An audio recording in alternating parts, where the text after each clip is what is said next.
Welcome to Storytime Haven. Tonight's full audiobook is The Money, Spider by William Le Queux, a thriller of suspicion, deception, and murder. The story follows Richard Jervoise and Peter Sundt as a deadly accusation draws them into a dangerous search for the truth. With mystery and crime woven through its European settings, this novel offers a tense listening experience from beginning to end. Peter Sundt accuses Richard Jervoise of murdering Paul Grinevitch, but the truth is obscured by a web of lies, secret meetings, and a criminal underworld. Jervoise must clear his name while uncovering the real killer. Chapter 1 introduces a red-faced man, and if the truth were ever exposed, what then? Bah! You never need fear that, my dear fellow. The people we are dealing with are discreet, silent in their own interests. This isn't the first little piece of confidential business I've had with them. Well, I don't like it. But you want money, not if I'm compelled to commit a crime to obtain it. Ah, my dear Jorgen, you're becoming really too scrupulous in your old age, laughed the fat, pimply-faced man in a well-cut yachting suit, as he drew heavily at his cigar and lolled back in a long cane chair on deck. You should recollect that in these modern days of ours honesty spells poverty. Not always, Peter, not always, protested the other, a broad-shouldered, burly, grey-bearded man in a well-worn suit of blue serge. One can be honest and prosper, even now. Seldom, my dear fellow, seldom. Men to become millionaires must be unscrupulous, replied Peter Sundt. The owner of that fine steam yacht, the blustering, red-faced man who had once been a fisherman, but who now practically controlled the great cod fishing industry of Finnmarken. For him hundreds of men toiled upon the deep, reaping the harvest of the Arctic Ocean, while he, wealthy and luxurious, lived in summer at his beautiful home near Christiania, and in winter at his splendid white villa among the palms at Ragusa, on the blue Adriatic. The man seated at his side, gazing thoughtfully across at the broken coast of the French Riviera lying purple in the spring sunset, was of an altogether different stamp. Big, broad-shouldered, with a kind, merry, furrowed face and a deep-toned voice, he was a typical sailor of the bluff, hail fellow, well-met type. Indeed, for 40 years he had sailed the polar sea in search of the whale, and in the days before Sven Foyn invented his deadly cannon harpoon, he had had many thrilling adventures in the frozen north, adventures which, if written, would assuredly make a most fascinating book. Nowadays, however, he had given up whaling, and had settled down in a snug appointment as harbour master at Vardo, that far-off little town on the most northerly point east of the North Cape, a place beyond the pale of civilization, and where for many months each year the inhabitants lived in the perpetual Arctic night. He had known Peter Sundt, the millionaire of stockfish, all his life, and had now sailed to the south with him on his magnificent yacht in order to keep a certain appointment at an obscure hotel, the Palmiers, at Monte Carlo. The cruise around the North Cape, past Hammerfest, down the long, broken coastline of Norway, through the Straits of Dover, across the stormy bay, and through Gibraltar, had been a most pleasant one. It was years since Berenson had sailed a summer sea, nearly his whole life having been spent on the edge of the ice pack. Therefore he had greatly enjoyed his old friend's hospitality. Yet now they were off Villefranche, with Beaulieu lying in its picturesque bay, and the Tête de Chien rising against the clear sky, with the brown rock of Monaco beyond. The old harbour-master had become suddenly thoughtful and apprehensive. Besides the crew, a hardy set of Norwegians and Danes, they were the only persons on board. Peter Sundt was a widower, and in no way a ladies' man. From small beginnings he had risen to become one of the wealthiest and most influential men in Norway, while his friend, Jorgen Berenson, bluff old sailor that he was, had continued his life of the sea, until his friend had been able to obtain for him the post of harbour-master of that far-away, dismal town which was the outpost of civilization. Jorgen had been appointed to Vardo at his own request. Born and bred within the Arctic Circle, he cared little for the south, and the pleasures of Christiania or Trondheim had never held any attraction for him. Like most Norwegians, both men knew English, and indeed had been conversing in that language. "The meeting is at 10 tonight, isn't it?" asked the old harbour master slowly, with a sigh, his deeply furrowed face bearing a thoughtful, apprehensive expression. "Yes. Our friend said so in the wire I received at Marseille," replied his red-faced host. "I'm half inclined to withdraw even now. I confess, Peter, I don't like the affair." "And after all the trouble you've taken," exclaimed Sundt. "Why, you've planned every detail, I know, but I'm ready to sacrifice it all in order to preserve my innocence, my own honor." "Honor be hanged," laughed his wealthy friend. "Who cares a jot for your honor except yourself? If I'd prided myself upon my honor, I'd today still have been a fisherman. My advice to you, my dear Jorgen, is to get money wherever you can. Never refuse a good thing. You've taken my advice before, and you've profited, haven't you?" "Yes," replied the other, with a deep pull at his cigar. "I owe everything to you, Peter, everything. I'd still have been at sea now had it not been for your kind offices. Well, we've struck a bargain, you and I, and we've kept it. You've placed in your pocket a good many thousand kroners which you otherwise would not have had." "And you also," laughed Berenson uneasily. "Certainly, and I hope we shall both make a good many more thousands." "We shall, providing you don't continue to suffer from these absurd fits of groundless apprehension. Self-exposure would mean exposure of myself, and I couldn't afford that, as you well know. But to thus betray—" "Oh, rubbish," laughed Sundt, interrupting him. "Let's talk of something else. You've never been to Monte Carlo. You'll be amused there, I can assure you. I'm thinking of Thyra. How would she judge me if she knew the truth?" he remarked in a low, intense voice, his bearded chin sunk upon his breast, and a faraway look in his deep-set eyes. "Thyra will marry one day, I suppose, and you'll want money to give her. Look at the practical side of life, man. Get the money now it's within your grasp." "Thyra would disown me as her father," said the thick-set old sea captain in a strained tone. "As many another daughter would disown her father if she knew all his business secrets," remarked Sundt with a smile. "Ignorance is always bliss." "Well, Peter, I don't like it," exclaimed old Jorgen, jumping from his long cane chair and taking 3 paces up the deck and 3 paces back again, his old habit of the bridge. His face had grown pale and rigid. Peter Sundt cast a curiously crafty glance at him while his back was turned, but the unusual expression only rested upon his countenance for a moment. Next second it had vanished, and with a smile full of forced bonhomie, the millionaire said, "My dear fellow, put all worry behind you as I do. Little Thyra believes you to be the most honest man in all Norway, as every daughter believes her father to be. Why should she ever be undeceived? All of us have one skeleton in our cupboard. Why should we go out of our way to exhibit it? But this mysterious person we are here to meet, what guarantee have we of his good faith? He might blackmail us. He will not do so, I'll guarantee that." "How can you stand guarantee for him?" "Well, I have had previous experience," replied Pete, rather slowly. "The reason why the appointment for meeting is made here in Monte Carlo is to avoid suspicion.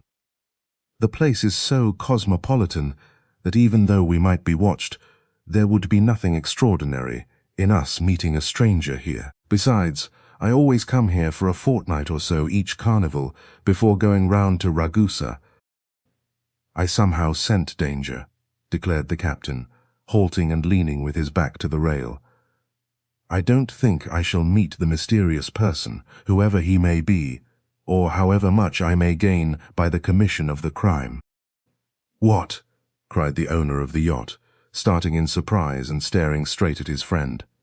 "You surely don't wish to back out of the bargain now?"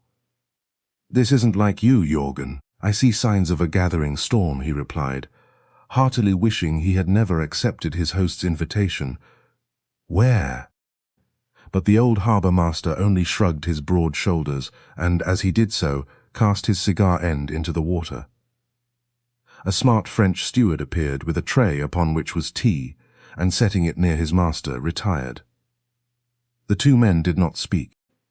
The silence of the sunset hour was unbroken, save for the jar of the engines, and the low swish of the calm blue waters, as they steamed straight to the long, low Cap Dale. They were close enough to the rocky shore to distinguish the Corniche road, running like a white ribbon over the olive-clad Monte Bastis, while in the centre of the picturesque scene rose the ancient village of Aze, perched high up upon its conical hill, with the white flower-embowered villas of the wealthy dotted everywhere over the sloping mountain-sides.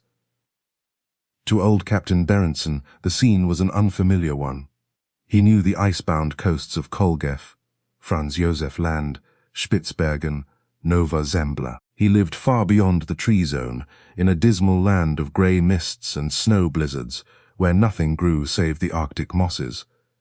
Therefore the fairy-like scene before him was entrancing, yet he gazed upon it all as a man gazes at his own open grave. His hands were clenched upon the iron rail, and as he looked seaward his teeth were set, his deep-lined brow clouded. His face was turned away from that man who, though his host, held him so irresistibly in his power.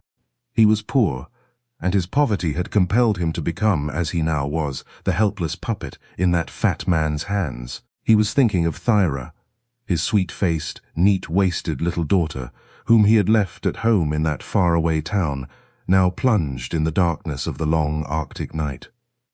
He had sacrificed his own honor in order that she should not want. What, however, would she, devoted child that she was, say, if she knew the real reason of his present pleasure?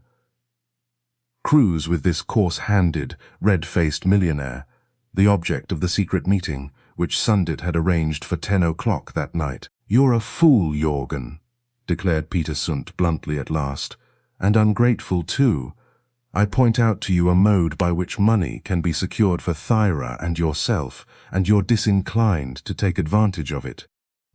"If the truth were exposed," declared the unhappy man in a faltering voice, "I would never dare to look my daughter in the face again." Peter Sundt laughed. "And have your hands been so very clean in the past, eh? That is just why I fear always. You're a coward as well as a fool. You will never become a rich man. I'd rather remain poor and honest." Sundt laughed again. "Honest," he sneered. "Isn't it rather late in the day, Jorgen, to talk of honesty? Rest assured that Thyra will never know. So just calm yourself, and make hay while the sun shines, as the English say." But bluff old Jorgen Berenson only buttoned his pilot jacket tightly and paced backward and forward on the deck, his heart full of regret and poignant bitterness, yet held fettered and bound by the great crime he was being forced, against his will, to commit. Chapter 2 concerns certain secrets. Monte Carlo at night. You who know the Riviera know well the scene. It never changes, the terrestrial paradise that is so near hell. The garish, noisy cafes, the expensive restaurants, full to overflowing with the smartest crowd in Europe, the myriad-colored lights, the waving palms, the beds of sweet-smelling flowers, the well-dressed men, the pretty women in wonderful toilettes, and the center of it all, the casino with its red-carpeted steps, its wide portals, and its uniformed attendants. It was just before Carnival, and the place was crowded. The old harbour-master and his millionaire host had dined at the Hôtel de Paris, amid a scene of luxury unfamiliar to Jorgen Berenson. The artistically lit tables, the flowers, the gay laughter of the pretty women, and the soft strains of the Romanian band, all combined to create an impression upon the case, hardened old whaling captain, who had spent the greater part of his adventurous life in the desolation of the Arctic. To him, civilization of that luxurious kind was a revelation. As they crossed the palm-lined place to the casino, they could see the long white yacht, with its many lights, lying in the port, a magnificent craft that had been familiar to habitués of the Riviera for several seasons past. Peter Sundt was well known to the officials in the casino. Otherwise, it is doubtful whether the entrance card would have been issued to his burly companion, who carried with him so unmistakably the air of the northern sea. But the door at the end of the atrium swung over, and a moment later the pair found themselves in the great world-famous gaming room, where the roulette tables were already crowded by a smart, eager throng. It happened to be a Saturday night, and that is the evening of the week when the women dress well and put on their jewels. Rien ne va plus. The strident cries of the croupiers were incessant, mingled with the fascinating jingle of gold, the soft rustle of banknotes, and the sharp click of the little ivory ball which each moment brought many of those standing by nearer to the verge of ruin. As Peter and Jorgen passed from table to table, they found at each crowds 4 or 5 deep, eager to stake their money in the hope of the fickle goddess smiling upon them. Hot and close were the rooms, as they always are, with that indescribable odor which ever pervades the place, that fevered, fetid odor of mingled perspiration and perfume. Sundt, while standing at one of the roulette tables, handed a croupier a 100-franc note to place upon the last dozen. Then old Jorgen, following his example and bitten by the contagious excitement, handed the same croupier a louis to place on the 0. The game was made, the ball spun, and gradually losing its impetus, it fell with a loud click. 0, announced the croupier. The old captain's furrowed face brightened, when a moment later he was handed a small handful of golden louis, which he at once pocketed, and then turned away, with Peter congratulating him upon his stroke of luck. But Jorgen smiled bitterly. He was dreading the fast approaching hour, 10 o'clock. As they were passing on to the next table, a tall, slim, dark-haired French girl, quite young, but most elegantly dressed in pale pink chiffon, unmistakably a creation of the Rue de la Paix, with a big black hat which suited her admirably, and a collar of gleaming diamonds, swept past them laughing gaily with an elderly woman in grey satin who accompanied her. Into her golden chain purse she was carelessly stuffing a number of 1,000-franc notes which she had just won by a lucky coup. Peter Sundt halted and stared at her for a second. His red cheeks had blanched, and he held his breath. She, however, had not noticed him, and passed on towards the great swing doors. As she walked down the room, 2 young Frenchmen, evidently Riviera loungers, bowed acquaintance with her, and she smiled upon them. She was not more than 20, and her clear-cut, regular features were strikingly handsome. Jorgen Berendsen noticed his friend's sudden surprise, but made no remark. He, however, wondered that the sight of that butterfly of fashion, that elegant little Parisienne, with her dark hair arranged in bandeaux across her white brow, should have produced such a curious impression upon him. The young girl went out, her skirts rustling as she walked, leaving Peter Sundt standing in the great salon gazing after her as though dumbfounded. "Who's that?" the captain inquired a few moments later. "That girl? Oh, well, only somebody I know." "I am very surprised to meet her here, that's all," he responded, somewhat confused. "A friend of yours, eh?" "Well, no, not exactly," replied the millionaire, now thoroughly recovered from the evident shock that her unexpected appearance had caused him. But the harbour master saw plainly that the sight of that young Parisienne, flushed with the excitement of winning a large coup, had produced an extraordinary change in his companion, and that he knew more of her than he intended to admit. "Perhaps you'd like to follow and join her. If so, I'll stay here for a little," said the burly old sailor. "Join her," echoed his companion, staring at him. "Join her? No, thank you," he said, laughing grimly. "No," he added, with an apparent effort as he braced himself up. "Let's go into yonder room and watch the 30 et 40. And together they strolled in the great painted salon adjoining, where only gold was being played, and where the cards were being dealt in a quiet and serious manner. To the hardy old sea captain gambling possessed little attraction. He had won a 0, and was therefore perfectly satisfied.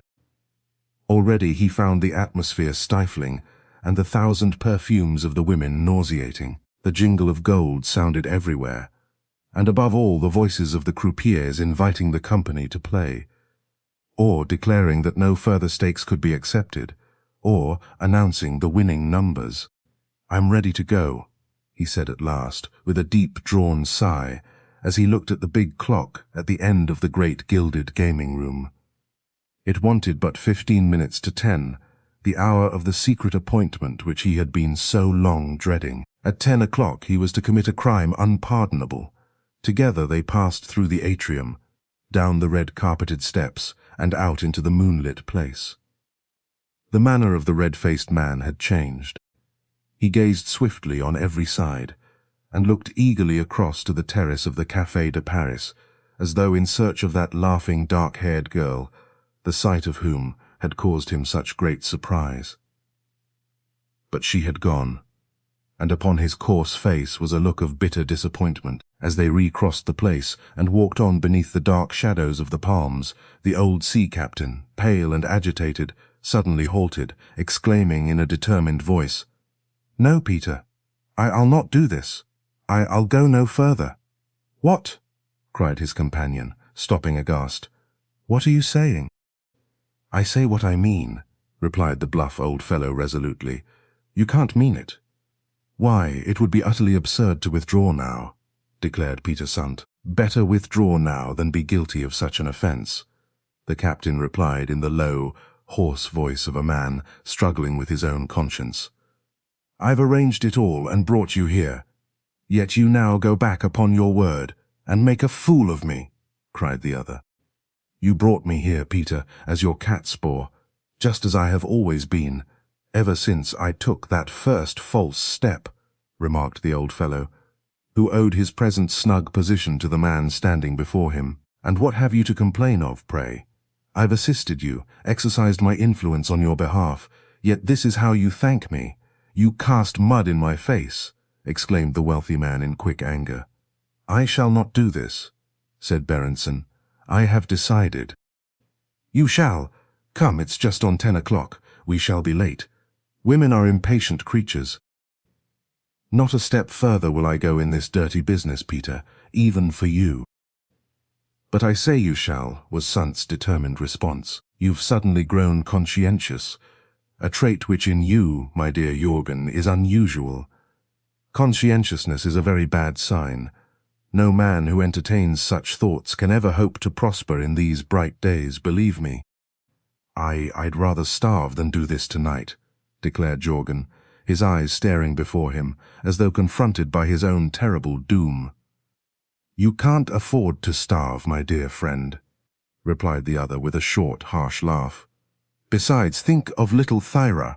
It is of her that I'm thinking," he said. "What would she say if she knew that her father was, but enough. Let us part, Peter.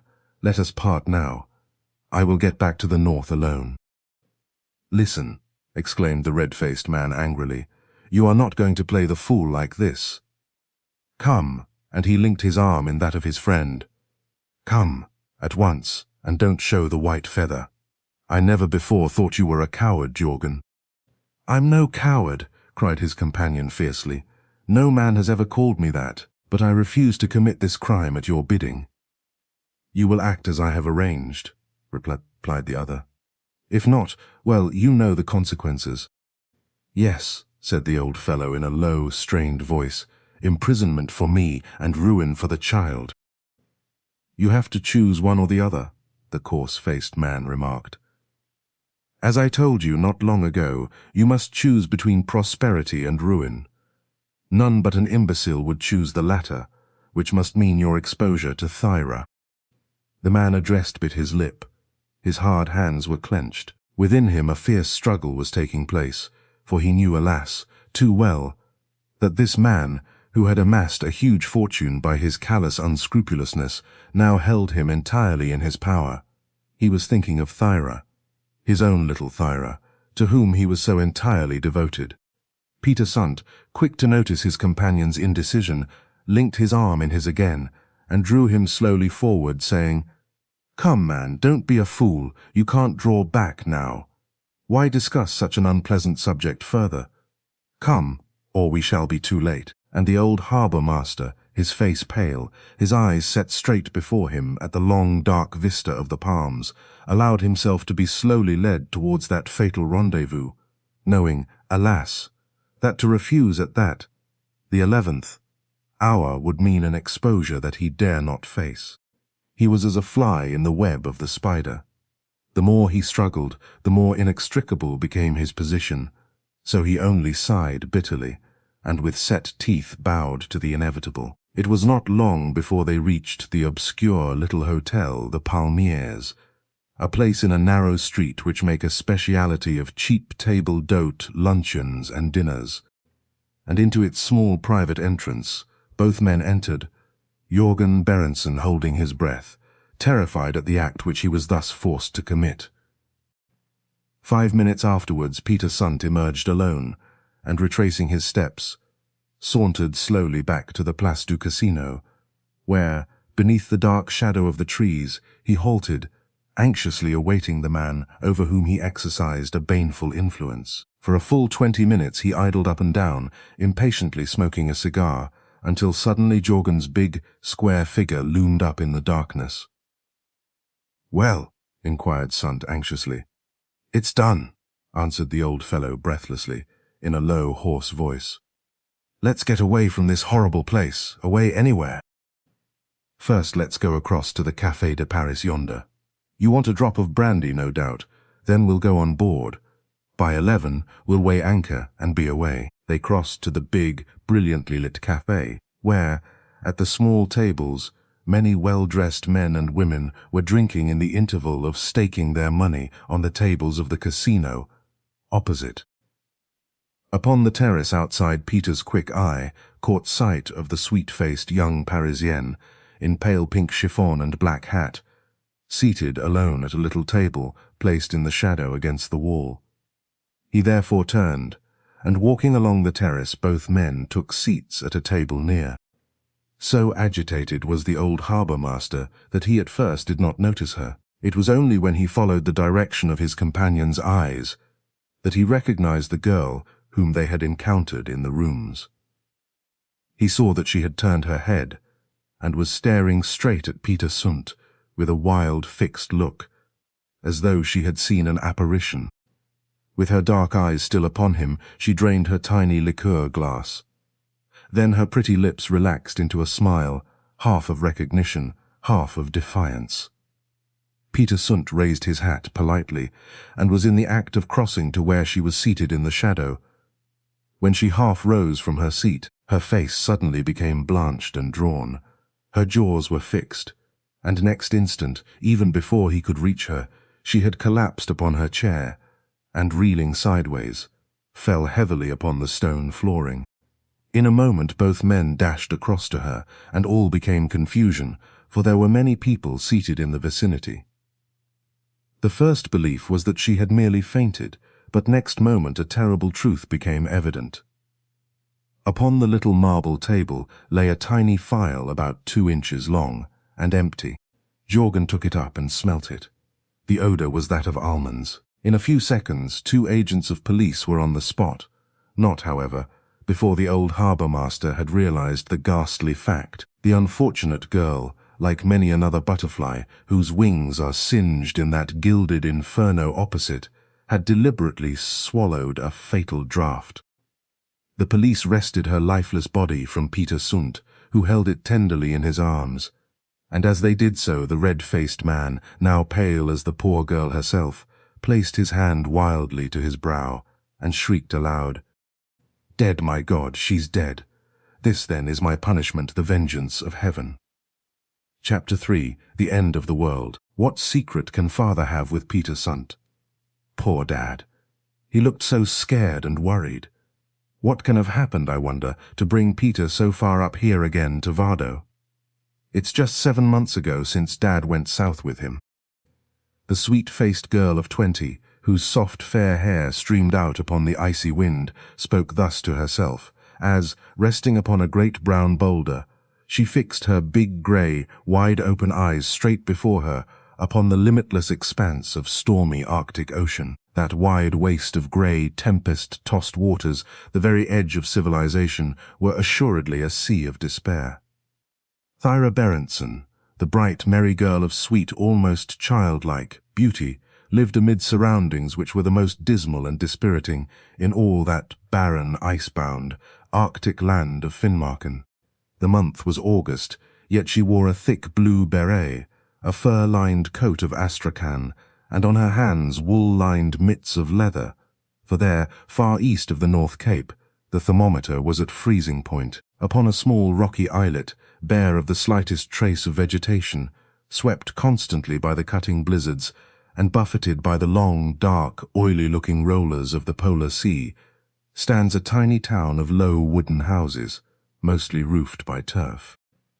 Such is Vardø, the last post of civilization in the far north, and the point of departure of many Arctic explorers who have gone to their graves, and assuredly the most wretched, lonely, and inhospitable spot of any between the high, frowning Nordican, standing sheer from the glacial ocean to the White Sea. On the one side, from the rolling waters, rise the high grey cliffs of the mainland of Europe, while on the other lies the wide open ocean, where the long breakers roll in from Nova Zembla, the ice pack, and the unknown frozen land of the no return. The wind, the tearing, icy wind, swept that August afternoon straight from the unexplored regions of the farthest north, causing the girl to button her fur coat tightly at the throat and thrust her mittened hands into her pockets. "I wonder," she repeated to herself, "I wonder what it all means." Ever and anon, she glanced along the path in the direction of the wretched little log-built town, as though in expectation of someone whom she was awaiting. Behind her, across that narrow strait, lay the great lone land, where even the stunted Arctic willow was unable to take root, and where, indeed, nothing grew, save the carpet of a myriad different species of wild flowers, the red cloudberries, and the yellow reindeer moss, the dismal, uninhabited wilderness of barren rock and sky, of river and limitless tundra, snow-covered plains in winter, but in summer a treacherous, mosquito-infested morass. In all that wild Norland beyond the polar circle, no spot is more bleak or more desolate, nor is the climate with its grey fogs, its continuous blizzards and iron frosts, more terrible anywhere than here. Hammerfest on the western coast is the most northerly town in the world, but not the coldest, for it is sheltered by the island of Sorrow opposite. Vardø, on the contrary, standing out as it does in the Arctic Sea, is more open and exposed than any other inhabited point along that terrible rock-bound coast. Its community is, indeed, a hardy one of sturdy fisher-folk, who year in, year out, battle fiercely with the elements for their bare existence. Here it is not the land but the sea that is ploughed. Men do not sow and wield the scythe in summer, but reap in midwinter without having sowed. In the months in which the long night holds its undisputed sway, when the light of the sun has given place to that of the moon, and the rosy flush of dawn and sunset to the glow of the northern lights, then those dwellers, in the far north, gather in the rich harvest of the sea. Yet the sky there is ever low and grey, the sea ever stormy, and the winds ever howling, while the temperature, even in August, is that of December in our own much-maligned England. The midnight sun, which proves so attractive to European tourists who go in comfortable steamers, and entertained by string bands up as far as the North Cape, gives its continuous light in summer. Yet, alas, is no compensation for those long months of the polar night, when God's blessed sunlight is entirely withheld from that dismal, grey, forgotten land. In such surroundings, and amid those rough, uncultured toilers of the sea, Thyra, the only daughter of old Captain Berendsen, the harbour master, had been born and now lived. The bleak monotony and stern wildness of everything was, alas, terribly gloomy. The tourist steamers never went so far as Vardø. Notwithstanding those tempestuous winds, the very air was polluted, for every now and then a breath of the sickening effluvia of the fish-drying houses, the fish guano works, the whale, boileries, or the fish offal decaying everywhere in the streets, reached the girl's nostrils where she sat. "I wonder why dear old Dad is so troubled," she repeated to herself, sighing as she gazed blankly around upon the cheerless scene, so colourless and so inhospitable. Across her mind at that moment flashed the recollection of Christiania, with all its brightness, its movement and its civilization, the capital in which she had been for some years at school. But her school days being over, she had, 3 years ago, returned home, returned to an exile's life among those rude, uncouth fisher folk, an existence terribly galling to a girl so accomplished and so refined. She thought of her old schoolfellows living their happy lives, possessing friends and enjoying the sunshine of the South. And she sighed again. Hers, alas, was a life of dreary loneliness and cramped confinement upon that narrow, treeless islet with its eternal odour of decaying codfish. Her life was as monotonous as the scene itself. All her day dreams down in Christiania had come to naught. Her mother had died long ago, and her father's household consisted only of herself and Feia, the old Lapp woman who acted as housekeeper. In all Vardo there was no girl of similar age or similar education with whom she could associate, for the simple reason that no man would dwell with his family amid that savage sea if he could possibly avoid it. Reflecting upon this, and still wondering why the red-faced old Peter Sundt, the wealthy fish exporter, had come up from the south to see her father, she saw, on glancing towards the town, the tall figure of a young man striding towards her. The quick flush of colour tinging her soft cheeks told its own tale. He waved his hand, and smiling she waved back to the man to whom she was secretly betrothed. "I am so sorry, darling, that I'm late," he cried in French, lifting his cap as he took her mittened hand. "I hope you have not waited very long. The mail has just landed, and I was compelled to reply to an important letter." "I have not been here long, Paul," was her reply in the same language. "Have any strangers arrived by the mail boat?" "Only 2 Englishmen. They've come up from Tromsø, the captain told me. I haven't seen them yet." "Really," he added. "One is quite out of the world up here, with only a mail once a fortnight, to create a little excitement and to bring us news from the land of the sunshine." They were standing together.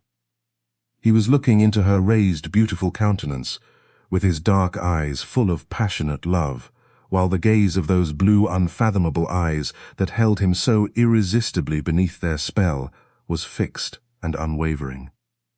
Paul Grinevitch was Russian. His knowledge of Norwegian or of Finnish was not very extensive. Therefore, they talked either in French or in English, both of which languages Thyra spoke extremely well. About 30, tall, athletic, with a handsome, refined face and a small, dark moustache, its ends trained upwards in German fashion, he was extremely courteous and gentlemanly, while his bearing was undoubtedly military, though at the moment he was wearing a suit of thick, rough tweeds. 6 months before, he had landed one afternoon from the mail steamer which had come up from Tromsø, and becoming unaccountably attracted by the remoteness of the place from civilization, had taken up his quarters in the turf-roofed house of an old fisherman, with whom he had made many excursions in the neighbourhood in search of sport. Any stranger landing at the little place is at once known to everybody. Therefore, within a few hours of his arrival, Thyra had found herself introduced to him, and it had been, on the part of both of them, a case of love at first sight. Paul Grinevitch had pretended that the reason his visit had been so long protracted was because of the excellent fishing and shooting which the neighbourhood afforded. But truth to tell, the sole attraction was the beautiful Thyra, from whom he was unable to tear himself away. They met, again and again. She had possessed the young Russian body and soul.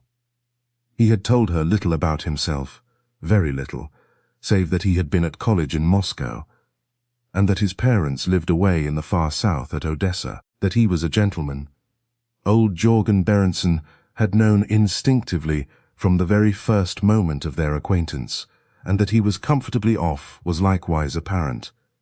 Letters came to him sometimes bearing, on their envelopes, a golden coronet and cipher, and it was whispered in Vardo that he was the son of a Russian privy councillor in the Tsar's entourage. Indeed, on one occasion he had, for one of the fish merchants, scribbled a note to the captain of the port of Archangel, and the bearer of the note had returned and told everybody how all-powerful the recommendation had been, and with what respect the Russian official had treated him. Therefore, all Vardo knew that Paul Grinevitch was a gentleman, even though they regarded the reason of his continued residence among them as something of a mystery. It was known that he was frequently in Thyra's company, and everybody wondered. They were indeed a handsome pair, as they stood together at the edge of those cold, grim waters. He was in love with this beautiful daughter of the Arctic, in love with her honestly, deeply, completely.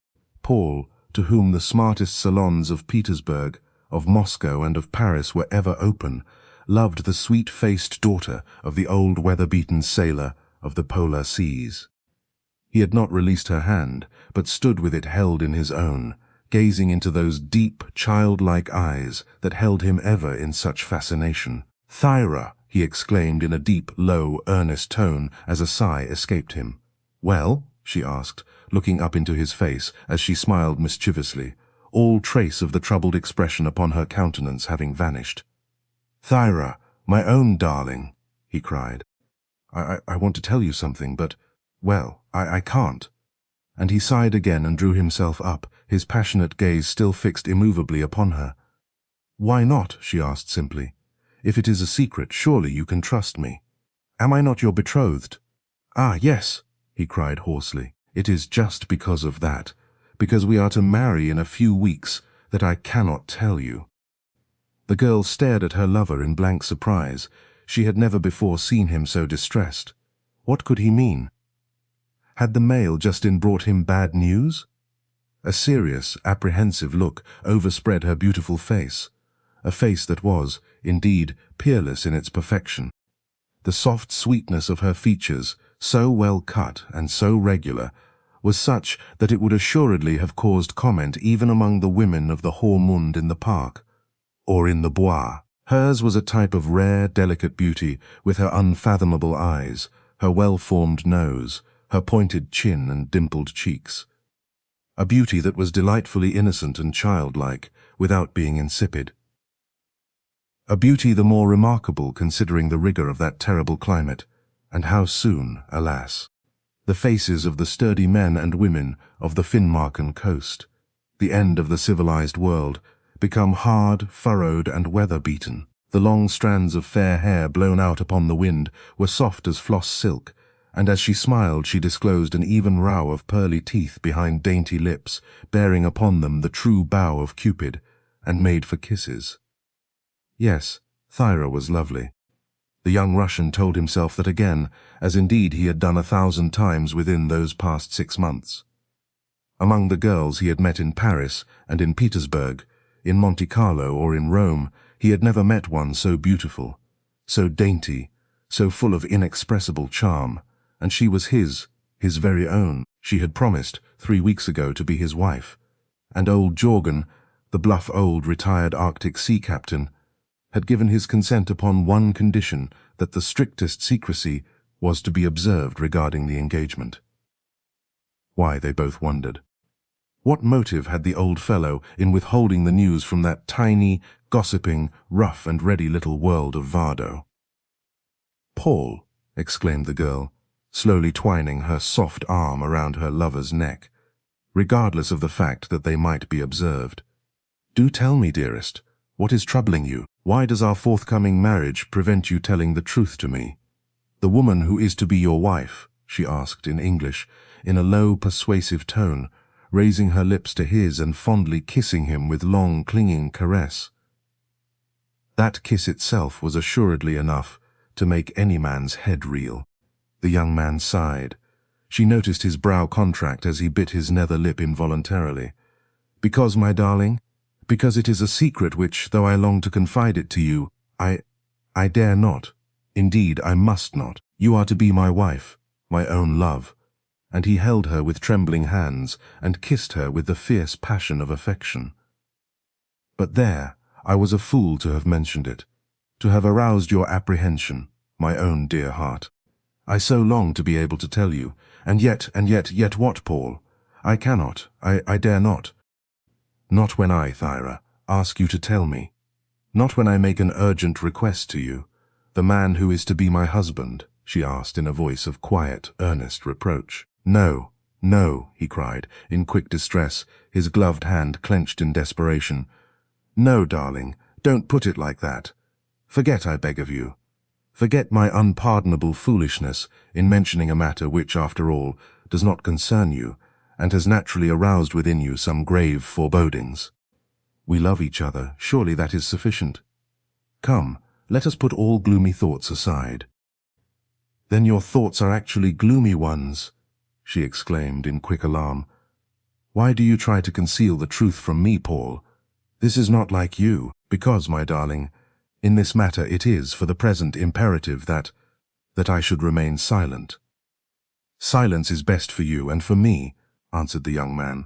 "One day you will know. But, Thyra, though I regret deeply that I cannot explain matters, you must, for the present, remain in ignorance. I cannot bring myself to tell you. No, I will not, even though I could. You love me, my own dear heart. Therefore, why should I bring upon you sorrow, apprehension, perhaps a great bitterness of heart? Let us live, let us be happy, even though our bliss may be fleeting as your summer snows. You are mine, my own sweet well-beloved, my own darling wife that is to be. Chapter 4. The Touchstone of Misfortune. Thyra's home was very plain and simple. Up there, in the faraway north, they are all simple folk, honest, hardy, strong of heart and strong of hand. The dismal little street of Vardo consisted of 2 rows of low, wood-built, inartistic houses, mostly without an upper floor, the majority being roofed with peat, upon which grew a varied assortment of the Arctic mosses. 1 or 2 of the houses were tiled, and one of these, one somewhat superior to the others, inasmuch as it possessed an upper story, where curtains showed at the big, ugly, square windows, was occupied by old Captain Berentson. On the same evening that Paul had made that inexplicable declaration to Thyra, the girl was seated in the upstairs dining-room with her father, her head bent beneath the lamp, trying to read an English novel, while old Jorgen himself lounged in his easy chair near the stove, smoking his big Norwegian pipe. In Vardo, those who possess a house of 1 story live upstairs, because the deep snows of winter too frequently shut out the light from the windows of the lower floor. The room wherein sat the pretty girl and her grey-bearded, weather-beaten father was not a particularly comfortable one, if judged by our southern standard of luxury. The floor was carpetless, the chairs were cane-bottomed, the walls were of wood, and upon them were 1 or 2 cheap Russian oleographs of brilliant colouring. Over the door hung a small icon, or holy picture, for Thyra's mother had been Russian from Archangel. At one end of the room was the buffet of varnished pine, while at the other was a cottage piano, one of the very few in that most northerly point of Lapland. The windows were double, to keep out the cold, and before them were 2 or 3 sickly-looking flowers in pots. The pot plant is the hobby of the people of Finnmarken. In almost every house one will find a wretched little geranium or 2, with their blooms dwarfed by the uncongenial climate and surroundings, or a pet rose, stunted and unhealthy, with its blossom drooping, or its bud already fading before it had opened. As nothing grew out of doors in that high latitude, Thyra had brought up those plants with her from Christiania, 1,000 miles south, when she returned from school, and she had carefully tended and nursed them ever since. With her elbows upon the table, she was deeply absorbed in the English 6-penny edition of a popular detective story which one of her old schoolfellows had sent her. In the zone of light from the small petroleum table lamp, her face, now that her cap was removed, showed even more perfect in its beauty, so sweet and so thoroughly feminine. Outside the storm howled fiercely, the tearing wind, its force unbroken from the ice pack, shaking the windows and ever and anon, causing the very house to tremble. But was it not the usual condition of things in August? Therefore neither father nor daughter made remark. Old Jorgen Berendsen, sitting there in the shadow, watching his daughter as he smoked, was assuredly a fine figure of a man of many adventures. On one occasion, his vessel had been wrecked on the barren coast of Melville Land, in East Greenland, and after months of suffering and starvation, during which all his companions died except two, he had been rescued by another whaling vessel. On a second occasion, the ship he commanded had foundered, and the crew managed to reach land at the terrible delta of the Lena, in northern Siberia, near where De Long and the party of the Jeannette had perished 2 years before. Little wonder was it, therefore, that his brow should be so deeply furrowed, that his hair should be grey, that his voice should be gruff, or that his strong hand should possess such an iron grip. 40 years of navigating the Arctic Ocean, first high up in the crow's nest, and afterwards, as captain, had stirred within him the call of the polar mystery, as it stirs every man. Even now, retired as he was, with the sinecure of harbour-master, and acting as vice-consul for several foreign countries, he often closed his eyes and imagined himself back again upon the bridge of his grimy, evil-smelling whaler, with the biting wind whistling through the rigging and the brilliant aurora waving across the northern sky, living, as he constantly had done in the land of the great night. His aid and advice had been sought by almost every Arctic explorer of the past 20 years. It was he who had provided the sled dogs for Nansen and for Jackson, he who had given advice to Shackleton upon his equipment for the Antarctic, he who had been consulted by Peary, by the Duke of the Abruzzi, and by Wellman of airship fame.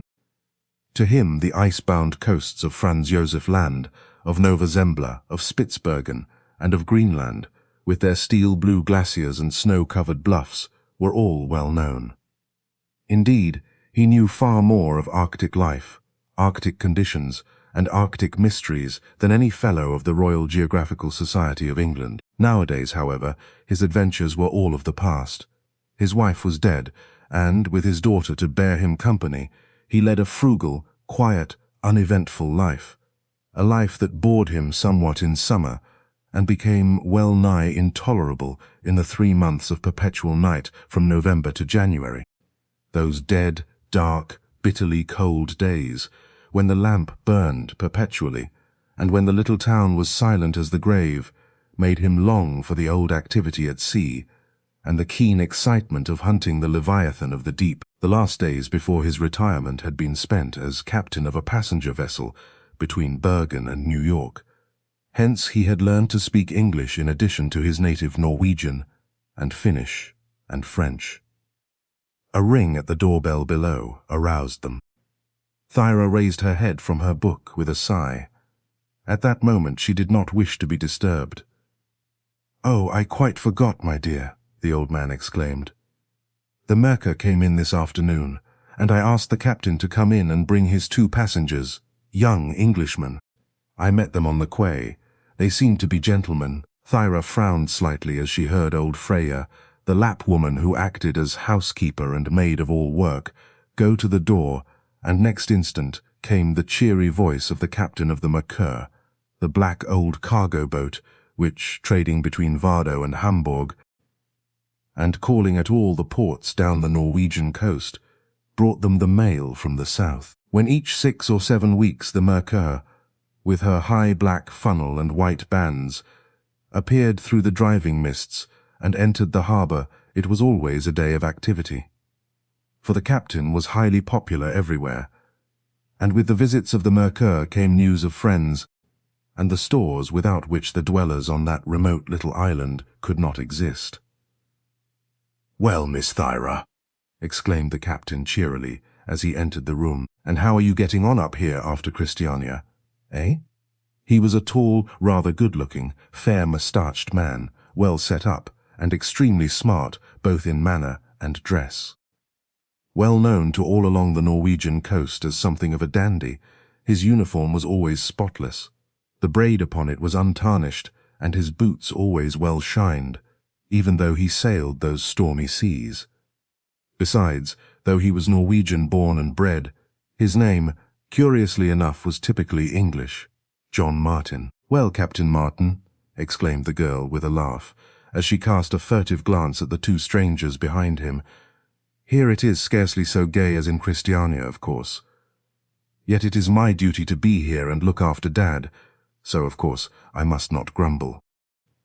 "Allow me to introduce two friends of mine," the captain said in fair English.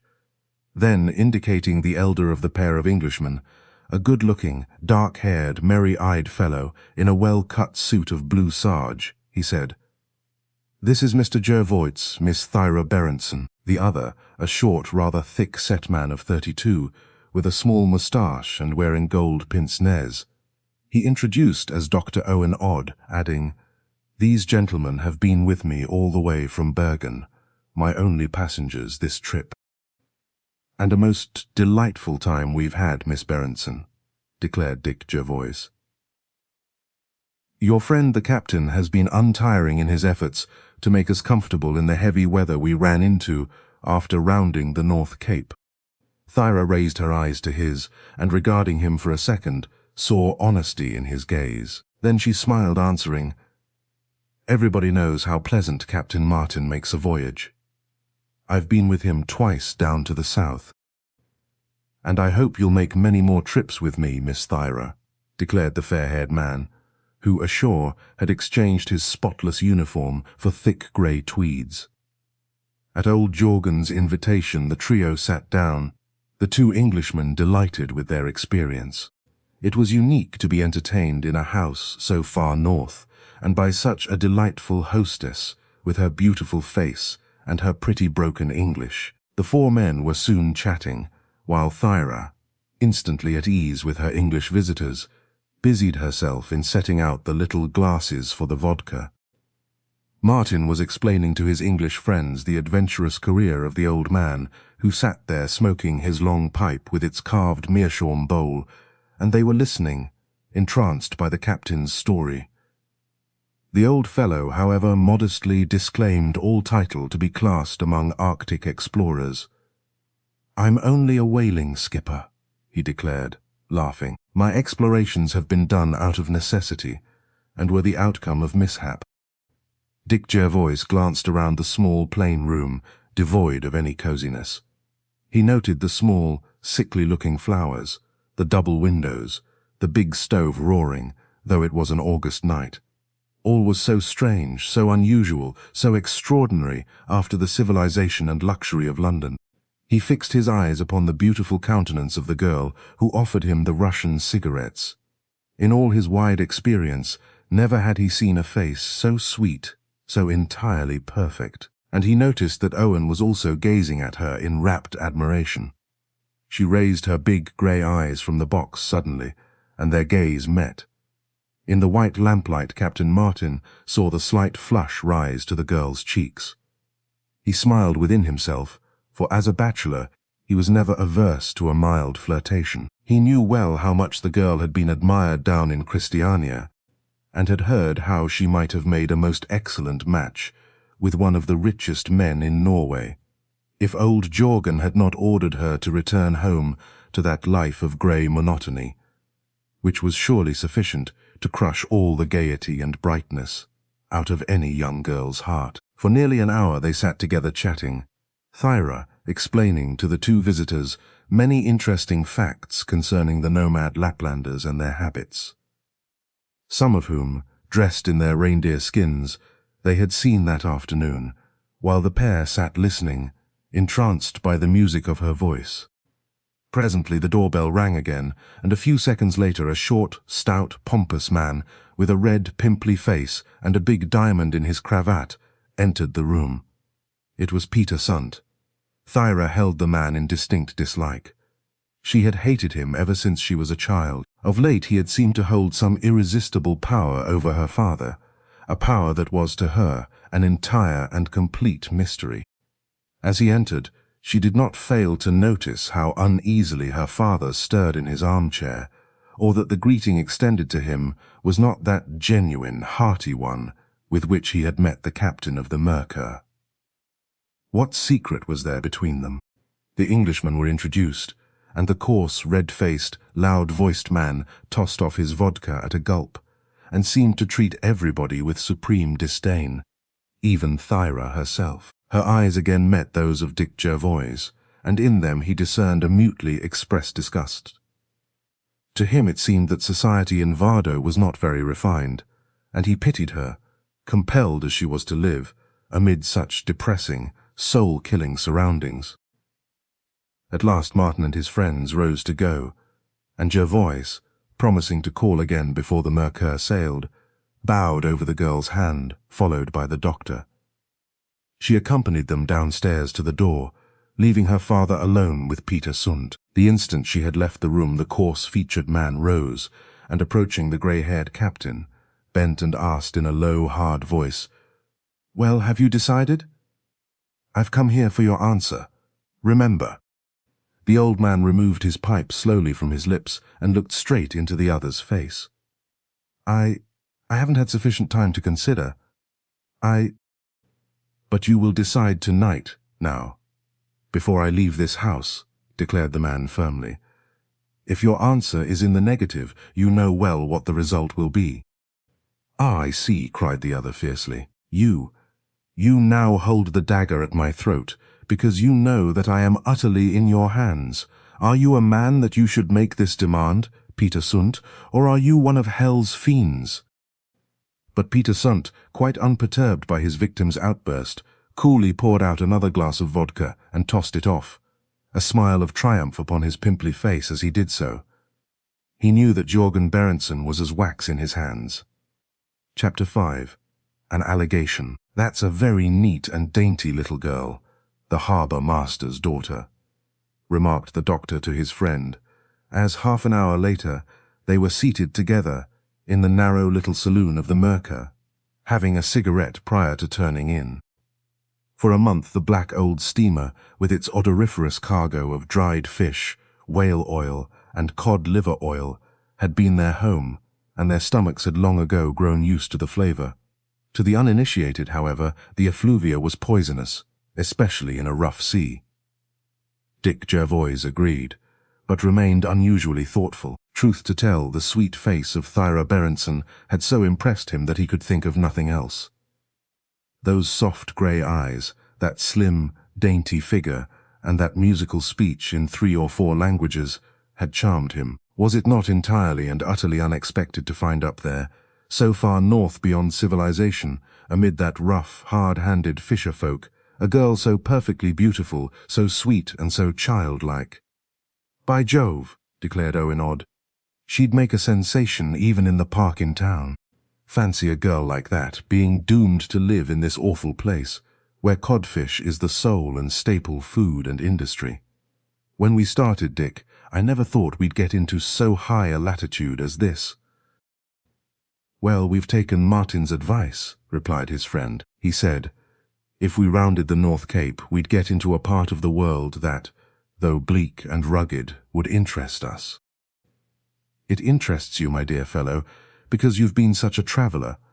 But for myself, who've had to stay at home grinding at hospital for my degree, I confess I'd prefer a warm climate with palms and oranges and girls in black mantillas." "You're too Blaise for that, I know. You spend every winter on the Riviera, or in the south of Spain, while I'm forced to practice medicine among the poor of Hammersmith." Dick Jervoise was still staring straight before him, hardly conscious of what his friend the young doctor was saying. "Well," he exclaimed at last, with a faint smile, "the air up here is a bit fresher than in King Street. Hammersmith, isn't it? Why, they say that along this coast, though the wind is so keen and the climate so terrible, there are no cases of consumption. Because all the weaklings here die young, my dear old chap. Only the tough ones can survive. Fancy spending the winter here. 3 months of perpetual night. Ugh!" Dick, his mind still fixed upon the girl to whom the captain had that evening introduced him, said, I don't know, Owen, whether it struck you tonight the same as myself, but somehow the face of Thyra Berenson is, to me, a face of tragedy." "Tragedy?" laughed the young doctor from Hammersmith. "I don't quite follow you, Dick." "Well, I scarcely know how to explain myself," was the other's reply. "In the countenance of some people I find their destiny portrayed quite distinctly. Perhaps other people do not possess the same faculty of, well, divination, shall we call it. But in the rare cases in which I have discerned the future in a person's face, I have seldom been in error." "That's curious," exclaimed Odd, suddenly interested. "And so you foretell tragedy and unhappiness for the pretty Thyra, eh?" "Yes, I fear, alas, that unhappiness will be her lot, even though she's now so merry and light-hearted." The young medical man shrugged his shoulders. He was used to the quaint ideas, and sometimes rather eccentric whims, of his old friend. To him it seemed a quaint conceit to be able to foretell a girl's future by her face. A woman's past may often be read in her eyes, but to divine the future was something novel. Both men smoked on in silence. They had been at Eton together, and afterwards at Oxford. Subsequently, however, their ways in life had parted. Owen Odd, the fair-haired, thick-set young man, had studied medicine at Edinburgh, where he had taken his MD degree. He then expended what little capital he had in the purchase of a partnership in Exeter. But this did not turn out well. His partner bolted and died abroad, and Odd, until he could pull himself together, had to be content with the not very lucrative post of assistant to a doctor living in Bridge Avenue, Hammersmith. With Richard Jervoise it had been different. For him life held all the sweets and but few of the sorrows. The second son of Sir James Jervoise, Baronet, ex-Lord Mayor of London and underwriter at Lloyd's, his lot had always been cast in pleasant places. When he was 22, his father, who had amassed a fortune in the city, had died, leaving the snug little Hertfordshire estate to Richard's elder brother James, who of course also succeeded to the baronetcy, and to him bequeathed property which brought him in a clear 2,000 a year. It was not much as money goes nowadays, but it had enabled him to lead a life of easy luxury, travelling hither and thither just where his fancy willed. And now, at 35, he found himself already a thorough-going cosmopolitan. He was of a quiet, studious nature, almost the exact opposite to his elder brother, James, who had married a vain, giddy little woman 6 years before, and was generally believed to have run through the greater portion of his inheritance. In order to be near his friend Odd, Dick Jervoise occupied a cosy little flat in Castleknock Mansions, Barnes, that big red brick building which lies just across Hammersmith Bridge, commanding a wide sweep of the Thames. When he was at home, but few evenings passed that they did not sit together smoking and gossiping. Owen's practice lay mostly among the struggling poor in the back streets of Hammersmith, for his principal held the post of parish doctor, and often when he would relate some tale of distress, a sick widow, with half a dozen hungry little ones, or an ailing father with a motherless family, Dick's hand went instinctively to his pocket, and never withdrew without a little gift for them. Though of such a wandering, restless disposition, and though he spent much of his time at the gay continental resorts, the dark-haired, good-looking man's chief hobby was the study of folk lore, a book upon which he intended one day to write. Owen and he had long planned a trip together, but the absence of a doctor's assistant for long periods is always difficult. At last, however, it had been arranged, a locum tenens had been provided, and already the pair had been away from London 7 weeks. Weeks that had been extremely enjoyable, even though they were sailing that stormy Arctic sea. If the truth were told, the fair-haired Thyra had charmed both men, even though neither of them was very impressionable where the fair sex were concerned. Both had already had their little affairs of the heart long ago. That of Dick Jervoise had been a somewhat painful one, and in consequence he had, like so many other men before him, made a solemn vow of celibacy. His friend knew some of the facts, though not all. They were unpleasant facts, hence he never mentioned or recalled them. He knew of the unfortunate affair, and with a true friend's solicitude, he was careful always to avoid any reference whatsoever to the subject. He recollected Dick's silent grief and unspoken bitterness. He remembered the great change that had been wrought in him by the now-buried episode. Thus were they smoking in silence when John Martin entered the little saloon and, taking down his long Norwegian pipe, slowly began to fill it, asking in his broken English, "Well, what do you think of Vardo, eh?" "Interesting for half a day, Captain," Jervoise replied. "But a terrible place." "Yes," admitted the captain with a laugh. "Not much amusement here, is there? Poor old Berenson. He must find it pretty dull after his active life. But there, he's an Arctic sailor, body and soul. Pretty hard on his daughter, to be doomed to live here," the doctor remarked.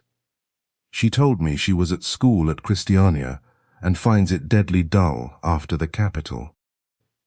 "I should think she does," replied the captain as he lit his big pipe. "You should be up here in the long night. You'd never forget it." "But what do the people do all the winter?" asked Dick. "Do?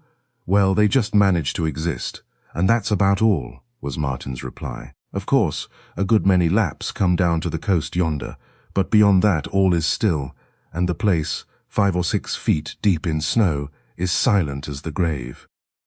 "It's really a shame that such a pretty girl should be buried in such a hole as this," declared Jervoise. Instantly a strange look crossed the fair-haired captain's face, and he stroked his yellow moustache. Then, a few moments later, he said, "Well, perhaps she's better here than down Ingstiania after all. I've taken her backwards and forwards several times, and we've had some merry music on that piano. She's a splendid player, you know." "Why is she better here than in the capital, Captain?" inquired Owen, his curiosity aroused. "Oh, for certain reasons," Martin answered with a smile. "After leaving school, she lived with an aunt for a year and tasted the social delights of the capital." "You're growing mysterious," laughed Jervoise. "What's the reason she is better here, in this awful place?" But the captain only puffed at his long pipe, while the curl of his lip betrayed that he knew more than he intended to tell. "Ah, a love affair, of course," exclaimed Owen. "As an old friend of the family, I happen to know the truth," replied the captain, suddenly growing serious. "But I'm not permitted to tell you why she was not allowed by her father to remain in Christiania."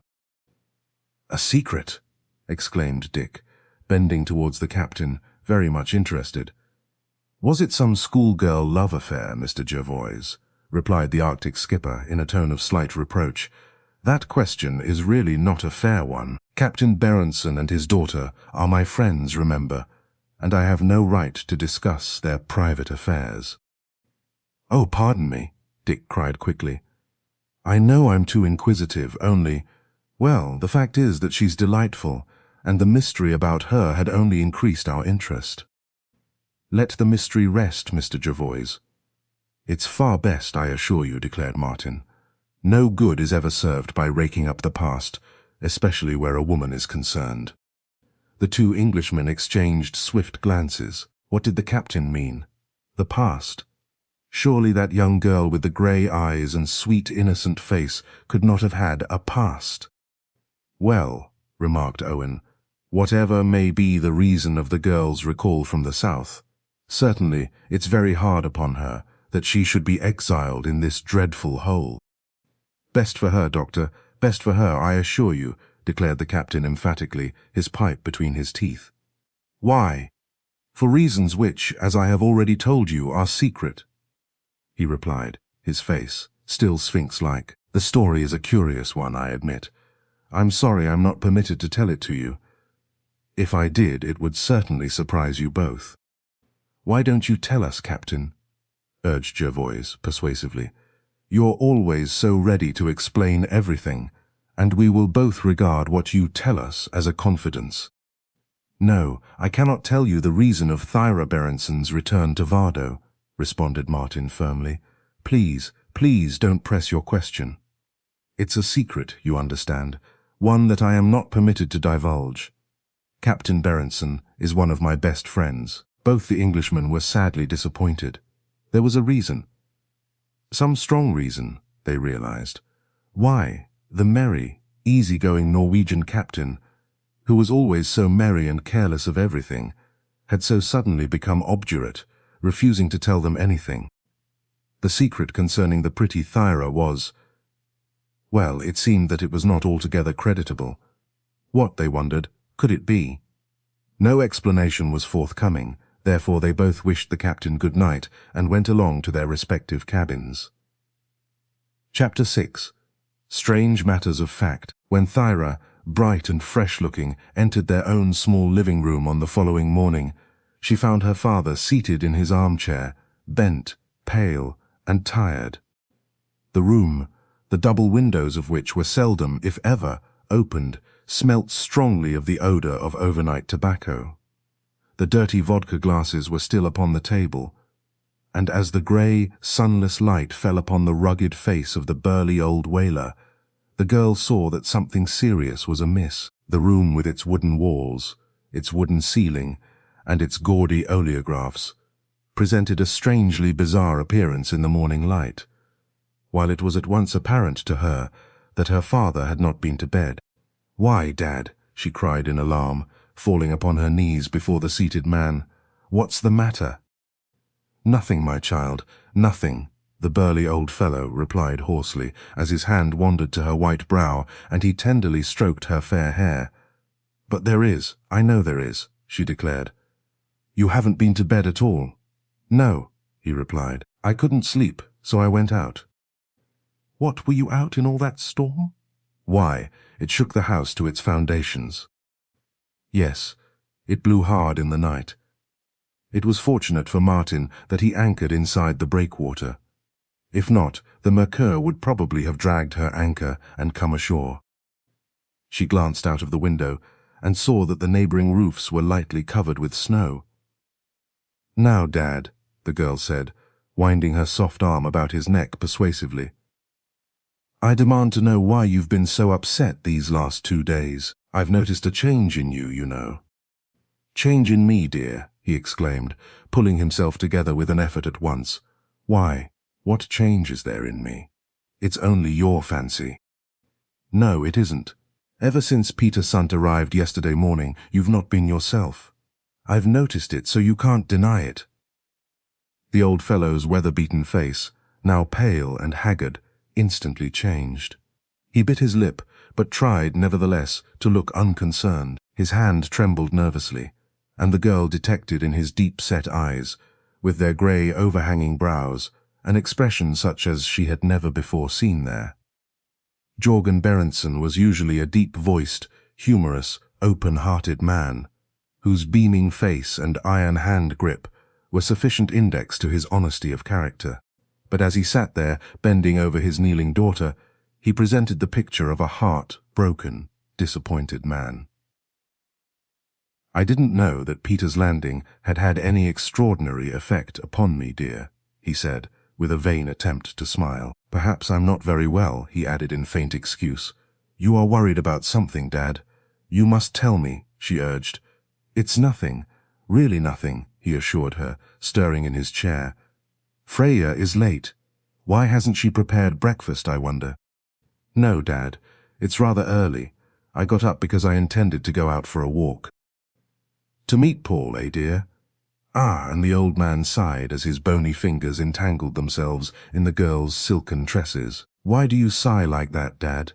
she ventured to ask, taking his other hand and raising it to her lips.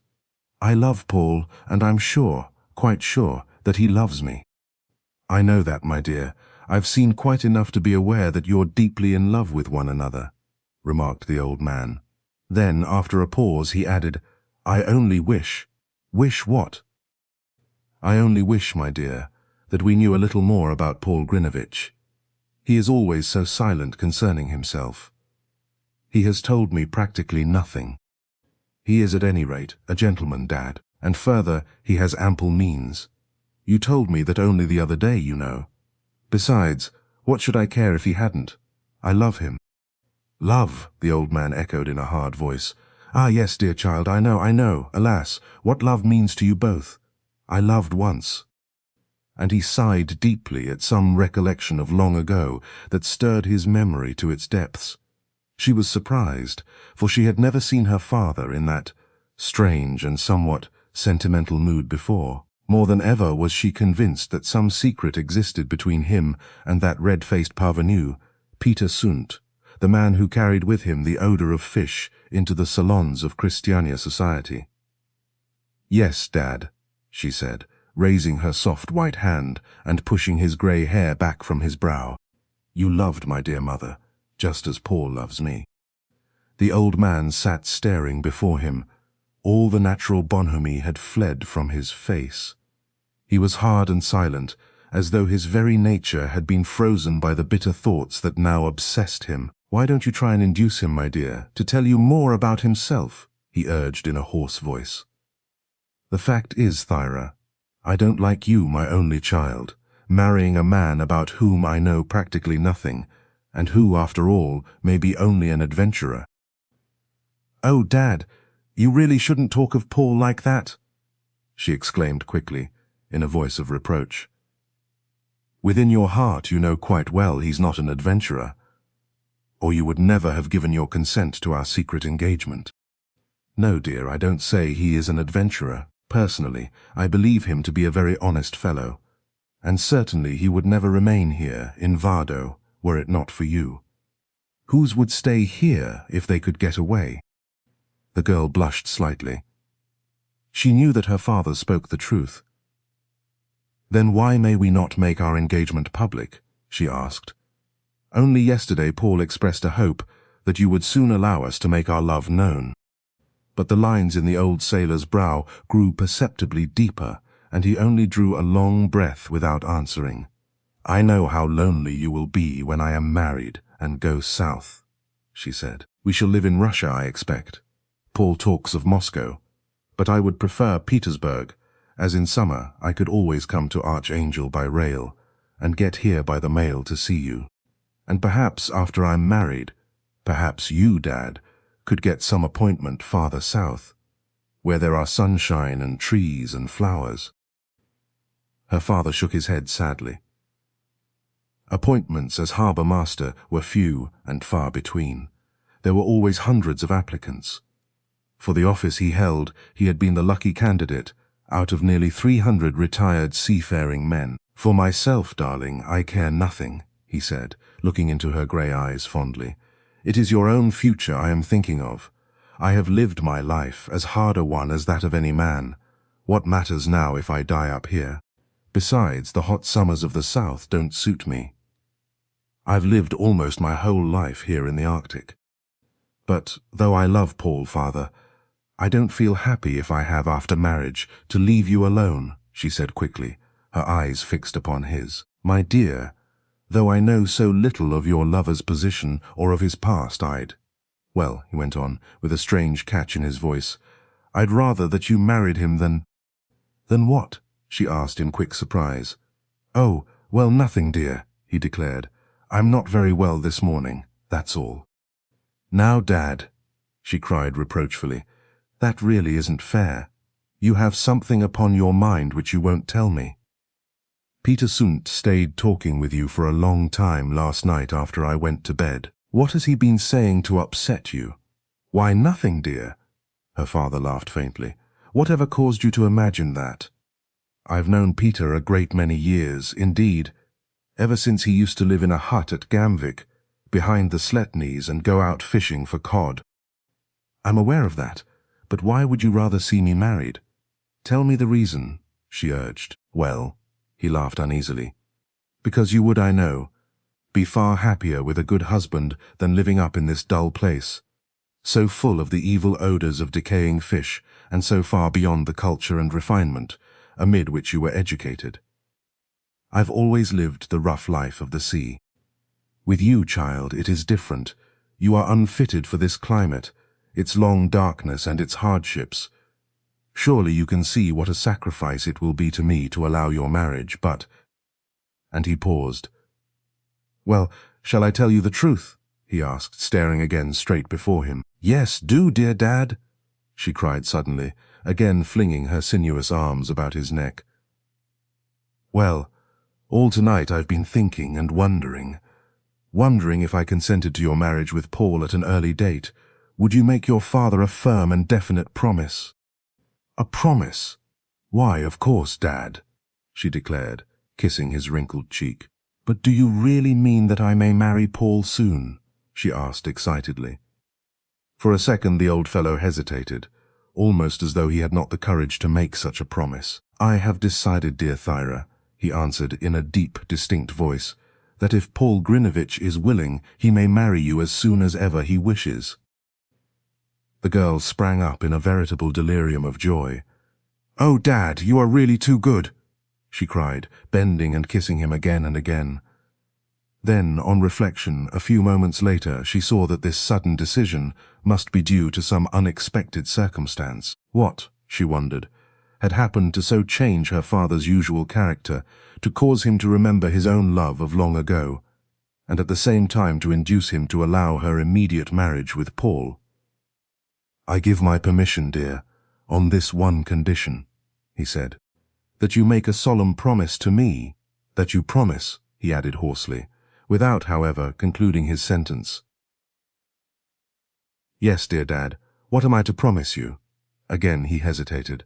It struck her curiously, as though he were ashamed to speak. I want you, Thyra, to promise me one thing, he stammered. Remember, I, your father, ask you to grant me this.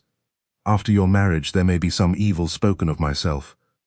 A foul calumny spread by a blackguardly liar, he cried, his eyes flashing suddenly. If there is, he said, looking straight at her with an almost imploring expression, if there is, promise me that you will not believe one single word of it. Promise me that you, my own Thyra, will not misjudge me.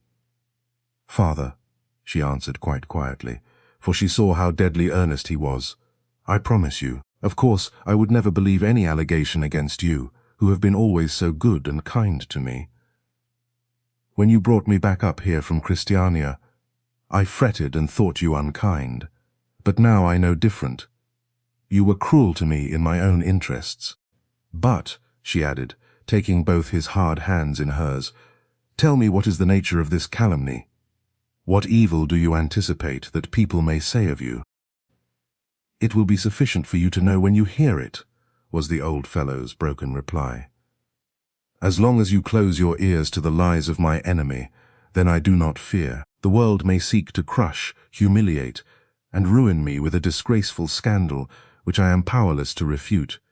Yet I am still a man, and I will face them and bear the indignity for your own dear sake, even though at the same time it will mean the loss of you to me. Then the bluff, broad-shouldered man in silence took the girl's soft hand in his own iron grip, and thus they sat for a long time, she joyful yet full of curiosity at what her father had hinted, he hard-mouthed, grave-faced, and broken.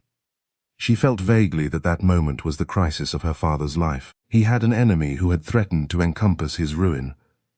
Yet she was powerless to act, save to reassure him by repeating her promise of refusal to believe any word that might be uttered against him. At what had her father hinted?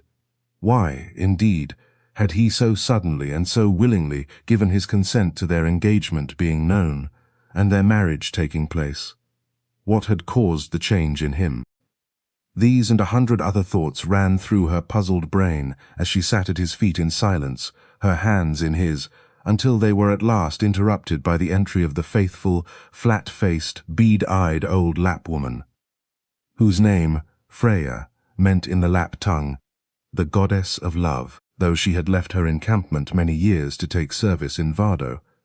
Freya still retained her national dress, the long jacket of reindeer leather falling below her knees, secured by a leather belt and edged with gay-colored red, yellow, and blue cloth, while her legs were encased in leather moccasins. Many a time old Jorgen had tried to induce her to adopt civilized garb, but she had always refused.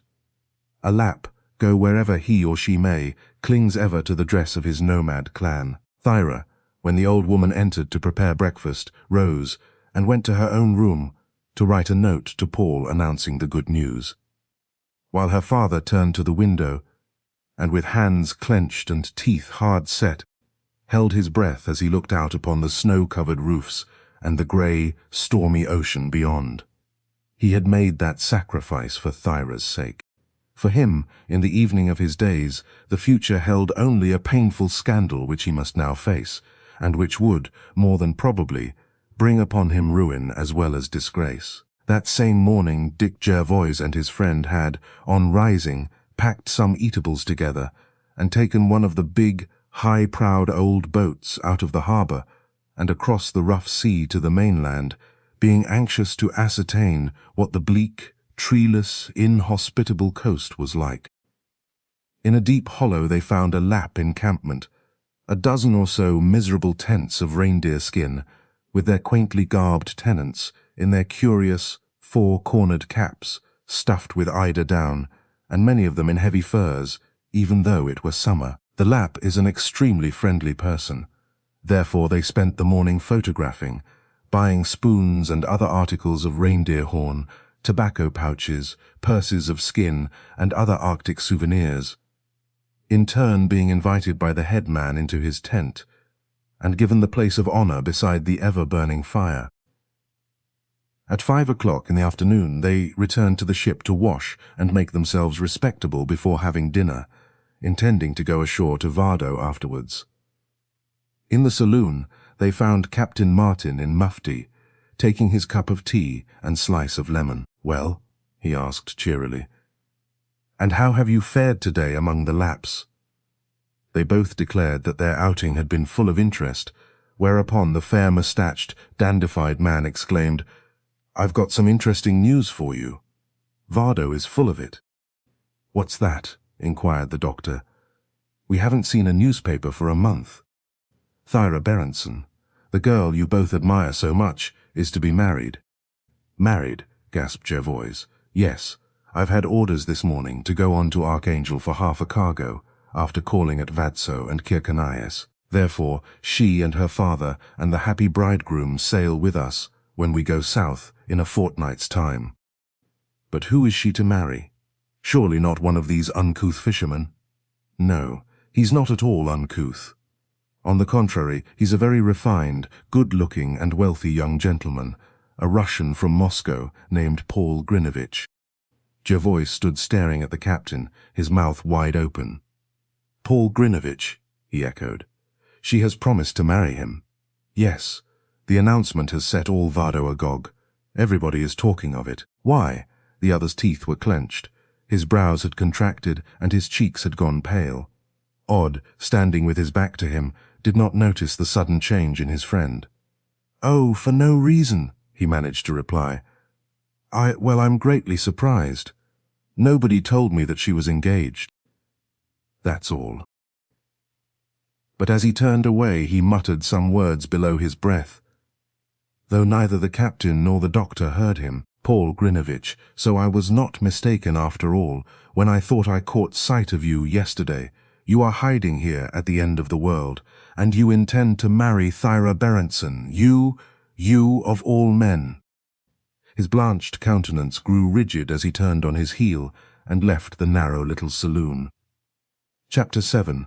The Captain Makes a Suggestion. When, 2 days later, Dick Jervoise rose, dressed with difficulty owing to the heavy sea, and ascended to the deck, he found they were approaching a small bay, where, through the drifting fog, could be distinguished a line of low wooden houses, painted various colours, brown, white, and blue, behind which, upon a small eminence, stood a tiny white church with pointed spire, while away on the horizon showed a range of low, bare hills.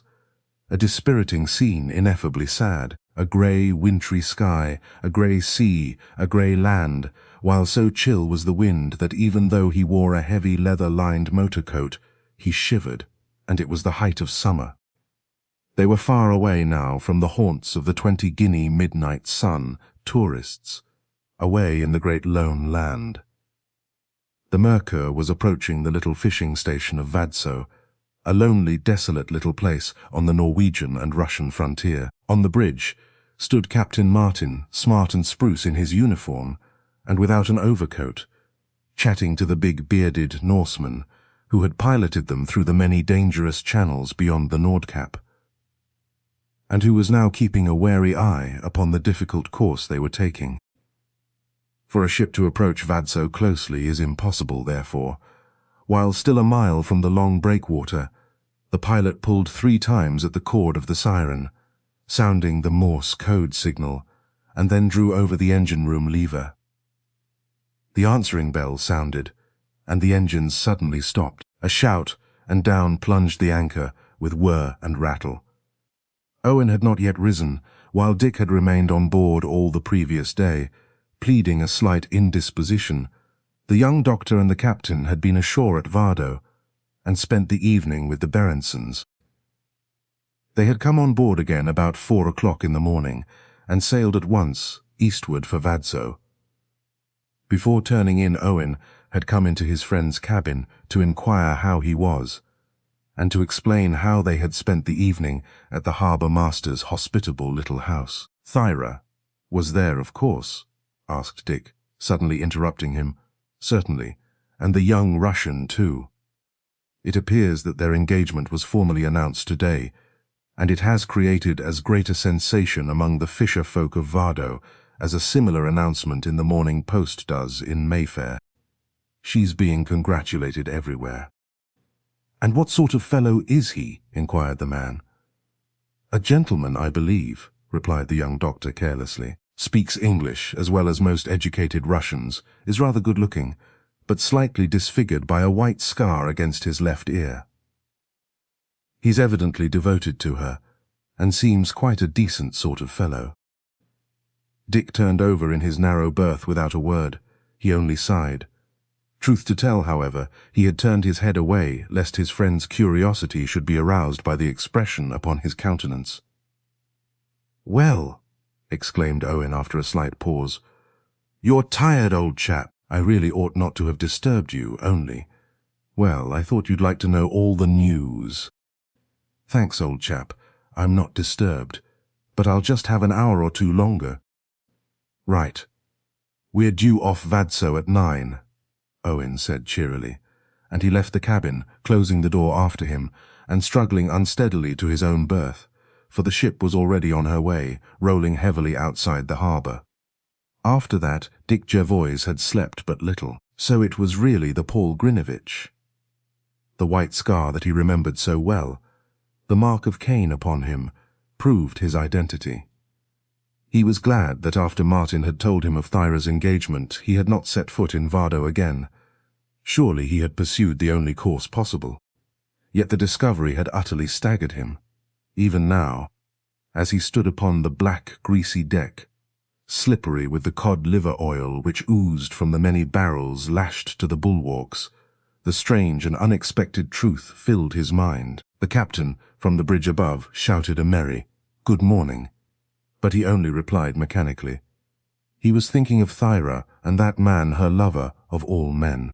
Again he shivered, and even while half frozen by that biting wind, he was at the same time asphyxiated by the horrible effluvia, wafted from the cod curing and boiling houses, and poisonous odours from guano factories.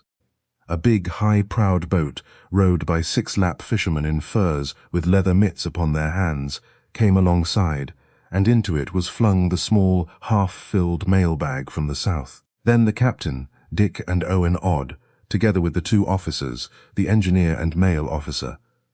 The same merry little company, who had met there every morning for the past month, assembled for breakfast.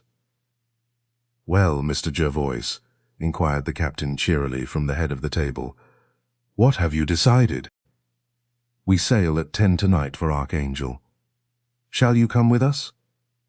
Or do you intend taking a trip inland for a fortnight, and we'll pick you up again at Kjellvik on our way south? As I said yesterday, you'd have a most interesting journey with the Lapps. Of course, you'd perhaps be compelled to rough it a little, but you, as a traveller, wouldn't mind that." "I think it would be jolly good fun," declared Odd enthusiastically. I've been looking up the route on the map. Of course, Captain, you wouldn't fail to call in for us. We don't want to be left up here all the winter, he added with a laugh. We shall be at Kjellvik 15 days from today, answered the captain.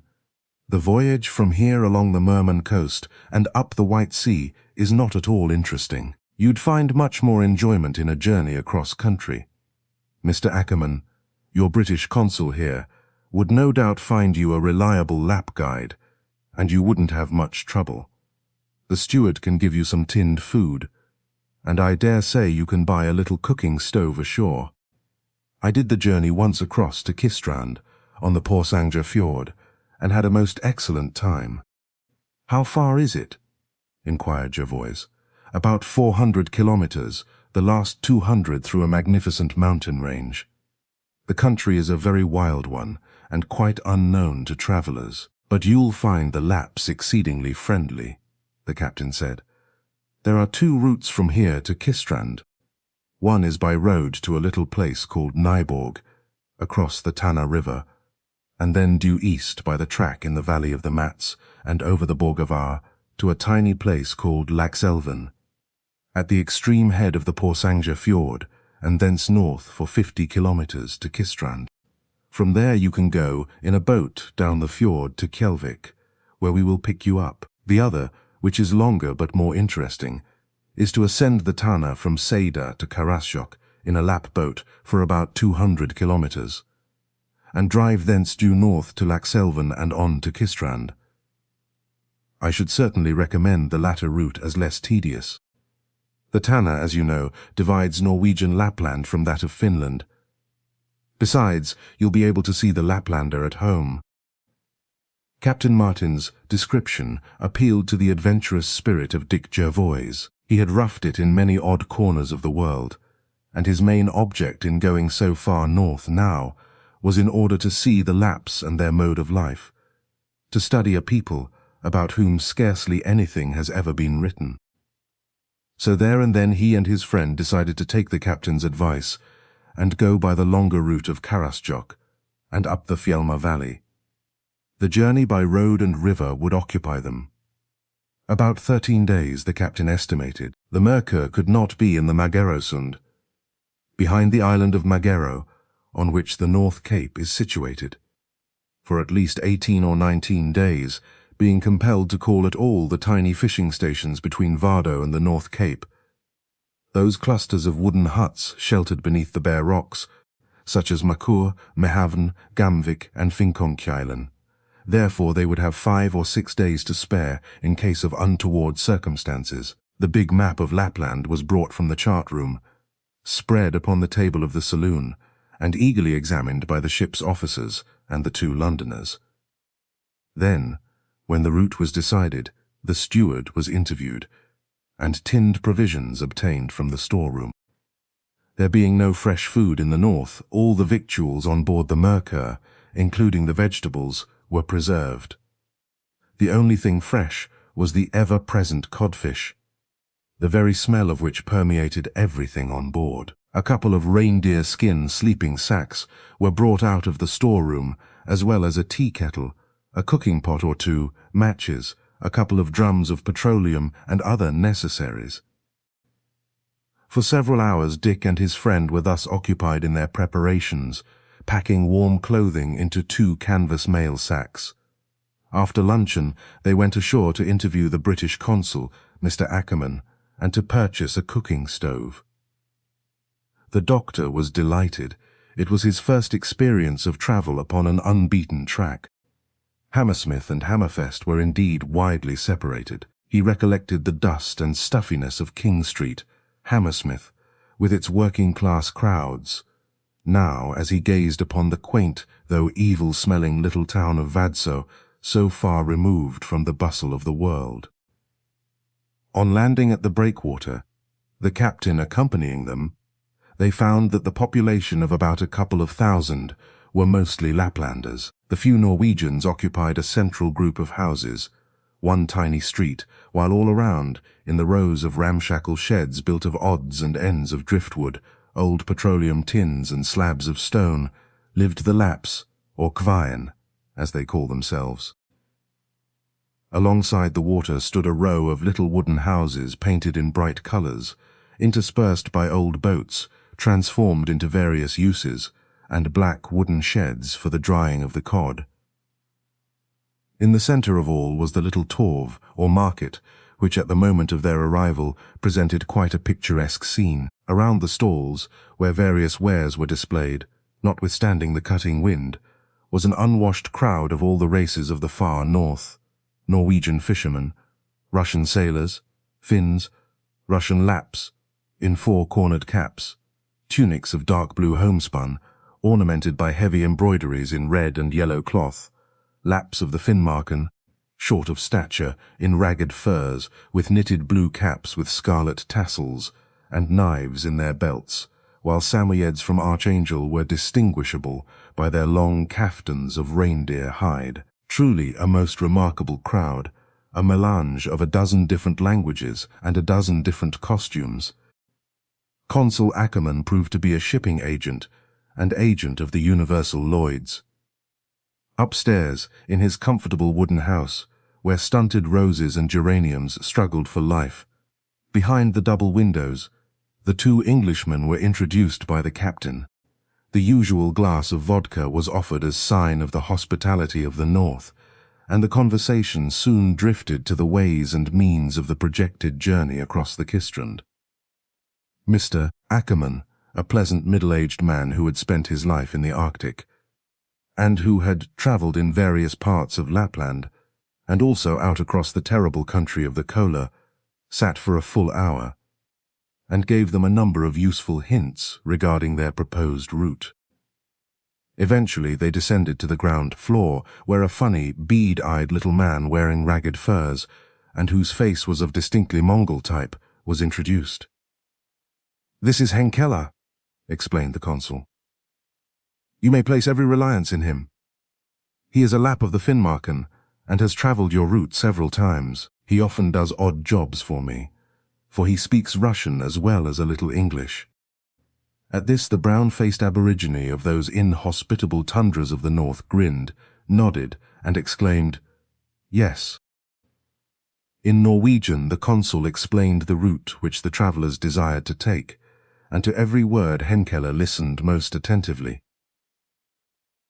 His age it was impossible to guess, for the average Laplander begins to look old at 25. Both Dick and Owen noted that he was not particularly clean-looking, but the consul had already warned them that they must expect dirt in travelling so far from European civilization. Dick was used to it, and possessed the practiced traveller's instinct of being able to keep himself clean under almost any circumstances. Odd as medical man, however, regarded uncleanliness with horror. The remainder of that short grey day was occupied mostly in preparations, the wizened-faced Henkela being particularly active in adding to the stores various articles of necessity which had been forgotten. On the road from Vadso to Nyborg reindeer are only used with the sleds in winter, therefore Henkela obtained horses with two very shaky vehicles, while at the general store Dick and Owen each purchased, at the Lapp's request, pairs of leathern mitts, and from a house in the Lapp town each a pesk, or huge coat of reindeer skin with the fur outside.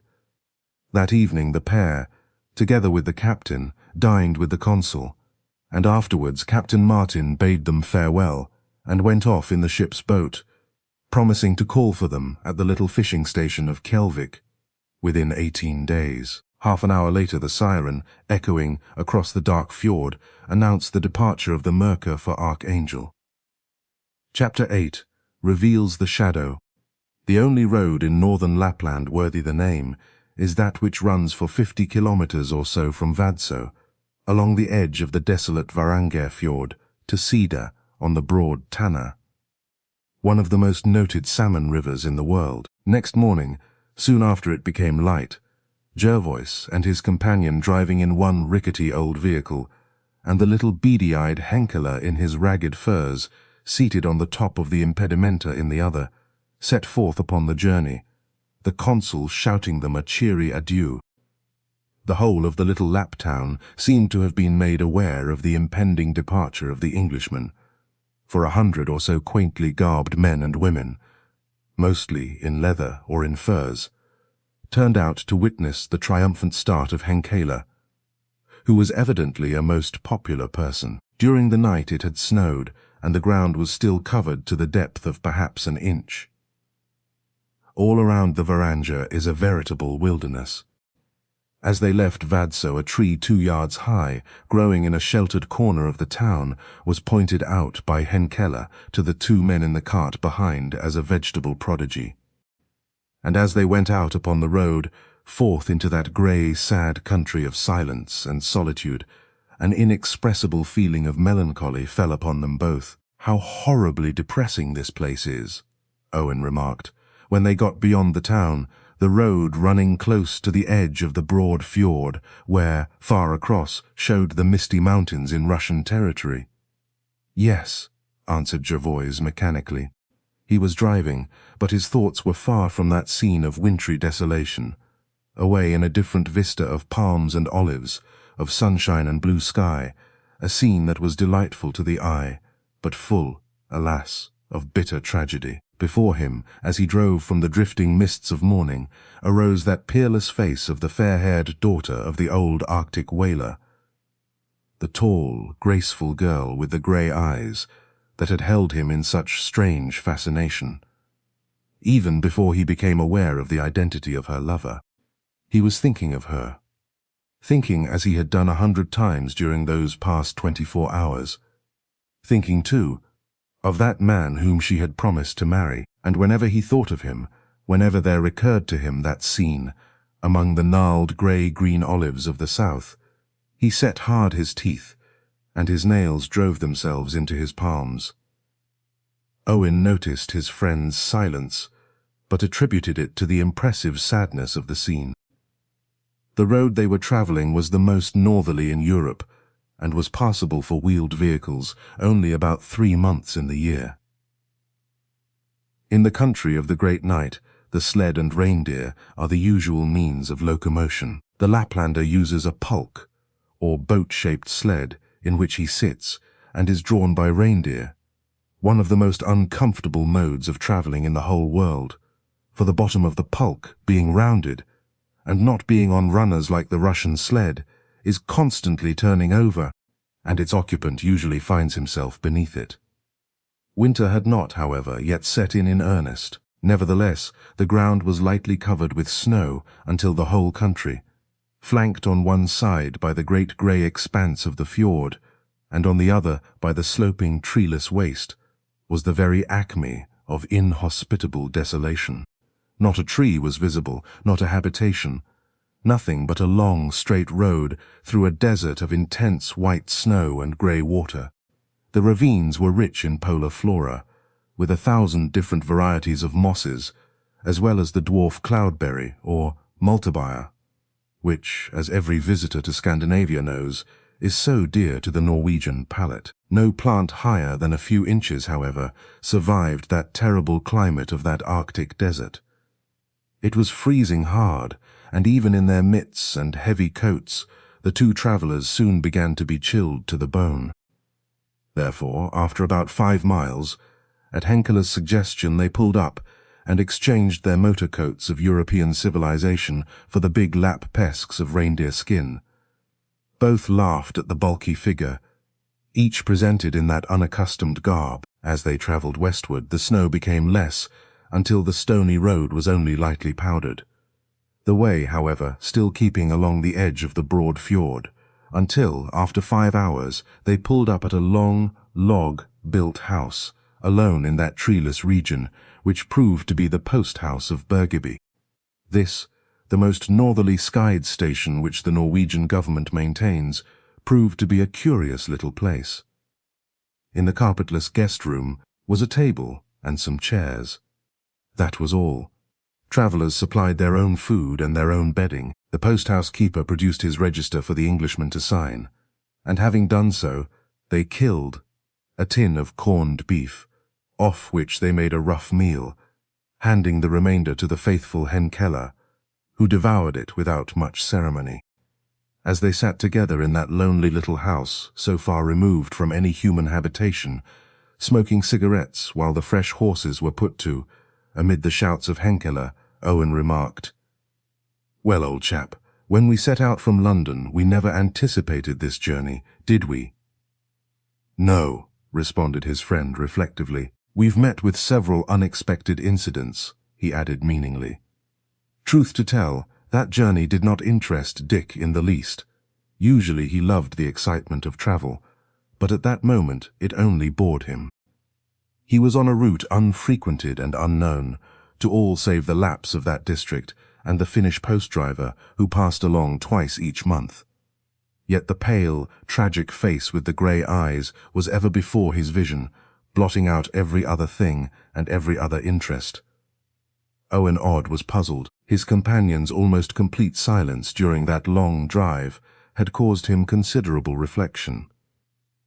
Dick Jervoise was always so full of dry humour that he began to wonder whether his friend's present attitude was due to any annoyance he might have unwittingly caused him. "What's the matter, Dick?" he ventured to ask at last. "Matter?" echoed the other, rousing himself suddenly. "Nothing." "Why?" "Well, because you're not exactly yourself today, old fellow, that's all. I'm afraid you're annoyed with me for going ashore the night before last when you were seedy." "Annoyed, my dear Owen? What rubbish! Surely we are good friends enough not to quarrel over any childish disagreements," he said, pulling himself together and bracing himself up with an effort. "Forgive me," he added apologetically, "if I'm not quite as bright as usual. I'm sorry." "My dear fellow, don't be so foolish," laughed the other. "As long as you're not annoyed with me, I don't mind, I assure you." Dick Jervoise suppressed a sigh. What would Owen think if he knew the truth? Yet he must never obtain knowledge of it. Never, never. Paul Grinevitch would be sailing with them on board the Mercure for the south. He and his bride, would be travelling to Christiania to be united as man and wife. On board the steamer they must meet, and then? Aye, and then? Chapter 9. The Arctic Wilderness. Leaving the Varanga Fjord just before darkness set in, the travellers struck across the wide, rolling tundra, and for many hours went forward until about 2 o'clock in the morning they drove into an enclosure, in the centre of which stood a small wooden hut, together with several other ramshackle outbuildings. It was the last rest house on the road. Indeed, the road, or rather the track, ended there, for before it lay the broad, swift-flowing Tana River. The stockade kept out the wolves in winter, and the house itself, raised several feet from the ground, showed the depth of the snows which lay there for several months each year. Henkeler banged loudly upon the wooden door, shouting something in Lappish, while Dick and Owen descended from the cart, cold and cramped, stamping their feet upon the frozen ground to promote the circulation. A deep, guttural response came from within, and after the lapse of 5 minutes or so, the door opened, and upon the threshold, before the lamplight, stood a tall, fair-haired Finnish Lapp, in his blouse of dark blue cloth, heavily embroidered with red, and long fur boots with upturned toes. With a broad grin of amusement upon his fat face, he stretched out both his big hands to wish the travellers welcome, and a few moments later Dick and his friend found themselves inside a good-sized wooden room, bare and carpetless, of course, save for 4 truckle beds, an old couch, some chairs, and a stove, the warmth of which was indeed gratifying after the frosty night. "Senko, our host, asks whether the gentleman would like some coffee," asked Henkeler in his very indifferent English. And at the same time there appeared a good-looking Finnish girl of 14, who was introduced as Senko's daughter, and who busied herself in piling driftwood into the stove. She was a fresh-looking, blue-eyed girl, all smiles and bows.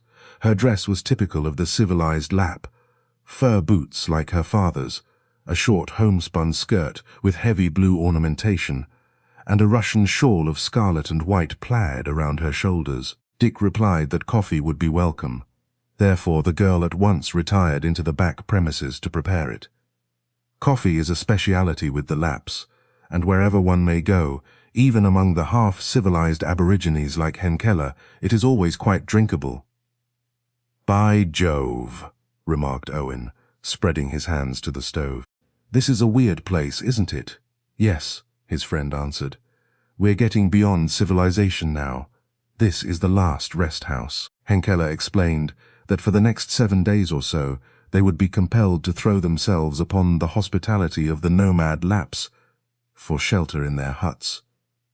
While Senko, his big face beaming with pleasure at entertaining strangers from that almost legendary land, England, the first he had ever had, came forward and through the guide answered their eager interrogations. He was a fine specimen of a man, 6'2" in height, a perfect type of stalwart northerner. His blouse was held by a wonderful girdle of chased brass, and in a rapousse sheath reposed the usual long knife used by the Lapp for the slaughter of reindeer. Henkela and Senko were in deep consultation, speaking in Lappic, of course.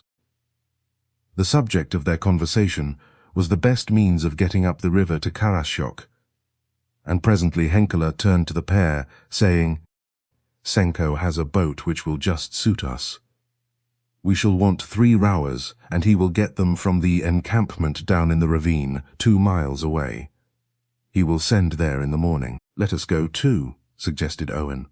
"We'll then see the kind of men we are getting." So that was arranged. Coffee was brought by the blue-eyed girl, who also bent and unlaced Dick's boots, and the whole party sat down to sip the comforting beverage.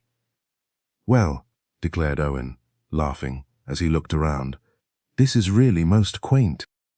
True, it was a curious experience. But curious experiences are of everyday occurrence when one is traveling beyond the zone of our modern civilization. Those people whom they were among were a race who fought the elements every day in order to live. A race who had never seen a tree or flower as we know them, who knew nothing of trains, tramways, or modern locomotion, and who cared not a jot how the world lived, so long as they themselves obtained sufficient for their daily wants.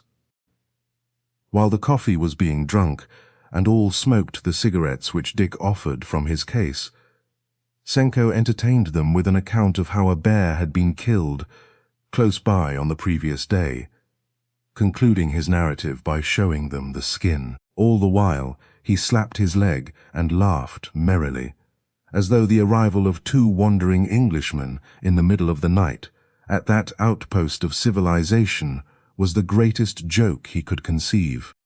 At last, however, tired out, Dick, Owen, and Henkela, dressed just as they were, threw themselves down on the beds, blew out the smoking lamp, and all slept soundly until the dawn. After more coffee, and some ship biscuits and ham from their stores, the humorous giant, who at every turn slapped the travellers heavily upon the back as a sign of good fellowship, conducted them to the Lapp encampment. It consisted, they found, of a dozen or so roughly constructed conical-shaped huts covered with turf, a hole being left in the roof to allow the egress of the smoke. Beside each hut was a framework of sticks, upon which were stretched reindeer skins in process of drying, antlers, salmon from the river, and pieces of reindeer meat awaiting consumption, all placed high out of the reach of the many grey, wolf-like Arctic dogs which barked vociferously and snapped viciously at their approach. Senko stooped and pretended to take up a stone, whereupon the animals slunk away. It is the only method of quieting the ever-barking dog of the Laplander. A shout from Senko, and a little undersized native in ragged furs, wearing a cap similar to that worn by Henkela, emerged from one of the huts and shouted back what was evidently a welcome. Then the party entered the encampment, Henkela explaining that to enter without permission was, by his people, considered the gravest form of insult. To receive assistance or hospitality from the Lapp, the traveller must always place himself in the position of being helpless. He will then be most kindly and considerately treated. They approached the hut of the headman who had greeted Senko, and as they entered the narrow but not uncomfortable little dwelling, Henkela exclaimed, Raf the Visui, peace to your house. Ibmel Adi. God grant it, was the man's reply, as by dumb signs he motioned the two Englishmen to a heap of furs placed on the right of the smouldering fire, the place of honor. In a lap hut the master and his family sleep on the skins spread on the right of the fire, and the servants on the left. A wizened, brown-faced little woman in furs, wearing a cap similar to the man, and dressed like him, was cleaning a cooking pot, quite undisturbed by the intrusion, while the interior, with the suffocating smoke curling through the hole in the roof, dimly lit by the light from the doorway, presented a strange, unusual scene. Around the place were heaps of reindeer and fox skins, in one spot the cooking utensils, in another a heap of fur clothing, while close to where Owen sat lay a child of 6 or 7, calmly sleeping. A sharp-nosed dog rose, sniffed the two strangers inquisitively, and then, satisfied with his investigations, curled himself again before the fire. Henkeller, a minute later, explained in his broken English that the headman, having heard what the pair required, bade them welcome and promised to let them have 3 of his best men as rowers to Karasjok.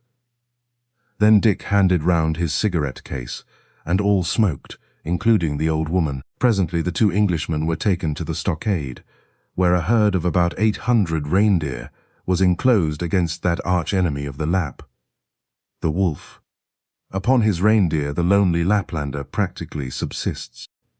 He lives upon the flesh, he makes his tent and his clothing of its skin, his thread of its sinews, his cheese of its milk, his implements of its bones, and often his fire of its offal. All this Henkeller explained. Dick, student that he was, soon discovered Henkeller to be a man of more than average intelligence. In his youth he had been for some years at the government school at Vadso, and, possessing a rather musical voice, he had, he said, learned many of those ancient songs which for centuries past have been produced and orally spread among the Lapps, including many of the runes of the Kalevala. In a moment Dick Jervoise became interested. He had long ago closely studied the various works of Russian and Norwegian writers upon the traditional poetry of the Lapps and Finns, and here was an opportunity to gather much information at first hand, which hitherto he had not been able to obtain. Henkeller's English was, of course, not very clear, but it was quite sufficient to act as a channel through which he could obtain knowledge. He had gone deeply into the subject. In the cosy comfort of his little flat at Barnes, he had studied many translations of the Finnish and Lappish runes, those heroic or magic songs which have been handed down from the remote ages, the song of the origin of the Kantele, those of the journey to Vipunen, Wainamoinen's wound, and the expedition for the Sampo were all well known to him. Therefore, with much gesticulation and not without difficulty, he discussed them with the black-eyed little man in furs and knitted cap, as, after making final arrangements with the 3 Lapps who came forward as rowers, they walked back side by side to Senko's house. At last Dick Jervoise seemed to take a keen interest in the journey. Therefore Owen was gratified, though the story of the ancient runes or of the Kalevala did not interest the doctor. Yet he was delighted to see that in his friend, student that he always was, a new interest had been aroused. Chapter 10. Towards the Doom. The ascent of the broad Tanna in that big old black boat was slow, tedious, and terribly monotonous. For the most part the river, famous for its salmon and the particles of gold the water contains, flowed across a great, open, treeless tundra, and often the current was so strong that the 3 rowers required the assistance of Henkeller, himself a fisherman, to keep her head to the stream. The distance from Seda to Karasjok was nearly 300 kilometers, and most of the course lay due south through a barren land entirely uninhabited save where the Lapps had settled upon the banks to fish. And it was in these huts, in every way similar to the huts of the encampment near Seda, that each night they sought shelter and slept. Landing several times each day to cook food and stretch themselves was the only recreation they obtained. Therefore Dick, seated in the stern of the boat, hour after hour, and day after day as they slowly ascended the stream, turned his main attention to Henkeler, in order to improve his knowledge of the Lapp poetry.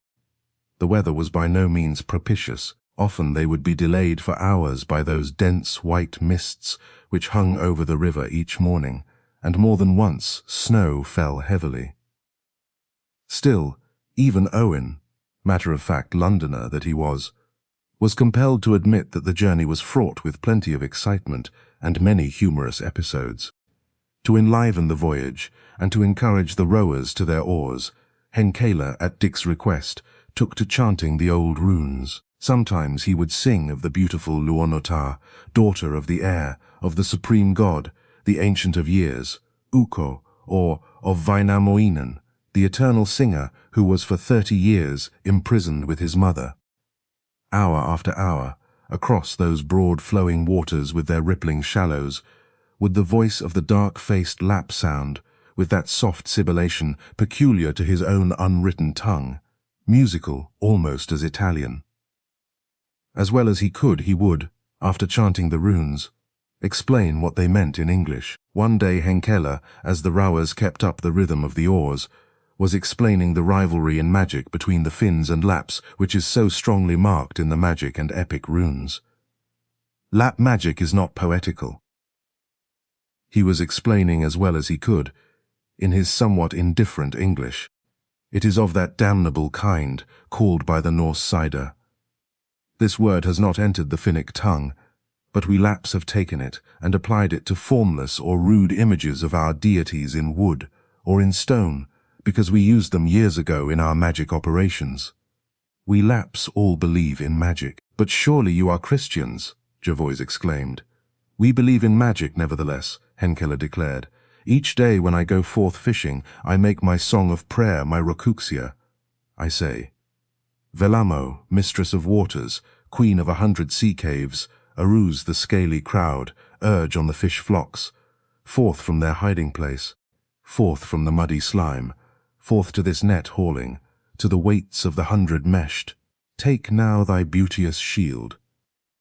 Shake the golden water lily, with which the fish thou frightenst, and drives them towards the net. Beneath the plain so gloomy, above the boulders black. Most interesting, declared Odd, who had been listening attentively. Again, exclaimed the Lapp with the sharp black eyes, as he puffed at his long pipe, setting his gaze straight towards the grey bank of mist before him. Again, if I am ill and I take waters as a medicine, I repeat the words, O pure water, O Lady of the waters, now do thou make me whole, strong as before. For this I beg thee dearly, and in offering I gave thee, blood to appease thee, salt to propitiate thee. One morning, after passing an uncomfortable night in the hut of some nomad Lapps, near the dreary Finnish settlement of Audegoski, they had been delayed from starting for several hours by the dense fog which hung over the river, and in which it was impossible to row. At length, however, about noon, they had made a start, and at the suggestion of Jervoise, Henkeler had resumed his explanation of the land of Pohjola as being the seat of evils and darkness. In all the Lapp songs, Pohja, or Pohjola, is conspicuous, and according to Henkeler, that mythical country of the far north beyond the eternal snows was inhabited by Lapps, and the Lady of Pohjola was Lady of the Lapps.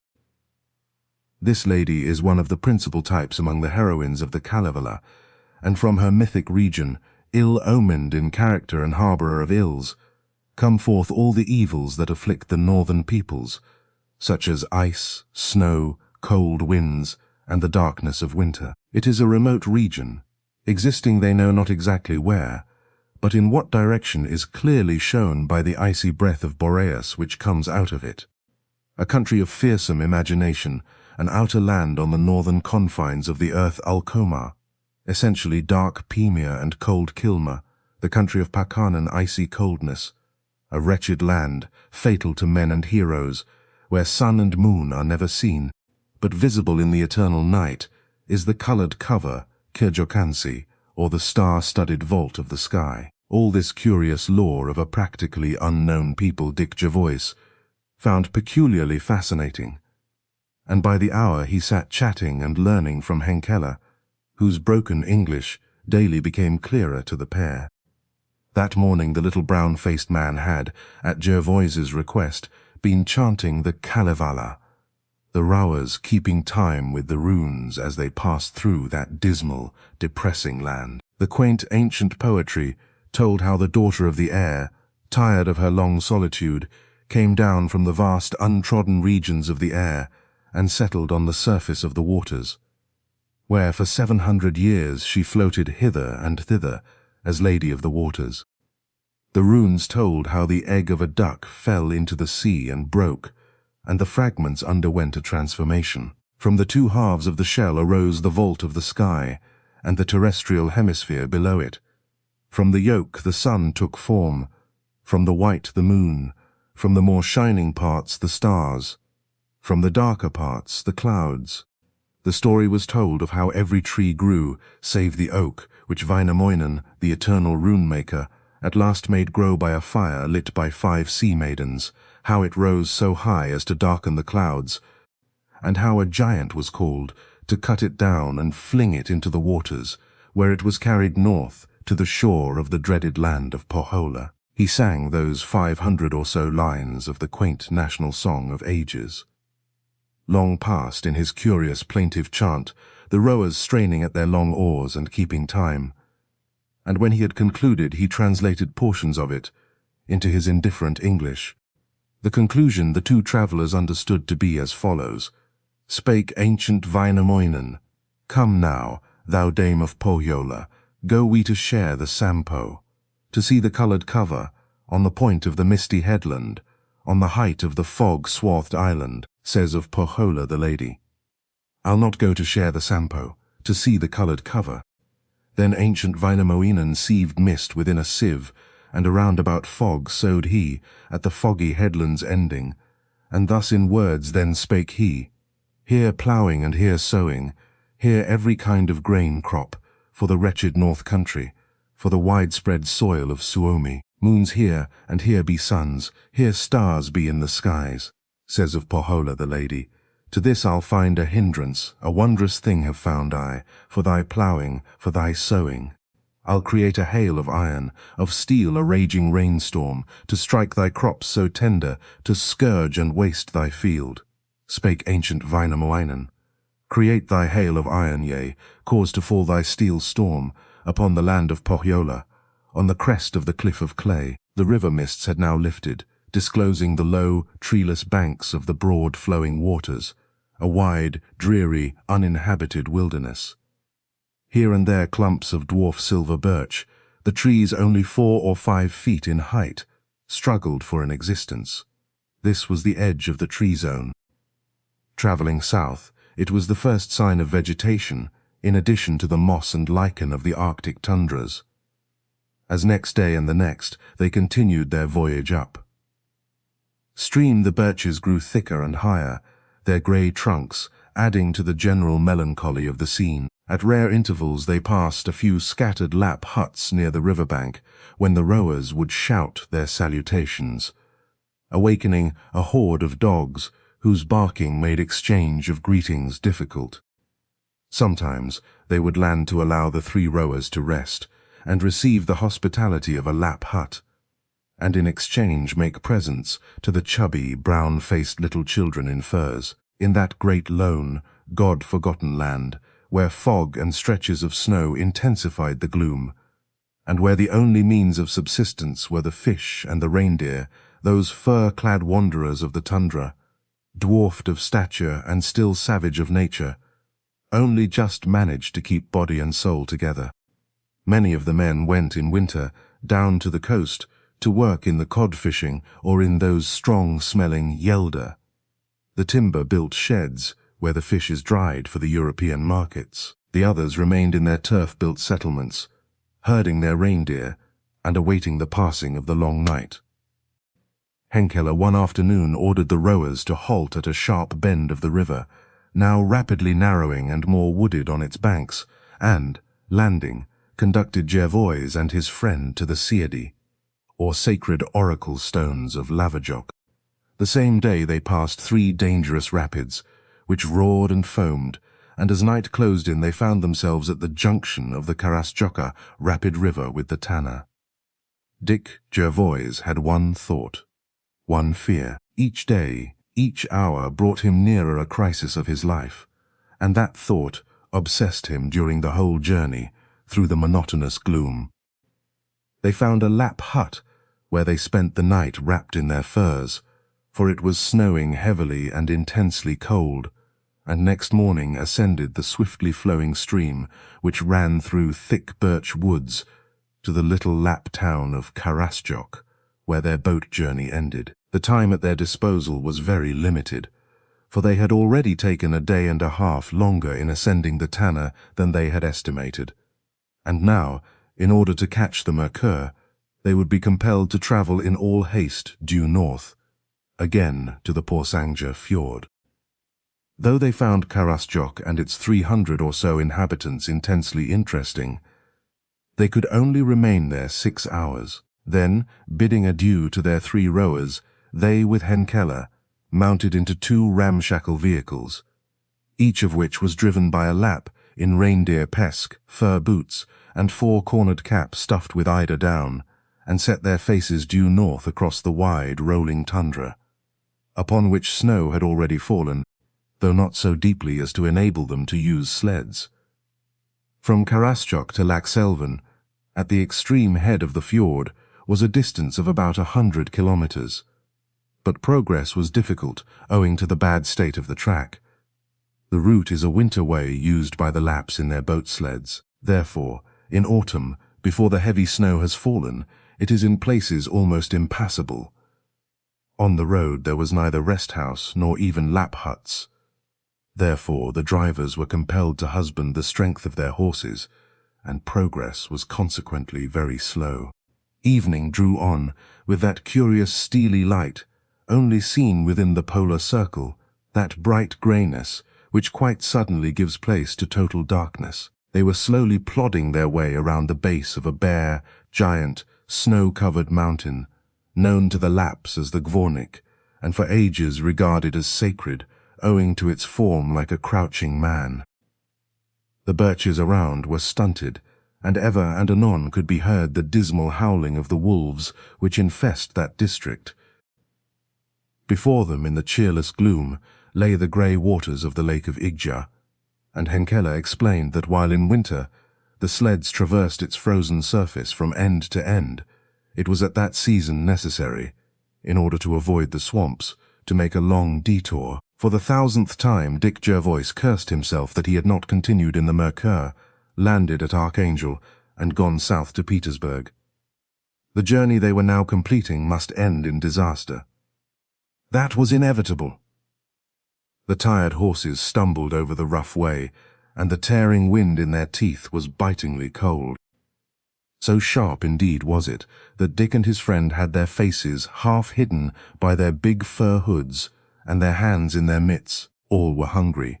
Therefore, after consultation, it was arranged to halt by the lakeside, light a fire, and have a meal, while the horses rested.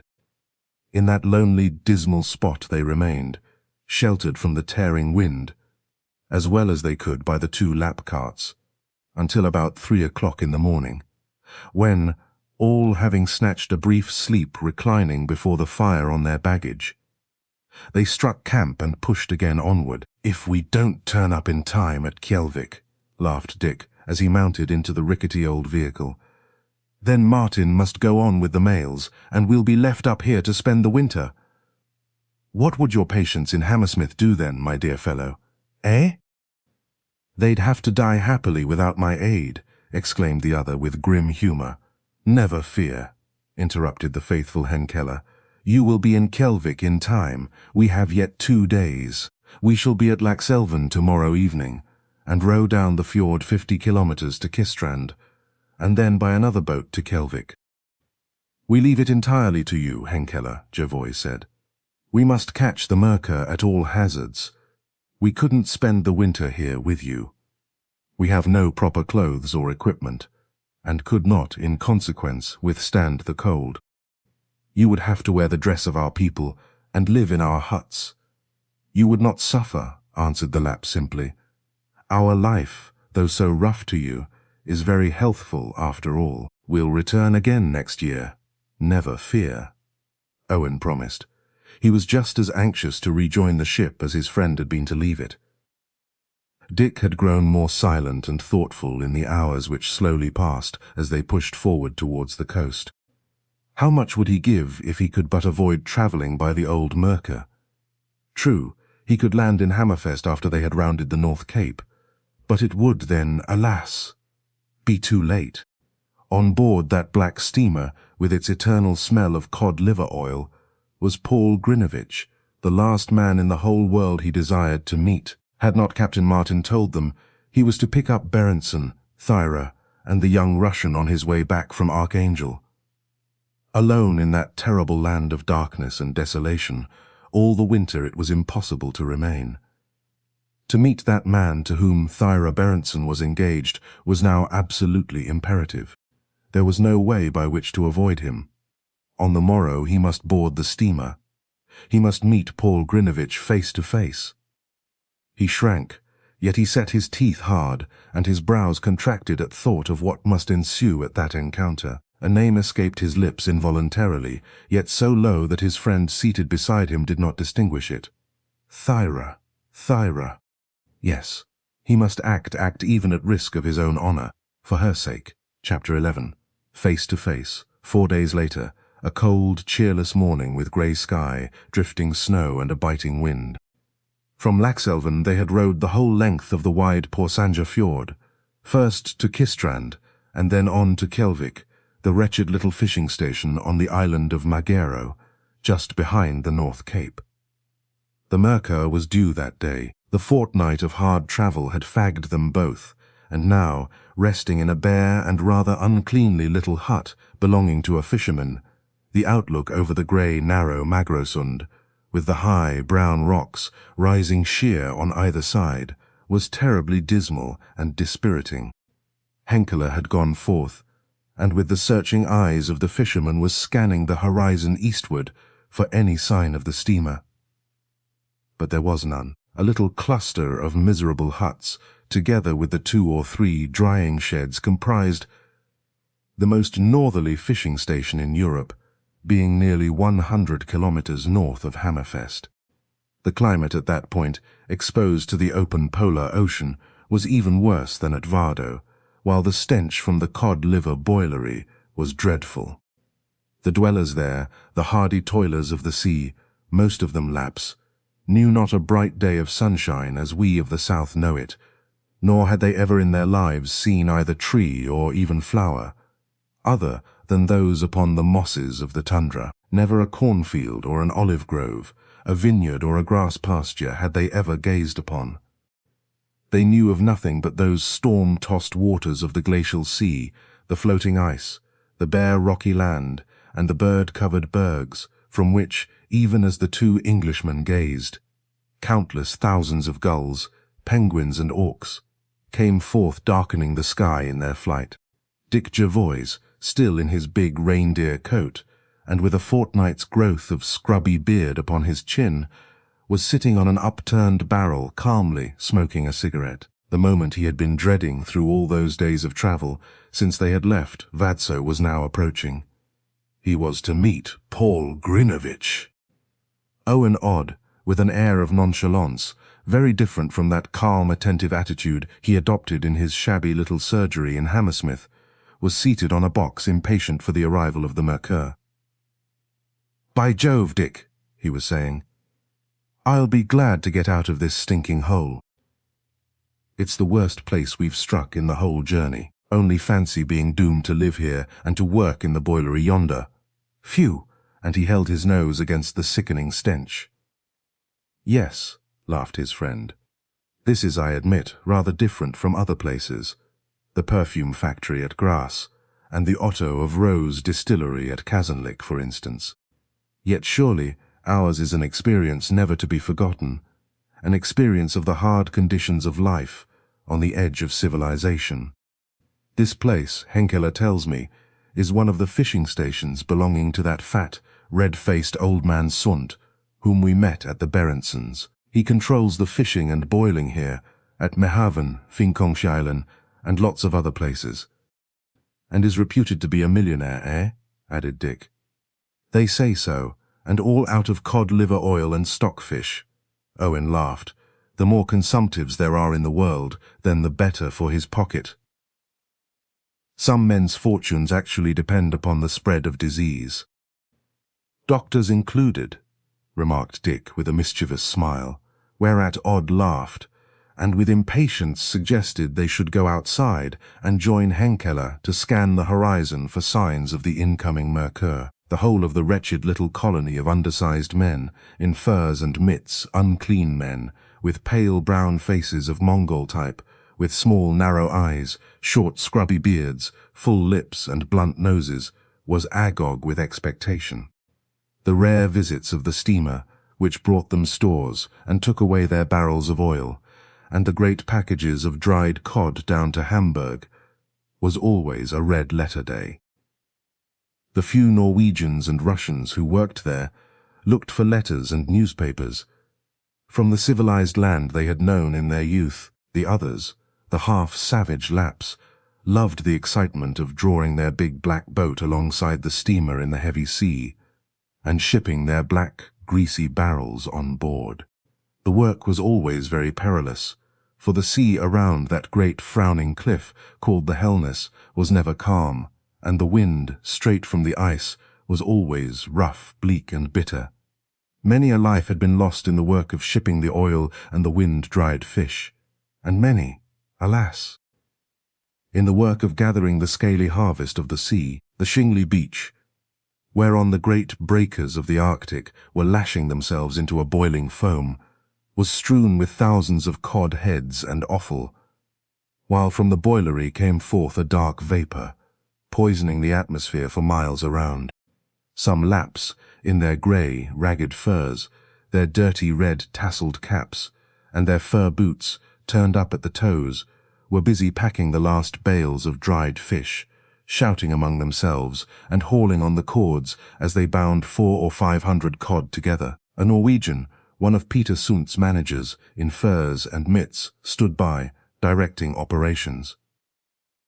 Outside some of the huts the Lapps were mending nets, others tarring and repairing their boats, while the flat-faced women within were busy cooking meals and attending to their household duties. Henkeler, as they strolled along the shore, chatted here and there in his own soft tongue with the fur-clad fishermen, while as they passed the flag-staff, the Norwegian flag was run up, as signal of the approach of the steamer. Away on the grey horizon could be seen the sharp, rocky point of the Swarholtklubben, standing out from the land eastward, and from behind this, Henkeler pointed out, the Mercure would first be distinguished.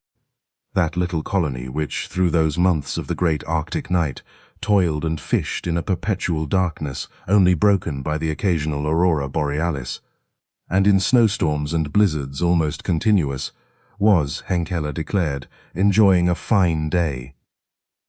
Fine meant that there was no fog, no snow, and it was daylight. The eyes of the colony were even upon that far-off, indistinct horizon, and were so for several hours, until nearly midday, when a shout from a group of Lapps attracted the two Englishmen, and they saw emerging from behind the long, misty headland a thin trail of black smoke. The heart of Dick Jervoise fell. He bit his lip, uttering no word. Owen, however, set about packing their traps together, and seeing that they were carried down to the boat which Henkeler had engaged. They had paid off their faithful attendant, paid him well, and he had expressed his delight in many ways. For the next 4 months there would be no steamer to take him back to Vadsø. Therefore he explained that he would return to Karasjok by the way they had come, wait there until the Tana was frozen, and then travel in a reindeer pulk over the surface of the river, and so back to his own settlement. Dick had scribbled a note to Mr. Ackerman, explaining how pleased they had been with the Lapps' services, and there now remained nothing but to leave that damp, dreary, inhospitable land. The two friends stood watching the rapid approach of the black, battered old steamer, with its high black funnel bearing the 3 narrow white bands, the vessel that had been their home for so many weeks, and was now to bear them back to the civilization and hustle of modern life. With the long trail from her smokestack, she steamed direct for the shore, until, when about 3 miles away, there sounded from the siren that well-known warning note, the Morse code signal of long and short blasts, announcing its approach. Ashore all was bustle in the little place. Men, women, and children ran down to the beach to watch the only link they possessed with Europe, that unknown country of the sun, the country whence came the flower, without which they must die. The country about which the men who had seen it told such marvelous stories. The Laplander is ever a child in his vivid imagination, and though he may be rough and uncouth, he builds castles in the air, and imagines that he has seen that wonderful city of which he had heard so much. The capital, Christiania, where lives King Haakon. At last, the Le Queux suddenly altered her course, dropping anchor about half a mile from land, whereupon the boats, already laden with barrels and bales of fish, until they appeared top-heavy, put off, followed by the boat with the 2 Englishmen and their impedimenta, Henkeler insisting upon coming in order to see his charges safely on board, what he termed the Hamburger. The crucial moment for Dick Jervoise had arrived. He knew that among the passengers on deck, watching the arrival of the cargo, would be Paul Grinevitch. In a few moments, too, he would bow over the white hand of Thyra Berendsen, the girl with the grey, childlike eyes that he so admired, the eyes that now ever haunted him. The approach was difficult on account of the tremendous sea running, but at last Dick found himself on board, shaking hands with Captain Martin, who, smart in his well-kept uniform, was greeting the pair. "Well, how did you get on? Had a good journey, eh?" he inquired. "Excellent," Owen declared. "It was all most interesting. And you?" "Oh, pretty bad weather in the White Sea." "Quite unusual at this season," responded the captain. "But," he added, "we have on board our friends from Vardo, the captain, his daughter, and the Russian gentleman. They go down with us to Trondheim for the wedding. You will land there and go on to Christiania by train, I suppose?" he asked of Jervoise. Well, I really don't know," Dick replied, almost mechanically. "I may get off at Hammerfest or Tromsø." "Better not," advised the captain. "The summer season is over now, you know, and winter is setting in. Up here it is not place in winter for you people from the south." "Well," declared Odd, "I'll have to get back to Christiania and across to Hull as soon as I can, even though you stay here, Dick. I've my practice to return to, remember." "We'll discuss it all later on," Dick said, and as he turned, he found a burly man in yachting cap and thick blue pilot jacket standing behind him. It was Jorgen Berendsen, whose face beamed with good humor as they grasped hands. "I'm going down to Trondheim," he explained. "I go to be present at my daughter's wedding. You land at Trondheim too, of course. I hope you and your friend the doctor will accept our invitation to the ceremony. You," he added, addressing Owen, "have met Monsieur Grinevitch. You met him the night before you sailed." "Yes," replied the young doctor, "but my friend Jervoise has not yet done so. He's on the upper deck, I believe, with Thyra." "Of course they are inseparable," he laughed merrily. Inseparable?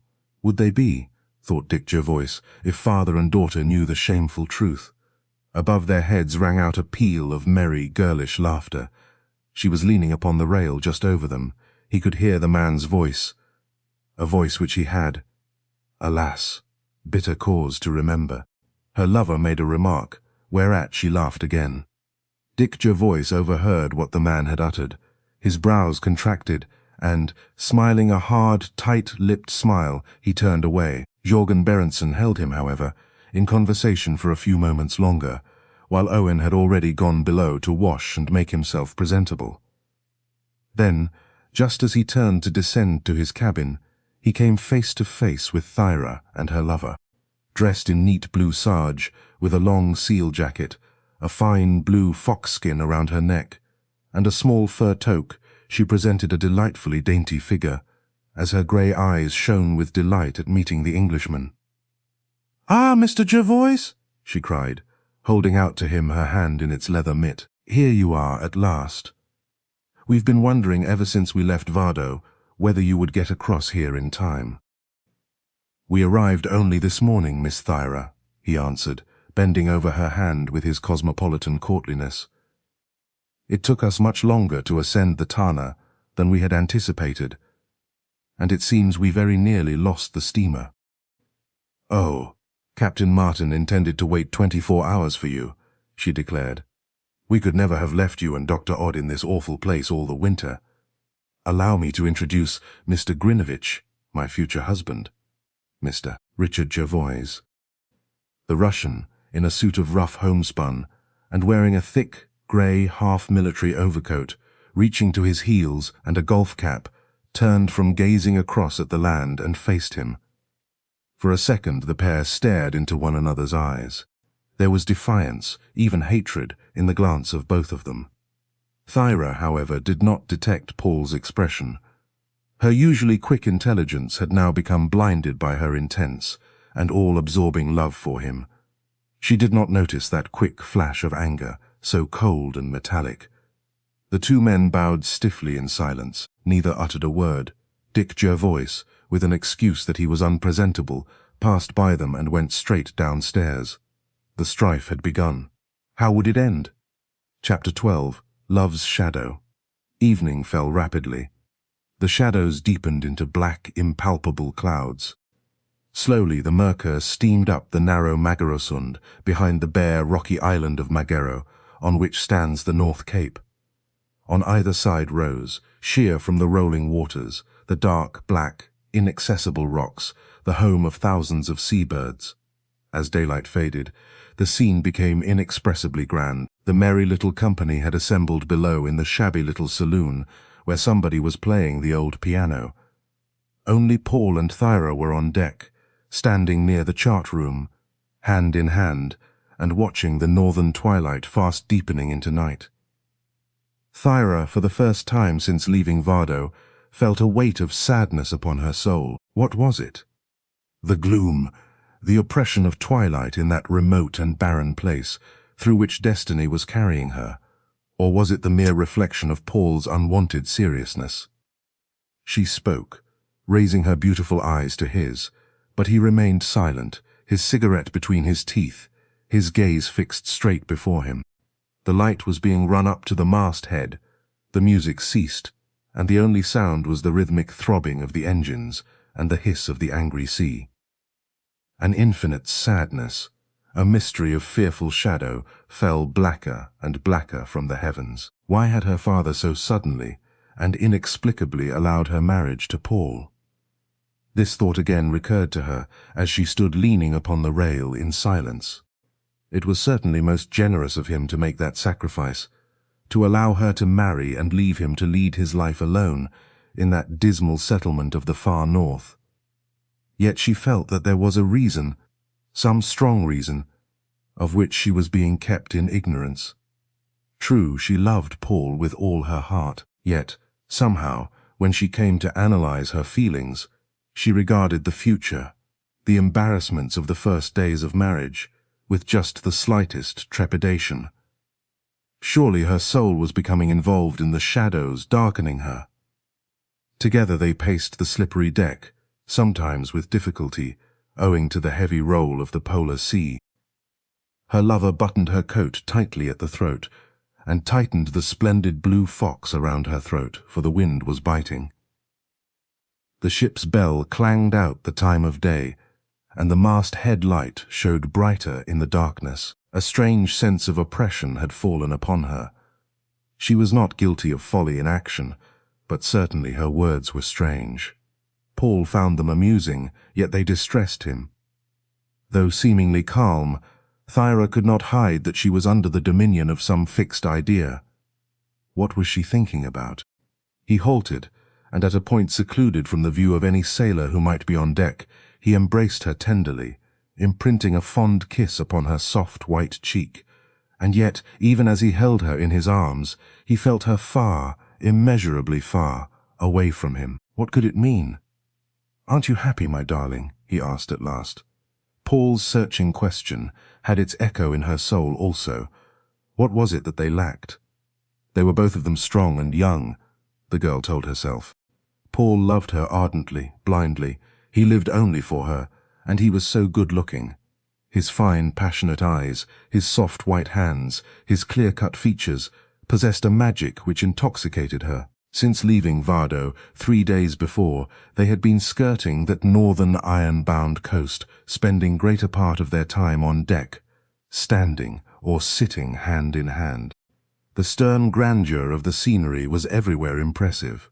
The gloom of that silent coast alternated with the gaiety of Captain Martin and his officers, and the merry strains of the old piano below. True, the sea was rough, but was she not essentially a child of the sea? As they steamed along in the gathering gloom, black masses of rock reared themselves perpendicularly out of the waters, rising directly from the deeply cut fjords, and, riven and cleft, towered precipitously upwards or leaned threateningly over. On their heads lay masses of ice stretching for miles, covering whole districts, and scaring away all life, save the torrents to which they themselves gave birth. The midsummer sun had disappeared. No longer at midnight it stood large and blood-red on the horizon. Its veiled brilliance reflected alike from the ice-covered mountains and from the ocean, as Dick and Owen had witnessed it. For the brief summer in that dread wilderness of rock and icy sea had passed.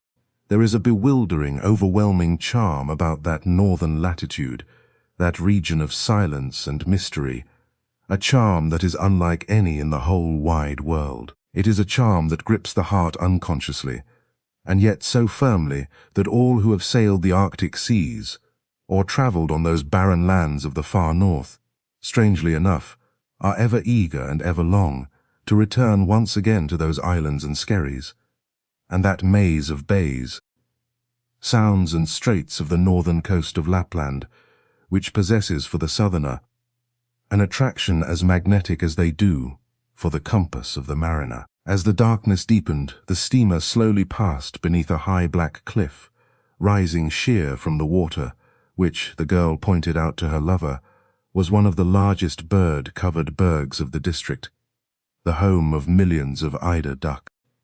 "How strange it is," she remarked for want of something to say, for she saw that he seemed troubled, that only 2 causes can move the sea-birds: the eider ducks, auks, gulls, terns, oyster-catchers, and the rest, to visit the land, the joyous springtime sense of new awakening love, and the mournful foreboding of approaching death. "I was not aware of that," he said, gazing up at the towering wall of black rock. "You have studied the birds, I suppose?" "A little," she laughed. "It's curious that not even winter, with its long night, its cold and its storms, can drive them to the land. They are proof to all the terrors of the north. They may alight, but only for a short time, often on a solitary island in the sea, to oil their feathers more thoroughly than can be done in the water. But when with the sun's first brightness love stirs in their breasts, all, young and old alike, though they may have thousands of miles to swim and fly, strive to reach the place where they themselves first saw the light of day. And if, in midwinter, months after the breeding places have been left desolate, a seabird feels death in his heart, he hastens as long as his strength holds out, that he may, if possible, die in the place where he was cradled. "It is surely much the same with us," he said, holding her hand. "We would all of us, if we could, die in the place where we were born." He spoke mechanically. The truth was that his thoughts were far away from that gloomy solitude. Before him had arisen a vision of the past, a recollection of sunshine and brightness, of sweet-smelling violets and carnations, of pretty women and well-dressed men, of a land where man had enhanced the beauties of nature until it seemed almost a terrestrial paradise. And as he gazed upon the scene he saw 2 faces, a man's and a woman's, faces that he had believed until an hour ago he would never again recall. The man, that man who alone knew the terrible truth, had risen against him, risen as though from the sea. He had come on board and had met him face to face. Thyra, in ignorance of the reason of her lover's silence, stood by his side in uneasiness. Try how she would, she could not account for that strange feeling of oppressive sadness, precursory of evil. Something was not right. Of that she felt convinced. And yet, what could it be? Her father, devoted as he was to her, was taking her to her aunt's in Trondheim, where she was to be married to Paul. Afterwards they were to live in St. Petersburg. They had decided upon the Russian capital in preference to Moscow. Before they had left Vardo, Paul and her father had spent some hours together, and what her lover had said had apparently entirely satisfied the old captain. Soon, Paul was saying, as with her soft hand in his they both fixed their gaze upon the dark waters, soon you will be mine, my own dear wife. Then we shall be happy, so happy, he added in a strange voice. Aren't we supremely happy now, Paul? She asked. Surely this journey should be the happiest in all our lives. He bit his lip. But in the darkness she could not see the hard expression upon his countenance. It is. Of course it is, he assured her, with an uneasy laugh. Yet his thoughts were all of that man. Richard Jervoise in the saloon below, the man with whom he must sit and eat at the same table in half an hour. Then a moment later he said, I never anticipated, dearest, that we should be travelling south so soon. All this seems a dream, Thyra, a dream too sweet to be a reality, and his fingers closed tightly upon hers. Yes, she declared, turning her face, half buried as it was in her furs, towards his with a passionate look in her eyes filled with the light of unshed tears. I know, Paul, how fondly you love me. Need I say that I love you, dearest, just as fervently, and that I am very, very happy? Are you? He cried quickly. Do you know that from your attitude today I began to suspect that you had been filled by some grave apprehensions, that something had caused you uneasiness? Did you? She laughed with well-feigned carelessness. How absurd! Why, Paul, I'm the happiest girl in all the world. I have your love. What more can I desire? That's right, he exclaimed cheerily. Love, peace, happiness, all that makes life worth living lie before us. Therefore, why let these dispirited surroundings influence our thoughts? In Petersburg my friends will welcome you warmly, and you will soon be mistress of your own home. And you, dear heart, she said, clinging to him, will be my husband. Ah, Paul, my Paul, I want nothing else in all the world, only you. He bent until his lips touched hers. Yet, as she returned his passionate caress, his conscience smote him. What would she, who trusted him so entirely and implicitly, she so innocent of the world, and its pleasures and its pitfalls, think of him if she knew the shameful truth? She clung to him, for where they stood, no one could witness their embrace. He loved her, yet he feared that tall, athletic, straight-eyed Englishman who had once before crossed his path in that far-off southern land, and who now, at the very moment of his triumph, had risen a living witness of his dishonor. As he held her slim form close to his breast, covering her dainty mouth with his kisses, yet standing unsteadily on the slippery deck, owing to the long roll of the sea, he reflected. His brain was a whirl. True, Dick Jervoise could, if he chose, tell a strange and bitter truth. Yet was not that hateful Englishman utterly in his power, after all? Could he not, if he so wished, crush him so completely that any word he uttered in retaliation would be disbelieved? And his lips tightened into a hard smile, even as he pressed them again to those of the sweet innocent girl whose pure soul he possessed, and whose intense love was all-consuming. Chapter 13. Faces in the Mist. The evening meal in the small saloon of the Mercure was bright and pleasant, even though it consisted of tinned provisions and many varieties of cheese in Norwegian style. Captain Martin, his uniform carefully brushed, his linen spotless, and his fair moustache carefully curled, sat at the head of the table smiling brightly, while Berentsen, the bluff old whaler, and Owen Odd were the life and soul of the little party. Paul Grinevitch had been allotted a place opposite Jervoise, but as he seated himself, the Englishman had smiled affably and remarked that it was the first civilized meal he and his companion had enjoyed since leaving Vadso. The Russian having replied with equal affability, none of the party guessed that the two men had met on a previous occasion in circumstances both remarkable and tragic. Indeed, Thyra, her lover, and Dick Jervoise were soon in animated conversation, the last named describing their journey to Karasjok and relating many of the humorous incidents of the road. Now and then the two men exchanged glances, quick, covert glances, each wondering what was passing at the back of the other's mind, while Owen was laughing heartily with Martin and the grey-bearded harbour master, the hunchback male officer and the engineer joining in the hilarious chorus. Captain Berenson's broad smile, lighting his weather-beaten face, told of unruffled good humour, that easy-going good fellowship of the true-born sailor. Full of amusing anecdote and possessor of a keen sense of humour, he kept the little company in fits of laughter as he related to them some of the ludicrous experiences during his whaling days. He had, just before his appointment as harbour master, been second in command of the copy of the Viking ship, built by the Norwegian government, and sent over for exhibition at the World's Fair in Chicago. The voyage of the weird-looking craft across the Atlantic, and the sensation it caused.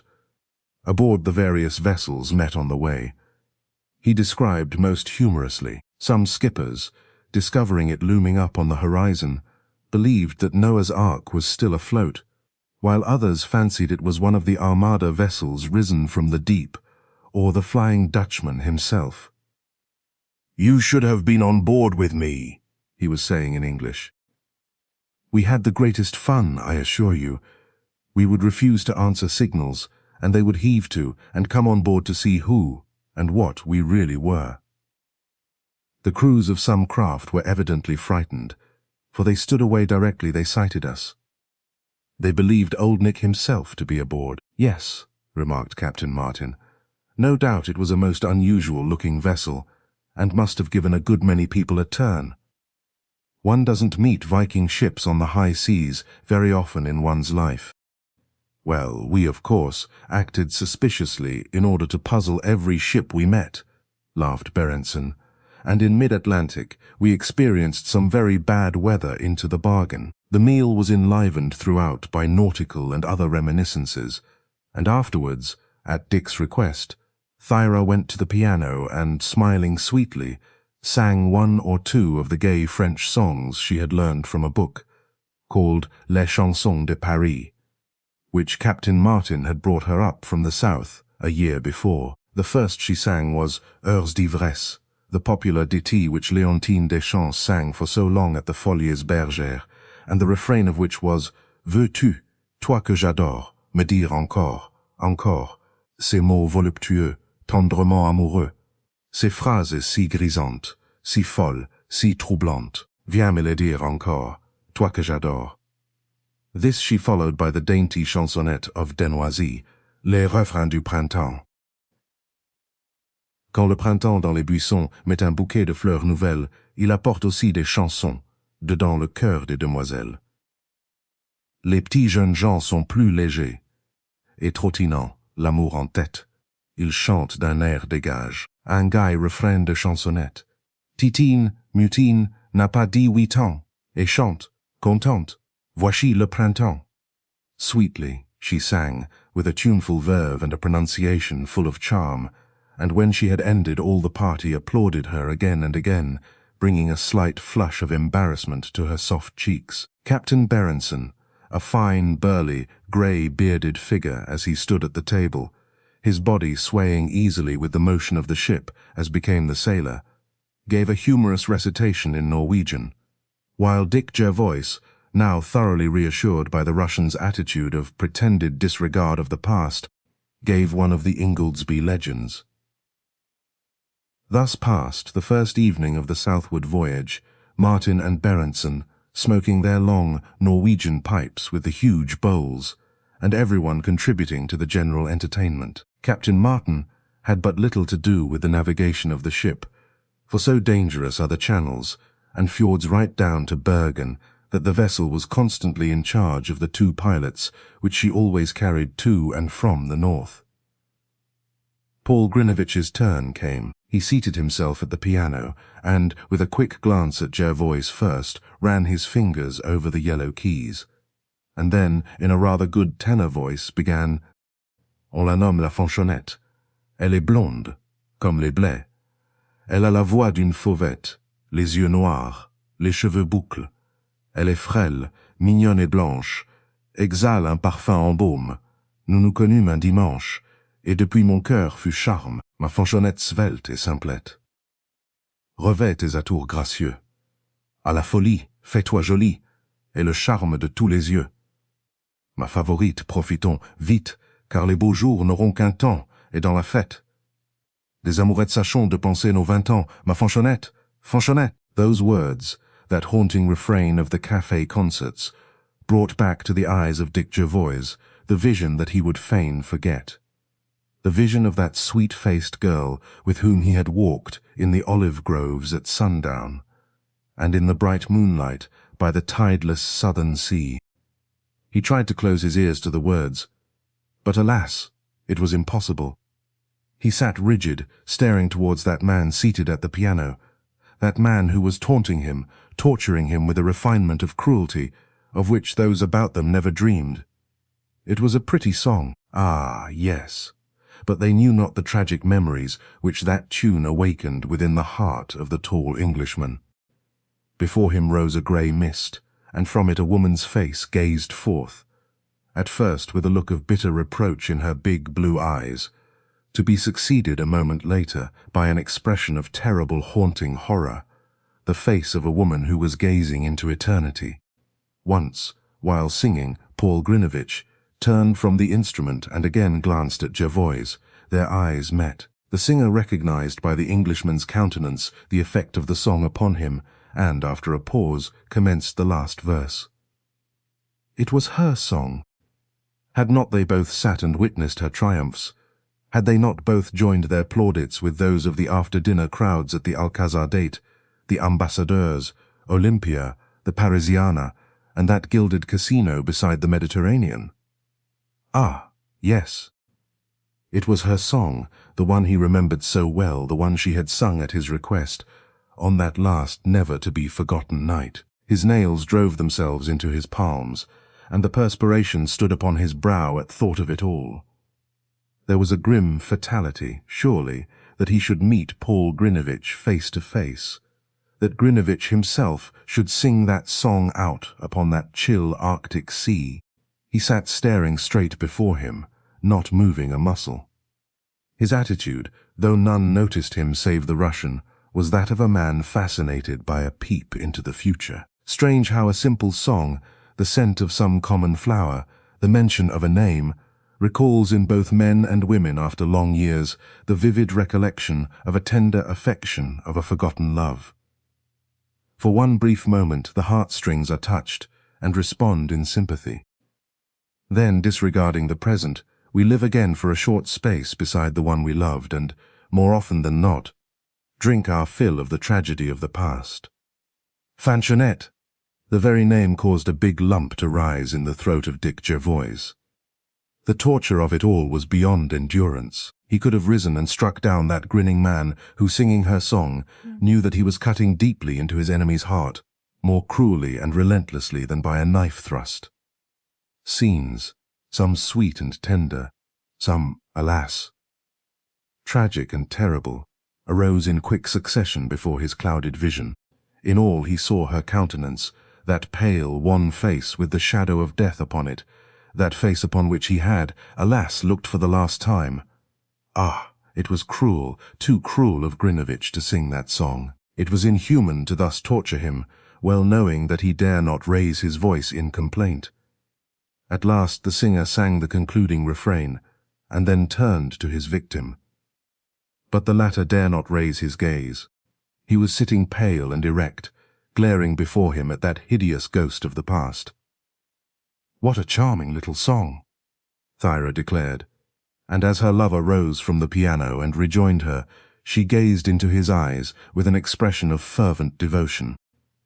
As soon as he could, Dick Jervoise escaped from the saloon, and, followed by Owen, ascended to the deck. The night was now dark, with a tearing wind straight from the ice pack, causing the vessel to labor heavily in the long rollers, for they were now out in the open polar sea again, and would remain so until they reached Hammerfest. Behind the canvas windscreen on the bridge, the pilot, in heavy fur coat and mitts, paced up and down, his keen, deep-set eyes ever upon his difficult course. From the high funnel sparks flew out far across the angry waters, while ever and anon a huge wave would strike the bows, causing the ship to shiver from stem to stern. "Ah!" cried Dick to his companion, as he bared his head to the wind. "It is more pleasant up here than down there in that stuffy saloon." "Yes," answered the doctor. "I noticed just now that you were a bit pale, Dick. What's the matter?" "Nothing, my dear fellow, nothing," laughed the other. "I'm tired, perhaps." "Better turn in early tonight," the doctor suggested. "But I say, the young couple seem most devoted, don't they? Thyra has been engaged to the Russian for quite a long time, I hear, though the secret, for some reason or other, hasn't been allowed to leak out. Then, all at once, it is announced, and the marriage hurried on as quickly as possible. Rather strange, isn't it?" "Yes," responded Jervoise, as they walked together towards the stern, careful to avoid stumbling against the piles of miscellaneous deck cargo. "You said, I think, that the Russian has been staying in Vardo for some time. What took him up to such an out-of-the-world place, I wonder? Who knows? What took us there, for example? Only just our wanderings. Same with him, I suppose. He met her and fell in love with her, just as you or I would probably have done had we been first on the scene. Myself, I have no hesitation in saying that she's one of the most charming and intelligent girls I've ever met." "We were agreed on that point on the first evening we went to the harbour master's house," said Dick slowly. "What do you think of the man?" "Well, rather a good sort, I should call him," was Owen's deliberate reply. "I know there's a prejudice against Russians all the world over. People believe they treat their wives badly. But I can't imagine him treating Thyra, or in fact, any woman, badly. He's completely devoted to her, that's quite apparent. And she has eyes only for him. They make a very smart pair." Dick Jervoise smiled.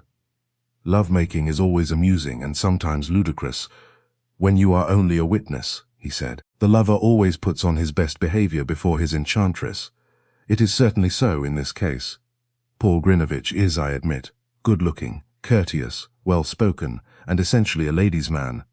But," and he paused, his mouth shut with a snap. "But what? Don't you think he'll make a good husband for our little Thyra? I call her ours because we seem to have discovered her." "Husband?" echoed his companion quickly. "Thyra would be better off in her grave than to marry such a man." "Why do you anticipate unhappiness for her?" asked Owen in quick suspicion. "Because that man, like most of his race, conceals the claws within the velvet paw. When powerless, he is humble and humiliated, but give him power over a woman, and he will tire of her and crush the heart. Nay, the very life from her. Ah, you don't know, old chap, you don't know." "Why, what's the matter with you tonight, Dick?" inquired his friend. "You don't seem to have a very good opinion of Paul Grinevitch." "No," Jervoise snapped, "I have not.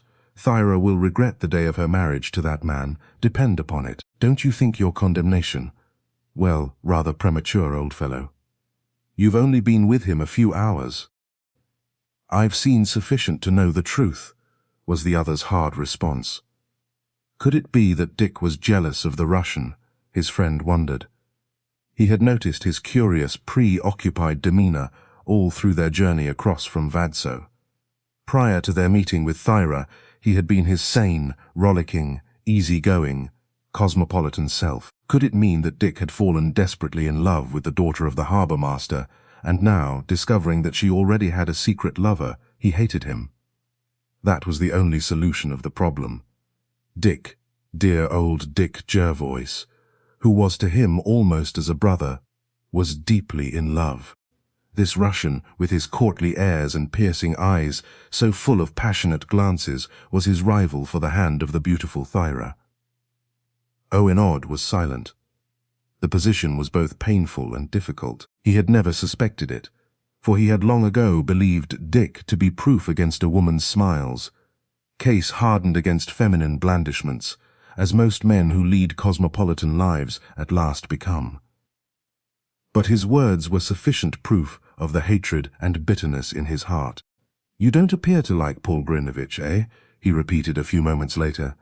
"Like him," cried Dick. I hate him." "Because she loves him," slowly suggested Owen in a softer voice. "Not for one reason alone I hate him," declared Dick frankly. But for many. At that moment he would have given worlds to have been able to unburden his heart to his friend. But, alas, it was quite impossible. Fanchonette! Fanchonette! That name, the haunting music, the face of that man seated at the piano was still before him, until he almost cried aloud to the wind in agony of soul. Chapter 14 is, in several ways, mysterious. Owen and Dick spent a pleasant hour on deck next morning with the dainty grey-eyed girl, while Paul and Captain Berenson smoked and chatted in the deck-house, in her neat sarge gown, long sealskin travelling coat, and fur toque. She was a delightful little companion. Anticipation of the coming event in Trondheim filled her with intense, almost childish excitement, and she had already made both the Englishmen promise to remain to be present at the marriage feast. To Paul, her Paul, she was utterly and entirely devoted. She spoke of him almost with every breath. Leaning against the rail on the upper deck, she chatted merrily in English with the two men, always picante and always amusing, as the ship rounded the high rocky headland of the island of Chialo. Suddenly, pointing with her mittened hand to the grey distance, she exclaimed, "Look, there's Hammerfest, the most northerly town in the world. You saw it on your journey north, of course." "We didn't land," Dick replied. "We put in there at night and left at dawn. Captain Martin said there was very little to see, and promised us a longer stay on our return. I heard him say this morning that we'll remain 6 hours there," she replied. "I know the place quite well. I have an uncle who owns one of the boileries yonder. And his factory contributes to the unpleasant effluvia, of course," laughed Owen. "I suppose so," she answered. "But all these places must really seem very terrible to both of you after the sunshine and warmth and trees and flowers of your southern land." "I love Christiania. Everything there is so bright and gay, and life altogether so very different." "You ought to see London," Dick remarked. "There's far more movement and bustle there than in Christiania."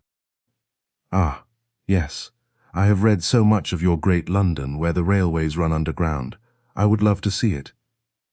Paul has promised to take me there some day." Jervoise held his breath. Paul! She spoke ever of that man. In her ignorance and inexperience she believed in him, believed all the lies he had told her. She worshipped him as a god. Gradually they approached the small bay where the northernmost little wood-built town nestled at the foot of its stony hill. In the harbour were moored rows of small Russian schooners, which had come round from the White Sea for fish, together with some whalers, distinguishable by the white crow's nest upon their mast. Along the shore stood a row of wooden drying houses and boileries for making cod liver oil, all of them emitting an effluvia that already caused them to hold their noses. Above the other roofs rose the pointed wooden spire of the church against the rocky background. There, as at Vardo, Thyra explained, the sun never set from the middle of May until the end of July, and never rose from the middle of November until the end of January. On going ashore, they found it a quaint and very interesting little place, notwithstanding the noxious odour of boiling cod that pervaded everything. In the Groenewold Gaden were a number of stores and shops, and from the post office. built high from the ground on account of the deep snows experienced for so many months each year. The two Englishmen obtained their mail, which had been lying there for some weeks, together with a London newspaper or two, the most recent a month old. Captain Berenson, with Thyra, took Paul to introduce him to his brother-in-law, and not until a few moments before sailing did they scramble back on board. Then, in the grey evening light, the vessel stood south for the Loppen Sea. During that week's voyage south to Tromsø, and eventually to Trondheim, calling at Loddingen on the Lofoten Islands, at the rocky little island of Skjervo, threading the narrow Raftsund and the dangerous channels between the 1,000 islands north of Bodo, obtaining glimpses of the great pale green glaciers of the Svartisen. They passed through the finest fjord scenery of Norway, and as each day succeeded day, the air grew perceptibly warmer.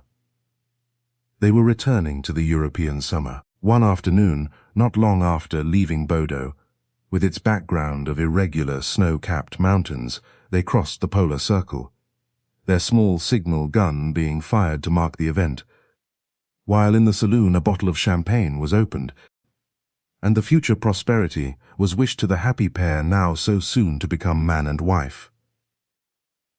Paul Grinevitch, curiously enough, displayed no further animosity towards the Englishman. Ever since singing that song of Fanchonette, he had, indeed, showed a marked cordiality towards his fellow passenger, frequently chatting with him, and even on one or two occasions taking a hand at bridge. It was as though he had thrown down the gauntlet, and now stood defiant and triumphant.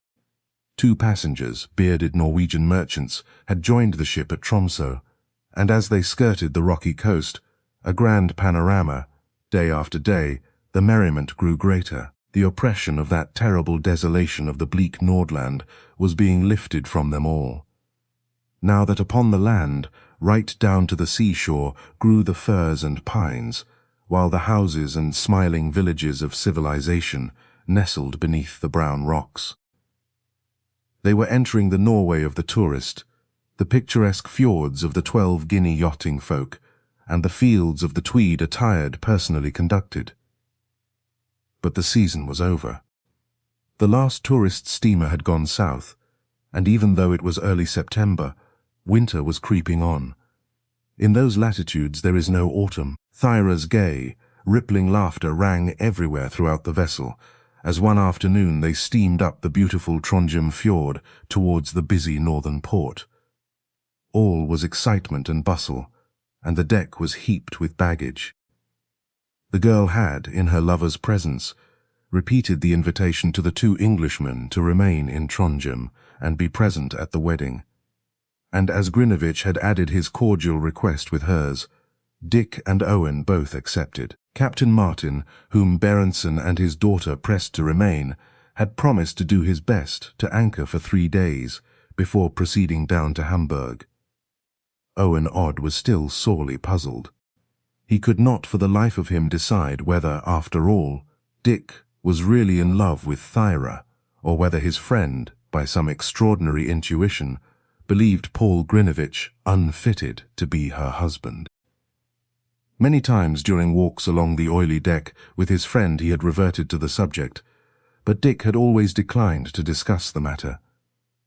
"I hope she will be very happy," was all he would say. Never once did he again betray his animosity towards the man who was to be her husband. It was that very fact which mystified the doctor so completely. Thyra and her lover had spent most of their time together, seated in cosy corners out of the wind, chatting and discussing the future. When he was nigh, the love look was ever in her eyes, that expression which in a woman is so unmistakable. On landing at last, Dick and Owen took up their quarters at the Britannia Hotel, Paul having announced his intention of going to the Grand, where he had stayed on a previous occasion. Thyra went at once with her father to her aunt, the widow of a government official, who occupied a large house facing the fjord, about a mile from the town. The house Thyra had pointed out to Jervoise as they approached the landing stage. Trondheim, surrounded by its green hills, proved to the travellers a pleasant little place with fine main streets, broadly built, in order to diminish the danger of fire. Even though they were perhaps a little too full of shops of false curios, and those rubbishy souvenirs prepared for English and German tourists who land there and purchase articles of reindeer horn, Lapp scholar, knives and caps, and make believe they have visited the north, as at Hammerfest. On their journey north, they had put in at night and sailed at dawn.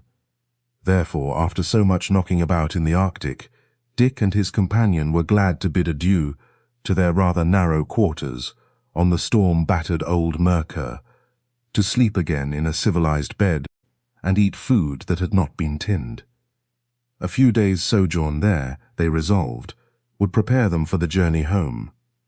Therefore, in the hotel, they took their ease and waited for the wedding feast. Martin they frequently met in mufti in the streets, but Paul Grinevitch, it appeared, was mostly with Thyra out at her aunt's house. At first it had been uncertain whether the necessary formalities prior to the marriage could be completed within the 3 days at Martin's disposal.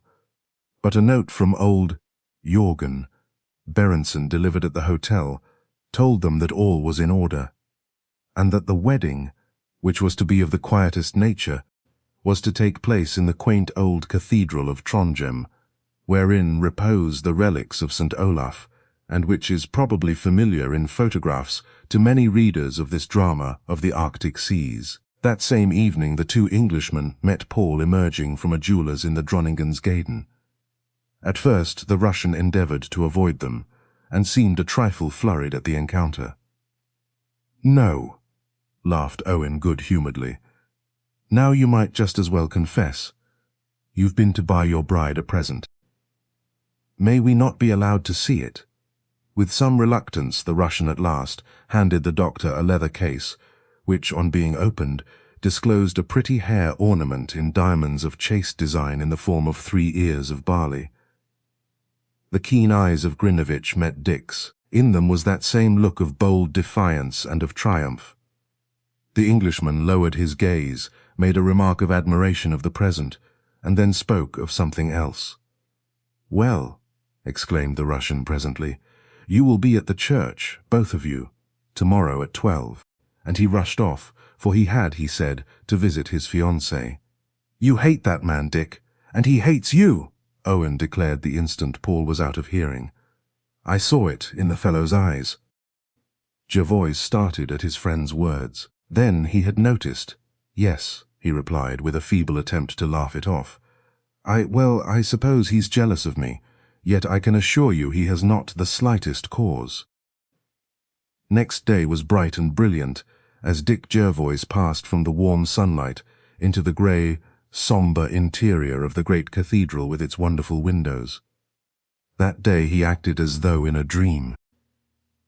He saw the little group in the shadow before the altar, the pair kneeling, the pastor speaking in low, impressive tones in the Norwegian tongue. Not more than a dozen people were present in that vast edifice, and all seemed attired in black. Owen whispered something, but he sat unheeding his friend's words. Then there was a short prayer, and Thyra Berenson and Paul Grinevitch rose from their knees, man and wife. He saw the passionate love look in her eyes, as arm in arm they walked out. Yes, she loved him entirely and devotedly. She believed in him as other women had believed. Ah, it was all tragic, horrible. Dick drove to the Hotel Angleterre, where the feast was to be held, and where he stood to congratulate the bride and bridegroom, though his words almost froze upon his lips. The food he afterwards took almost choked him. He had been compelled to stand by and see that sweet-faced innocent girl, so full of plans for the future, sacrificed to that man whom he dare not rise up and denounce, that man who had sung Fonctionnette, and who stood triumphant. At the feast there was much merriment. Old Jorgen, beaming with good fellowship and satisfaction at the match made by his daughter, related some of his best stories, throwing his sister-in-law and the other guests into fits of laughter, while on every hand the bride and bridegroom received congratulations and toasts in their honour until Dick Jervoise could no longer bear it. He rose, making an excuse that he must send a telegram, and, going out, did not return. That night, at 7, he and Owen took their seats in the express for Christiania, his intention being to cut himself adrift in future from the newly wedded pair. That man's presence was to him a perpetual torture. His evil, crafty face brought back all the bitter past. Owen was aware of the deadly hatred existing between the men, but of course believed it to be owing to jealousy. He suspected that his friend loved the beautiful Thyra. Dick had sent a hurried note to the Grand, wishing Paul Grinevitch a cold adieu, and was greatly surprised, while he and Owen were seated together in their compartment at the moment of departure, to see Paul and his bride upon the platform, followed by old Jorgen and Captain Martin, the latter more spruce and dandified than ever. "Why, of course, I quite forgot," cried Owen. "They go to the capital to spend their honeymoon." I didn't expect, however, they'd be travelling by our train. A compartment at the rear had been reserved for the pair. Therefore, the two Englishmen descended, and, having greeted them, promised to see them on their arrival in Christiania. Next morning. Then the train moved off, and through the brilliant moonlit night wound due southward, among those fertile valleys of the Hedenmark, until, at 10 o'clock next morning, the travellers found themselves in the Norwegian capital. On alighting, the Englishman greeted the happy pair, Paul promising to send his address in Petersburg to Dick's club in London. They had, he said, decided to go to the Hotel Victoria at the corner of the Rahusgaden for a few days, as Thyra wished to visit her relations, and one or two of her old schoolfellows. The Englishman, in reply, said they were putting up at the Grand. "We may perhaps meet again before you leave Christiania," the young wife exclaimed merrily as she held out her hand, and Dick Jervoise bent over it gallantly. As he did so, he whispered, "Remember your promise. Make excuses to him to get away, for I shall be awaiting you. Be careful to arouse no suspicion." Then, with a quick, meaning glance, a glance of bitter hatred at her husband, who was standing near, he raised his hat, and, turning upon his heel, walked across to the Faker, whereon the baggage was already piled. "Well, Dick, old chap," remarked Owen with a slight sigh as they drove together out of the station, "that little incident of our lives has, I suppose, ended. By Jove, how lovely she looks!" "Yes," responded his friend hoarsely, "it has ended, but badly for her. Poor little girl, I fear. Very badly. You seem to know something, Dick." "Yes," replied his friend, "I do. I could tell a story that would amaze you." Chapter 15. Lifts the Veil. Husband and wife drove at once to the Hotel Victoria, situated near the harbour. Thyra felt happy again at Paul's side, squeezed in the corner of the Faker. Yes, certainly, Christiania was the dream city, full of gardens, fountains, grand buildings, a city great and splendid by day and by night. She felt joyous, as if she had drunk wine. She chattered with feverish animation. Never afterwards did she succeed in remembering what she said in that first hour of arrival. She did remember, however, that her pleasure was marred by the strange, thoughtful look upon Paul's face, a look she had never noticed there before. They reached the hotel at last. The manager came forth, bowing, and Thyra was impressed by the grand entrance hall and the marble staircase, which seemed a continuation of the splendours of the street. The suite of rooms reserved for them was on the first floor, a pretty sitting room, 2 bedrooms, a dressing room, and bathroom. And when their baggage was deposited, and the porters and chambermaid had left, Grinevitch clasped his wife in his arms and fondly kissed her. "Paul," she said, "you don't, somehow, seem your old self today. How is it?" "I don't know," he laughed. "I wasn't aware that I was unusually uninteresting." And he assumed an air of gaiety which she, with her woman's quick perception, detected was forced and false. She took off her hat and cloak. Her little face, all eyes and lips, seemed suddenly pale and frightened under the waves of her abundant hair.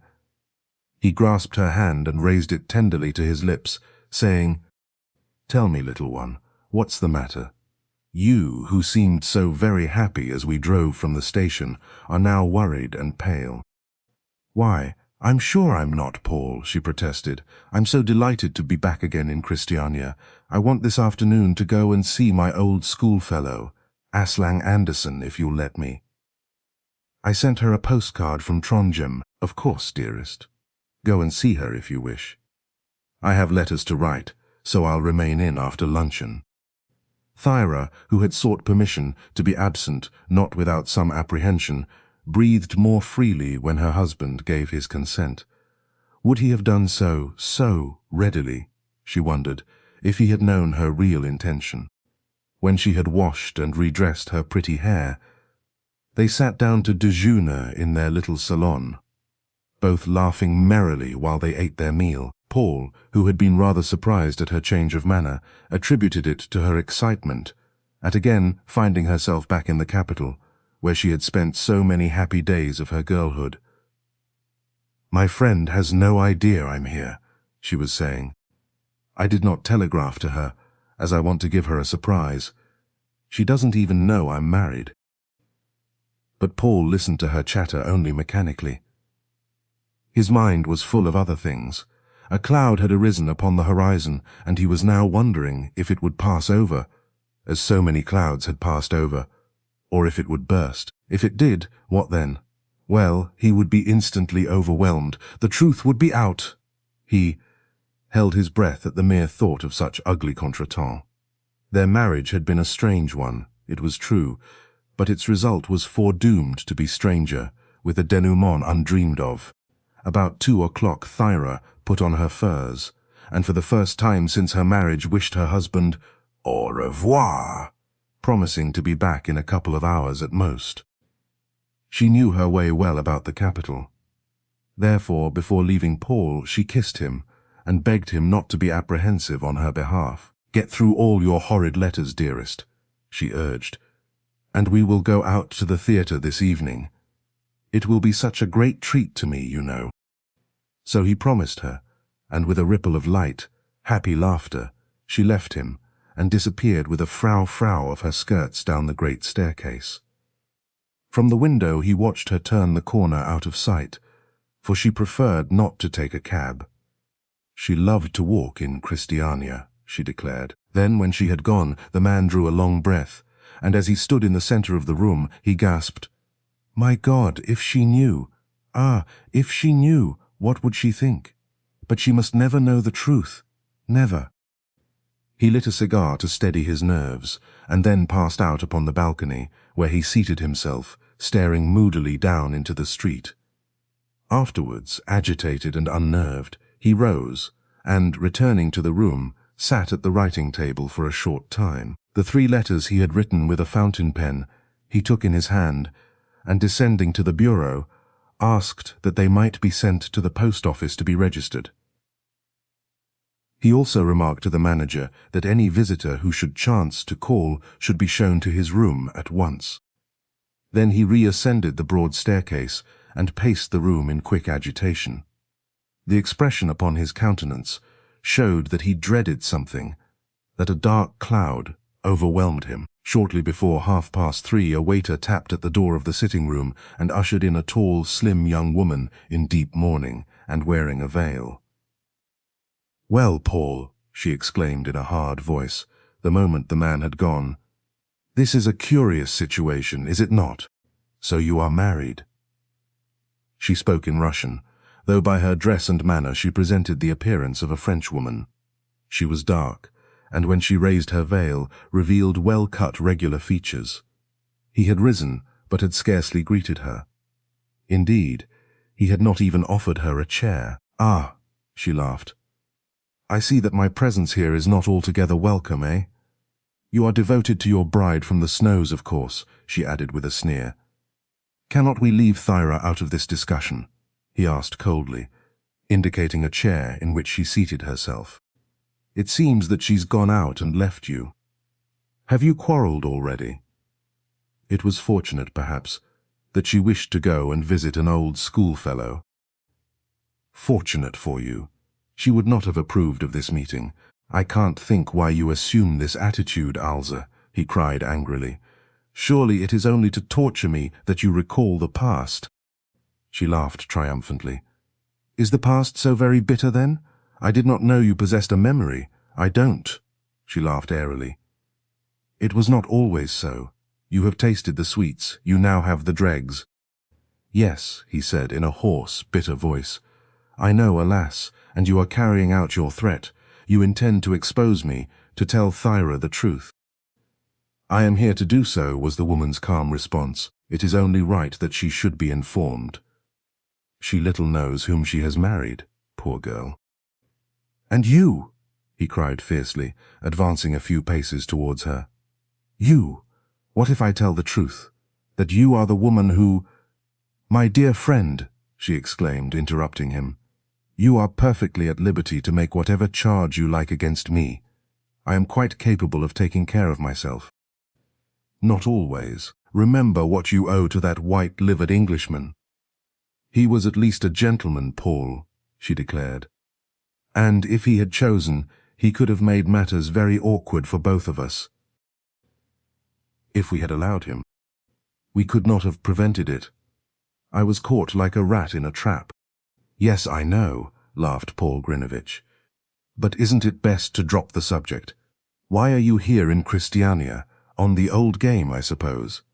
"My business here is my own affair," she replied with an air of defiance. "You and I are not friends, so it is scarcely probable that I shall tell my secrets to my enemy, is it?" Then, suddenly catching sight of Thyra's photograph on the writing table, she crossed and took it up. It was a cabinet portrait in a plain silver frame. For some time she regarded it in silence, then she replaced it with just a suspicion of a sigh. It was a pretty picture, one which Paul had himself taken up at Vardo, showing the girl in furs standing beside one of the high-prowed fishing boats. Afterwards, when she turned again to the man at her side, there was a curious, hard expression in her eyes. It was evident that she held him in distrust. She had come there at his invitation, but, nevertheless, in order to make a statement to the woman who was now his wife. "Well," he asked, "don't you think it's time you left? Thyra may return at any moment." "I thought you wished to see me." "I did.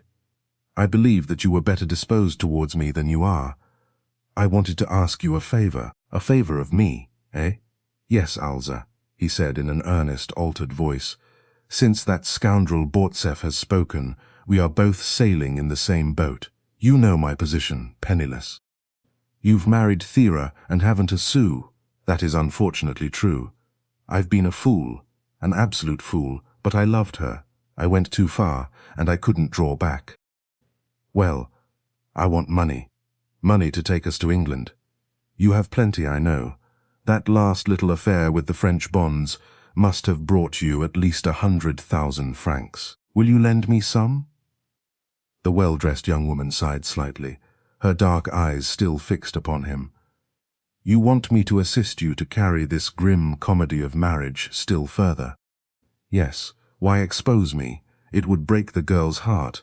You yourself have suffered sufficiently, I know. At least spare her, I beg of you." She hesitated for a few moments. "Yes, Paul, as you appeal on the girl's behalf, I'll remain silent, and I will help you, only on one condition." "What's that?" "You will resume your friendship with me."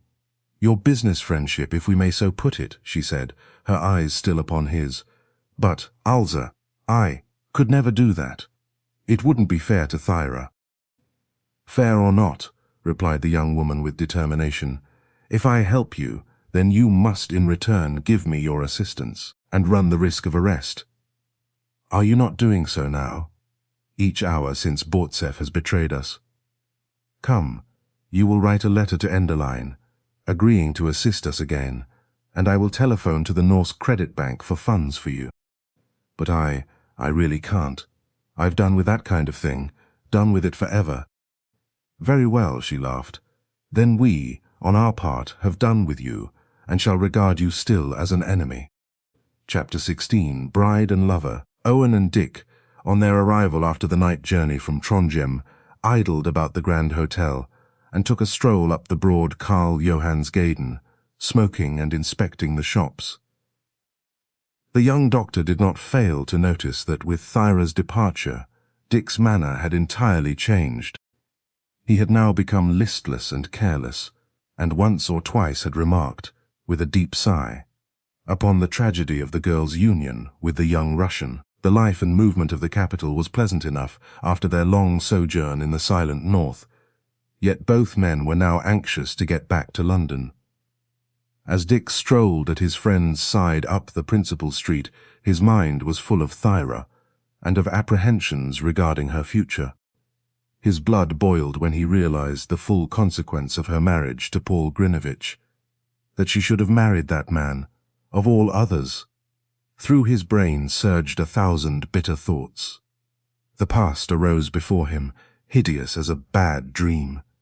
He saw nothing of the scene before him. His thoughts were far away in the south, away in another land. The face of another woman, one almost as fair as Thyra, arose before him. The woman who had loved the Russian better than her own life. He bit his lip and tried to brace himself up. Beneath his breath he uttered a fierce imprecation. "What's the matter, old chap?" inquired Owen. And only then Dick realized that he was making a fool of himself before his friend. They lunched together in the big restaurant of the hotel, and, soon afterwards, Dick, with a somewhat lame excuse that he wanted a little exercise, for they had not been able to get any during the past month or so, put on his overcoat and went out. Owen, not in walking mood, preferred to lounge about with a new Tauchnitz he had bought earlier in the morning. "I'll be back in time for dinner," Jervoise said as he left the hotel, and then, passing up the street for some distance, he took from his pocket the plan of the city which he had torn from his Baedeker, and, having studied it for a few moments, continued his walk right up to the royal palace, situate as it is on an eminence in the centre of a pretty park. Then, taking the road through the royal grounds to the right, he emerged into the suburb of Homansby. Walking some distance, he found himself in a small, rather secluded square, the name of which he noted upon it, and there he halted, lit a cigarette, and waited in expectation. His countenance was pale, and his eager apprehension was apparent. Not a soul was to be seen in the vicinity, therefore the spot was eminently adapted as a place of rendezvous. A full quarter of an hour he waited, until at last around the corner came a smart, slim female figure in furs, that of Thyra, the newly wedded bride. He raised his hat as he advanced, while her sweet countenance lit in a glad smile of welcome. I'm so glad you were able to get away," he exclaimed quickly. "Where can we go so that we may talk? I have something very important to say to you." "It is very wrong of me to have done this, Mr. Jervoise," she said. "I was compelled to tell my husband an untruth, that I was going to visit an old schoolfellow." "You can go to see her afterwards," laughed the Englishman. "Shall we go back into the park?" "We shall not be disturbed there, as you wish," was her reply. And strolling at her side, they turned and retraced their steps along the Holbergsgade into the well-wooded Royal Demesne, which nowadays is thrown open to the public. "Dr. Odd does not suspect that you are meeting me, I hope?" she asked, apprehensively. "Certainly not. Our meeting must be kept a most profound secret, at all costs and for several reasons. I, on my part, shall never admit having seen you," she smiled. "Nor I, you may depend upon that. But if you wished to speak to me, Mr. Jervoise, why didn't you do so when we were on board the Merkur?" she asked, puzzled. "There were reasons why I could not," he said, rather evasively, and as they walked on in silence he glanced at her face and could not help remarking her striking beauty. She, the sweet, pale-faced, innocent Thyra, was the victim of that man who was now her husband. The very thought caused his nails to press themselves deeply into his palms. At last, after entering the park and traversing one of the byways, they found a seat away from the more frequented paths. Then, when they were seated side by side, he turned to her, and, looking very seriously into her face, he said, "Madame Grinevitch, for I suppose I must now call you by that name." "No," she said, Thyra to you, Mr. Jervoise, always Thyra, and she smiled. Very well then, he said. I will continue to call you Thyra. I first want you to forgive me for daring to presume to speak to you upon a subject which is, well, very painful to me. She stared at the Englishman in wonder. She did not follow his meaning. I think it was ill-advised for me to have met you, she said, stirring uneasily. What would Paul say if he knew? Paul will never know. Nobody must ever know. Understand that, he cried. I have my own honor, my own safety, at stake as well as yours. Your safety, she echoed. What do you mean? I mean that if the secret of this meeting were ever betrayed, it might prove disastrous for us both. You do not know Paul Grinevitch as well as I do. You surely do not insinuate anything against my husband, she exclaimed, looking straight at him. Oh no. Well, I mean this, he stammered. But of course it would not be my place to make any remark. Paul Grinevitch is your husband after all. Yes, she said, and in a slow, distinct voice she added, and I love him. Dick Jervoise drew a deep breath. He wanted to speak to her, but could not find a way. He realized that in asking her to that secret rendezvous, he was only making a fool of himself. Love is blind is an old and true saying, Thyra, he remarked. And you think I am blind, eh? She asked quickly. Certainly not, except towards myself. How? You do not realize that in asking you to meet me here, for the last time, that I wish to act sincerely in your interests, but, unfortunately, am debarred from so doing. Please explain further, she urged with a slight frown of thoughtfulness. I intended to speak to you, but, well, Thyra, I haven't the courage. You are married now, therefore it is, alas, too late. He was longing to warn her against the man whose wife she had become, but she unfortunately misunderstood his words. She believed that his intention had been a declaration of love. Yes, Mr. Jervoise, she said with a slight sigh. It is, as you say, too late. I am already Paul's wife. Ah, that is the cruel tragedy of it all, he cried, starting up suddenly. If I only dared to tell you the truth, to speak openly. But I see that I was wrong in asking you here, in attempting to tell you the truth. If I did, you would never believe me. I think, Mr. Jervoise, it would be better if I left you, she said quietly. This interview is as painful to me as to you. Thyra, he said, you are in ignorance of the tragedy that lies before you, ignorant of the past of Paul Grinevitch. If you but knew, you would hate him with as deep and fierce a hatred as I do. In an instant, her cheeks flushed crimson with anger. How dare you ask me here in order to make vague allegations against my husband? She demanded resentfully. I want to tell you the truth, but you will not allow me, he answered quickly. Ah, do not misunderstand me, Thyra. I am acting in your interests, because even though you are now married to this man, I still hold you in sincerest regard. If I cannot be your husband, I can at least stand your friend, he blurted forth. My husband should be my best friend, she said, her eyes downcast, for she saw in this speech of the Englishman's a covert declaration of love. Your husband, he cried. Go to him, and ask him if he knows poor Helene Marquet. She turned and faced him with a strange look in her wide-open eyes. For a moment she held her breath in surprise. What is it? What do you really allege against Paul? I allege, he said, that he is not what he represents himself to you to be. I have tried to remain silent, Thyra, for your sake, but I cannot any longer. I know that I ought to have spoken before, but, well, I did not wish to destroy your confidence in that man, lest you should think that I did it for my own personal ends, and in order that I might take his place in your heart. But now it can no longer be alleged that I have any ulterior motive, except to warn you against him. I have met you here to speak with you, and place you upon your guard. She was silent. His words had confused her. What could he mean? Tell me, Mr. Jervoise, she asked in a hard, strained voice, who is this woman Marquet? Ask him, was Dick's response. Go back to him, and tell him that you know a friend of Helene Marquet's, and that this friend has told Nicholas Bortseff of his whereabouts.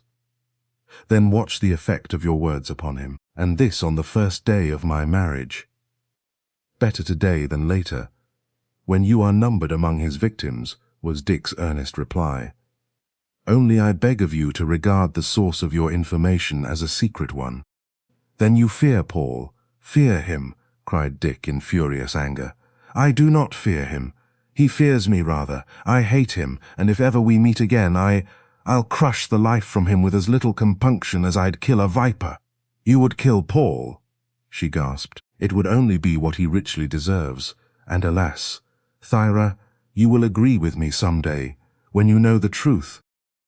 The girl was silent. What the Englishman had told her caused her to reflect deeply.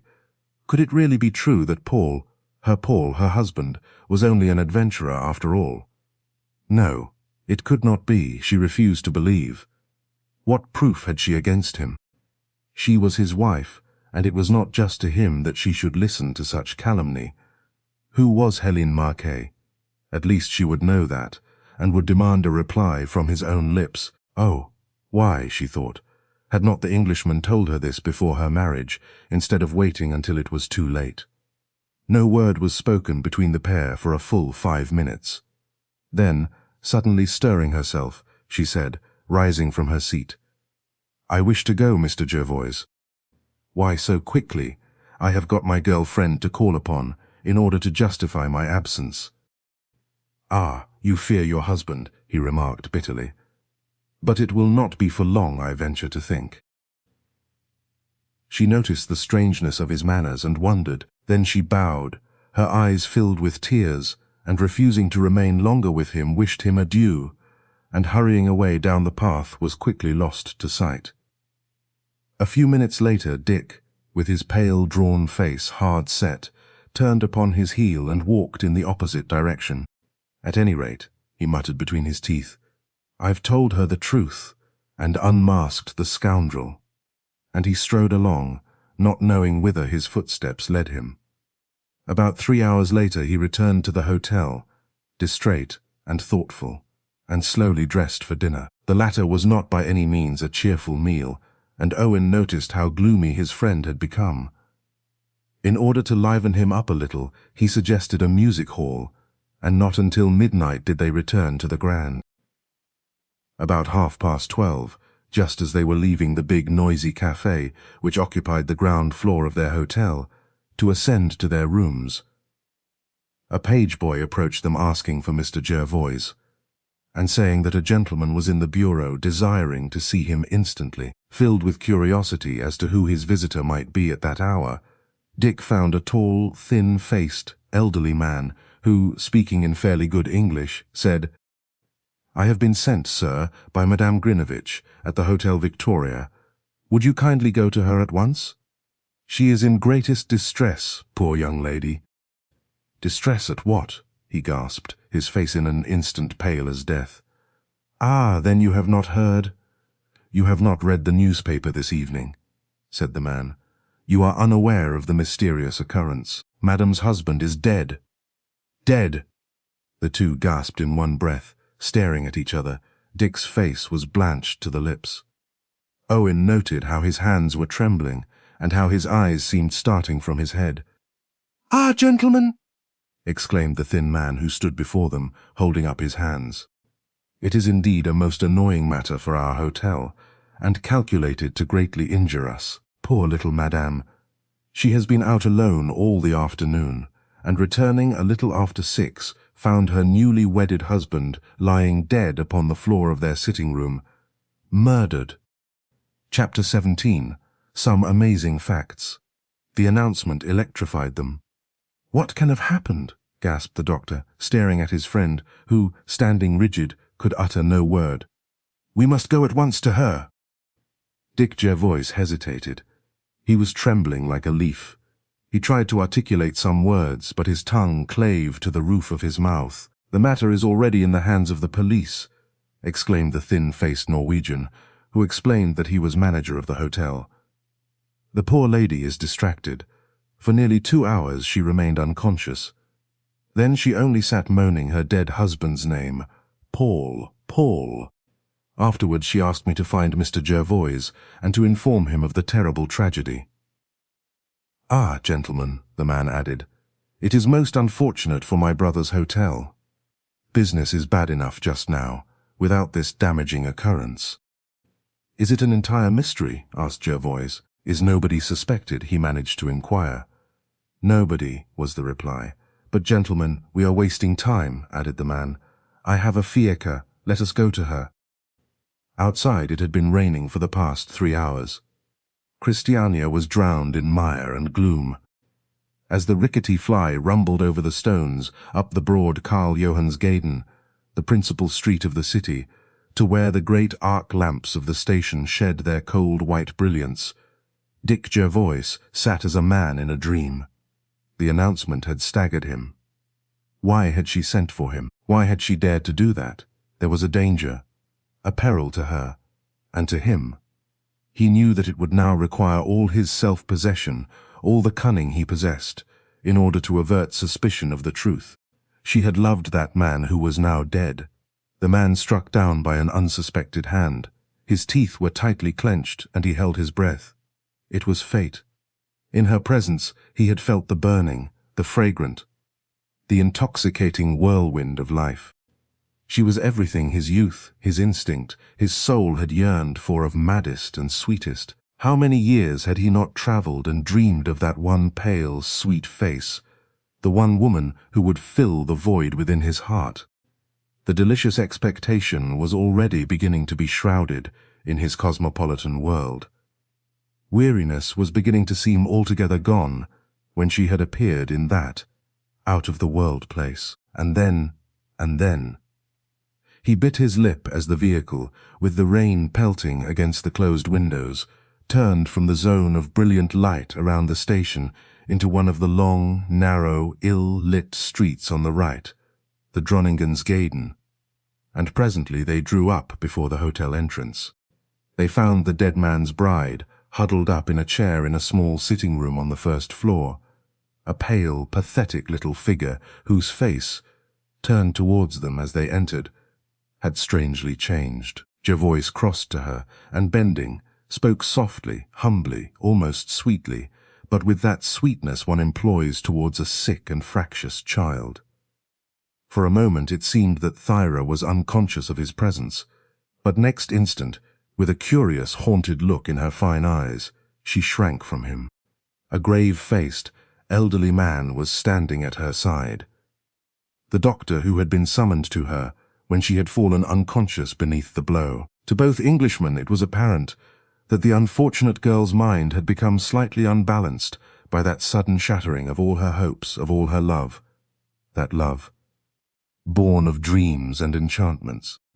Dick Jervoise still stood before her in silence, his eyes fixed upon hers, as though he read into her very soul. Why, if she had called him, did she now shrink from him? Owen looked from the sweet, wan face with the dishevelled hair to that of his friend. The attitude of the pair puzzled him. Why did she, who on board the steamer had been so friendly with Dick, now glance at him with eyes so full of dread and terror? "Madame," he exclaimed at last, "we are here to assist you. We have heard the terrible, appalling news. What can we do?" "Do," she answered hoarsely, raising her pointed chin from her breast. "Do! Why, find the man who, in my absence, killed my Paul." And Owen noticed that, as she spoke, she fixed her eyes upon those of his friend. The scene was indeed a sadly pathetic one.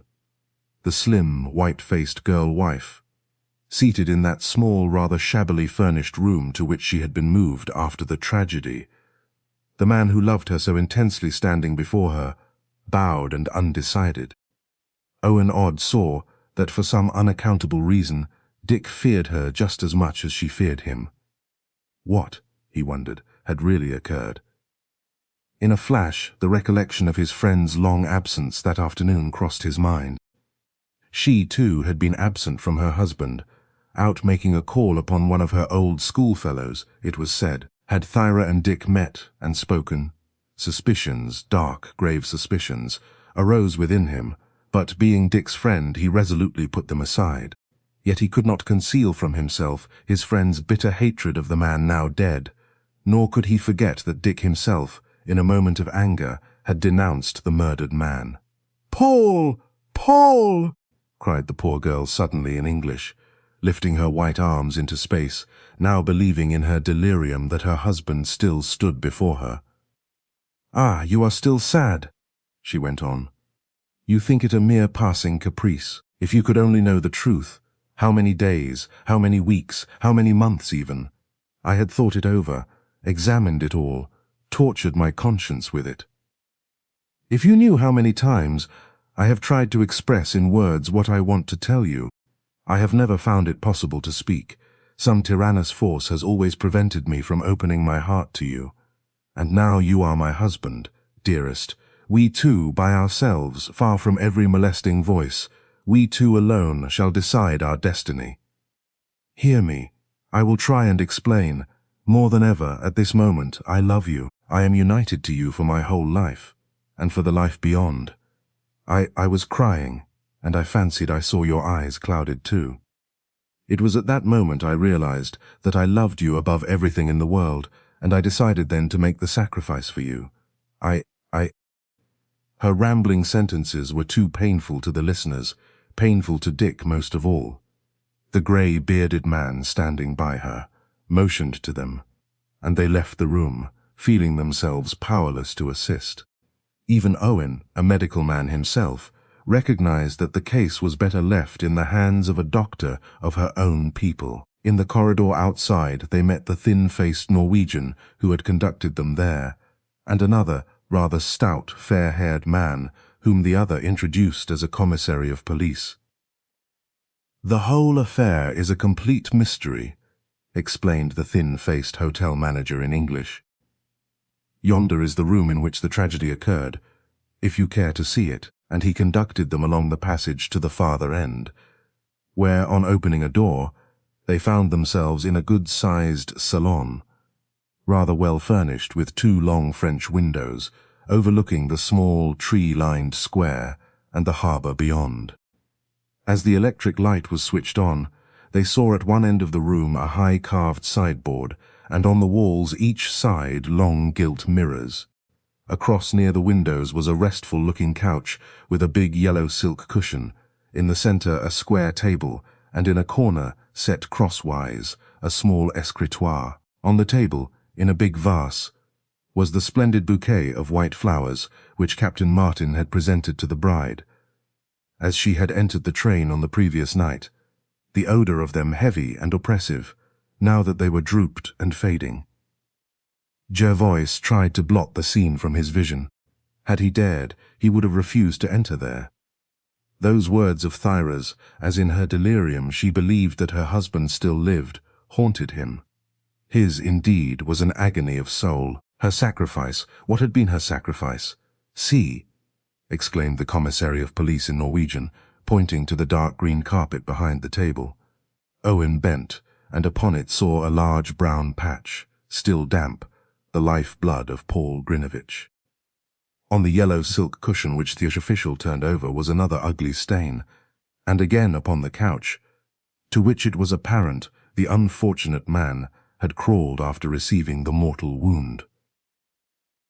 "Explain to us all that is known concerning the affair," urged the young doctor, turning to the hotel proprietor's brother. The other shrugged his shoulders, exchanged a few words in Norwegian with the stout police official, and then answered, "There are several very remarkable features about the case, the commissary says. As far as we in the hotel know, what happened was this. The young gentleman sent a telegram last night from Trondheim, engaging a suite of rooms for himself and wife. When they arrived, we at once saw they were newly wedded, and gave them this suite, the best in the hotel. They took their déjeuner up here at 11. After which, according to the waiter who served them, it seemed as though the young lady had been crying bitterly. At 2 o'clock, the chambermaid, who was called to button the young lady's blouse, heard her say that she was going over to the Hegdehaugen quarter to visit a friend, while he declared that he would remain in and write some important letters. He sat down and wrote 3. Then he lounged in a chair in the balcony and smoked for some time. Afterwards he descended to the bureau, bringing his letters, asking me to have them registered, and telling me that if anyone called, they were to be shown up to his room directly. At 3:30, or thereabouts, a young lady in deep mourning, wearing a veil and speaking with a distinctly foreign accent, called and inquired for Monsieur Grinevitch. She held in her hand a letter, as though a letter of introduction, and was at once taken up in the lift and ushered into the salon. "A woman," gasped Dick Jervoise, interrupting. "Was she French?" "We cannot tell," the man went on. "All we know is a statement by the waiter, who, a few moments afterwards, heard voices raised in anger. The pair were speaking in some foreign tongue, probably Russian. The lady went to the telephone yonder and rang up somebody, whom we don't know. The communication is direct with the exchange, which unfortunately does not keep a note of the numbers inquired for. The waiter heard her speaking for some time, the gentleman prompting her what to say. Then she rang off, and seemed to be persuading the gentleman to act somewhat against his inclination. Eventually he sat down at the table, scribbled a letter which he sealed with wax, using the gold seal upon his watch chain. Then, their disagreement having apparently ended, she laughed merrily, wished him adieu, and the gentleman saw her along to the lift. "Then there are people who saw this woman?" Dick demanded eagerly. "They could recognize her again, I mean." "They say so. I did not see her." "She wore a veil," remarked Owen. "She therefore evidently meant to conceal her identity." "No doubt. Is that to be wondered at, with the bride's absence in view?" remarked the brother of the hotel proprietor. The latter, they understood, being absent in the Telemarken. "And what occurred afterwards?" demanded Jervoise quickly, now breathless in curiosity. His actions afterwards were most mysterious. The lady having left, he called the waiter, and, announcing his departure by the Wilson steamer, which sailed at 10 tonight for Hull, ordered his bill to be prepared. He then called the hotel messenger boy, and, writing a note, told him to take it to an address behind the Royal Park, and there wait for a reply. The note was addressed to a man named Nistrom, who chanced to be out. Therefore the boy waited there for hours, until this evening, when he returned, having failed to deliver the note. The stout police officer, who evidently understood English, like so many officials in Norway, interrupted the hotel manager with some rapid words. "These gentlemen," the other explained, "are intimate friends of the poor young lady, and also of the dead man," added Dr. Odd.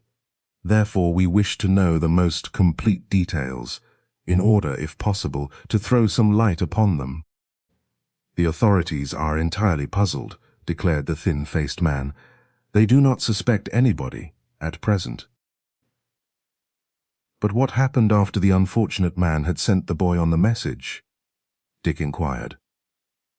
"He wrote a telegram addressed to Captain Berentsen, in Trondheim, announcing his immediate departure for England, and giving his address in London at 108, Keppel Street, Russell Square." "Did he give no reason for his sudden departure?" asked Owen.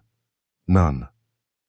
His wife, remember, was not aware of this decision, which we think must have been arrived at in consequence of the unwelcome visit of the lady in black."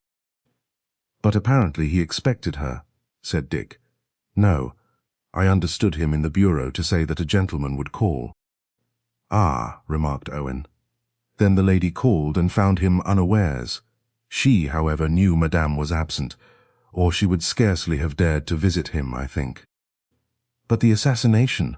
exclaimed Jervoise anxiously. "What led to it?" Chapter 18. "The 4 letters. How can we tell?" asked the Norwegian as he stood beside that ugly stain upon the carpet. "It could not have been self-harm," suggested Owen Odd. "Impossible. Both doctors have unhesitatingly pronounced it a case of murder. The victim was struck down from behind, they declare, and very considerable force must have been used," was the reply. After the dispatch of the telegram, it is probable that the young Russian destroyed a quantity of papers, for, as you see, in the stove yonder there has been a fire, and there still remains a quantity of tinder, all of which will tomorrow be carefully examined by the police. Both Englishmen turned, and saw inside the open door of the high tiled stove a quantity of burnt paper. "It is as though he wanted to get rid of some documents that were incriminating," declared the doctor to his friend. "Exactly. Yet what had he possibly to fear? He was crossing to England in a few hours," Dick said. "He probably did not wish to take them to London. He no doubt had reason." The round-faced official interrupted, whereupon the hotel manager added, "The police theory is that the documents were burned by the assassin." "Most probably," exclaimed Jervoise. "Yet shortly afterwards, when he ordered some tea, the waiter says that in the room there was a strong smell of burning paper, combined with a curious choking odor, like some chemical, which he had never before smelt in all his life." "Then that would surely lend color to the theory that he himself destroyed the papers," remarked Owen. The fat commissary elevated his broad shoulders with an expression of stupefaction. "A chambermaid, passing along the corridor about 5 o'clock, declares that she heard voices in this room," went on the hotel manager, "and believed that Madame had returned. One voice, she asserts, was a female one. But," he added, "the servants are scared, and therefore one cannot believe all the statements that have been made." "Was that the last known of Mr. Grinevitch?" inquired Owen. "Yes, except that he again descended to the bureau, and, obtaining a copy of the Petit Parisien, returned to his room, after the lady's voice was heard there. Yes, 10 minutes afterwards. That is why we disbelieve the chambermaid.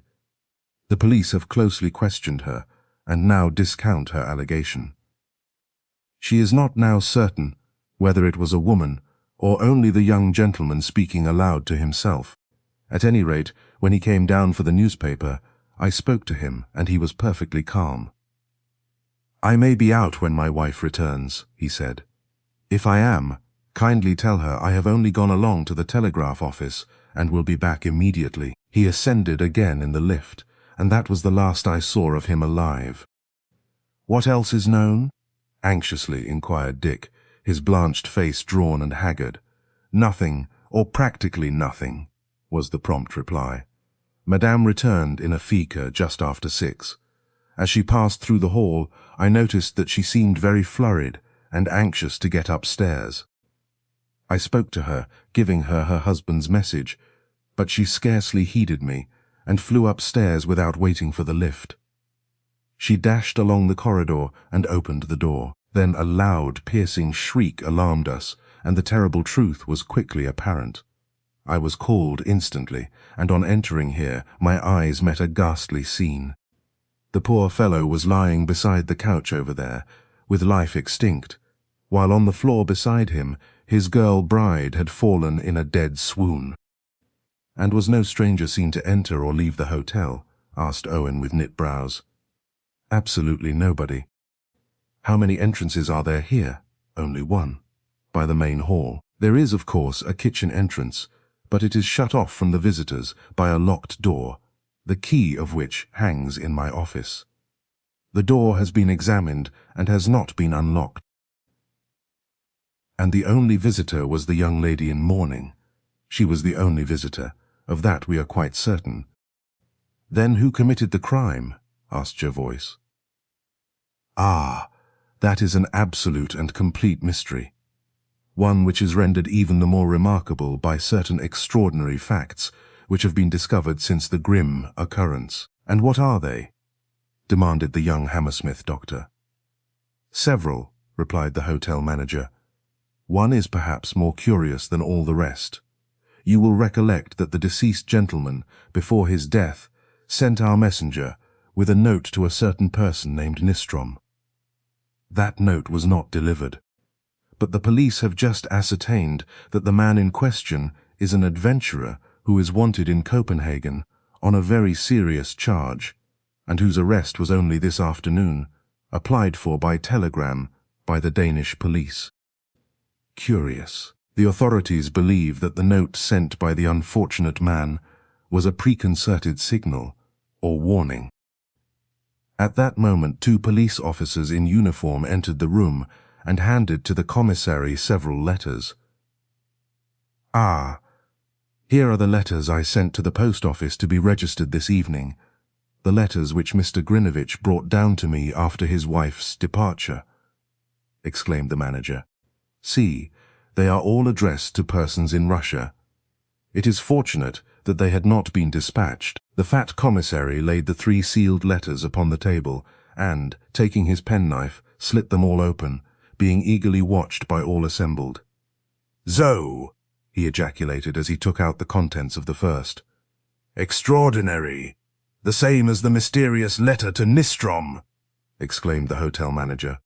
And to the 2 Englishmen were exhibited 3 sheets of the hotel notepaper, blank. "Most curious," declared Odd, turning again to his friend. "What can they all mean?" "Who knows," replied Jervoise in a hoarse, inert voice. "That there's no suspicion against anyone is also very strange. The destroying of papers, the sudden resolve to cross to England, and the unwelcome visit of the woman in black, all point to self-harm. And yet, it was murder, crafty and deliberate murder, I tell you," the manager declared. "The poor young man was, according to both doctors and police, struck treacherously in the back, as he was seated at the little escritoire over there. He rose, reeled across to the spot where that stain appears on the carpet, and in his dying agony dragged himself here to the sofa. It is their belief that in his dying moments he was trying to reach the window in order to call for assistance." "I see no sign of any struggle," Owen said, glancing around the scene of the tragedy. "There was none," answered the Norwegian. "He was struck down before he could turn to defend himself. He probably never even saw his assailant." Dick Jervoise pursed his hot lips. There was a strange, stony look upon his countenance, a look which his friend Odd had never seen there before. Was it possible that he knew something more about the tragedy than the police knew? Was it possible that he had, on that same afternoon, met Thyra in secret? He recollected the strange glance in the girl's eyes when he had entered to where she sat. That look of undisguised terror, of abhorrence. Yes, Dick was concealing from him some facts which, if divulged, would place that amazing affair in a very different light. Of that he felt convinced, knowing his friend so well, and being acquainted with his every mood. He saw quite plainly that he was strenuously endeavoring to conceal some knowledge which he possessed. Was he shielding the woman with those wonderful grey eyes? Or was he withholding, for his own purposes, a guilty secret? The pale cheeks with just a spot of colour in the centre, the dry, half-parted lips, the contracted brows, the haggard, deep-set eyes, were all most unusual to Richard Jervoise. Besides, had he not been absent from the Grand Hotel during the whole time of the bride's absence from her husband? But why should he sit in judgment upon his friend, his oldest, his dearest friend? He reflected. No, 1,000 times no. He would believe nothing against him, even if the suspicion were so strong. Even if, after the first shock, it was Dick whom the bereaved bride had summoned. He set his teeth, steeling himself against all that horrible suspicion. Within himself, he declared that Dick could in no way be an accessory to the fact of that most terrible and mysterious crime. "And what is now being done?" asked Owen of the hotel manager. "Everything that is possible," he replied. "The police have removed the body. The scene was a most painful and tragic one. When the poor young lady recovered consciousness after the shock, she returned to the body of her husband and refused to leave him. She believed him to be still alive, and, kneeling by him, made all sorts of strange and wild statements." "What did she say?" gasped Dick in breathless anxiety. "Oh, all sorts of curious things. She made an allegation against some man, but would not name him. She said she knew now who was her husband's enemy." "Then the police are in possession of some suspicious fact," exclaimed Owen with a side glance at his friend. The doctors did not consider her in a fit state to be questioned. Her statements were so very contradictory. Jervoise breathed again. He longed to get away from that room where the floor still bore traces of the horrible crime. But, the young doctor went on, what are the police doing? Surely it is known by what means the assassin gained access to Grinevitch's room. We cannot tell, answered the thin-faced Norwegian. The hall porter saw no stranger enter or leave, though he was at his post the whole time.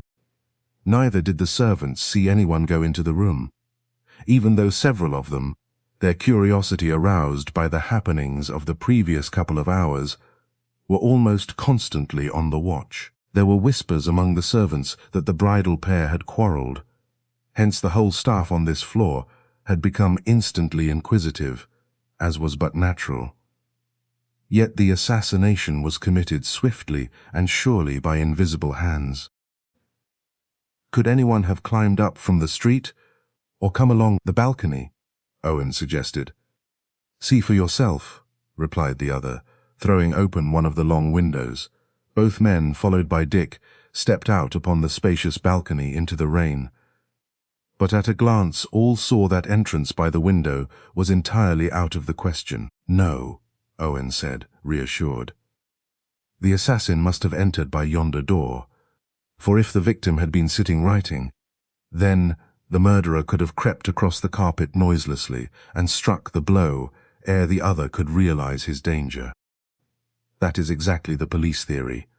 They are doing all in their power to obtain some clue.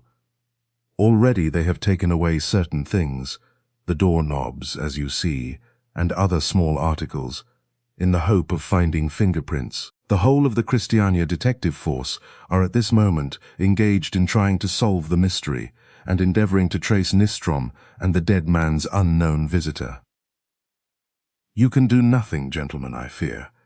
Nothing except to try and console the poor young lady. Let us return to her. And the hotel manager led the way back to the room where Thyra was still sitting, silent, crushed, lifeless. The grey-bearded doctor stood near the window, looking out gloomily upon the wet night. As they entered, he held up a warning finger.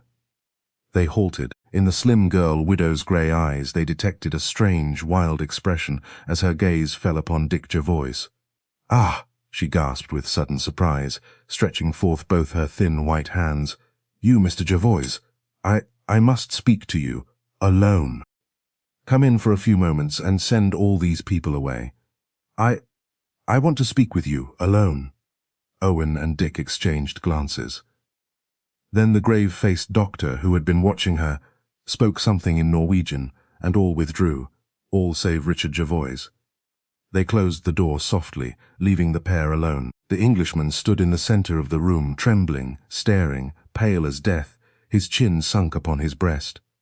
To her he dare not lift his stony eyes, he dare not utter a single word. For several moments there was dead, unbroken silence.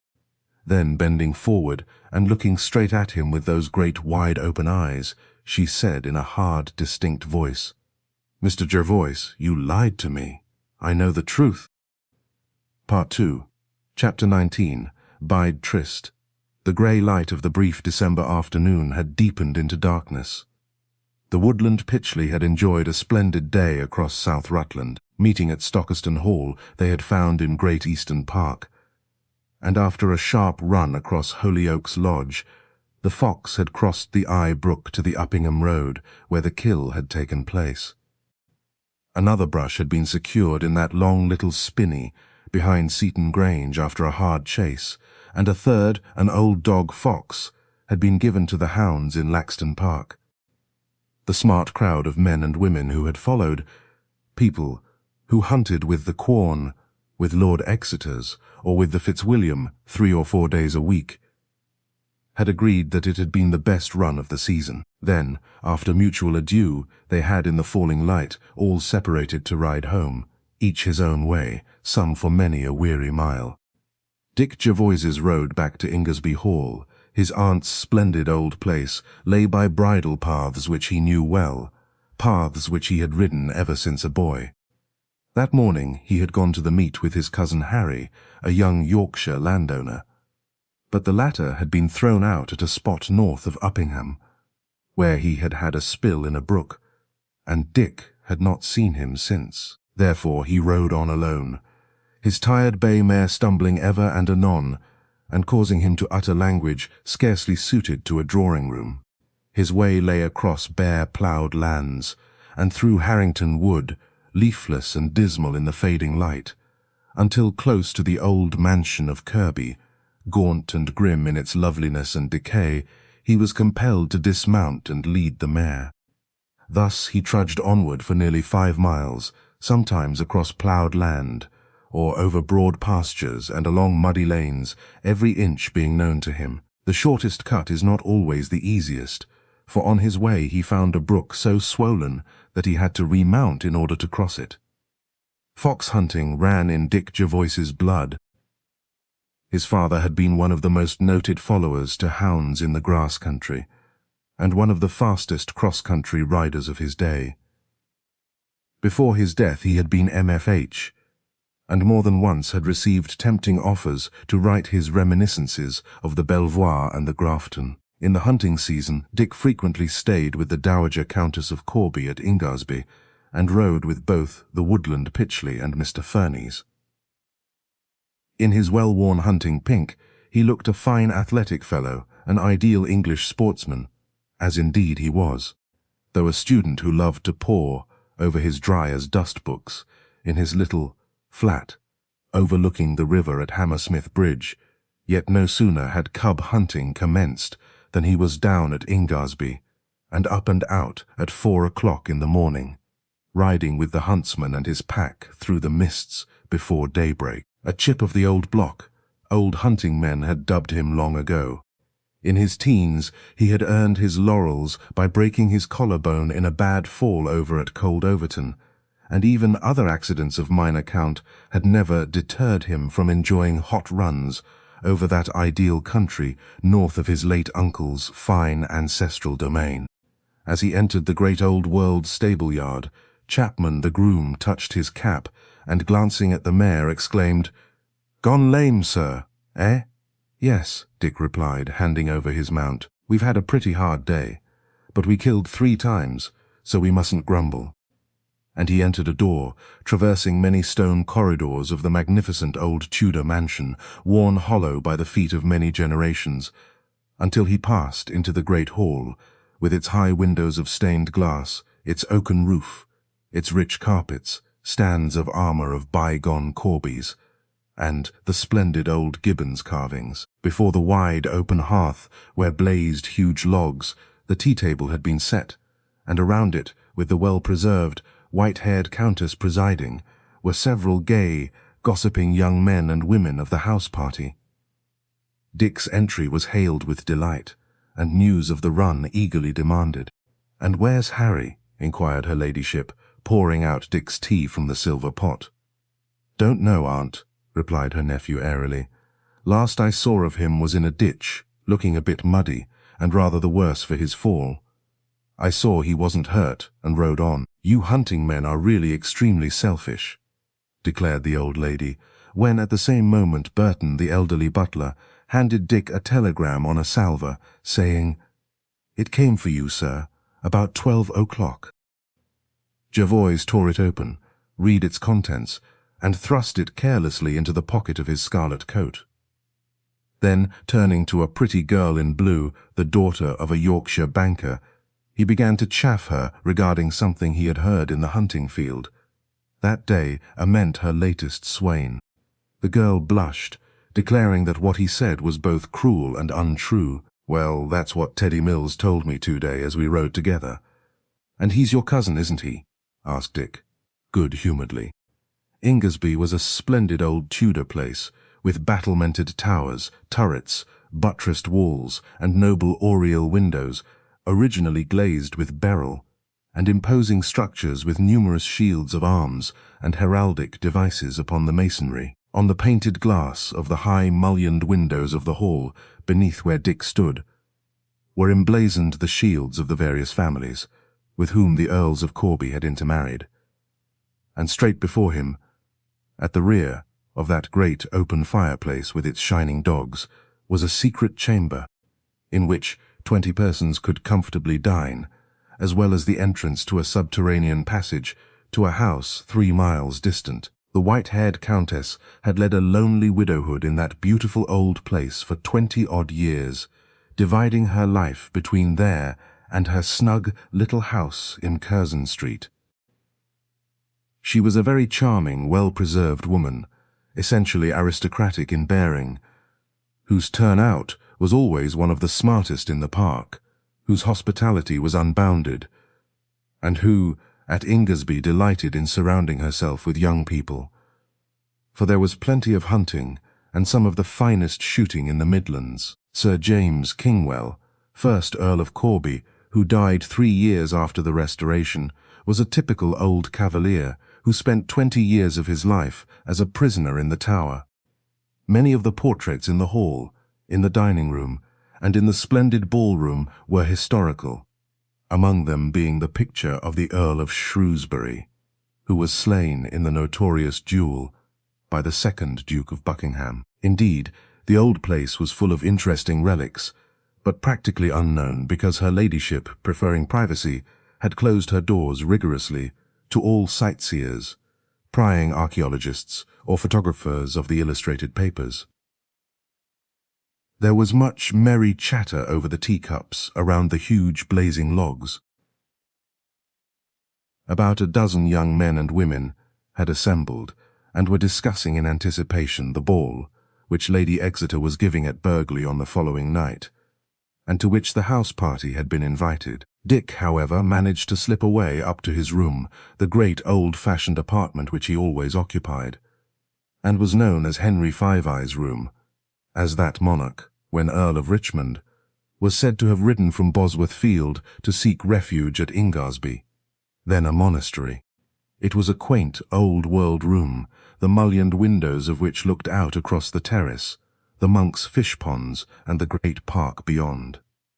In the centre was an old, carved, 4-poster bed, the counterpane of which was of silk, embroidered by hands dead 3 centuries ago. So frequent a visitor was he at his aunt's that he kept some books there, and the big writing table in the corner Burton had provided for him specially. Entering his room, he threw off his hunting coat, drew off his riding boots, and then reread the telegram which had been handed to him in the hall.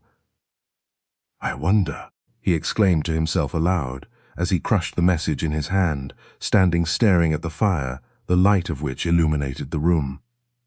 "I wonder if I dare." He drew a long breath, standing in indecision. "By Jove," he went on, "if it's not dangerous, then I may after all see her again. I may—" But he did not finish his sentence, for a second later, with sudden impetuosity, he tossed the telegram into the flames, and with a changed expression on his face, lit a cigarette, and flung himself into the big cretonne-covered armchair to think. "No," he cried aloud at last. She was a fool, an absolute fool. Her words aroused suspicion. Owen suspects. Everybody suspects. And he gave vent to a harsh, bitter laugh as he leaned back in his shirt-sleeves and blew a cloud of smoke from his lips. Presently, after half an hour, his man Carter, a smart, clean-shaven man, entered to arrange his master's evening clothes.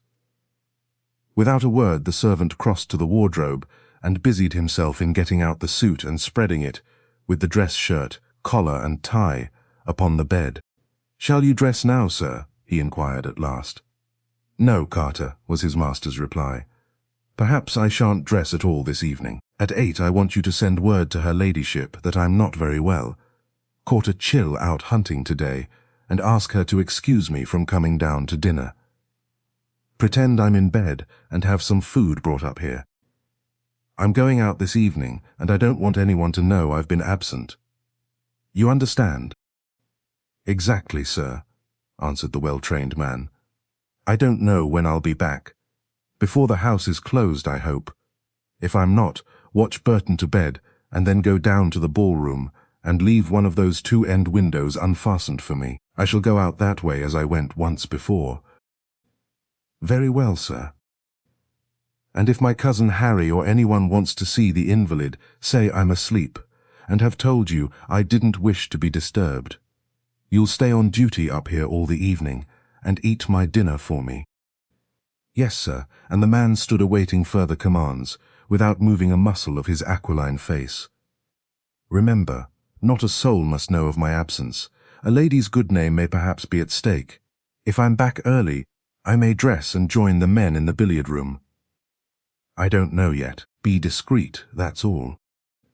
"I shall be, sir. No one shall know you are absent." Then Dick Jervoise exchanged his hunting breeches for a rough suit of country tweeds, and, putting on a golf cap and taking a stick, he glanced at the little silver travelling clock upon the dressing table. It was, he saw, nearly 7. He felt in his hip pocket, as though to reassure himself that he had something there. Then, with parting instructions to his man, he left the room, descending by the stairs at the end of the corridor, and by an intricate route threaded those endless stone passages, and reached the great ballroom. It was in darkness, but in order to make sure he was alone, he touched the electric switch, and next second, the magnificent room with its polished floor and splendid portraits, the scene of so many brilliant gatherings, was flooded with a bright light from a dozen crystal electroliers. After a hasty glance around, he extinguished the hundreds of lamps, and then, walking to the further end of the huge apartment, opened one of the long, lead-paned windows, and, climbing through it, dropped softly upon the grass outside.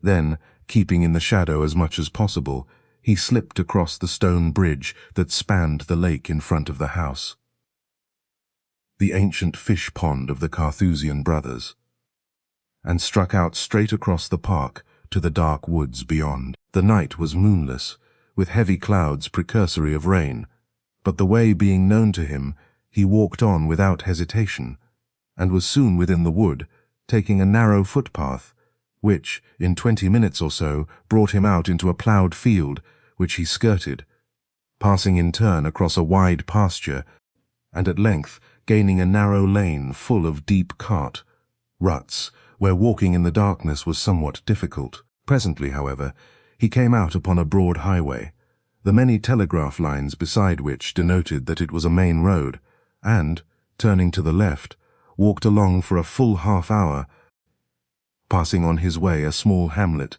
consisting of half a dozen or so tiny cottages, with dormer windows peeping forth from their thatch. By the light from one of the windows he glanced at his watch, and seeing that he was late, quickened his pace up a long hill. A big motor car with a long bonnet and a single searchlight glaring in front came swiftly down, and passing him, bespattered him with mud from head to foot. He recognized that it was the Ingersby car, the 6-cylinder, which was conveying an arrival guest, the Honourable Walter Bryant, a friend of his, from Ashley Station, on the Market Harborough line, to the Hall. Rockingham Hill, one of the steepest in the Midlands, he climbed, and presently turned into a road by the left, which at length brought him in sight of the lighted windows of a village. He avoided the village street, for, passing the inn on the outskirts, he turned again into a dark, muddy lane on the left. Walking still farther for about a quarter of a mile, he halted against a gate, standing white in the darkness, and next moment a figure loomed up out of the night. It was a woman who uttered his name in greeting. Chapter 20. The Peril of Dick Jervoise. "You sent me no reply, therefore I feared lest you might not come," exclaimed the woman, speaking rapidly in French, with an accent purely Parisian. Her voice was soft and refined, yet so dark was it that her features were scarcely distinguishable. That she was young and rather handsome, with a somewhat oval face, was, however, apparent, and wearing a short fur bolero and neat, felt travelling hat, she presented quite the average chic appearance of the Frenchwoman. "Well," he asked as he leaned upon the gate, "why do you wish to see me so urgently after our last meeting in London?" "To tell you something, mon cher ami, something curious which I have discovered." "Well, and what's your latest discovery, eh?" he asked in a half-mused tone. that he is living in hiding in this neighborhood. Whom? Bortsev. Bortsev, echoed Jervoise in amazement. Bortsev here? Impossible. I tell you he lives in Great Eastern, she responded calmly. I've been lodging nearby for the past 10 days, watching. Something serious is in progress. Of that I am absolutely convinced. But is it not dangerous for you, of all women, to be here, in the vicinity, and alone? Remember, he's not a man to stick at trifles. Bah, I do not fear him, monsieur, laughed the young woman defiantly. But how did you trace him? By patience, she replied. You know how he fled from Keppel Street the instant the news became known. At that time we were not even aware of his identity. We had no suspicion, nothing but a mere address in London to guide us. We commenced investigations, you and I. I admired your careful methods, but you relinquished the inquiry too early. You were, my dear friend, just a trifle too impatient. I waited and watched, day by day, week by week, for I knew that the landlord of that house was a consummate liar, and that he was endeavoring to shield some mysterious person whom he had sheltered. The matter was difficult, because of your friend, Dr. Odd's constant inquisitiveness. I don't like that man, for he has, I feel confident, strong suspicions, and surely not exactly unnaturally, he remarked in a strained voice. Ah, yes, she snapped impatiently. I know you believe him to be your friend. But mark me, Monsieur Dick, that man will prove your enemy. You always say so, I know. But I venture to think you entertain a rather unfair prejudice against him, Jervoise said. Time will prove that, replied his companion. At present it is sufficient to know that I waited in patience until, late one evening, about a fortnight ago, I was watching the house in Keppel Street, more out of curiosity than anything else, when a hansom drew up, and from it alighted a man, who ascended to the door and quickly let himself in with a latchkey. It was Nicholas Bortsev.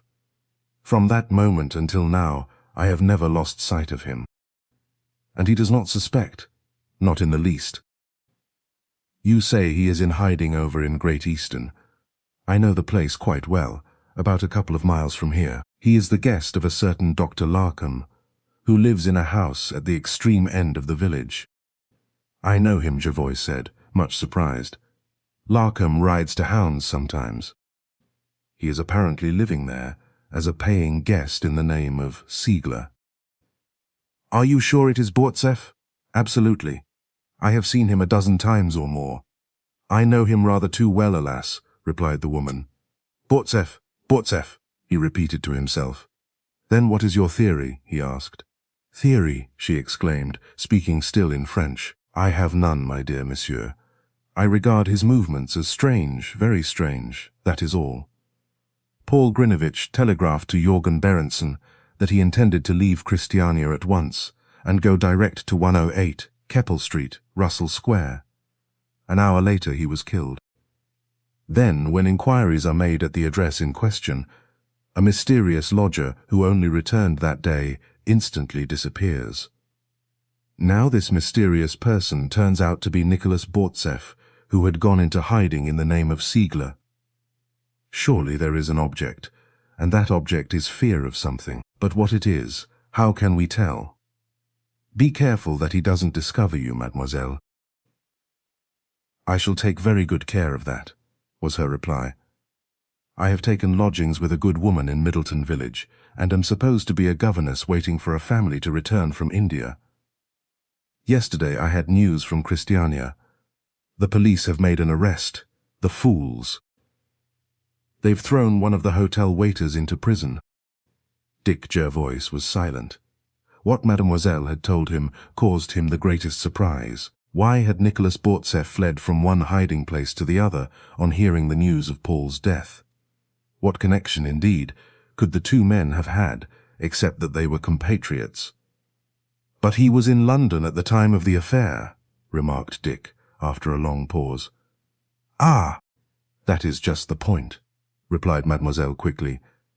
He was not at Keppel Street on that day, nor did he return there until 4 days after the tragedy. Jervoise was again silent, The circumstance was suspicious. The woman who stood there, a woman who was in many ways remarkable, had become his friend. His acquaintance with her was a clandestine one. It was true. She was not a person in whose company he would care to be seen publicly, but though unscrupulous and full of clever subterfuge, yet she was, nevertheless, acting in his interests. More than a month ago, she had called at his flat overlooking the river beyond Hammersmith Bridge, and for several hours they had been engaged in earnest conversation. It was then that Dick Jervoise had told the young, dark-eyed, foreign lady, Alza Dressler, of the remarkable death of Paul Grinevitch, and she had started to her feet on hearing the amazing story. She had placed her black-gloved hand in Dick's as sign of friendship, and from that moment to the present had, alone and quite unaided, been pursuing a somewhat erratic course. She was one of those women whose age it was quite impossible to determine, and whose exact nationality was as equally uncertain. In certain circles in London and in Paris, she was well known as a struggling artist, with sufficient private means to support herself. In her own artistic set, she was extremely popular. Until 2 years before she had occupied a studio high up in the roof of one of those old houses in the Rue Madame, in Paris. But of late her headquarters had been in a shabby house, in a mean street, off the Tottenham Court Road. She travelled a good deal, notwithstanding her limited means, and outside her artistic set she had quite a wide acquaintance in both capitals. Good-looking, always neatly dressed, and quite ladylike and refined, she was at home in almost any grade of society. Yet Dick Jervoise, who, in common with certain others who knew the truth concerning her, always avoided being seen with her in public.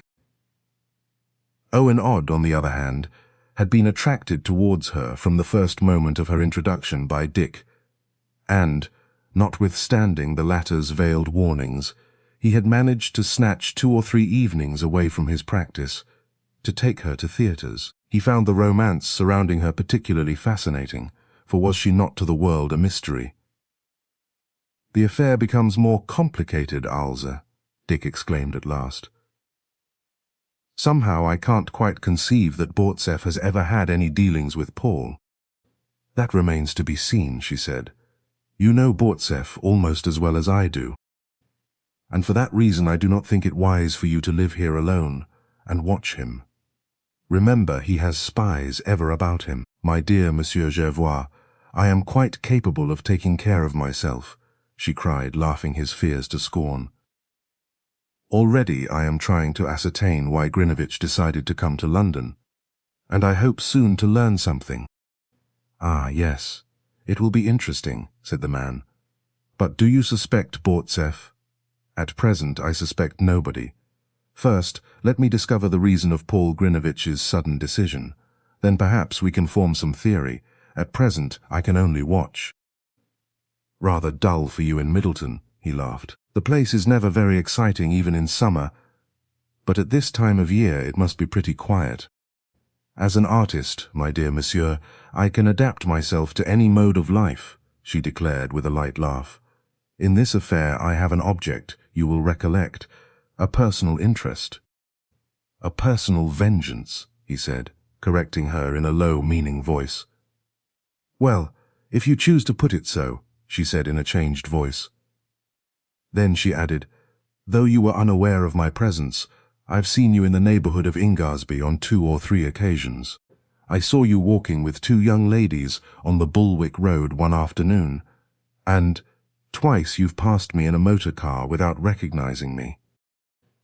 "Ah, you wore a veil, I suppose?" "Certainly. Mourning always suits me well, you know," she laughed. "And how does this Siegler pass his time?" he inquired. "The doctor, of course, has no idea of his identity?" "No. Everyone believes him to be a German professor of botany.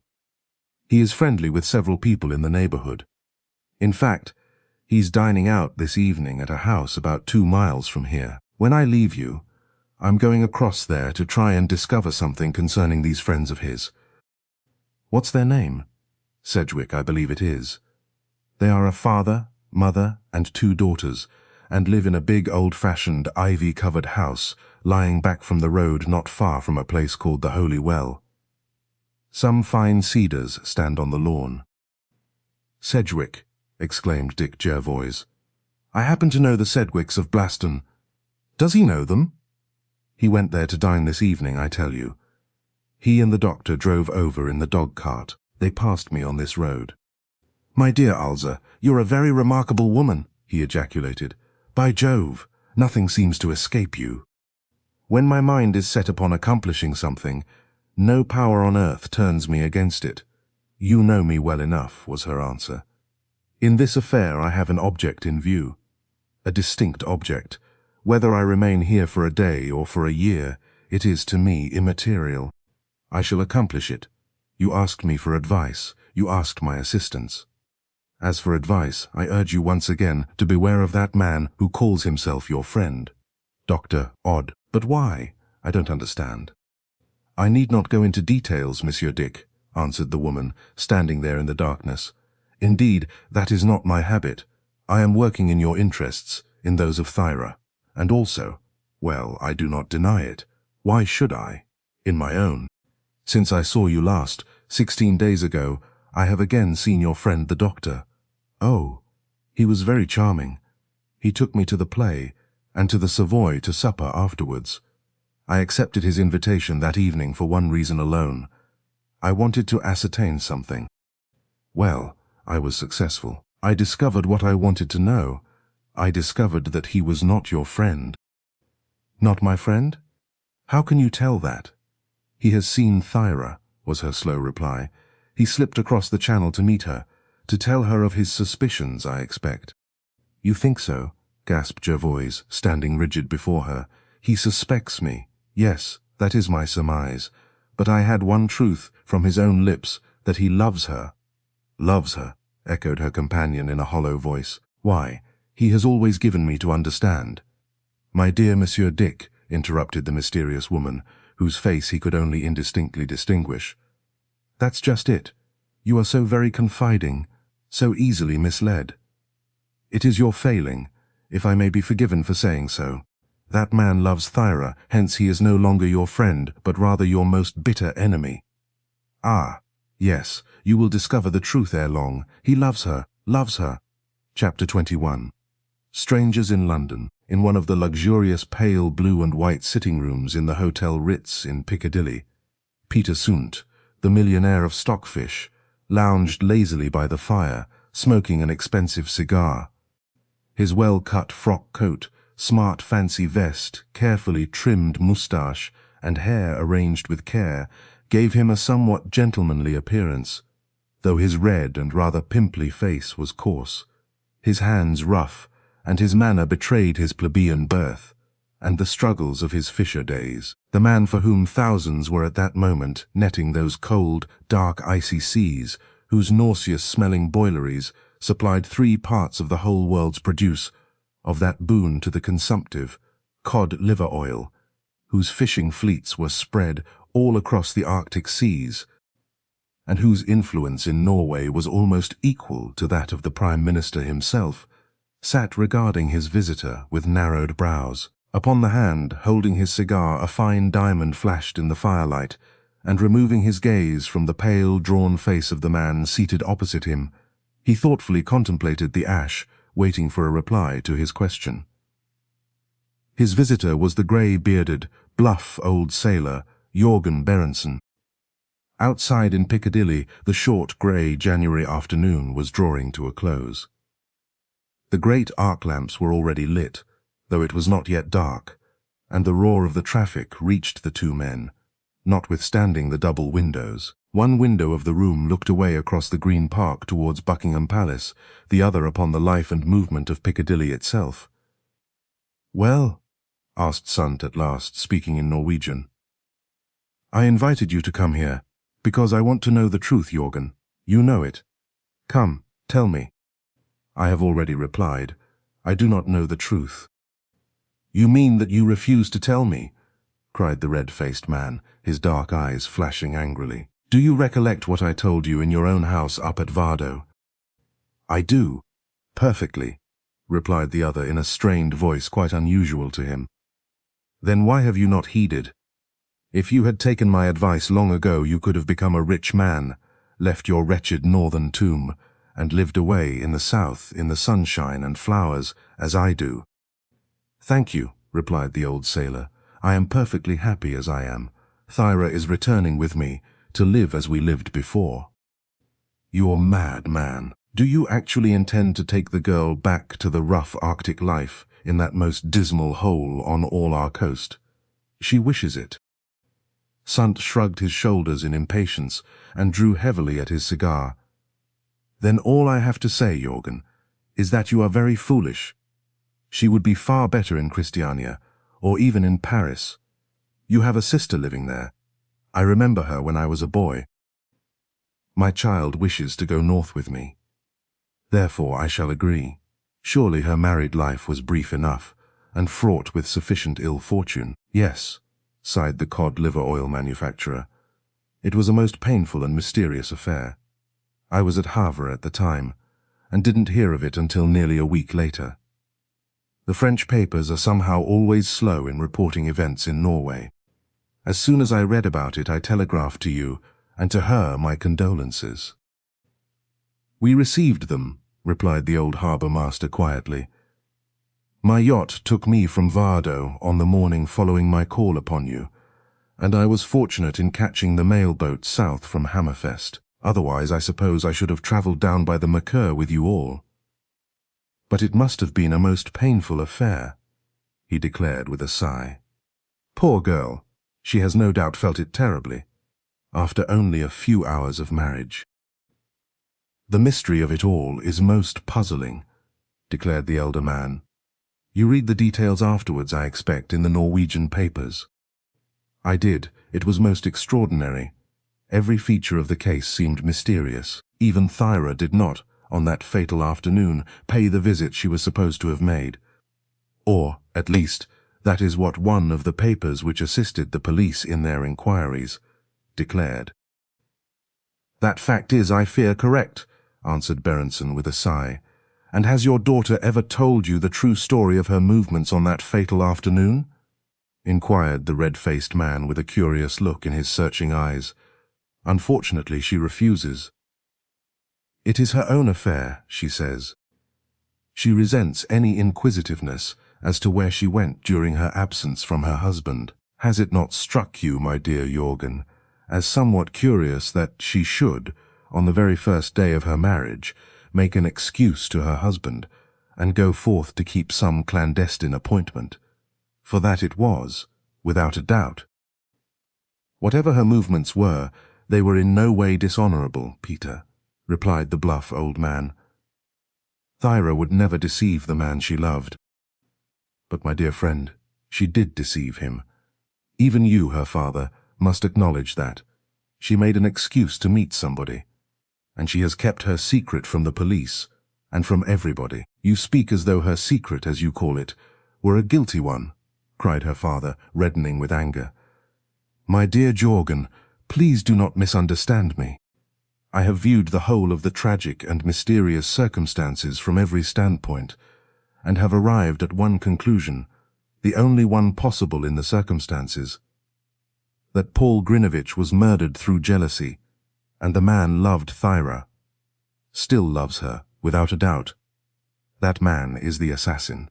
Depend upon it. The natural theory is that she consented to meet him for the last time in Christiania that afternoon, to bid adieu. They met. Then the lover, seized by a paroxysm of hatred towards the bridegroom, hastened to the hotel before she could reach it, and struck him down. But the visitor, that woman in black, the sending of the blank message to Nistrom, and the sudden decision to cross to London, did they have no connection whatever with the crime? None, I think, Sundt replied slowly, twisting the diamond ring around his finger. The crime was undoubtedly committed by some man who was passionately in love with your daughter, and who believed, by ridding her of Grinevitch, he might eventually take the dead man's place. No man will ever take Paul Grinevitch's place in my child's heart, declared the old harbour master vehemently. as he sat staring straight before him. "It is all so cruel and bitter. As though my poor girl had not sufficient to bear. The gossips in Christiania spoke all sorts of hard things of her, hinting at some love affair while she was still at school there, and declaring, as you have just declared, that she had a secret lover, by whose hand her husband had been struck down." "Ah," he cried, "it is cruel, too cruel. Christiania is the most gossiping place in all Europe. Why, some evil-natured person actually made an allegation that my poor child was privy to her husband's death, that she went out purposely while the dastardly deed was accomplished."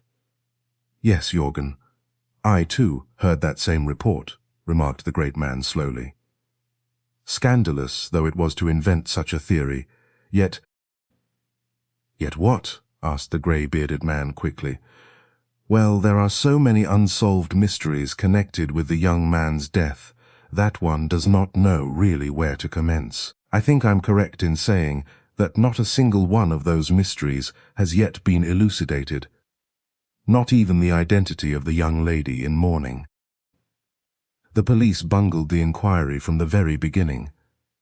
The intelligence of our police of Norway cannot be compared with that of even Denmark. To me it is very curious that a woman could have gone boldly to the room of a man, just married during his wife's absence, remain there in consultation for a considerable period, and be seen to the lift, and then leave the hotel, and disappear completely off the face of the earth," declared the man with the pimply face. "It seems utterly incredible. Either the Christiania police are utter blockheads, or else the whole affair was a most marvelous conspiracy." "The latter, I'm inclined to think, Peter. My own opinion is that jealousy had nothing whatever to do with the death of Paul Grinevitch." Peter Sundt smiled incredulously, blew some particles of tobacco ash from his coat sleeve, and raised his eyes to the man before him. "Tell me, Jorgen," he demanded at last. "What did you know about young Grinevitch? What did he explain to you concerning himself?" The grey-bearded old sailor regarded his questioner uneasily. Then, after some hesitation, he answered, "Well, the fact is, he told me very little, except what I had already discovered. When he asked for my daughter's hand, he explained that his family was a highly influential and respected one in Moscow, that his father's estates were in the government of Tula, that his mother was dead, and that he had one sister living, married to the governor in Kiev." Peter Sundt nodded with evident satisfaction. "But as regards his means, beyond his pay as a lieutenant in the Imperial Guard, he had an allowance from his father of 20,000 kroners a year." "A little over 1,000 a year in English money," remarked Peter. "They might have lived comfortably upon that." "Was there no other source of income?" Old Jorgen started quickly and looked the stockfish millionaire straight in the face. What do you mean?" he inquired. "Paul Grinevitch told you the truth, I suppose? He surely would not deceive the father of the woman he was about to make his wife." "I have no reason to disbelieve anything that he told me." "Then he explained to you something in confidence, eh?" "Well, he did," admitted the elder man. "And yet you allowed him to marry Thyra," observed the other reproachfully. "They loved each other." "Bosh! The fellow's good looks attracted her. That was all. He was her first love." "Then you apparently know more of Grinevitch than you've ever admitted, Peter," Jorgen remarked at last. A dead silence fell. From without came the dull roar of the London traffic in Piccadilly, with the occasional honk of the horns of taxi-cabs. But within the luxurious room, the two men sat on either side of the fire, each knowing that the other was his bitterest enemy. Jorgen Berenson had not forgotten the hard-meaning words which Peter Sundt had uttered on the last occasion when he had come to see him at Vardo. Neither had Sundt forgotten the harbour-master's open defiance. Paul Grinevitch was not exactly what he represented himself to be. "Eh?" Sundt declared decisively. "How do you know?" "Because I took the trouble to institute some inquiries in Russia. You have told me that Thyra loved him." "Well, if she did, Then she may after all congratulate herself upon her freedom. I don't quite follow you. Then let me speak a little plainer, shall I? Let me point out one fact which you and everyone else have overlooked. A fact that is patent, and may possibly lead to a clue to the assassin. What is that? You will remember that on your journey south you had as fellow passengers 2 Englishmen, one a doctor named Odd, and the other a man named Jervoise. Perfectly. Very pleasant young fellows. Both were very friendly with Thyra, were they not?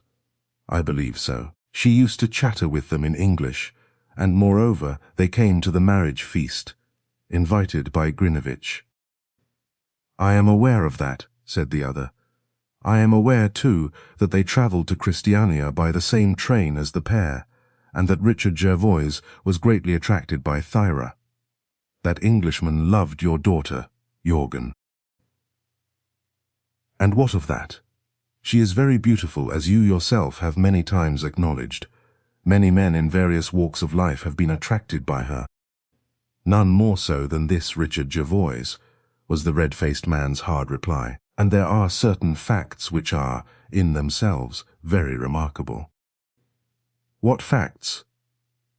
The 2 Englishmen were in Christiania together on the day of Paul's death, Sundt said. Well, yesterday I called upon Dr. Odd at his surgery, and after some careful questioning, established the fact that all the afternoon of the tragic affair, Jervoise was absent from the Grand Hotel. Well, Thyra was absent from her husband, and— What? Cried the old man, starting up angrily. What? You insinuate something against my daughter's good name. You who— I insinuate nothing, my dear Jorgen, replied the man who supplied the world with its cod liver oil. I merely point out 2 facts which are indisputable. And I would add 2 others, namely, that it happens to be within my own personal knowledge that Paul Grinevitch was not at all the person he represented himself to be, and, secondly, he paused without concluding his sentence. And secondly what? Demanded the old harbour-master with a frown. Secondly, Richard Jervoise and Paul Grinevitch met several years ago, and they were the bitterest of enemies. This man Jervoise found the young Russian on the eve of marriage with the girl with whom he had so suddenly fallen desperately in love. And, he added. Well, I leave you, Jorgen, to form your own conclusions. The old harbour-master sank back in his silken chair, as though he had been smitten a staggering blow.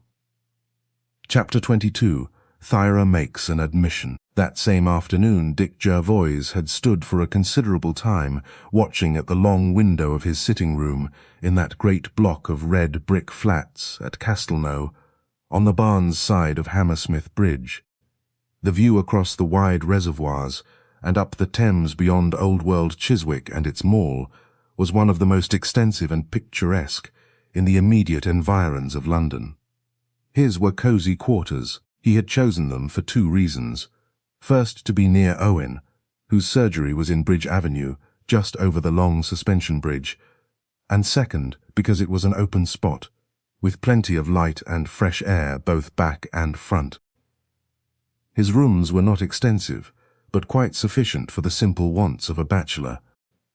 The sitting-room was a square, good-sized apartment papered a dark red, with well-filled bookcases, a big old-fashioned sideboard, whereon were 2 or 3 pieces of antique silver, and in a corner a large, roll-top writing desk with a telephone instrument upon it. On the table in the centre stood a big epergne of sweet-smelling mimosa, bringing with it a fragrance from the Riviera, and before the bright fire stood 2 inviting armchairs. That room, as were also the dining-room and the bedroom, was the very acme of bachelor comfort, for he had furnished them with considerable taste in order to make cosy quarters for himself when in London. One room beyond the kitchen was, indeed, piled with battered travelling cases, and the impedimenta he sometimes used on his longer expeditions, the articles ranging from a tent to a luggage label, the titles of the books lining that well warmed, little den were sufficient index to the character of its owner. They were mostly works on archaeology or folk lore, and many of them being extremely rare, he had purchased at high prices. Standing at the long French window which opened upon a narrow balcony, where a row of variegated laurels flourished in long boxes, he stood eagerly, watching every vehicle as it crossed the bridge from the Hammersmith side. His face was pale and serious, and it was apparent that his nerves were at their highest tension. Time after time he glanced back anxiously at the Chippendale clock upon the mantelshelf, and then stood breathlessly waiting. The roadway below was one of the chief highways out of the metropolis, and led to Wimbledon, Richmond, Kingston-on-Thames, and the open country beyond. Hence, as he watched, hundreds of motor cars and motor buses whirred along over the bridge and away along the broad road towards Barnes Common and Mortlake. Slowly, the light faded. Already the lamps on the great bridge had begun to glimmer, and lights were shining on the riverbank across at Chiswick. Suddenly a taxicab slowed up after it had crossed the bridge, and came quietly towards the curb. Dick caught sight of a face within, and next instant dashed down the stairs. In the entrance he grasped the hand of the visitor he had been so anxiously awaiting. It was Thyra. Together they ascended to the second floor, and he ushered her into his sitting room. She entered the flat timidly, for was not her visit a clandestine one? Within, he helped her off with her fur coat and boa, and pulled one of the big armchairs before the fire, saying, "I began to fear that you could not get away, or that you didn't receive my message. I was compelled to wait until my father went out. He had an appointment with somebody. With whom, he did not tell me. As soon as he had gone, I slipped out, hailed a cab, and gave the driver your address. But oh, how utterly bewildering is your great London! I have driven miles and miles. I had no idea that London was so huge." He smiled at her as, standing with his back to the fire, he gazed upon her, noting how extremely handsome she was. Her neat mourning enhanced her pale beauty, yet as she raised her great grey eyes to his, he saw them shadowed and full of weariness. He had not seen her since that grey afternoon when, 4 days after the tragedy, he had called upon her in Christiania to wish her adieu. They had written to each other several times, until she had announced her impending arrival in London, and he had sent her that urgent message to come and see him. "I wanted to talk to you alone," he stammered, after a painful pause. "And I, too, have been longing to see you, Mr. Jervoise," she said. "There were things I wished to speak, about which I dare not write in letters." And instinctively she glanced at the closed door. "You need have no fear," he assured her. "My man is out and we are entirely alone." She glanced round the room with her great wide-open eyes, so full of childish innocence. Everything English was so new to her. Everything interested or astonished her. She had regarded Christiania, with real trees in its streets, as a terrestrial paradise, but London, with its great parks, miles of streets, and bustling millions, was assuredly a universe in itself. "Nobody must know that we have met," she said in an anxious tone. "Remember our secret." "Your secret is entirely safe with me, Thyra, if I may be permitted to call you by your Christian name," he answered in a deep, earnest voice. "I know it is. I feel I can trust in you, Mr. Jervoise. You are indeed my friend." "Yes, I am your friend," he repeated, looking straight into those eyes, so wonderfully clear, and yet wearing that strange hunted look that he had never before seen in them.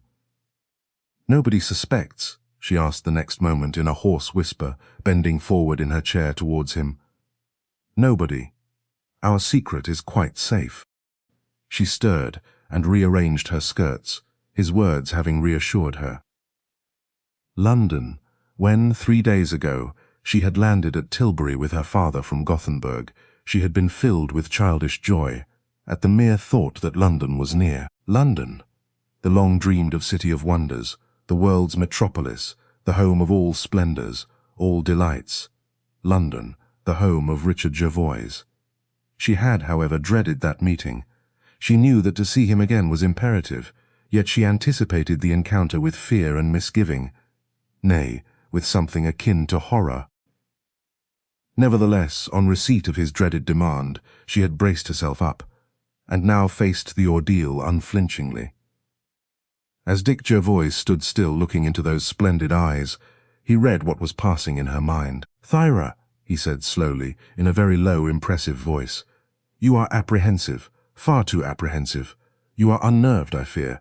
Pray calm yourself, or your very attitude may excite suspicion." "Ah," she cried, putting her gloved hands out before her, "how can I act otherwise? How can I remain calm with this terrible torture of conscience upon my mind?" And she rose from her chair, tall and willowy, and stood before him, her fair head bowed. "Come," he said, placing his hand upon her slim shoulder tenderly. "You must learn to conceal all these fears of yours if you would hide our secret from the world." "But somehow I cannot," she declared wildly, her face now pale and drawn. "Heaven knows what a struggle I constantly have with my own heart, my own conscience." "No, no," he said, firmly yet gently. "Dismiss all that from your mind. Nobody is aware of our meeting in Christiania on that fateful afternoon. And, if I had only had the courage to refuse to keep that appointment with you. It was not right. It was unjust to Paul." "No," he said quite frankly. "What I did was entirely in your interests, Thyra. You have already admitted that. Our secret is safe. Therefore, why need we trouble further?" "I had no proof of what you told me," she protested quickly. "It was a remarkable story, but you could not bring the slightest evidence to substantiate a single word of it. You will have ample proof in due course," he said. "I promise you that." "Somehow you never seem to realize our mutual danger," she exclaimed. "I am a woman, and perhaps I can see further ahead than you. Has it never struck you that your friend Dr. Odd may have suspected our secret meeting on that afternoon? And pray, what if he does? The suspicion cannot be substantiated. I have already taken very good care of that. The police are still making inquiries," he added with a grim smile. "They arrested some poor devil of a waiter the other day, I hear, and had to release him after a few hours' detention." "You laugh," she cried, her eyes flashing in quick protest. "You? I laugh because you and I know he is innocent," was his brief yet indefinite answer. "But," he added, "tell me one thing, Thyra. Did Paul ever mention to you the name of a friend of his called Nicholas Bortseff?" "Bortseff? No, I never heard him mention the name," she responded, shaking her head. "And he never mentioned any friend of his living in London, at that address in Keppel Street, Bloomsbury, which he telegraphed to your father?" "Never. I had not the slightest idea of his intention of coming to London, or that he possessed any friend here." Dick Jervoise smiled within himself when he recollected Alza's dogged tenaciousness to the clue which she believed she had discovered. When the fire of vengeance once burns in a woman's heart, it is indeed unquenchable. It had grown quite dark now, and the room was only illuminated by the uncertain flicker of the fire. "Are you positive that your friend the doctor is still unsuspicious?" she asked him in a low, strained voice at last. "Of course. Whatever causes you such ridiculous apprehension?" Because I am not convinced yet that our secret is absolutely safe," was her reply. "Suppose the truth were ever discovered, the truth of what occurred that evening, where should we both be? You remember your words." The man standing with her against the mantel-shelf bit his lips, but he remained silent. The shadow of a guilty secret was upon his brow. He held his breath, and the hand that sought hers trembled. Chapter 23. The Bond of Silence. 2 days later, Dick Jervoise called upon Captain Berenson and his daughter at the house in Talbot Road, Bayswater, where they had established themselves in apartments. The first-floor rooms of the usual London lodging type had been recommended to them by some friends in Christiania, and as Dick was shown up by the maid-of-all-work, he greeted Thyra, in pretense that they had not already met in secret. The old captain invited him to remain and have tea. They expected to stay in London, For a month at least, he said. Indeed, until the long Arctic night at Vardo had passed, when they would return to their treeless coast again. In his thick blue reefer suit, and with a distinctly nautical air, the old fellow looked strangely out of place in a Bayswater lodging. He had made no mention to Thyra of his visit to Peter Sundt. He was absent on many occasions, doing business, as he had explained to her. Dick offered to show London to Thyra, an offer which was gladly accepted. Therefore, on the following day, he again called, and finding her alone, they went forth together. Her attitude towards him was at once friendly and mysterious. It seemed as though, while she held him in distinct disfavor, in abhorrence, yet somehow he exercised over her a power which was inexorable, as though, almost, he held her beneath a spell. That her mind was full of the terrible tragedy of a few months before was shown by the frequent sighs that would escape her, and by her constant dread of their secret being suspected. In that dread secret between them lay the power and influence which Dick Jervoise possessed over her. And somehow, in those covert glances of hers, there was another and yet more curious expression, the expression of admiration, even of devotion. How full of strange incoherence and contradiction is the soul of woman! Thyra was thankful to Dick for his offer to take her to see London. The few days she had spent in that Bayswater lodging, with her father absent, had been very dismal and dispiriting. It rained almost incessantly. The sitting-room, with the lace curtains, the cheap ornaments upon the mantel-shelf, and the strong-smelling apples upon the mahogany sideboard, was oppressed the whole day long by a grey twilight. Occasional hansoms or tradesmen's carts passed along the melancholy street into the square beyond, and the tempestuous wind, which made the room draughty, howled incessantly, the whole making on Thyra an impression of unutterable dreariness. The splendid city of her dreams, the great and brilliant London, seemed pervaded by this howling wind that had followed her from the icy sea at Vardo, through which sounded the roar of 1,000 other voices, the ceaseless roar of the traffic, the booming of toilsome life, dismal under never-ending rain.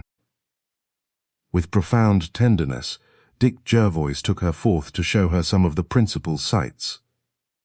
The Houses of Parliament, Buckingham Palace, the National Gallery, and such like institutions of which London boasts, but of which the average Londoner knows nothing. The first morning they spent in the British Museum, after which he gave her luncheon at the Trocadero, where the life, movement, and music brought back to her some of her old brightness. Many of her naive remarks filled him with amusement. On the night of her arrival in London she had, it appeared, believed the asphalt roadways to be polished. But now they were drying, she had discovered her mistake. The weather had cleared after luncheon, and they walked down Regent Street and through the Strand to the Law Courts, where for a few moments they sat listening to counsel, making an able defence in some chancery action.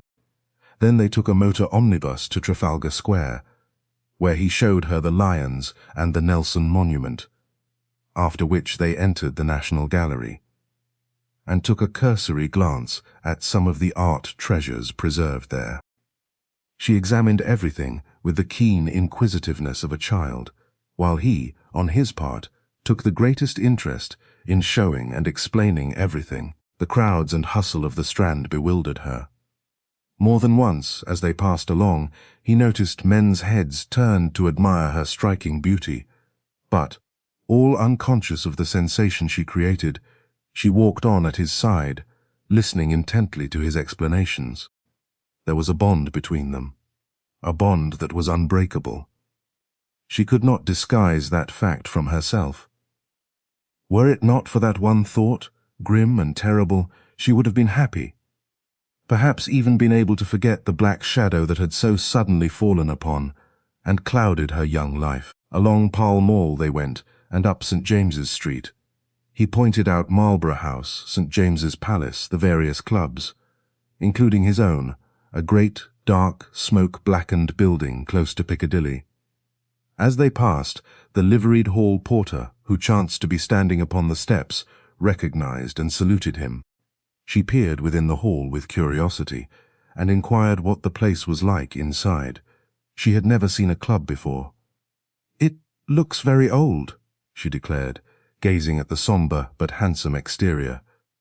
"Over a century and a half ago it was opened," he answered. "At that time it was the principal gaming club in London, and huge sums were lost and won here every night. Nowadays it is a place where men dine and smoke and chat, and into which no lady is ever allowed to set her foot." "Isn't that rather selfish?" she laughed. But he explained to her that there were also ladies' clubs, known to the irreverent men as catteries. As they turned into Piccadilly, she half closed her eyes, and before her there arose a vision of the man so suddenly snatched from her. Instantly, she hated the tall Englishman striding along at her side. Her depression reasserted itself. Twilight was falling. The people passed rapidly along the pavements, umbrellas under their arms. Here and there the lights were springing up in the shops, and through the moist air strayed the odors of the stream of motor omnibuses and private cars, with the confused noise that dulled her senses. That man, walking by her side in silence, gave her a vague sensation of terror. She fixed her great eyes upon the crowd, fascinated by the coming and going, as by the flowing of a stream. Dick, the man who with her held the secret, uttered some words, but she did not heed them. Casting her eyes upward, she saw the network of telegraph wires hiding the grey sky, and it renewed her oppression. The elegance of the women who passed her caused her envy. It was impossible that there could be so many shapely or beautiful women in London. They were all painted and padded and powdered, and some had false hair. Oh yes, she knew. Those London women were artificial, unreal, made up, by their hairdressers, their tailors and their maids. They were women of falsity, corruption and hidden misery. And this was London. Dick fixed his enamoured eyes upon her, and seeing the strange expression upon the beloved features, fell to wondering. He hailed a passing taxicab at the corner of Park Lane, and drove to Westbourne Grove, for she had expressed a desire to look at the windows of the drapers' shops there. Besides, it was close to her home. For a long time she enjoyed the delights of the goods so temptingly displayed in the windows. A hat she saw there, the latest French creation, interested her far more than the Madonna of Raphael, while over an evening gown in cream lace she went into ecstasies. How would she herself look in it, she wondered. Before those gaily lit windows, her oppression again vanished. "Look," she cried in childish delight. "Look at that lovely lace, how exquisite! And that robe de chambre, you call it tea gown. Is it not a lovely colour? It would suit a blonde to perfection. Ah, I have never seen in Christiania such lovely things as these. Very costly. I suppose they are far too costly for me." And she ran on in that strain, while her companion stood behind her, much amused at her excitement and at her pretty broken English. At the side of one of the windows was a long mirror, in which she examined herself from top to toe. He noticed it, and smiling, forgave her the little feminine vanity.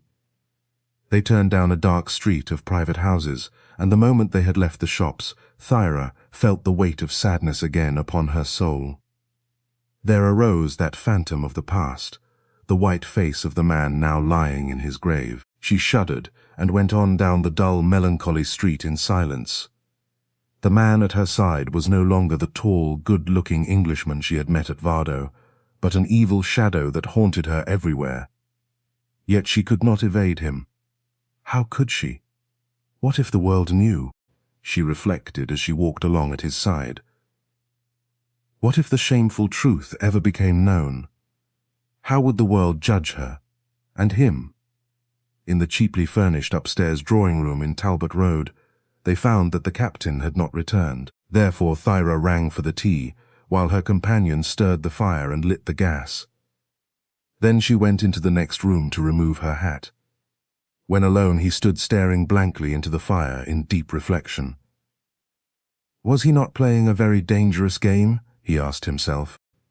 Were not they both in equal peril? What if Owen discovered his visits, and that he was her constant escort about the town? Already his friend, he knew, entertained certain suspicions, which might very easily be confirmed by this too frequent companionship. And yet, when he thought over it all, when he came to reflect, how could he keep apart from her? True, her husband had only been dead a few brief months. Yet there were circumstances quite exceptional. Circumstances which none knew beside their own two selves. A few moments later, having taken off her hat and furs, she re-entered the room and poured out his tea. He watched all her movements with eyes full of admiration. She had sipped her tea, in silence, her gaze fixed upon the flames. Then, of a sudden, she raised her face to his. He saw it was pale and anxious. Upon her countenance the shadows had deepened like a black, impalpable cloud. She glanced across at the door, as though to reassure herself that it was closed. Then, looking him in the face, she whispered, "I have just been thinking that if you are in my company too much, your friend, Dr. Odd, might suspect." He started. She had voiced his own thoughts of only a few moments before. "Well, let him suspect," her companion answered, laughing quietly. "Of what can he accuse us?" She placed her white hand upon his. He felt it trembling. "Ah, no," she whispered hoarsely. "Do not let us discuss it. Let us both take every precaution. We are in peril. You have said so yourself. We have enemies, both of us. Therefore it behooves us to beware." "I know," he said, placing his hand upon her shoulder reassuringly. "But you are too apprehensive, Thyra. Leave all to me. No one knows the truth, and no one shall ever learn it." Thus, ignorant of Peter Sundt's statement to the captain. Ignorant, indeed, that the ruler of those northern settlements was in London, or that he had discovered Dick's previous knowledge of the dead man. The pair remained conversing and exchanging confidences, Thyra receiving from her companion certain instructions how to act. Notwithstanding all these precautions they were taking to avoid any revelation of a ghastly truth, the pitfall, a secret and well-concealed one, now lay open before them. Chapter 24 contains a problem. It was just past 10 o'clock. One bitterly cold night, about 10 days later. Owen Odd was in his narrow, stuffy little surgery, bending over a memorandum book in which he was making some notes with his fountain pen. For 4 mortal hours, ever since 6 o'clock indeed. His waiting room had been crowded by lower-class patients, many of them in receipt of medical relief from the parish of Hammersmith. Others club patients, mothers with peevish babies, and honest working men suffering from various ills. Now, however, he had dismissed the last one, washed his hands, and was putting down certain addresses to add to his visits next morning, prior to eating his lonely evening meal in the shabby dining room upstairs. The surgery was reached by a basement door at the side, over which burned the red lamp. Dr. Morwood, his principal, lived over at Chiswick, where he had another practice, while Odd occupied that small and poky house in the centre of a street in which nearly every window bore the legend, "Apartments." Owen was an indefatigable worker. He loved his profession, even though the work among the poor was terribly fagging, and his daily visits extended, over a wide and populous area, from the Hammersmith Infirmary over at Wormwood Scrubs, away to private patients at West Kensington and Barnes Common. He closed his book with a sigh, and was about to turn down the gas when an elderly maidservant entered, saying, "You're wanted, sir." "Good heavens!" he exclaimed irritably. "Am I never to have a moment's peace? Who is it now?" "A young woman, sir." "Well, show her in. And Margaret, keep my dinner warm. It may be nothing." The next minute, a tidily dressed maidservant was ushered into the surgery. Her white apron and cuffs showing beneath the jacket she was wearing, and her hat somewhat awry, gave evidence of the haste with which she had come. "Good evening," said Owen, rising. "What can I do for you, pray?" "Would you come at once?" the missus says. "The master has been taken bad again, very sudden." "Ah, what's the matter? And where does your master live?" Art, I fancy it is. He went queer like all on a sudden, and can't get his wind. And our flats number 2, Plevna Gardens, Shepherd's Bush, and will you come at once, please? Heart, is it? Well, I'll come, said Owen with a sigh, as the thought of his delayed, and probably spoilt, dinner flashed across his mind. Tell your mistress I'll be there almost as soon as you are, opening the surgery door for the girl. By the by, what is your master's name? Major Gordon, please, sir. All right, I'll come. And, shutting the door, he turned to the shelves that lined the surgery and selected 2 or 3 phials containing the drugs applicable to cases of heart, and placed them in the brown leather handbag, which so often accompanied him on his professional rounds. And then, as he wrapped a comforter round his throat and put on his thick overcoat, he called out some further directions to Margaret anent his dinner, and left the house. He knew Plevna Gardens, a turning out of the Shepherd's Bush Road, though he never had had a patient there previously. The houses had originally been private dwellings, but of recent years had been altered into flats, and though the neighbourhood could not be regarded as exactly aristocratic, they, in their new guise, had found a very good class of tenants, to whom the question of rent was of importance. Number 2 lay on the north side of the street, and entering the hall he found by the board that Major Gordon occupied the 2nd floor. In answer to his knock the door was opened instantly, as though someone had been awaiting his advent. "Oh, Doctor, how good of you to come so quickly, and yet I somehow felt you would. Please come in. My father seems a little better now, I am happy to say, but I'm very uneasy about him." For a moment Owen found a difficulty in replying. He was startled out of speech by the vision of beauty that stood before him. It was no servant that had opened the door, but a lady whose right to the designation was written on every line of her gloriously moulded features.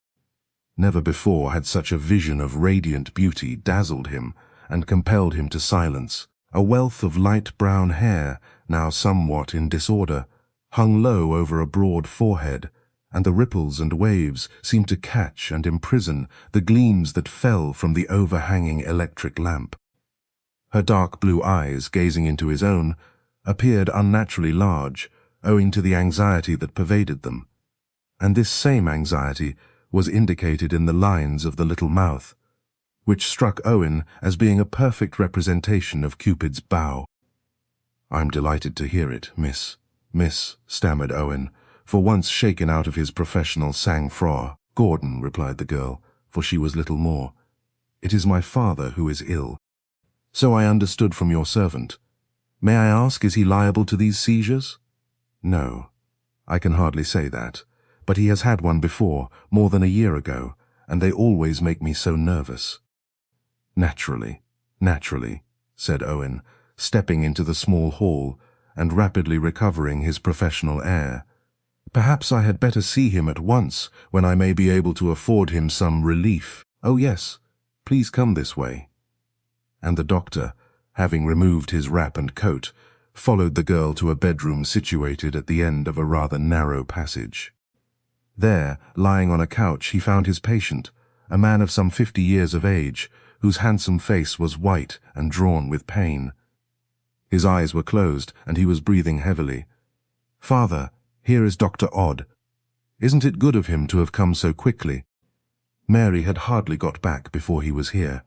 We are both most grateful to him, I am sure." A faint smile flickered round the sick man's mouth, and opening his eyes, he held out his hand to Owen, saying, "I'm much obliged to you, Doctor, and am sorry to have had to give you the trouble." "Don't mention it, Major. We doctors don't regard it as trouble when we can be of use. I'm glad to hear you're already feeling a little better." "Thank you, yes. The sharpness of the pain has decreased. Amy, my child, leave us for a little. We will call you if anything is wanted." "Very well, Papa. Now mind and be a good patient," with an attempt at a smile. And then, turning to Owen, "I shall be in the next room, Doctor, and shall hear you if you call. You will see me before you leave." and as she spoke, the anxious look took the place of the smile. Alone with the Major, Owen made a thorough examination of his patient, at the same time asking such questions as might help him in diagnosing the case, and even as this was in progress, he could mark a rapid improvement. In the end, he came to a conclusion in his own mind, which he had no hesitation in imparting to his patient. "Well, Major," he said, "I'm delighted to be able to tell you, I don't think there is anything seriously amiss. Your heart is weak, certainly, and you will have to be careful. But beyond this, there is no organic disease, and there is no reason why you should not be as strong as ever again." "You've been in India, I understood you to say?" "Yes, for some years." "Ah, that terrible climate plays old Harry with a good many men, and, besides that, I fancy you have been worrying about something or other lately." At these words the Major turned his head sharply, scanning Owen's face intently, and then in a tone affecting indifference, "Well, perhaps I have. We all have our little worries, Doctor, don't we?" "Oh, we do. But the less we make of them, the better it is for us." Excellent advice, which we cannot always follow. However, in this case I'm going to follow it, and the words were spoken with an air of decision that struck Owen as peculiar. "Well, Major," he replied, "I'll run in and see you again tomorrow, and in the meantime we'll send you round some medicine. Get to bed early, and don't get up till I've seen you tomorrow morning. My report to Miss Gordon, I'm sure, will give her satisfaction. I'll see her as I go out, and give her 1 or 2 small directions. And now, good night, and above all, don't worry." "Good night, Doctor, and many thanks. I'm going to obey you. You'll find Amy in the dining room. Good night." As Owen left the room, Miss Gordon was waiting in the passage for him. Silently, she drew him into the dining room, and it was not till the door was shut that she uttered the one word, "Well?" "Miss Gordon, I am delighted to be able to say it is well, or nearly so. I mean there is nothing seriously amiss with your father, beyond a weakness of the heart, from which so many businessmen and others suffer." "Thank God for that, Doctor. You don't know what your words mean to me." And her eyes were brimming over with tears, the result of the sudden relaxation of the strain she had undergone, and she laid her hands on Owen's arm as she continued, "I shall never be able to thank you enough for what you have done for my father. Really, Miss Gordon, you are making far too much of my poor services. I have done nothing. You must thank nature and a good constitution, but now it lies with you to help them both by taking care of your father, and keeping him from worrying, at any rate for a time." But while he was belittling his services, Owen found the thanks of this lovely girl very pleasant to his ears. "You may be sure, Doctor, I shall do all in my power to carry out your instructions." But as she uttered these words, her companion fancied he could detect a tone of doubt that belied the assertion, which caused him to continue, "Of course, Miss Gordon, I do not wish to appear inquisitive, but is there anything that you know of that has been troubling your father of late?" He put the question in as casual a way as he was capable of, but he did not fail to detect the hesitance with which the girl answered, "No, nothing particular," and, feeling that he was perhaps trespassing on delicate ground, he continued, "Well, I prophesy that tomorrow will show a great improvement in our patient." It was a pleasure to make use of the word "our." It seemed to couple his companion and himself together in a way that he had perhaps no right to do more openly. "So, Doctor," and a bright smile lit up the face before him, "you, too, venture to prophesy at times?" "Certainly. But why do you say that?" "Oh, I don't know. Only doctors are generally supposed to be so matter-of-fact." And the smile was still there. "Not always, Miss Gordon. They are only men, after all, and must relax at times. But before I entirely lose my character, let me give you 1 or 2 directions regarding your father and his diet." And then, in the most matter-of-fact way, Dr. Owen Odd proceeded to lay down certain rules and regulations with regard to the patient, while Miss Gordon, seated at a side table, made notes on a little tablet. At length he concluded with the words, "There, I think that is all I have to say. Nothing very appalling, is it?" "No, doctor. You may rely on your directions being carried out, at any rate as long as I am here." "Here, then, don't you live here?" "Excuse me asking." "Oh, yes, I live here, but I'm out a good deal. Still, if it were necessary, I would remain at home while my father was unwell." The idea of this lovely girl going out to earn her living came rather as a shock to Owen. It had not occurred to him that such could be the case. The room he was in, and indeed the flat generally, so far as he had seen, was furnished luxuriously, and gave no indication of lack of means in the possessors. He glanced across at her, and there was something in his look that caused her to burst into a merry laugh, as she said, "I'm afraid, doctor, you take me for one of the butterflies that neither work nor spin. If so, you're quite wrong." "I beg your pardon, Miss Gordon. I did not presume to think anything of the kind. That would only be impertinence on my part." "Not at all, doctor. Let me confess at once I earn my own living, and in a measure, that of my father as well. And every credit is due to you, I'm sure. If more women only did the same, it would be a bad thing for the fashionable doctors. But excuse me, I was forgetting myself." "Don't mention it, pray. You would say, how do I earn it?" "I look at hands." "Ah, a manicurist." "No, not a manicurist, something better than that." And the eyes that were regarding him were sparkling with fun. "Then, Miss Gordon, I confess I'm quite at sea. I wonder if you'll be horrified when I tell you. For I hold with the saying that one should be quite open with one's lawyer and doctor. There could not be a truer saying.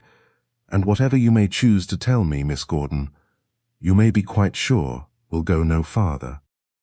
"Then, Dr. Odd, you see before you Madame Juliet." Chapter 25. The problem continued. "Madame Juliet," gasped Odd, staring with fixed astonishment at the graceful, girlish figure before him. "I thought I should astonish you, doctor," laughed Miss Gordon. "You have never consulted her, I think." "Never. But there must be some mistake. We cannot be alluding to the same person." "Oh, yes, we are." For a moment or two Owen remained silent, lost in doubt, and then continued. "The Madame Juliet I refer to is the woman who has taken all the West End by storm by her wonderful exhibitions of clairvoyance and psychic powers. Her rooms at 103A, Bond Street, are crowded daily by those who go to consult her, and who come away in every case convinced of her mysterious attributes. As I said, I have never been there myself, but I know several who have, and they have given me a minute description of what has taken place, and it certainly appears to me that she must be gifted with some occult powers unknown to the generality of people. The Madame Juliet, I mean, is undoubtedly a factor in London society of today. Really, Dr. Odd, you are giving me a most flattering character, one I am afraid I hardly deserve," said Miss Gordon with a smile.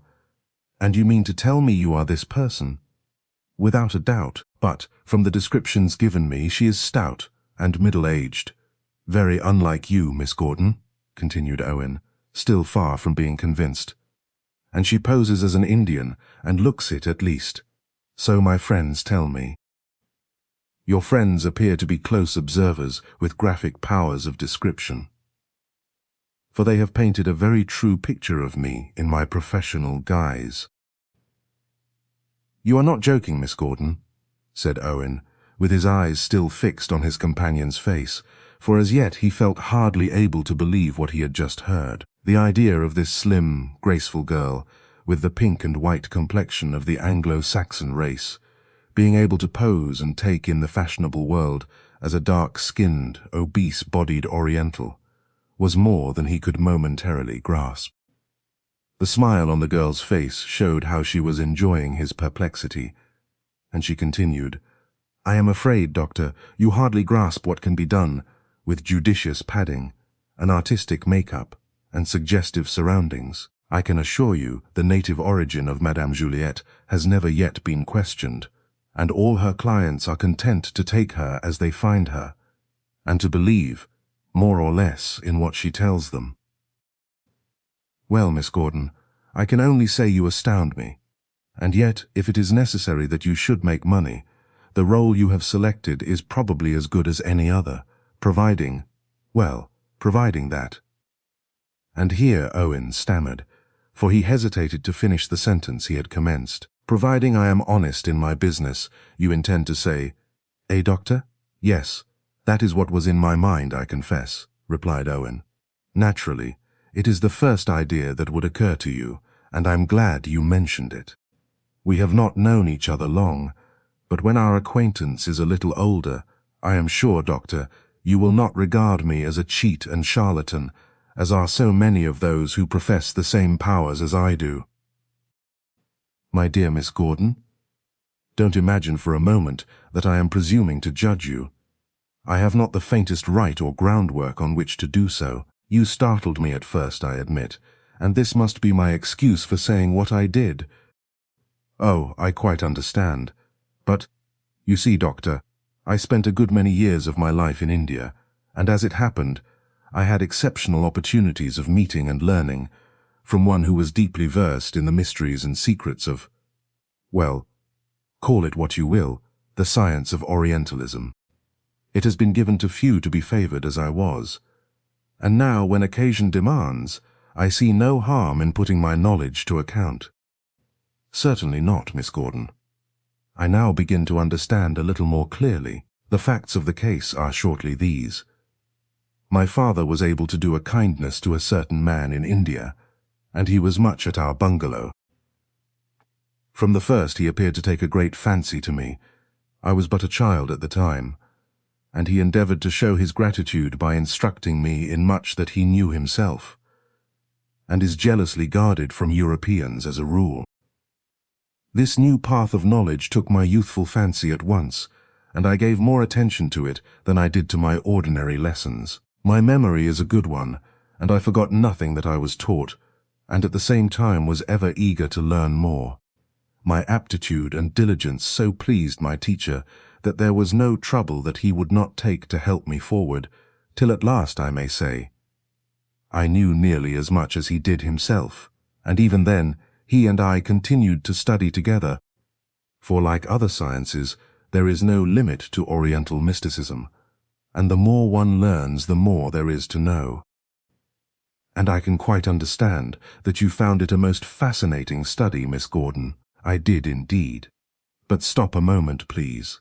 I think I hear my father calling, and as she rose from her chair, Owen said, Really, Miss Gordon, I ought not to have detained you talking in this way. I'll be going.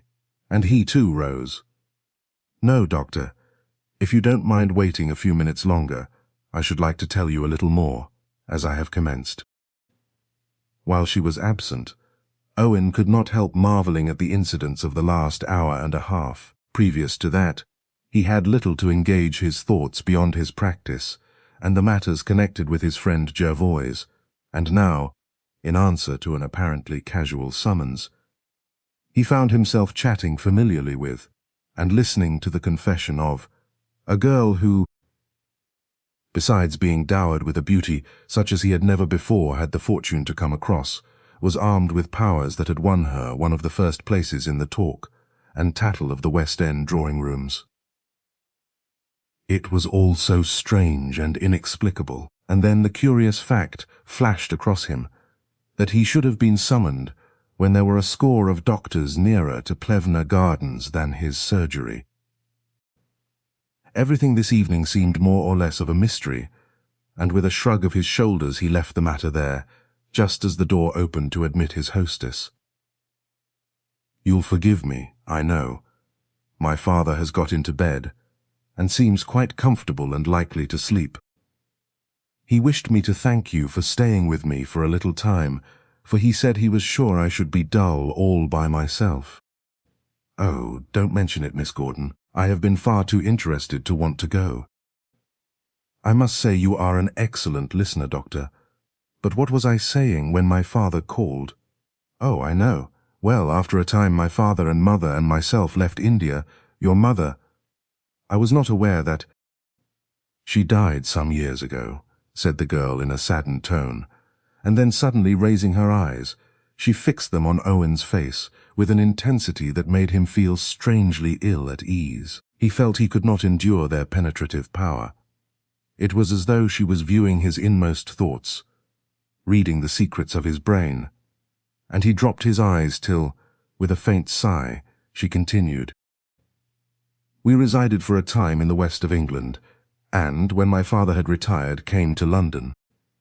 Here, owing to financial misfortunes, our circumstances were not as comfortable as they had been, and then it was that the thought occurred to me to make use of the knowledge I had gathered while a girl in India. I had a little money of my own, and this I expended in taking and fitting up in Oriental style a suite of rooms in Bond Street, and in advertising pretty largely.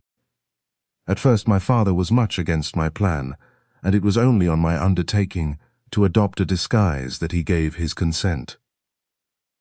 I was familiar with Hindustani, and it was no difficulty to me to assume the character of a mysterious woman of the East.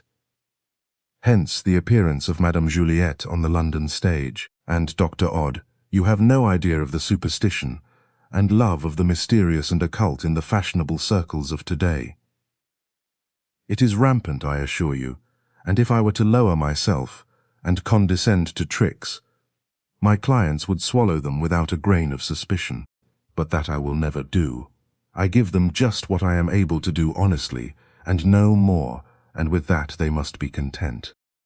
And now, I think I have fulfilled my promise to make a full confession, and have only to thank you for listening to me so patiently. My dear lady, the thanks are all due from me. You have interested me more than I can tell you. Previous to this evening, I regarded these matters as pure humbug. But they're not, I can assure you, Doctor. There is a certain amount of humbug mixed up with them in some cases, but the true practitioners would ignore such subterfuges. At times we do employ suggestion as an aid to bring the client's mind into a proper condition, but beyond this, no, no. Oh, that is quite legitimate. We doctors are equally guilty in that respect. Indeed, suggestion, in some cases, does more in effecting a cure than all the drugs in the pharmacopoeia could do.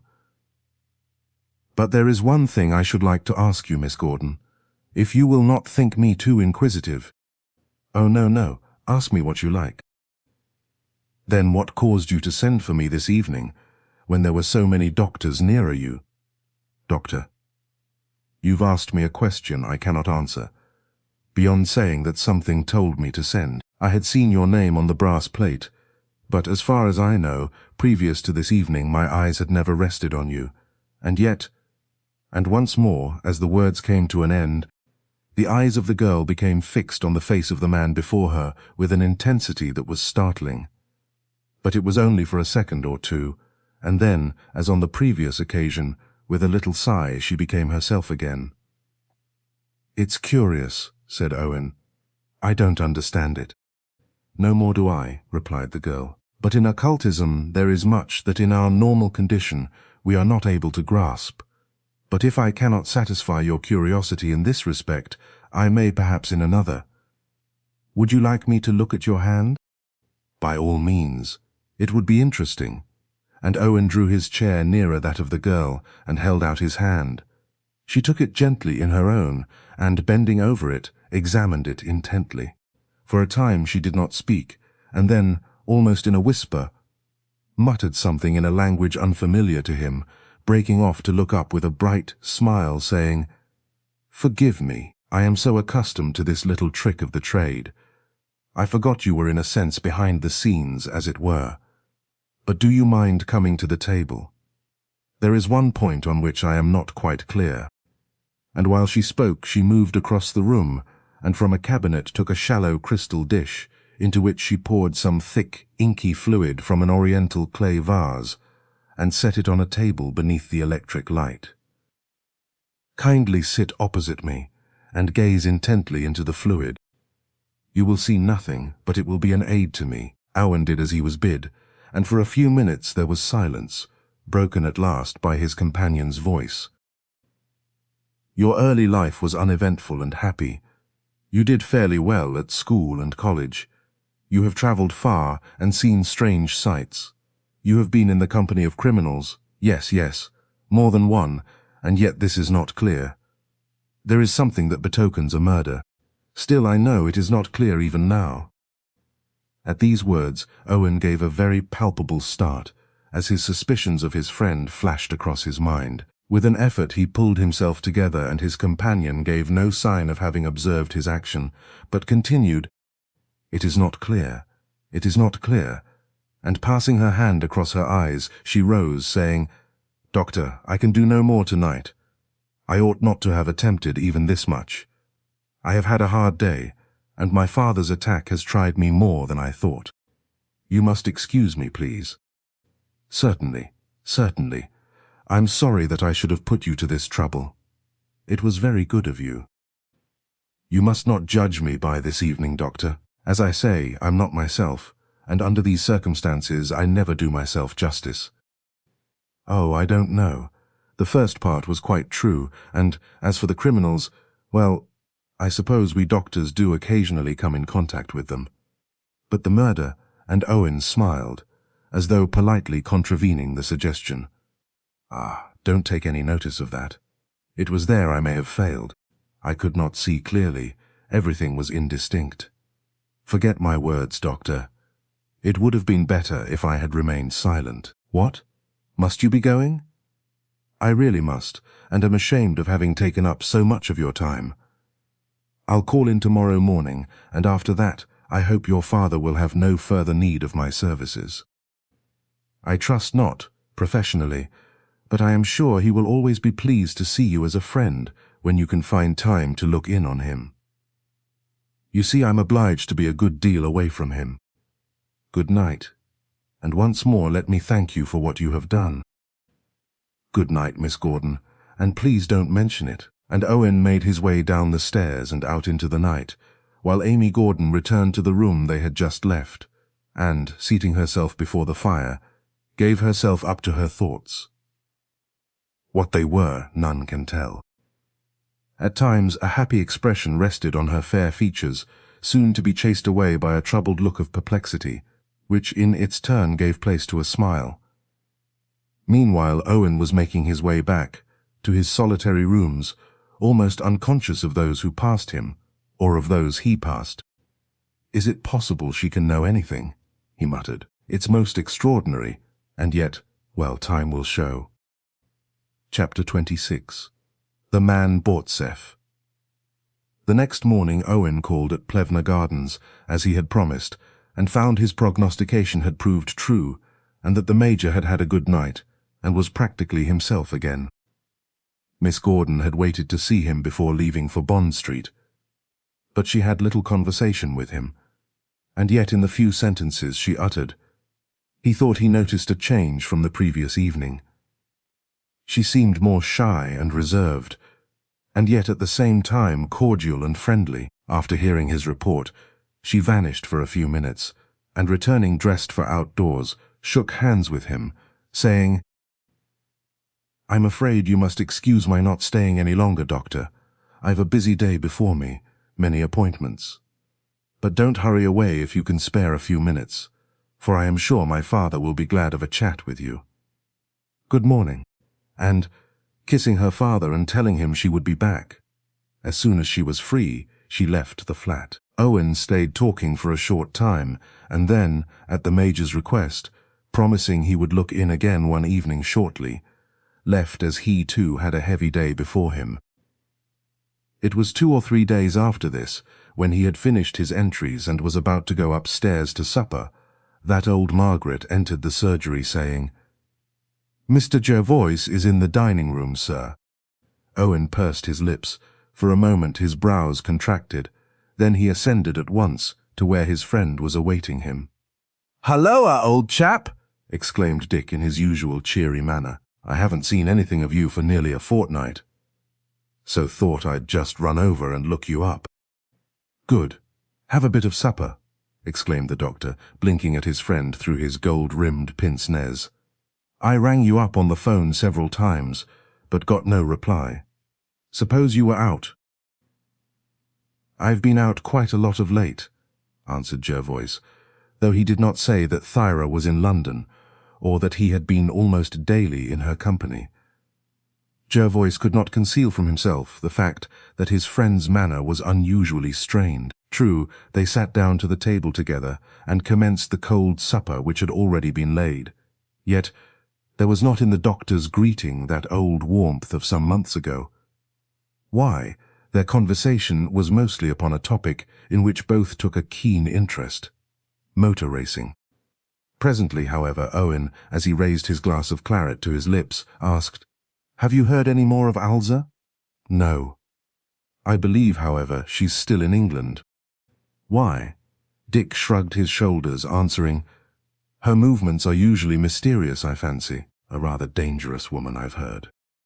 "What, as far as good looks go, you mean?" Jervoise laughed. "In several ways, if what I hear be true." "What do you hear?" "That she's scarcely a person in whose company one should be seen." Dick did not answer for a moment.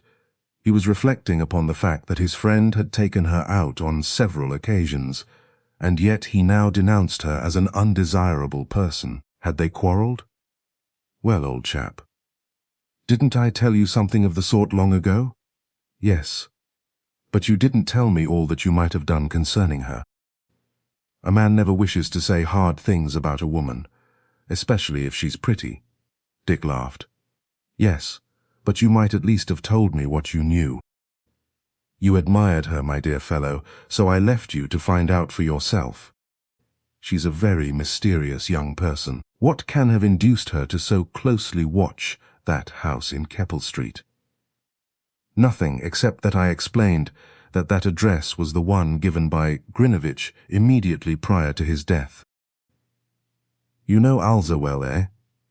"I have known her for several years, both here in London and in Paris. I thought that perhaps, with her unique knowledge, and it is no doubt unique, she might assist us in elucidating the reason why Paul Grinevitch intended so suddenly to travel to London. I therefore told her the whole of the strange story, as you are quite well aware. When I had finished, some curious idea apparently occurred to her, though she would explain nothing to me. But an hour later, she embarked upon a campaign of vigilant surveillance, which, I presume, she is pursuing at this moment. But why? For her own ends, that's my firm opinion." "Then she's not acting in your interests." "Why should she? She has no motive in assisting me. Yet she may, of course, have a personal motive in entertaining the suspicion, which it is now quite certain she does entertain." Owen looked at his friend through his glasses, with a glance of distinct suspicion, and went on eating. Truth to tell, he had been charmed by the good-looking young Frenchwoman to whom Dick had introduced him. He had found her bright and vivacious, and it had been to him a distinct pleasure to take her out to theatres on several evenings, but this was before his summons to Plevna Gardens.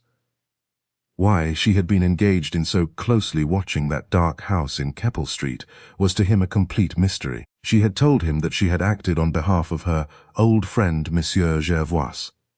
Yet Dick had now declared that he had no claim upon her whatsoever. That curious telegram sent by Paul immediately prior to his death had, of course, been the subject of inquiry, at the request of the Christiania police by Scotland Yard, but the detective inspector who had called at Keppel Street had admitted that he could make out nothing from the landlord's reply. It was true that he had received a telegram from Norway, signed Paul Grinevitch. But as the name conveyed nothing to him, he had kept it a couple of days, and, hearing nothing further, had destroyed it, and dismissed his expected arrival from his mind. People who let lodgings in London frequently receive telegrams and letters from people who either change their minds at the last moment, or who do not arrive in the metropolis after all.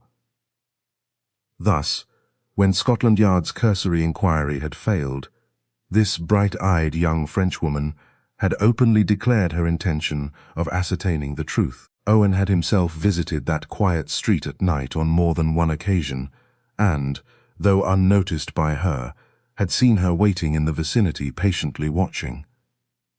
This action of hers had surprised him. It seemed as though she was keeping that silent surveillance on Dick's behalf.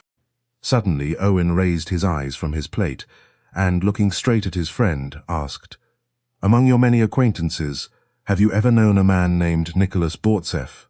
Dick held his breath. Had Alza told him the truth, he wondered. "Yes," he admitted. "I don't know him very intimately. I met him in Paris once." "With Alza, I suppose?" "Why? Because he is, I hear, a friend of hers." "And who is your informant?" "Alza herself." "Well, the man is an undesirable, is he not?" asked Owen. "Perhaps so," was his friend's reply. "You see, I know so very little of him that I can say nothing."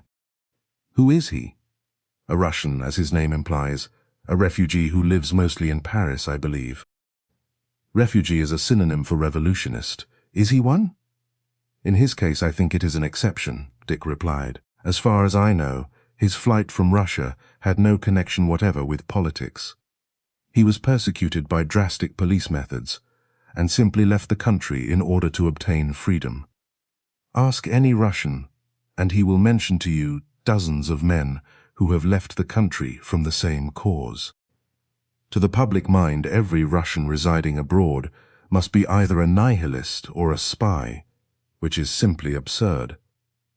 In certain of the governments of the empire, the police are so utterly unscrupulous in making arrests nowadays that the better class people prefer to obviate disaster by residence abroad. "Then this Bortseff is not a revolutionary?" asked the other quickly. "I know nothing against him," was the other's quick response. "And what is Alza?" "An artist." "I dare say she has shown you some of her watercolors. She often designs covers for some of the illustrated magazines." "I asked what she is, not what she's supposed to be." "I repeat, an artist." Owen Odd smiled incredulously, in a manner which showed Dick that he was aware of something concerning the girl's real profession. "Is it not a fact," asked the fair-haired man in pince-nez, "that a very curious story is told concerning this Alza Dressler?" Dick laughed. "Many stories are told of women which are cruel and untrue," he declared. "Why, my dear fellow, the penalty paid by a pretty woman is the scandal talked of her. The more beautiful the girl, the more bitter the gossip." "I know that," said Owen impatiently. "But, Dick, I am simply asking you a question. You introduced the girl to me, and I believed her to be what you represented her, an artist. And so she is." "Admitted, but she is something more," he said. "I have discovered that a very grave suspicion attaches to her, as being the associate, indeed, the decoy, and at times the spy, of certain very dangerous characters, a gang of swindlers well known to the police, both in Paris and London." Dick laughed again, even though his amusement was forced. "My dear fellow," he cried, "whoever told you that romantic story?" "I was noticed in her company, as a matter of fact at the Gaiety Theatre, by a sergeant of the Criminal Investigation Department, who lives in Brook Green Road, and whose wife happens to be a patient of mine. He came here and warned me against her." Dick suddenly grew thoughtful. "What did the detective say? If she's such a dangerous character, why didn't he arrest her?" "He had no warrant, I understood. He explained that she was one of a most dangerous gang of international thieves, who carry on their clever depredations, for the most part on the continent." "That's extremely interesting," Dick said. "I had no idea hers was such a romantic story. Personally, I've never met any of these daring friends of hers whom you mention. What strikes me as curious is that if our little friend is known, as you declare, she has not been arrested ere this." "I said, my dear fellow, that grave suspicion attaches to her. Perhaps there is insufficient evidence for the French police to demand her extradition." "Didn't your friend, the police officer, make any further explanation?" "Well, he did. He stated that about 12 months ago, when she was in London on the last occasion, she was with a young Frenchman, named Loriard, at supper at a small restaurant close to Leicester Square, when my friend arrested her companion on a warrant from France, charging him with obtaining a very large sum by blackmail from a wealthy landowner near Toulon. The allegation afterwards was that the girl had been used by the gang as decoy, and that the landowner in question had proposed marriage to her. The Paris police telegraphed for Alza's arrest, but she had already left London. "I don't believe it," declared Dick abruptly, pretending utter unconcern. "Her whereabouts in Paris is well known. She lives in the Rue Madame and could be found almost instantly. The charge against her was afterwards withdrawn, I'm told. Her companion, however, is now serving 7 years. He was one of her associates, I suppose," Dick remarked with perfect calmness as he refilled his claret glass. "Of course," responded Owen. "And a further fact which I have established is that this man Bortseff, whom she followed so closely, is not a Russian gentleman, as you suppose, but a very clever criminal who was long wanted by the police. He was once a member of the association to which she belongs, but he denounced them and their doings to Monsieur Hamar, of the Paris police, and came over to England. She followed, and has discovered him. She intends mischief, vengeance for the betrayal of herself and her friends." Dick sat silent. It amazed him that Owen should have found out so much. What else did he know, he wondered. "Now," added the doctor, "does it not strike you as a most remarkable coincidence that only 1 hour before Paul Grinevitch met his death, he should have sent a mysterious warning to the man Nystrom, who, it has since been discovered, was a well-known criminal wanted for a serious crime, and should also have intended to seek refuge at that very same house in Keppel Street, where Nicholas Bortseff was living in hiding?" "Yes," replied Jervoise, in a strange, hard voice, twisting his cigar in his hand, his eyes fixed upon it. "It is a problem which seems to admit of no solution." Chapter 27. An Indiscreet Friendship. "Dieu, why are you here, Monsieur Dick? You are an imbecile. If you are seen here, in Bournemouth, you may spoil everything." "It was imperative, Alza, that I should come here," Jervoise answered in French. "I have come to give you warning." "Warning?" cried the good-looking young Frenchwoman. "Of what? Pray?" They were seated together in a corner of the winter garden of the Royal Bath Hotel at Bournemouth. Arriving from London half an hour before, he had found her lolling lazily in one of the wicker armchairs, displaying a neat ankle and just a suspicion of finest lingerie, for the admiration of a clean-shaven young fellow in blue serge, who had the unmistakable bearing of a naval officer. Dressed with quiet elegance in black, with a big black hat and some fine sables around her neck, she presented a very ladylike and refined appearance, her chic being that of the true Parisienne. The meeting was quite unexpected on her part.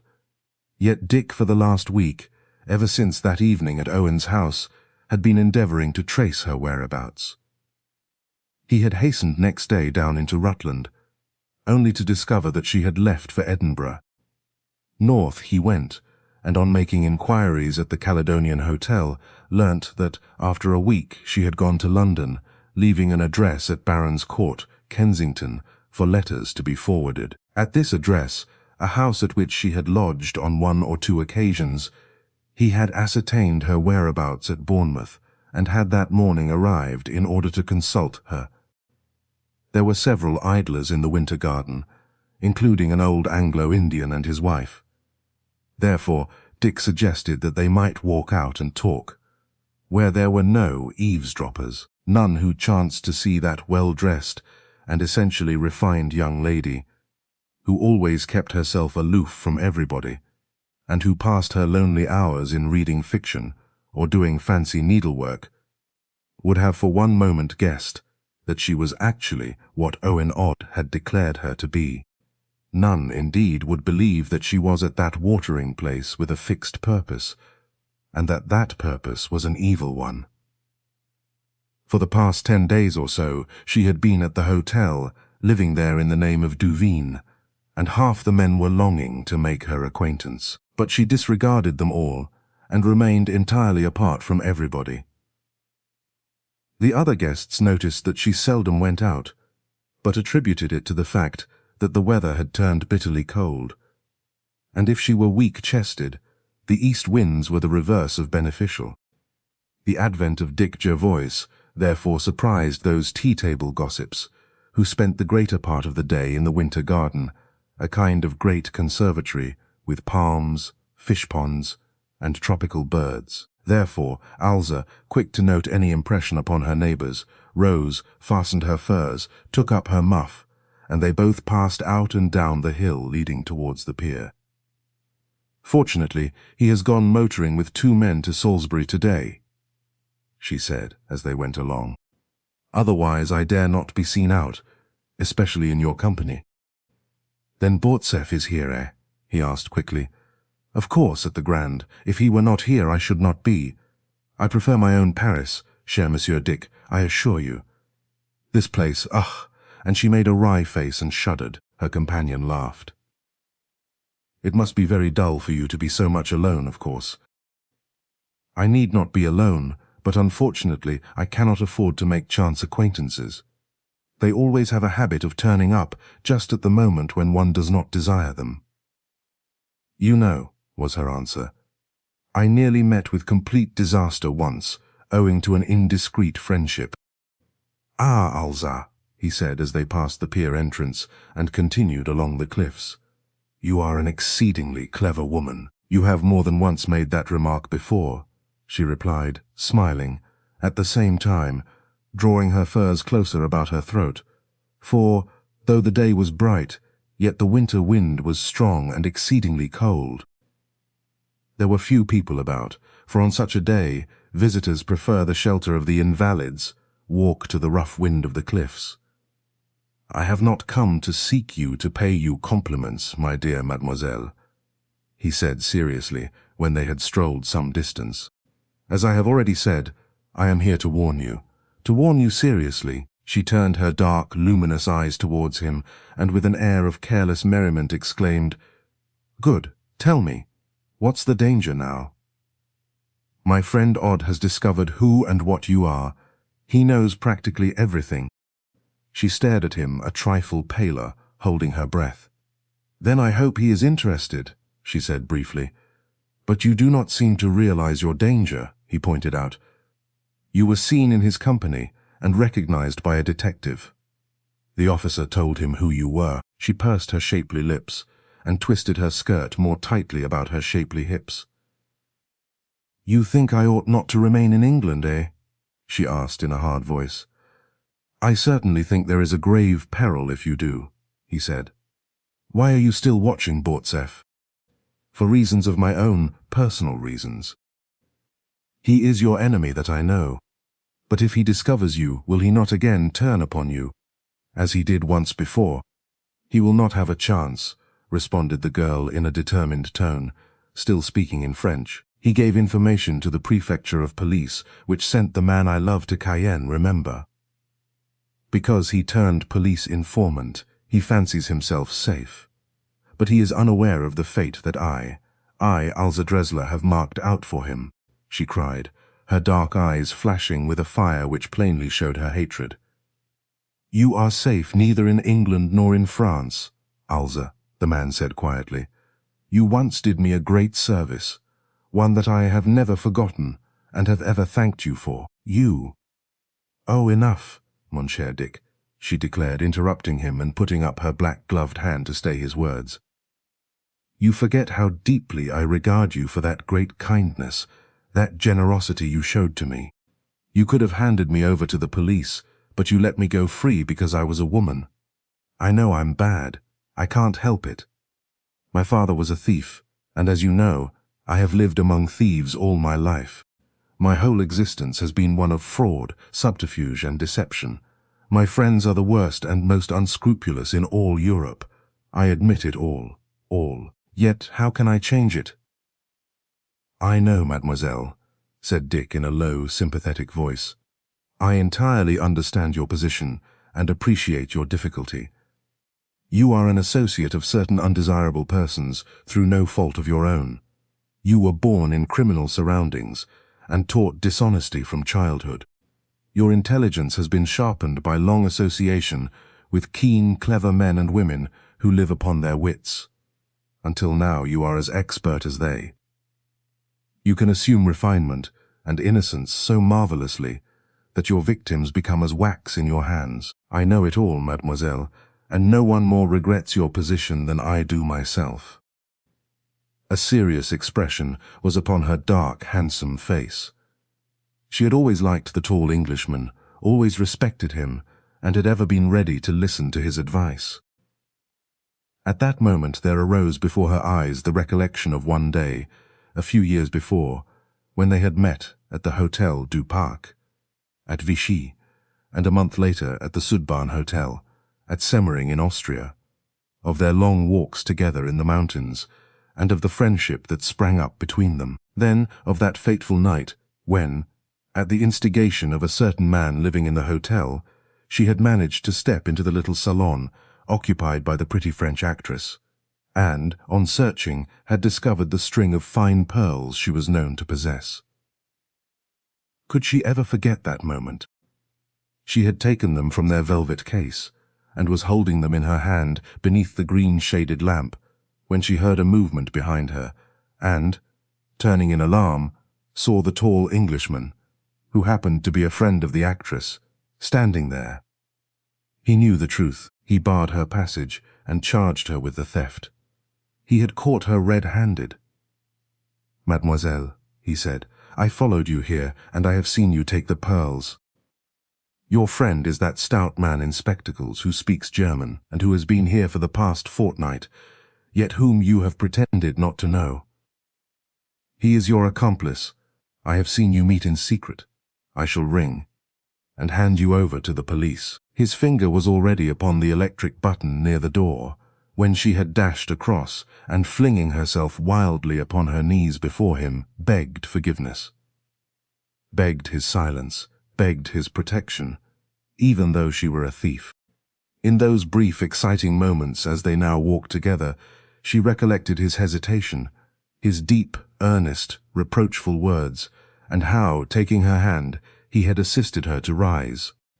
He had taken the pearls from her, returned them to their case, and, with a generosity she had seldom found in men, had given her his word of honor to remain silent. The next moment she slipped along the corridor to her room, and half an hour later faced the actress in the big salon, smiling as though nothing had happened. Her German-speaking friend was already at the station on his hurried departure for Vienna, while she, later that same night, had written a brief note of heartfelt thanks to the Englishman, and, giving her address in Paris, promised that if ever he wanted a friend he had but to write to her. "All my friends are in future your friends," she wrote in that note. "We all owe you a deep debt of gratitude for your generosity towards me." As she walked along that broad, sandy pathway, with the grey sea stretched deep below, she was wondering if he, too, were thinking of the same strange, almost romantic circumstances, that startling incident which had sealed their curious friendship. Had he denounced her that night, her fat friend, who was wanted on half a dozen different charges of placing certain forged bonds into circulation, would have also fallen into the dragnet of the police. Ugly revelations would no doubt have ended, and the identity of the various members of that circle of unscrupulous undesirables would have been exposed. As it was, he had urged her to reform.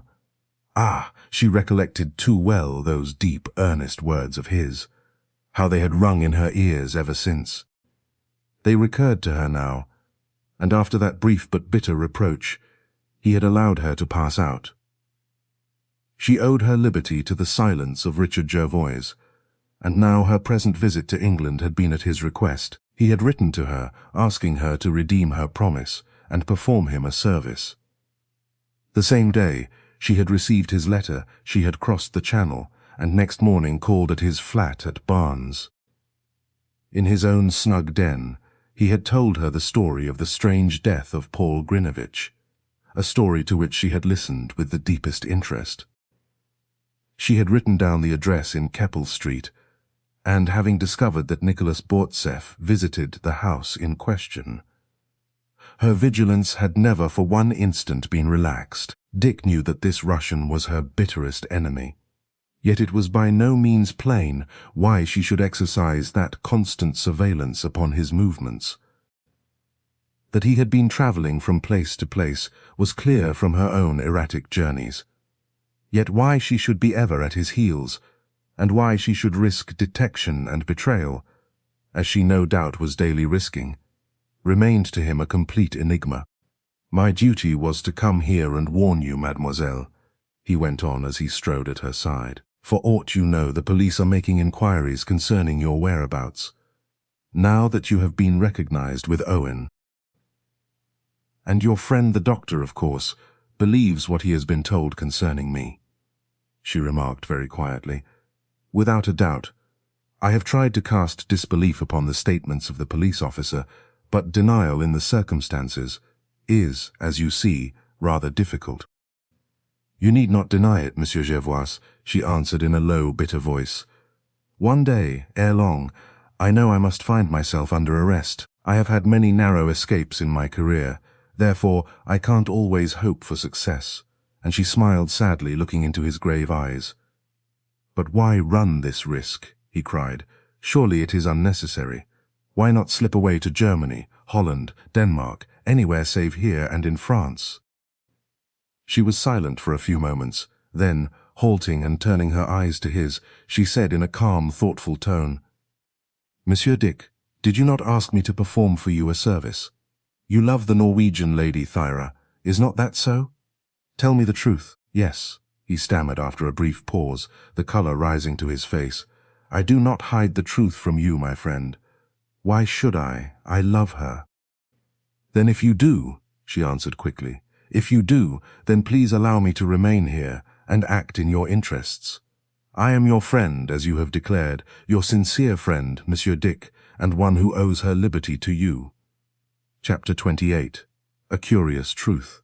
The pair had walked on beyond Alum Shine, towards Canford Cliffs. For a long time the man had remained silent, while his well-dressed companion, holding her skirts daintily with one hand, her sable muff swinging in the other, strolled at his side.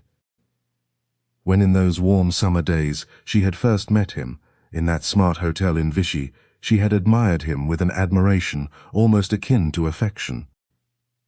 But she had discovered that his heart belonged to that pretty French singer whom she had followed to Semmering, and whose pearls she had, at the instigation of her friends, attempted to secure. That theft had, she had afterwards admitted to herself, been prompted a good deal by jealousy, for she saw the singer constantly in the Englishman's company, and had been told that they were lovers. The woman was beautiful, it was true. Her photographs were constantly appearing in the illustrated press. She was the idol of Paris, where she reigned as queen of the variety stage, while in winter she lived in her pretty white villa on those sheltered olive-clad slopes above Beaulieu, that quietest and most lovely spot on the whole of the Côte d'Azur. More than once, indeed, Alza had shed silent tears because of the Englishman's infatuation for this woman. But she had always hidden the secret of her heart. She had hidden it until now. He had told her, confessed to her, that he loved Thyra. What had really occurred on that afternoon in Christiania puzzled her, and at the same time aroused her suspicion. She knew too well that Paul Grinevitch and Richard Jervoise were bitter enemies. Had not Grinevitch arrived suddenly at Semmering, and had she not overheard the quarrel between them, from which she had learnt to her surprise that they were rivals for the hand of the pretty French singer? What had occurred afterwards she knew not. The young Russian had left suddenly for Italy next morning, while the singer still remained in her apartments. 6 months later she had heard a strange story, which she could hardly believe. But love is a purblind, and justice a squinting deity. It seemed that the two men had, by a strange vagary of circumstance, again become rivals for the hand of the same woman. Grinevitch had died. What more natural than by the hand of the tall Englishman? That thought had occurred to her more than once. Yet her suspicion was not confirmed by the confession her friend had made regarding his love for the fair-haired Norwegian. "Alza," he exclaimed at last, "I do urge you to have a care of yourself. If Bortseff discovers you, he will certainly seek to protect himself." "He is your friend, Monsieur Dick," she pointed out. "He knows that you allowed him to escape from Semmering, where he was posing as Professor Max Krauss of Cologne, and has more than once referred to your generosity to us both. That does not alter his attitude towards you, mademoiselle.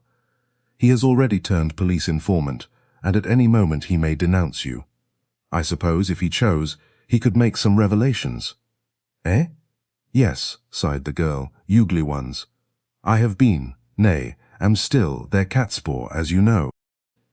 "Because of your good looks," he remarked quietly. "Men admire you, and afterwards regret the folly of falling in love with me," she added bitterly in French, at the same time sighing. "Ah, Monsieur Dick, how can I help it? How can I avoid it? They hold me in bondage, a bondage from which I can never free myself." "Except by reforming, by becoming an honest woman," he suggested very quietly. "An honest woman," she echoed, her gaze fixed blankly upon the grey, wintry sea, her oval, purely French face pale and drawn. "How can I ever become that? So habituated am I to a life of movement and excitement that I could never exist without it." "Unless you loved a man and became his wife. And who, pray, would ever love me or would respect me if they knew the truth concerning my past?" she cried. "No, Monsieur Dick, that is impossible, quite out of the question. I may love, but I can never be loved in return. My future is hopeless, only shame and imprisonment. I know it. Therefore I make the best of my liberty while I may." "Ah," she went on, "you do not know how full of subterfuge and adventure is my life. How, sometimes I meet unexpectedly men who have much bitter cause to recollect the day when they declared their love to me. Sometimes I am threatened with exposure and prosecution. I am upbraided and cursed by those who have fallen victims of those heartless blackguards, who, speaking a dozen languages and travelling everywhere, direct my actions. Yet I am defiant, even though at heart I am full of compassion, of compunction and regret." "I know, Alza," he said, still sympathetically. "Your position is a tragic and regrettable one. You are a thief and an adventuress against your will, against your better nature. Your father was a thief, and you were trained to be one from your early youth. Not a woman in all London, or in all Paris, is cleverer than you. You can gauge a man's intellect and read his thoughts, and you can exercise over him a power almost hypnotic. I know it, I have seen it, and I know how to you reform and honesty must seem well nigh impossible." "I loved once," she exclaimed hoarsely. "You know, Victor Loriard. Yes, the man who, through Nicholas Bortseff, is now at hard labour in Cayenne because, at Bortseff's own direction, he assisted me," she said hoarsely. "I dare not appear at the assize court of the Seine to give evidence in his defence." "But why did Bortseff treat you thus? At Semmering all his craft and cunning were directed towards assisting you. From what you afterwards told me, I understood that the operations of the Association of Criminals were directed by a man named Enderlein and himself." "So they were. But Bortseff quarrelled with Enderlein, who is a landowner and lives unsuspected on his estate near Caution, on the Moselle. The disagreement arose over the divisions of the proceeds of a big hotel robbery at Cannes. Victor took sides with Enderlein, with the result that Bortseff severed himself from us and gave information to the police. Poor Victor was arrested for an affair at Toulon, and condemned, and on the night of his sentence, Bortseff came to my studio and laughed in my face. I swore vengeance," she added, with clenched hands, "and I am here in England for that purpose." "But are you perfectly confident of your own power?" asked Dick seriously, fixing his eyes upon the girl, who, though an adventuress, was nevertheless his friend. "If I go to prison, he will go also," she responded. He is ignorant of the true extent of my knowledge." Jervoise was silent for a few moments. They had nearly arrived at the new hotel on the summit of the Canford Cliffs. "And as regards the connection of Grinevitch with this man?" he asked presently. "What is your surmise?" She looked at him quickly. The mention of Paul's name reawakened all those terrible suspicions within her heart. "How can I surmise anything?" she stammered, in an endeavor to evade his question. "What connection had Grinevitch with Bortsev?" he asked. "They were both Russian," she said, "and they were friends." "How do you know that?" "Because when Grinevitch arrived at Semmering, Bortsev recognized him in the hotel garden, and coming to me quickly declared that neither of us must be seen. Don't you recollect that we both suddenly disappeared from the hotel and were absent 4 or 5 days? He evidently did not wish to meet the new arrival.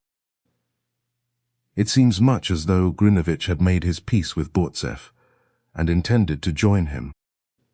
Certainly that is my theory." "You have no knowledge of the relations which previously existed between the two men?" asked Jervoise, recollecting how vigilant had been her watch upon the house in Keppel Street, and how, from the first moment, she had been ready to assist him in prosecuting his inquiry. She hesitated. On her part, she was still suspicious that the story he had told her regarding the events in Christiania was not exactly the correct one.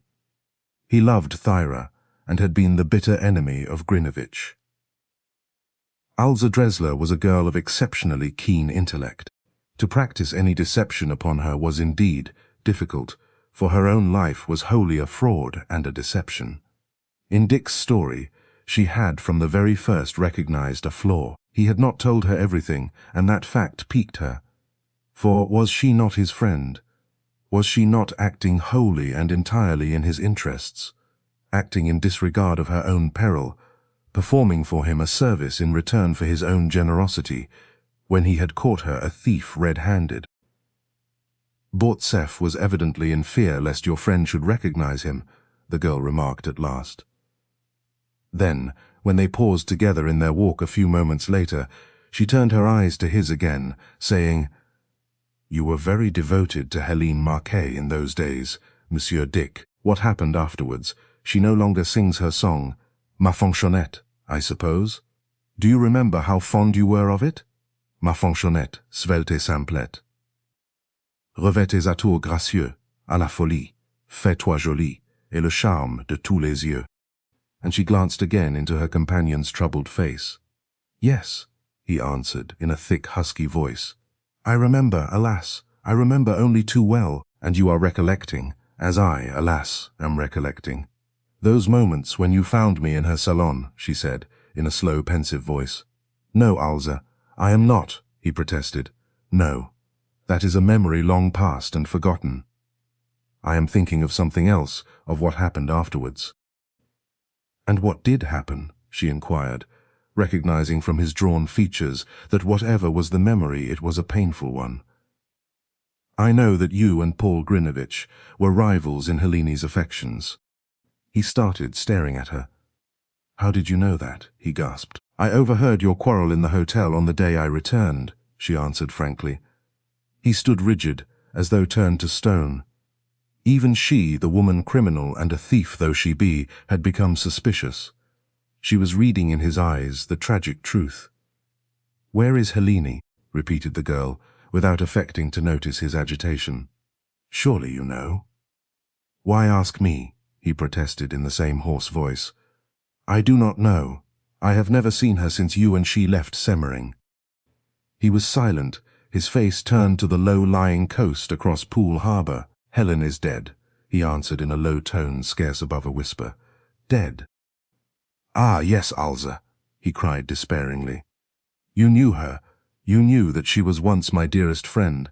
Therefore you may know the end. That winter she went to her villa on the hillside at Beaulieu, while I lived at the Bristol, down on the bay. She went there to rest, prior to fulfilling an engagement in New York. Well, how shall I explain it? Paul Grinevitch came unexpectedly, and lied to her about me, as he had lied before. In consequence, I was dismissed. She, to whom I was devoted, gave me my conge, and Paul usurped my place in her affections. He proved heartless and cruel, like all his race, who would rule their women with the knout. I know it, for she wrote me a pitiful letter of farewell, and in it told me the painful truth. I have that letter now, Alza, he added, looking straight at the girl who stood facing him. The hand that penned it was, half an hour later, lifeless. She took her own life with chloral, because Grinevitch, the accursed blackguard that he was, had wrecked her life and afterwards deserted her. And that man, remarked the girl in a slow voice, full of hidden meaning, has received his deserts. The debt is paid. Chapter 29. On the Ripley Road, Owen Odd worked hard through the early part of March, for it was his busiest season. An epidemic of influenza had again broken out, and in all the districts of the metropolitan area, that of Hammersmith was the most affected. Therefore, being out both night and day, he saw but little of Dick, who, seated in his high-up flat on the opposite side of the long suspension bridge, pursued his studies. He ran up to Perthshire for a fortnight's curling, and to play in a match on Corsebreck, but returned earlier than he intended, for Thyra was still in London, and he longed to be again beside her. Their constant association constituted in itself a grave danger. They were both only too well aware of that. Yet somehow there existed a magnetic attraction which drew them towards each other. Those grey eyes held him in fascination now, just as they had done on the first evening they had met. Whatever suspicions had been aroused in the mind of Jörgen Berendsen by Peter Sundt had apparently been allayed by Dick's frank, open manner. Only Jörgen knew of Sundt's presence in London. The man, living at his ease in the best suite at the Ritz, had extracted a solemn promise from Jörgen to tell no one of his whereabouts, hinting as the reason that in the city were some busy speculators who were worrying him to sell his fishing interests in the north to a public company, and who, if they knew him to be in London, would allow him no peace. Hence, old Jörgen kept the secret, and had not even told his widowed daughter. There being a spell of dry, frosty weather, Dick had on a good many occasions hired a motor car, and taken Thyra and her father for runs to various places around London, such as Hitchin, St. Albans, Chelmsford, Guildford, and down to the Metropole at Brighton. To the girl widow, who had spent most of her days in the bleak Arctic, motoring along those country roads was a new sensation in which she delighted. Hitherto her only experience had been that of taxicabs, but in a 40 the run was so much more exciting and exhilarating. The old whaler, too, grew fond of travelling by car, and many pleasant days they thus passed together. Father and daughter had decided to remain on in London until the warmer weather, the old fellow having obtained further leave of absence from his post as harbour master. The character of the mysterious business, upon which he was so often absent from Talbot Road, was never revealed. The truth was, however, that, aided by Sundt, both financially and otherwise, he was making diligent inquiries in Russia concerning the antecedents of Paul Grinevitch. Peter had telegraphed to his agent at St. Petersburg, and in consequence the man had duly arrived at the Ritz. Then, after several interviews, at which Jörgen was present, the Russian had received instructions to proceed to Tula, Kiev, and other places, and make inquiries. The result of these both men were now awaiting. Notwithstanding the grave suspicion cast upon Richard Jervoise, by Peter the old captain nevertheless liked him. He had taken to him from the very first day, when Martin had introduced him at Vardo. On several occasions when he had arrived at Talbot Road with the car, Dick had found that the captain was unavoidably absent on business. But Thyra was always there to welcome him warmly. Of late she had, it seemed, grown fonder of his company than hitherto, though at times he was quick to notice the slightly thoughtful frown which clouded her white brow.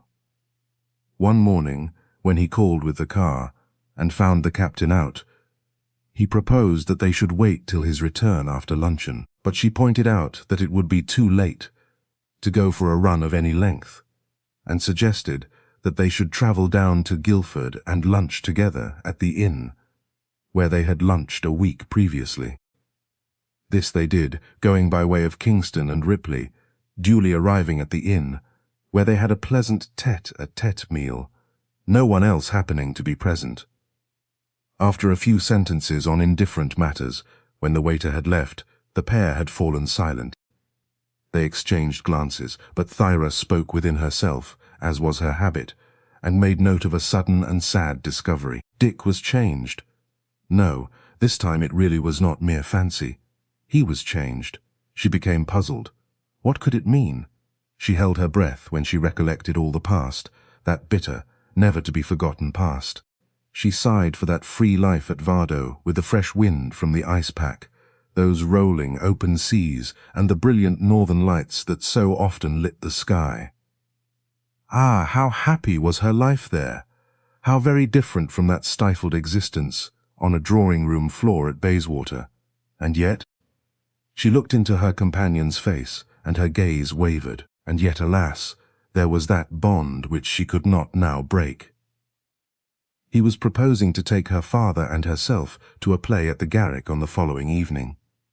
But she said, almost mechanically, "Is it wise? Remember that you should not be seen with me so much. You never know who may be watching." He laughed, a scoffing laugh that was new to him. He was scornful. Was it of herself? Fancies, folly, peril. "My dear Thyra," he said, "you are so full of apprehension. What have we to fear?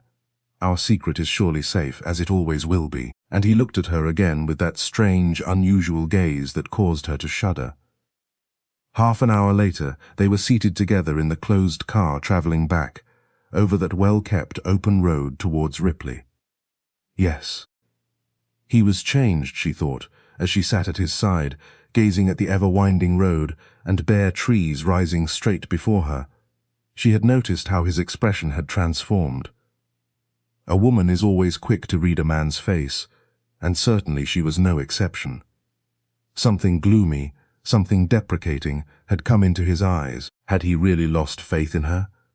To remove all vestige of her fear, she spoke to him again, a smile in her great grey eyes as they fell upon his.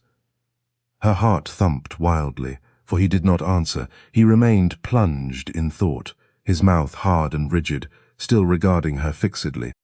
"Mr. Jervoise," she exclaimed, as her gloved hand involuntarily fell upon his, and an unexplained anxiety took possession of her. It was about as bad as the inexpressible terror of that night after the sudden discovery of her widowhood. "Speak to me," she urged. "What's the matter? At the inn you were defiant and scornful, yet now you seem just as full of apprehension as I am."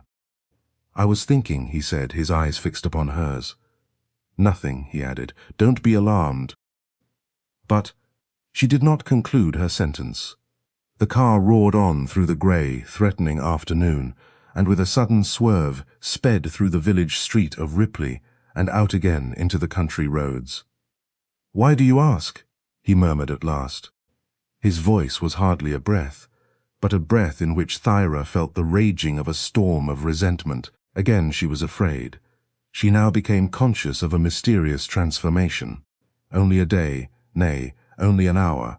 Previously it was her own soul which had escaped that of Richard Jervoise, hiding itself behind a world of littleness, of vanity, of vain desires and ambitions. Now, on the contrary, it was his soul which some occult, unseen but violent, force was trying to wrest away from her. She attempted to fathom the mystery. It was weird and inexplicable. "What is it?" she asked herself. "Does he mistrust? Is he afraid of me? Why is this?" "Thyra," he said at last, "you must explain to me what you intend to do. You seem mysterious today." "As soon as my father is ready, we go back to Vardo," she answered quite simply. "Without further thought of me." "Eh?" he asked in a voice of reproach. "I did not say that. I shall always remember you as a very kind and very dear friend of my father and myself," she faltered, not quite understanding the drift of his conversation. The car roared on. "Nothing else?" he asked hoarsely, his eyes fixed upon hers. Again she was silent. What indeed could she say? He repeated his question in a low, intense voice. "You know already," was her answer at last. I don't understand," he exclaimed. But he could get no word from her lips. There was a whole gulf between them, an immense expanse of cold, colorless water, perfidiously silent, like that of the broad lake along the edge of which the car was at that moment traveling. "Thyra," he exclaimed suddenly, after another long silence, "yesterday as I was leaving the club, I saw a friend of your father's coming down St. James's Street in a hansom." "A friend of my father's?" she echoed. "Whom?" "That stout, red-faced man to whom I was introduced in your house," he replied. "What, Peter Sundt?" she cried. "Why, he cannot possibly be in London. He's always at his villa at Ragusa all the winter." "I'm quite certain it was the man. One cannot forget a pimply face like his." He laughed lightly. "No," she declared. "But are you quite certain you were not mistaken?" "Absolutely." "Then," she said reflectively, "if he really is in London, my father's mysterious absences on business are easily accounted for. He goes to see him." "Why?" Her breast heaved slowly and fell. "Well, I believe there is some secret between them. I've thought so for months past. When you met him at Vardo, he had come up there expressly to consult my father upon some point. They held several long consultations in private. What is the nature of their secret, do you imagine? How can I tell? Except—" and she hesitated, a slight flush rising upon her pale cheeks. "Except what?" "Well," she faltered when he had repeated his question, "the secret is mine alone. The fact is that we had met in Christiania before I left school, and I had been invited to a garden fete he had given. My father and he being very old friends, he used to send me pretty presents at Christmas and on my birthday." Well, she was again silent. The car, with horns sounding ever and anon, was rushing onward towards London. "About a year ago he came to Vardo on his yacht, and stayed with us for several days," was her reply. "One afternoon, when we were out together walking, he took my hand, and he declared that he loved me, and, despite the great difference of our ages, that if I would consent, he would make me his wife." "That man," Dick gasped, staring at her in surprise. "He proposed to you?" "Yes," she answered blankly. "It was only a week before I met Paul. I told him frankly that I could never marry a man whom I did not love. But he refused to take my refusal for an answer, and said he hoped that I would reconsider my decision. With the pride of the parvenu, he pointed out to me the social position I might occupy, and the means that would be at my command, if only I became his wife. And further, he promised that on my marriage, he would place to my father's credit such an amount that would secure for him a competency, so as to allow him to resign his appointment at Vardo, and come to live somewhere in the south. In fact, he wished your father to sell you to him, just as though you were a barrel of cod liver oil, eh?" he asked grimly. "Yes, almost," she laughed uneasily. "Was your father aware of this?" Dick quickly asked. "I told him, but he only replied that he would never wish to influence me in any way regarding my marriage, and urged me not to marry until I could honestly love. But, well, my surmise is that the secret between Peter and my father is still in regard to my marriage, as it has always been," she replied in a strange voice. "You think, then, that this rough, red-faced fisherman still desires to marry you?" asked Dick, with quick resentment. "Yes," she answered very slowly. "Though my father has never once referred to the subject since, I somehow entertain a vague suspicion that Peter has again approached him upon the subject. Marriage with that man, with his fine house in Christiania, his villa on the Adriatic, and his immense wealth, would be regarded by the world as a splendid match, I suppose," she added, laughing bitterly. "But you surely will never marry him, Thyra," he urged earnestly, taking her hand tenderly in his. "You do not love him, do you?" "I do not," was her prompt answer, as with a sudden movement she pushed her hair back from her brow, as though its weight oppressed her. "But who knows what the future may bring?" And she stared at the white, winding road before her. "It will bring you happiness, I hope." "Happiness," she echoed hoarsely. "I married for love, alas, for happiness. But what did I receive in return?" "Ah, you!" she cried, staring at him, and suddenly drawing herself away from his contact in repulsion. "You! You speak to me of happiness, you, of all men!" And, unable to restrain herself longer, she burst into a flood of bitter tears. Chapter 30. A Hammersmith Hero.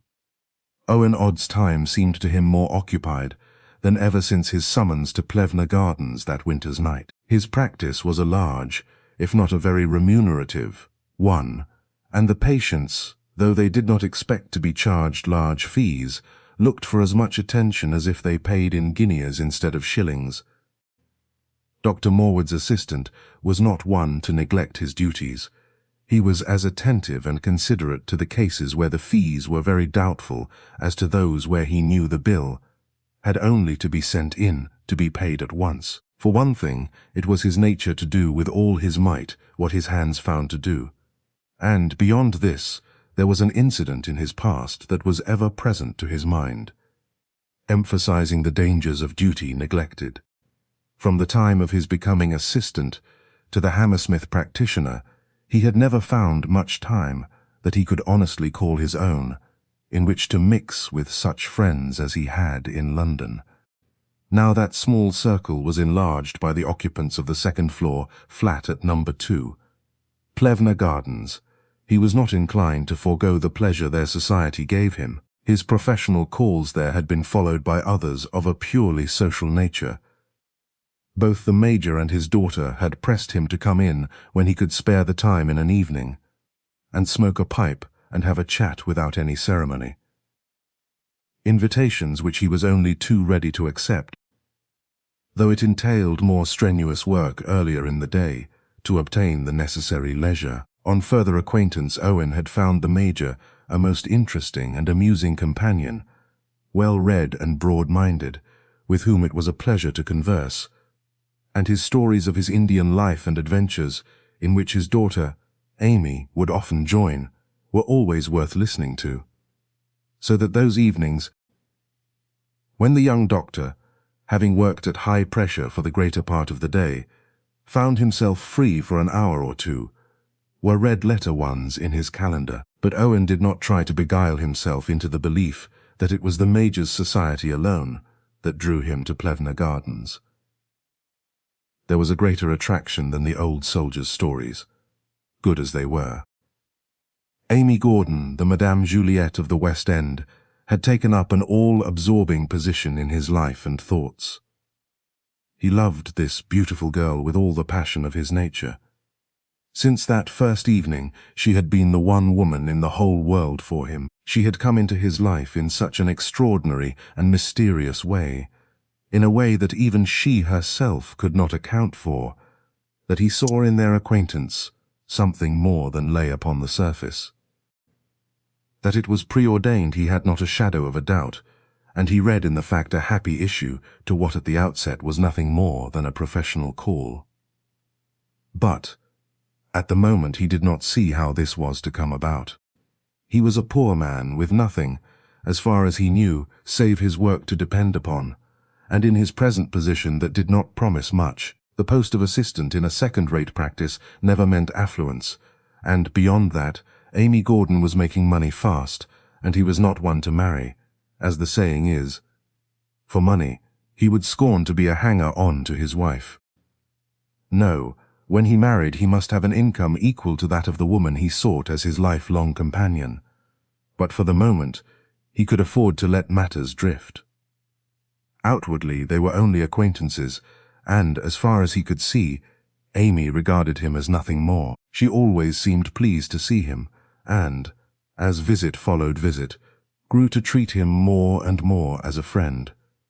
But at times there was something in her manner that he could not fathom. She might be talking to him in the most natural and unconcerned way, and then suddenly she would become utterly absent and oblivious of the present, with her gaze fixed on space, and deaf to any remark he might make. He could not help noticing this only occurred in connection with himself, and he one day taxed her with the fact. "Is that so, Doctor?" I'm very rude, I'm afraid, but you must forgive me. I can't help myself. It is the result of my life in India, I expect. At times my thoughts seem to escape me and wander off in a manner that I cannot control. But this is never the case when you are talking to the Major. It is only with respect to me. Really? Dr. Odd, you must see, I am not as other girls. There is something strange about me. No, it is so, as Owen made a deprecatory movement. I think I have told you before there are many things about myself that puzzle me. I seem to possess a second nature over which I can exercise no control. It is something altogether beyond me, and I can merely obey. If I might give you my professional opinion, I should say you were working too hard up at Bond Street and required rest and a change. You are threatened with nerves, Miss Gordon, and nerves are nasty things when they are thwarted or ignored. Yes, a change would be nice, no doubt, but it is out of the question just now, with the season in full swing and one's waiting room crowded. No, I must wait a little time for that. Then all I can say is, get as much rest as you can, Miss Gordon, together with outdoor exercise. There's nothing like fresh air after all. And the Major returning to the room just then, the conversation took a different turn. It was shortly after this, as Owen was returning one evening from visiting a patient in New Street, near the creek, that the laughter and shouts of some children, playing on the muddy, shelving bank of the river, attracted his notice, and he stopped to watch them. Not that he could see much. The night was closing in, and objects in the distance were becoming indistinct. His outdoor work was over for the day, and taking his case from his pocket, he committed the unprofessional act of lighting a cigarette. He stood there, lazily smoking, when in a moment the tone of the shouting changed from merriment to horror and dismay, and he became aware of a small form rushing towards him, bawling something he could not catch, and pointing towards the knot of youngsters lower down. "What's the matter, Tommy?" asked Owen, laying his hand on the boy's shoulder as he passed and stopping him.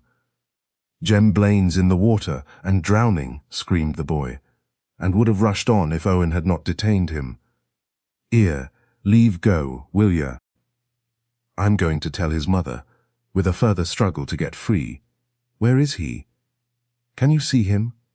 And Owen hurried down to the lad's companions at the water edge as his informant dashed off into the gloom. The tide was running out fast, and some 20 yards from the shore the doctor could just make out something on the surface of the river, but the next moment it had disappeared.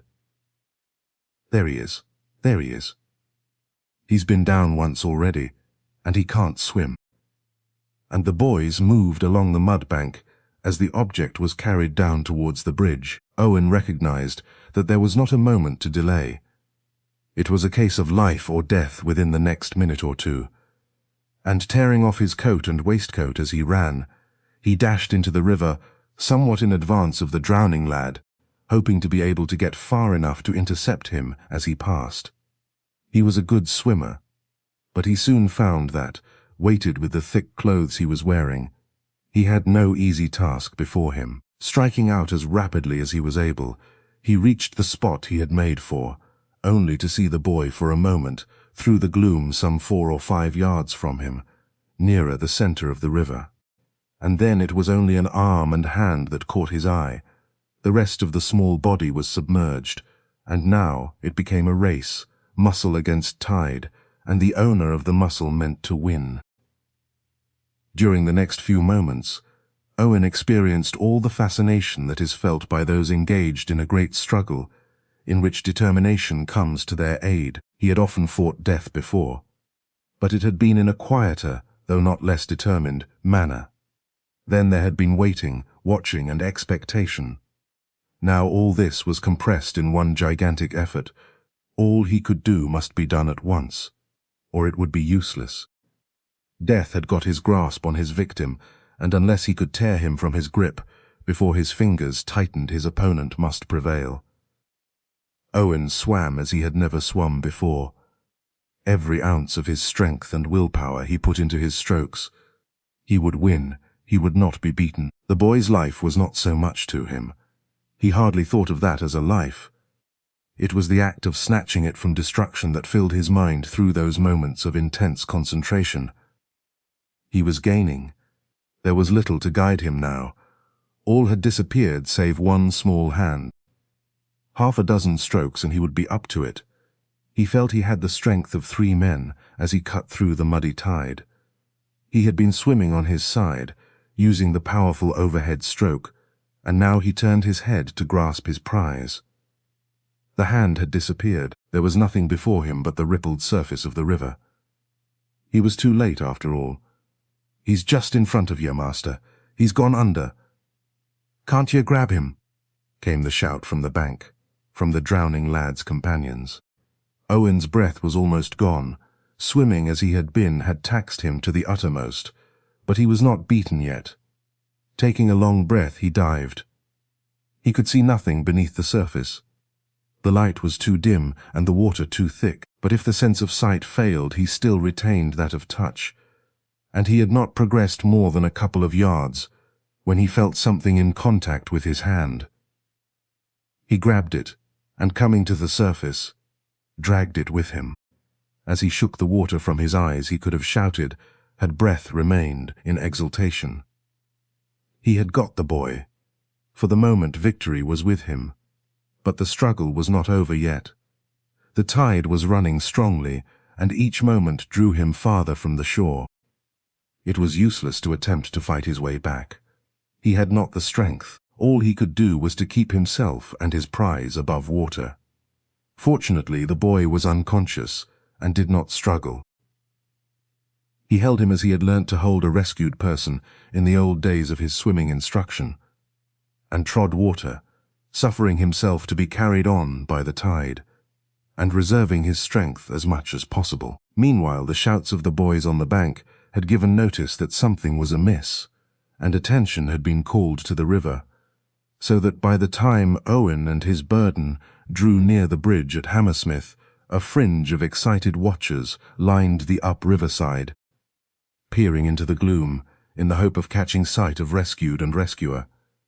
And as a small dark object could be made out, to all appearance helplessly floating on the surface, a mighty cheer went up. At the same time, a boat shot out from the shadows on the Middlesex side. That cheer reached the ears of the swimmer and infused new courage through his weary limbs. He had been feeling he could not hold out much longer. He was chilled to the bone, and his legs and arms felt like lead. His grasp on his prize was relaxing. But now he knew his position was seen, and that help was at hand. He would not give in. Life was worth a further struggle, and, during those dark moments, the face of Amy Gordon seemed to smile on him through the gloom, and he felt brave and confident once more. But it was the final effort. The will was there, but the body was weak. It had been taxed to the uttermost, and could do no more. Again he felt the remains of his strength vanishing, and this time he knew it would not return. "Keep up! Keep up! There's a boat coming!" rang the cry from overhead. "Keep up!" And Owen almost smiled as it reached his ears. It was so easy to shout directions from dry land. The boat was coming. He had caught sight of it. Would it be in time? It was a long way off yet, and he was so weary, so weary. One more effort. He tried to make it. He could not. His arms and legs refused to act. He was beaten at last, after all. It seemed hard, but darkness came down on him, and he knew no more. It was the evening following the events just related. Amy Gordon had entered the dining room at Plevna Gardens to find her father seated in front of the fire, with a paper in his hand. He looked round as she approached to kiss him, as she always did first thing on her return from business. "So you've got back all right, dear?" "Yes, father, and very glad I am to be home once more. I've had an awfully busy day. They've been coming in shoals. I could not see them all, and disappointed a dozen or more by telling them they would have to write for appointments." "Then you've not seen the paper, I expect?" "Not I. Why, I had hardly time to swallow my lunch, much less amuse myself by reading." "Well, go and get ready for dinner. and afterwards I'll show you something that will interest you." "Why, father? What secret have you got for me?" Never mind now. Go and do as I tell you," and there was an amused smile on the Major's face. Dinner was over and had been cleared away. The servant had placed the decanters on the table, at the end, nearest the fire. And Amy and her father had turned their chairs towards the blaze, when the girl said, "And now, father, for your wonderful secret." "Look at that," said the Major, handing his daughter a copy of the Reflector of that day's date. "What do you think of that?" "It seems we number a hero among our friends." Amy took the illustrated sheets, and was glancing at them carelessly when her eyes suddenly became fixed on the representation of a man, in ordinary professional costume. Above the heading, "A Hammersmith Hero." "Why, it's Dr. Odd, surely," she exclaimed. "Yes, it's the doctor right enough, though it's a precious bad likeness. But read what they say about him." It was a plucky thing to do. Without answering, Amy rapidly read the glowingly worded description of Owen's adventure the previous evening. It gave a more or less accurate account of what had taken place, and concluded as follows. Jem Smith, the bargee, with his companion, forcing their boat against the swiftly flowing tide, only managed to reach the gallant rescuer just in time. The brave doctor was in the act of sinking, and had already disappeared save for his head, when Smith, throwing his oars aside, leant over the gunwale and grabbed him by the hair with one hand, while with the other he seized the unconscious lad. This was all he could do, and though his companion quickly came to his aid, they were compelled to await the arrival of a second boat before the doctor and the boy he had so gallantly risked his life to save could be lifted from the water and brought to land. Both were unconscious, and for a long time resisted all efforts to restore animation. But at length these proved successful, and the two recovered sufficiently to allow of their being removed to their respective homes, on our representative calling. Later in the evening he had the satisfaction of hearing both were going on, as well as could be expected, and that the gallant doctor would probably be quite himself again in the course of a few hours. We congratulate Hammersmith on numbering among its inhabitants a gentleman who, while giving his time and strength to the alleviation of pain and suffering, does not hesitate to risk his life in the cause of humanity. It is understood that the attention of the Royal Humane Society will be called to the heroic action of Dr. Owen Odd. "Well, Amy, what do you think of that, eh?" asked the Major, as, watching her eyes, he saw that she had reached the last line. "The doctor's a brave man, father. It isn't everyone who would have done what he did." "No, it isn't. I think it would be nice if we sent round to ask how he was getting on. What do you say, Amy?"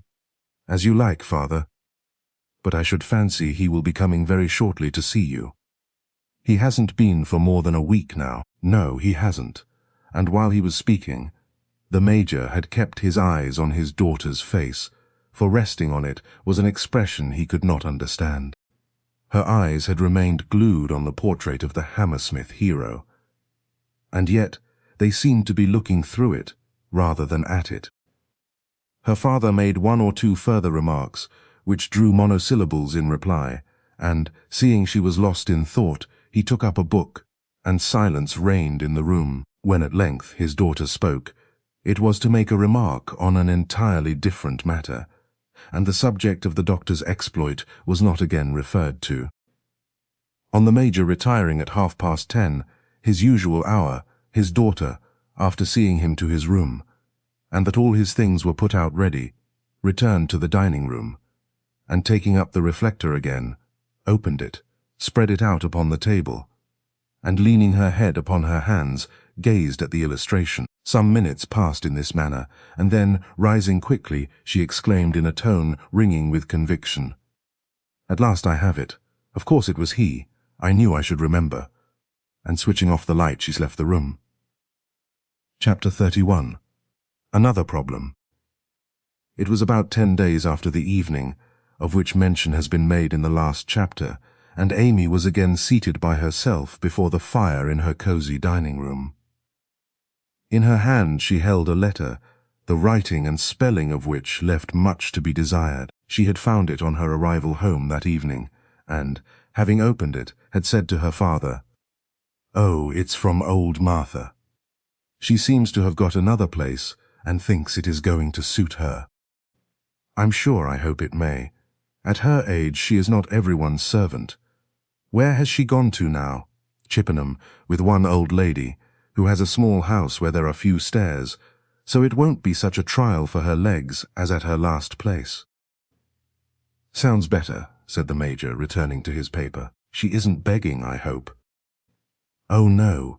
Old Martha would have to come very low indeed before she did that, poor old soul. Even after Carrie's death, when she was so long out of a place, she did not do so. I think she would almost starve before her pride would allow her to ask for charity. Yes, yes, she's a good old thing.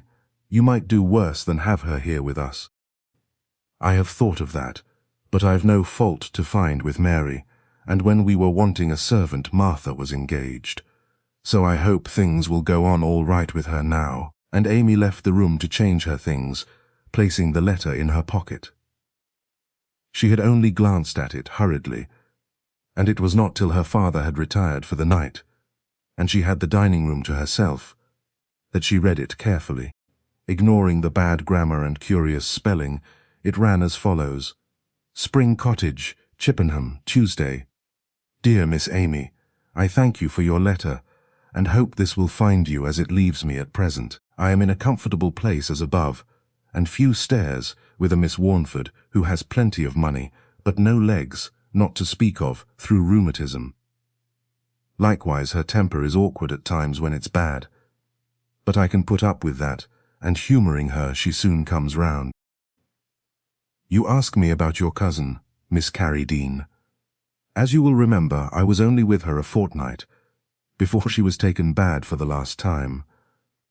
It was very good of you to get me the place, and I should have been very happy and comfortable there if things had gone right, but it was not to be, and poor soul, she's gone, so I say nothing against her. She was took bad one evening after her supper at 7 o'clock, and not liking the looks of her, I ran to the cottage next us, and sent Tom Harris, who lodged there, for her doctor, Mr. Duke, who lived in the village. He was away at a case, and they did not know when he would be back.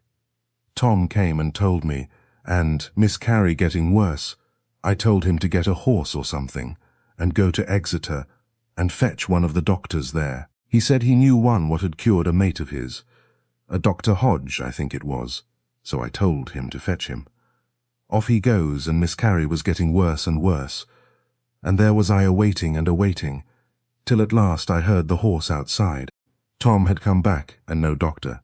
He'd seen him, he said, and he would be here well nigh as soon as he was, but he didn't come. I waited an hour or more, and my mistress getting worse and worse. And then I was going down to see Tom and send him off again, when she just gave a great sigh and was gone. And the strangest thing was that when they came to call Tom next morning, he was dead too. When Mr. Duke came that morning, he said nothing could have saved my mistress, but that I did quite right to send Tom off to Exeter. But he made a rare fuss about no doctor coming, but Tom being dead, no one knew what doctor he had been to. I thought Hodge was the name, he said, but being that flustered I couldn't be sure. And then it turned out there was no doctor of that name in the town. They didn't have an inquest, as Dr. Duke could sign for her, and everything went off quietly, and I stayed and took care of the house till matters were settled up. And then, as you know, miss, I was out of a place for some time, and that's all I can tell you. But if you want to know anything more, and will drop me a line, I'll try and tell you. So no more at present from yours respectful, Martha Green.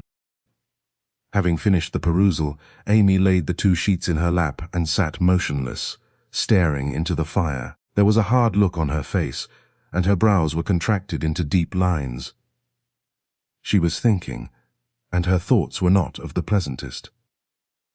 I'm certain that picture in the reflector was taken from the likeness I saw, "In the photographer's in Exeter," she muttered.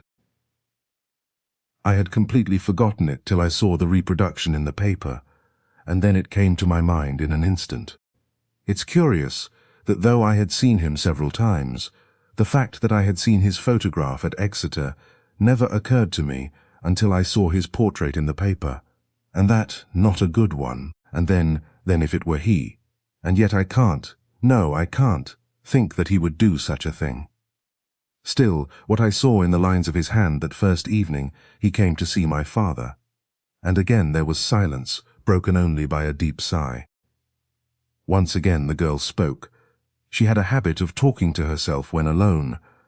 It had commenced during her studies in the mystic in India, and lately she had found it growing upon her. It wouldn't be fair to judge him on a supposition only, and yet I cannot put the question to him, for, after all, it has nothing to do with me. He would resent it, naturally. He has attended father professionally, and has called once or twice since, but that is all. And she shrugged her shapely shoulders in a manner that conveyed much. Still she sat on, gazing into the fast-dying fire. Had this man, Tom, lived, everything would have been explained, no doubt. As it is, the uncertainty remains, and, considering the time that has passed since then, it is not likely to be cleared up. At any rate, down there. She gave a little laugh as the idea of what some of her clients would think of her powers. Did they know how uncertain and ignorant she felt at that moment? And that laugh seemed to break the thread of her cogitations, for she rose and, switching off the light, left the room. But she could not switch off her thoughts as easily as she did the light, and for hours she lay awake, turning over and over in her mind a problem that refused to be solved. It was with very mixed thoughts and a feeling of resentment against herself that she rose the following morning, after a disturbed and wakeful night. She was angry with herself at the interest she found she was taking in this acquaintance she had formed with a young suburban doctor whose portrait, she was now convinced, she had first come across a long time previously in a photographer's shop during a casual visit to Exeter. She had been strolling down the main street, and pausing to glance in the window, had been struck by a collection of portraits in a pierced mount in a single frame, and headed, "The Committee of something or other." She could not remember what. She had paid no particular attention to it, and not one of the other likenesses remained in her mind. And yet, directly she had seen the illustration in the reflector, she had felt sure she had seen somewhere the original portrait, of which it was a reproduction. And gradually it came to her that it was in the Exeter shop. It was curious, inexplicable. There was something here that she could not fathom. When her father had been taken ill, why had she selected as the doctor to be called in a man whose name she had only seen on a brass plate some distance from where they lived? And why had she felt so confident that he was the one man she ought to send for? And again, why, on that evening, when her father was better, had she so far departed from her rule of strict incognito when away from business as to reveal herself to him, and attempt to give him a specimen of her powers? Had she been prompted by pride, or a feeling of curiosity and a wish to gather something of his former life? These were questions she could not answer. All she knew was that there was something at the back of her mind that was defying her and causing her uneasiness. And try as she would, she could not drive out thoughts of the young doctor. That morning, before leaving Plevna Gardens for business, she did two things. She looked out in an old album a portrait of her dead cousin, Carrie Dean, and, fitting it into a silver frame from which she removed the likeness of an old schoolfellow, placed it on a side table, and she wrote the following note, to be posted on her way to Bond Street. 2. Plevna Gardens, W. Thursday. Dear Dr. Odd, it is now some time since we had the pleasure of seeing you. Why is this? My father has often wondered when you were coming to have a chat with him again, and both he and I are anxious to have the chance of offering you our congratulations on the performance of a very brave action, and of hearing further and fuller details at first hand. As you know, we are almost invariably at home in the evening, so come when most convenient to yourself. My father unites with me in kind regards. Sincerely yours, Emmy Gordon. She had just finished this, and was placing it in an envelope when her father entered the room. In walking round the table to take up the paper, his eye caught sight of the photo of his dead niece. Why, my dear? What's the meaning of this? What have you brought out poor Carrie for? Fancy, father, fancy. I thought I should like to have her there for a time at any rate. Very well, dear, by all means. And taking up the frame and walking to the window. Poor thing, poor thing. She went very suddenly, didn't she? And only old Martha with her. Very sad, and she was such a bright, merry girl when she was young.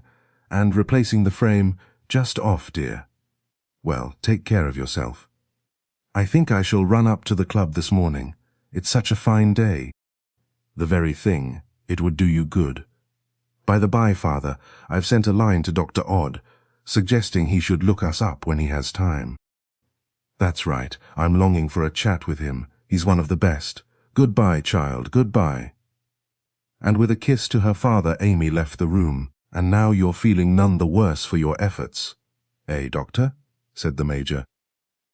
No, thank you. I was a little stiff the next morning, but that was all. If it had been 10 years ago, I don't suppose I should have noticed it. And really, I hate all the fuss that was made over it, for the fact that I am a good swimmer, I don't say this in self-praise, reduces my action to nothing out of the ordinary. No, we don't admit that, do we, Amy? It was something very much out of the ordinary, something that not 1 man in 10 would have taken on. Then more shame for the 10, either for not having learnt to swim, or, having done so, being afraid to put their powers to a proper use. Well, I'm glad it was you and not I to whom the chance came.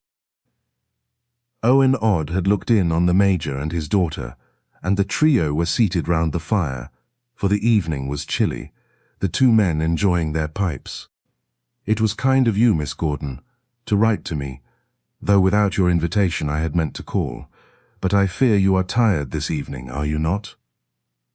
For the girl had spoken little. Oh no, nothing to speak about. I had rather a full day, certainly, but I'm thankful to say I often have. Then I ought not to stay, replied Owen, making a movement to rise. No, don't think of such a thing. Please go on talking. I was anxious to hear all about it, and a smile drove away the somewhat constrained look that had rested on her face. Oh yes, doctor, sit still. Amy and I were quite excited about it.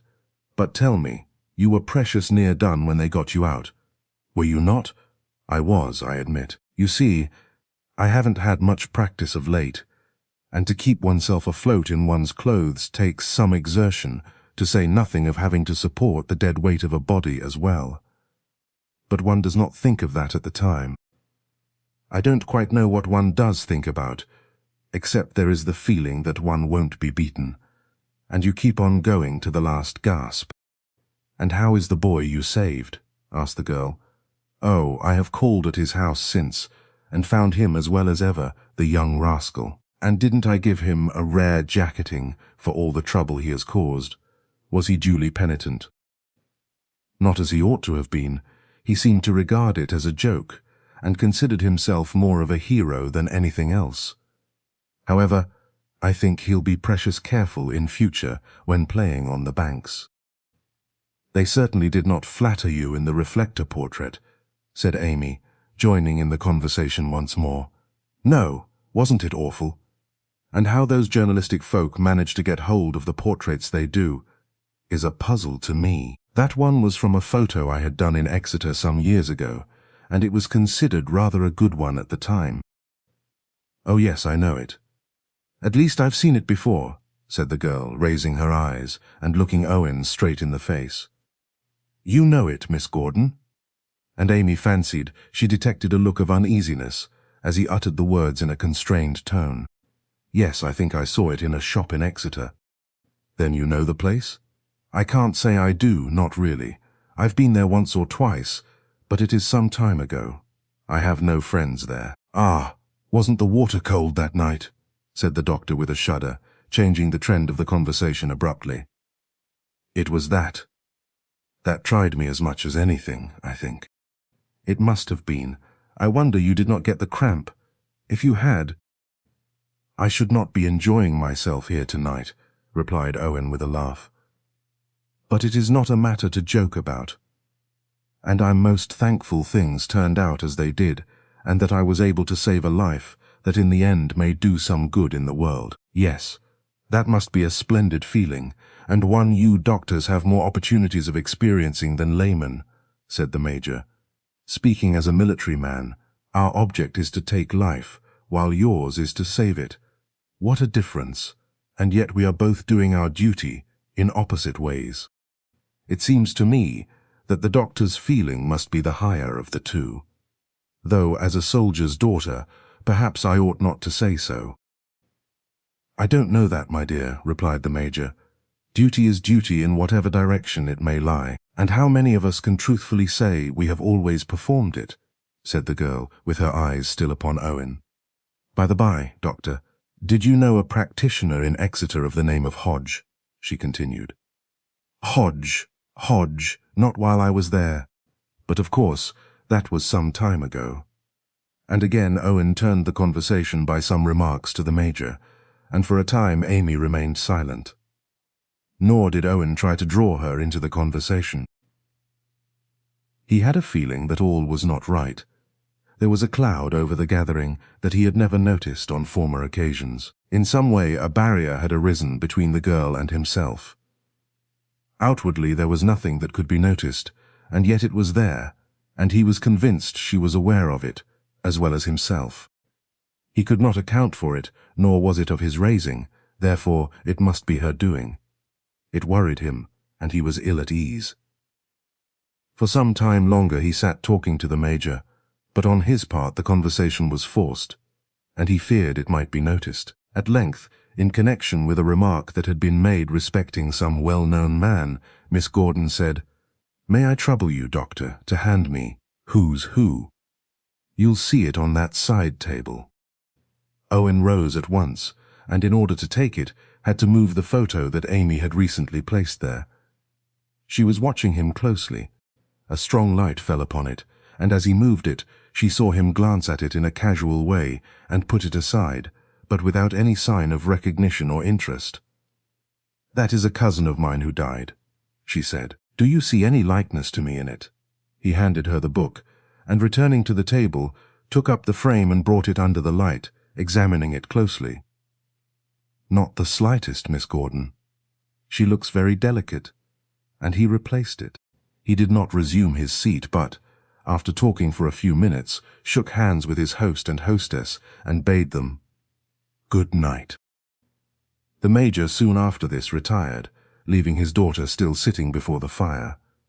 Again she was deep in thought. She had laid a little plot, and it had not come off, or had there been no groundwork on which to construct it. She was uncertain, and this it was that was exercising her mind. As she thought over the events of the evening, she grew angry with herself. She blamed herself for allowing her thoughts to dwell on a man she knew so little of, and whose acquaintance she had so recently made. For she could not hide from herself the fact that they certainly did circle round one point in a way they had never done previously. Again and again, during her interviews with her clients in Bond Street, she found his strong, virile features rising between her eyes and the hand she was examining, and the fact lowered her self-esteem. In her own mind she called it weakness, and determined to conquer it. He had been kind to her father, and she liked him.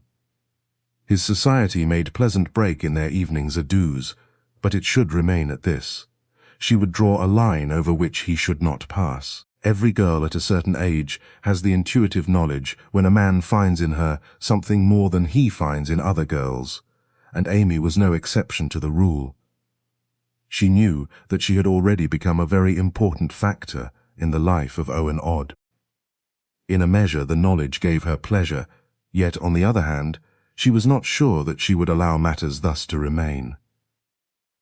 Her character, owing to her experiences in India, differed a good deal from that of a homebred girl. She was accustomed to read more beneath the surface, and she was convinced that there was something in the past connected with her father's friend that was hidden from the world. And this, in spite of her Yogli training, she was unable to arrive at. On arriving at his rooms, Owen was surprised to find Dick awaiting him. The two friends had not met for some little time, for both had been much engaged on their own affairs. "Hello, my gallant Leander," exclaimed Dick, rising from the armchair in which he had been lounging. "I felt I must come and see if you had wrung yourself dry again by now after your swim." "Now then, no chaff, Dick. That's an old story, and, as far as I am concerned, had better be forgotten. I'm about sick of it. One can have too much of a good thing." "All right, old fellow, I quite understand. You always were so modest." And Dick laughed loudly as he slapped his friend on the back. "And, apart from that little incident, how have things been going with you, eh?" "Fairly well." "I haven't made a fortune yet, if that is what you mean. They're not to be picked up in Hammersmith, at least, not every day. And you—" "Oh, much the same as usual. I've been doing a bit of motoring now and then, and knocking about generally." "You know Thyra and her father are in town, I suppose?" "No, I didn't." "Well, they are.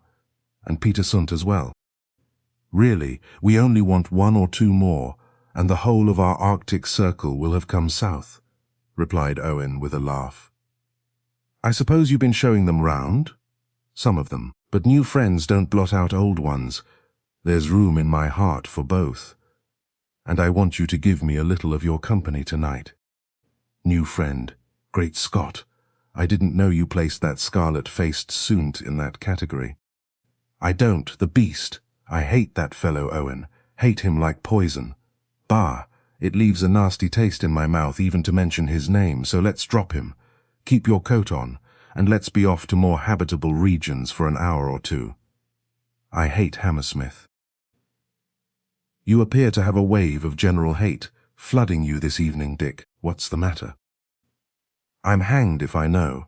I feel I've got the hump, but for no particular reason. I do get like that sometimes, as you know. I tell you what, we'll take the tube to Leicester Square and look in at the Empire. There's a turn I rather want to see. It may be rotten, but the fellows are talking about it a bit, so I must see it. What do you say?" "I'm game if you think we shall be in time. When does it come on?" 10:45. "Then we can do it if we look sharp. The Empire will be a bit of a change after this confounded place." And, after giving some instructions to Margaret, the two friends left the house and made their way to the tube station in the Broadway. During the journey their conversation was limited, for the pipes that now riddle subterranean London do not tend to promote conversation. But arriving towards the conclusion of the ballet, and having made their way to the promenade, they were able to chat to their heart's content, and at the same time watch the show. The turn Dick was anxious to sample came on directly afterwards, and neither of them was particularly struck with it. It merely exemplified the knots into which the female body may, by early and consistent training, be tied, and was more curious than graceful. "Well," exclaimed Dick, as the curtain hid the panting performer, "I hope she'll get something to eat now. She can't have had much before the show. What do you say, Doctor? Probably not. These people must have hard lives. It's wonderful what some of us will do for money. It is, and there are many less honest ways of making it than the one that girl follows." Owen turned sharply at these words and looked hard at Dick, but he was lighting a cigarette at the moment and did not notice the action of his friend. "Have you had enough? Well, then, come on, and we'll look in at the club and have a drink before travelling west again." "Right you are. An excellent program. Let's walk. I want a breath of fresh air after all this smoke, and it isn't far." They had left the glare of the lights in front of the Empire behind them, and were proceeding along Coventry Street, when Dick said, "Did you notice those 2 fellows we passed just now? One of them seemed to know you, Owen." No. Where are they? Looking round. Dick also turned. They've vanished. I thought as we passed them they didn't want to be seen. They'd a shifty, hang-dog look. Did you know them? Asked Owen. Don't think so. And yet I almost fancy I've seen one of them before somewhere, several times. As they made their way through the circus, either Dick or his friend looked round, but noticed nothing unusual, and by the time they reached the club, they had forgotten the incident. They stayed there chatting till it was time to make their way to Dover Street for the last train to Hammersmith. And then, as they were just about to cross Piccadilly, Dick exclaimed, "There's one of those fellows," and dashed back, threading his way quickly through the gaily bedizened throng that lingered on the pavement. Owen was too startled to move for a moment, and had hardly turned to follow his friend when he found him again at his side. Missed him. He dodged me, and disappeared somewhere. I'm certain he was following us, or he wouldn't have bolted as he did when he saw he was spotted. But come along, Owen, or it will mean a cab. We've only got a minute or two. And hurrying on, the friends just managed to catch their train, and eventually parted in the Broadway. As Owen walked to his rooms, he several times looked back over his shoulder. He was fearful lest he should be followed. Chapter 32. A warning is uttered.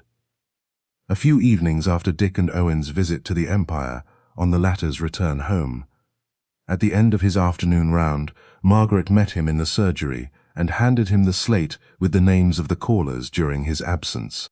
He glanced through it, making one or two remarks, and then, as he laid it down, she pointed to a note lying on the table. The envelope was dirty and thumb-stained. "Who brought this?" he inquired. "A little boy, sir. I asked him who it was from, and he didn't seem to know. He said a man had given it to him, and told him to leave it here." "Oh, all right." And the servant left the room as Owen tore open the envelope. Inside was half a sheet of paper, as dirty and crumpled as the cover, and on it, written in pencil, were the following lines. "Owen Odd, you seem to be getting on. I am not. I'm hard up. Meet me this evening at 8:30, under the third lamp-post on the south side of Brook Green, and for the sake of old times, bring some money in your pocket." You will then recognize the writer. "Infernal cheek," muttered Owen, as he crumpled up the missive and threw it into the fire, immediately afterwards making a grab at the paper, but too late to save it. Hang it! I never thought of that. I might have recognized the writing. Well, it can't be helped now, and in any case I shouldn't have gone. It was only a try-on. And he dismissed the matter from his mind, more especially as the evening turned out a very busy one for him, and it was late when he found himself finally disengaged. Some 2 or 3 days later another note arrived in the same manner, but the tone of it was different. There was no formal commencement. It began straight away.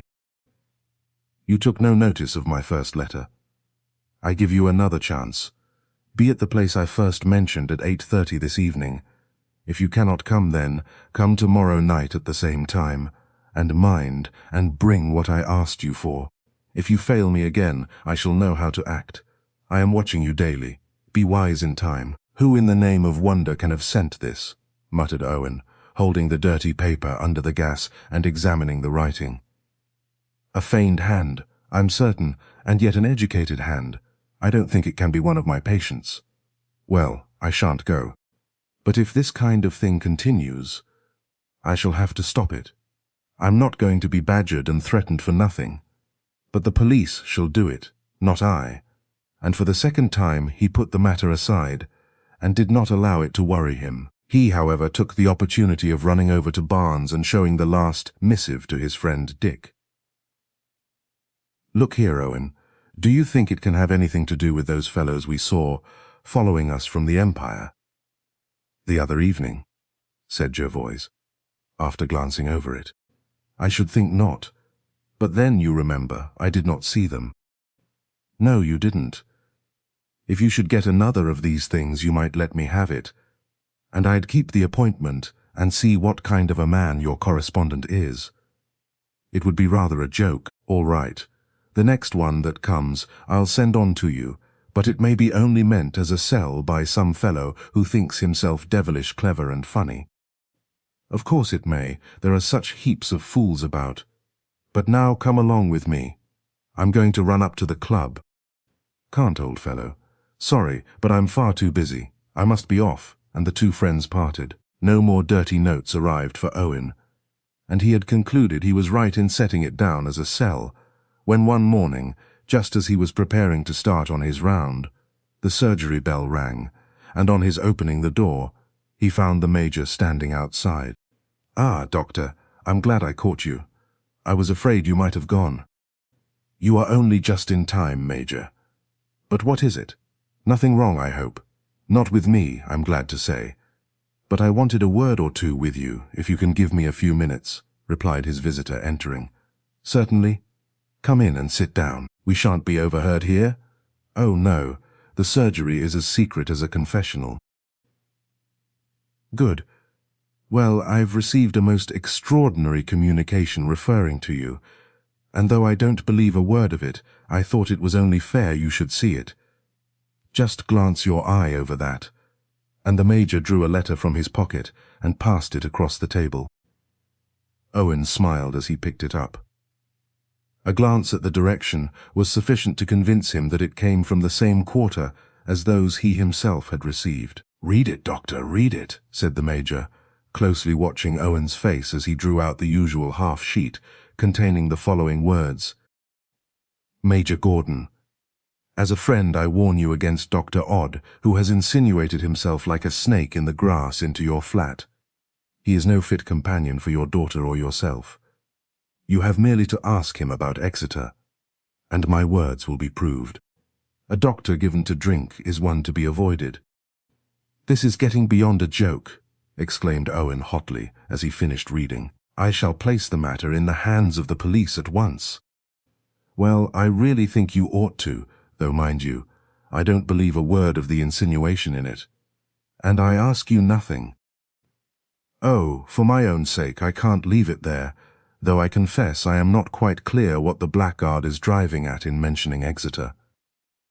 I'm very glad you came round, Major, and showed me this, for it is not the first I have seen." And Owen gave his visitor an account of the receipt of the two previous notes, and then said, "About Exeter, I certainly was in practice there, and was grossly deceived in my partner.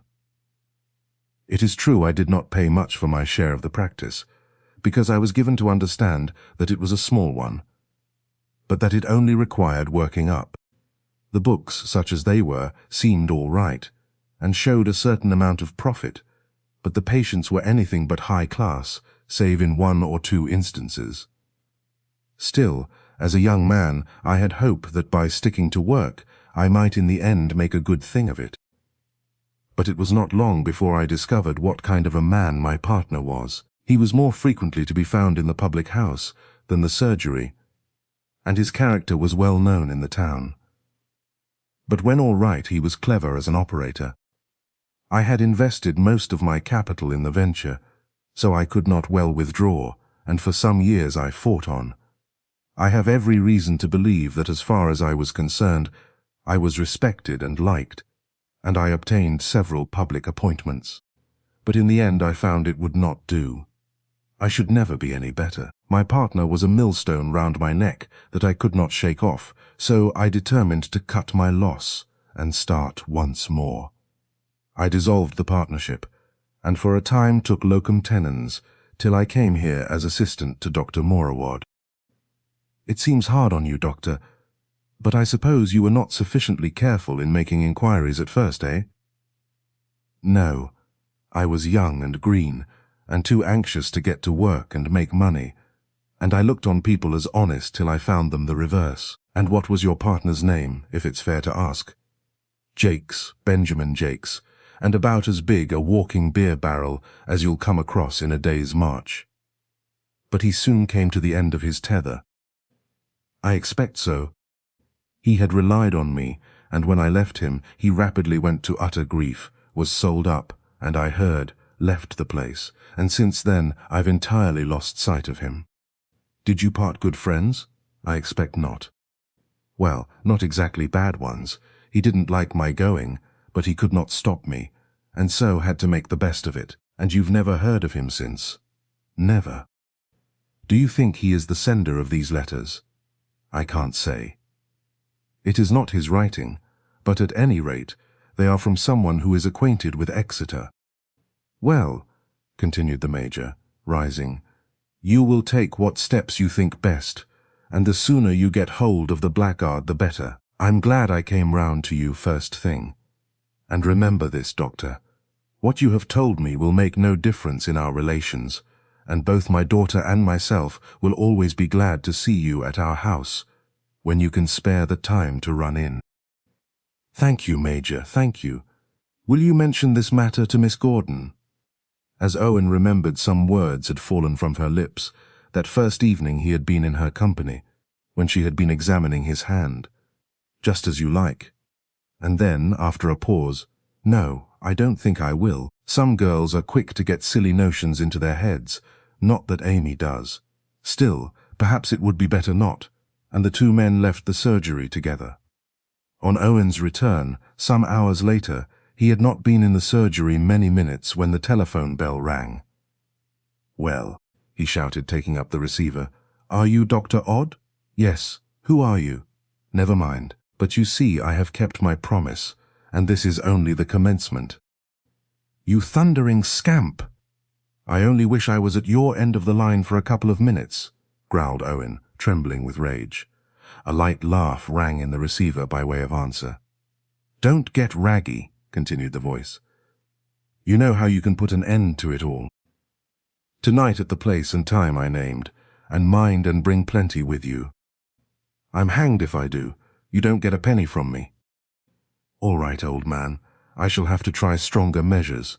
Ta-ta, and the speaker was cut off. Without moving from the instrument, Owen rang and gave Dick's number at Barnes. He was at home, and his friend gave him a hurried account of what had taken place. This is better, old fellow. We shall get hold of the villain now, or I'm a Dutchman, answered Dick. But who are this Miss and Major Gordon? You have never mentioned them before.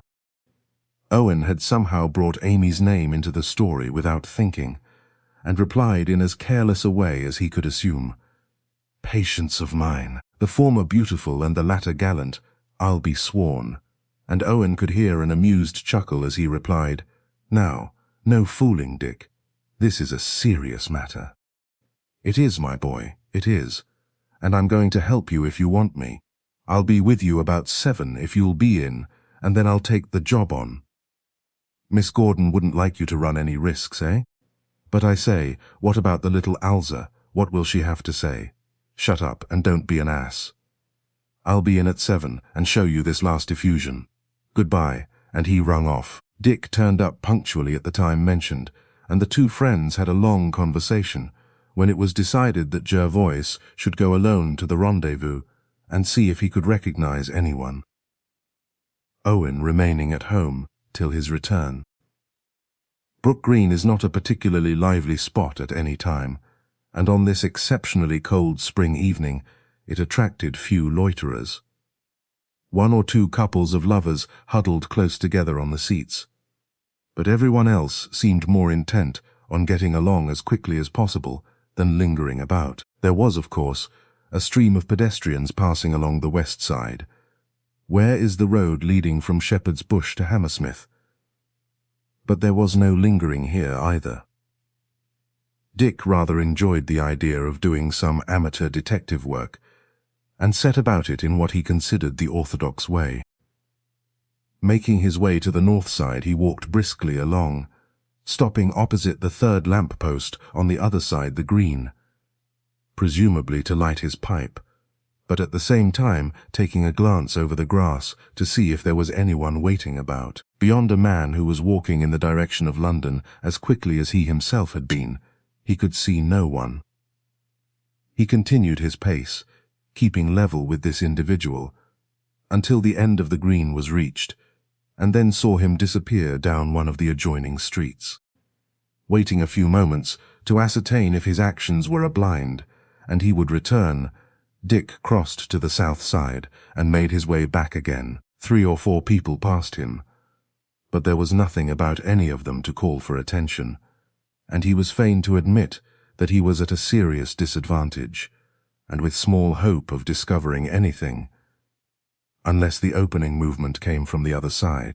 Again and again he passed the indicated lamp-post, and once, when a man, about whom he had his doubts, overtook him there, he stopped him and asked him for a light. His request was civilly complied with, but nothing further came of it, and after an hour of this kind of work, Dick threw up the sponge and returned to the surgery. "Well, what luck?" was Owen's greeting. "None. I've drawn blank. No one came, or else I was spotted and my presence not appreciated," and he proceeded to give his friend an account of his wanderings. They had been talking some 10 minutes when there was a rattle at the letter-box in the outer door, and Owen, going to it, found another of the dirty thumb-stained envelopes. Returning with it and scanning the contents, he exclaimed, "Confound the fellow! Listen to this. It's no use your playing this fool game. Old birds are not caught with that kind of chaff. Either you come yourself or leave it alone. Your friend, Dick Jervoise, is about as poor hand at aping a tech as I've seen. I'll try something stronger now, so look out, and then you may hear from me again." "Umph, that's pleasant," growled Dick. "Not content with doing me, he chaffs me. By Jove, I should like to get at him." "Oh, I'm not going to stand any more of this," exclaimed Owen angrily. "I'll put it in the hands of the police at once. Come along, old man, we won't humbug about it any more," and together the two friends made their way to the Hammersmith police station. Chapter 33. The Villa Sergio. Spring, April, the month of the flowers, on the blue, sunny Adriatic. Along that ruggedly beautiful coast, one of the most picturesque in the whole world, with its green palm-clad islands, its winding inlets, sharp, rocky promontories, and steep brown cliffs. There is surely no place more delightful, nor more full of interest, than grey old-world Ragusa. Back behind a long, green, rocky island, it nestles at the foot of the steep slopes of Monte Sergio, once an important port in the days of the Republic of Venice, but now silent and almost forgotten, save by those who have recently begun to know and enjoy the glorious natural beauties of the Adriatic, in preference to the gambling, landscape gardening, and unhealthy life of the now played-out Mediterranean shore. Zara, whence comes the maraschino, spalato, and lucimpicolo, are quaint, charming little places, rapidly gaining public favor with Austrians and Hungarians, but are as yet practically unknown to English people. Yet of them all, Ragusa is assuredly the most pleasant, and the most interesting. Peaceful, undisturbed by traffic, and entirely medieval, it reminds the traveler who knows his Riviera of one of those old towns on the Italian side, those unfashionable ones that you only visit if you chance to motor from Monte Carlo along to Genoa. Difficult it is to realize that this sleepy, antique little place, where everybody speaks Italian, was the port of the Balkan hinterland in those brilliant days when Venice was queen of the sea.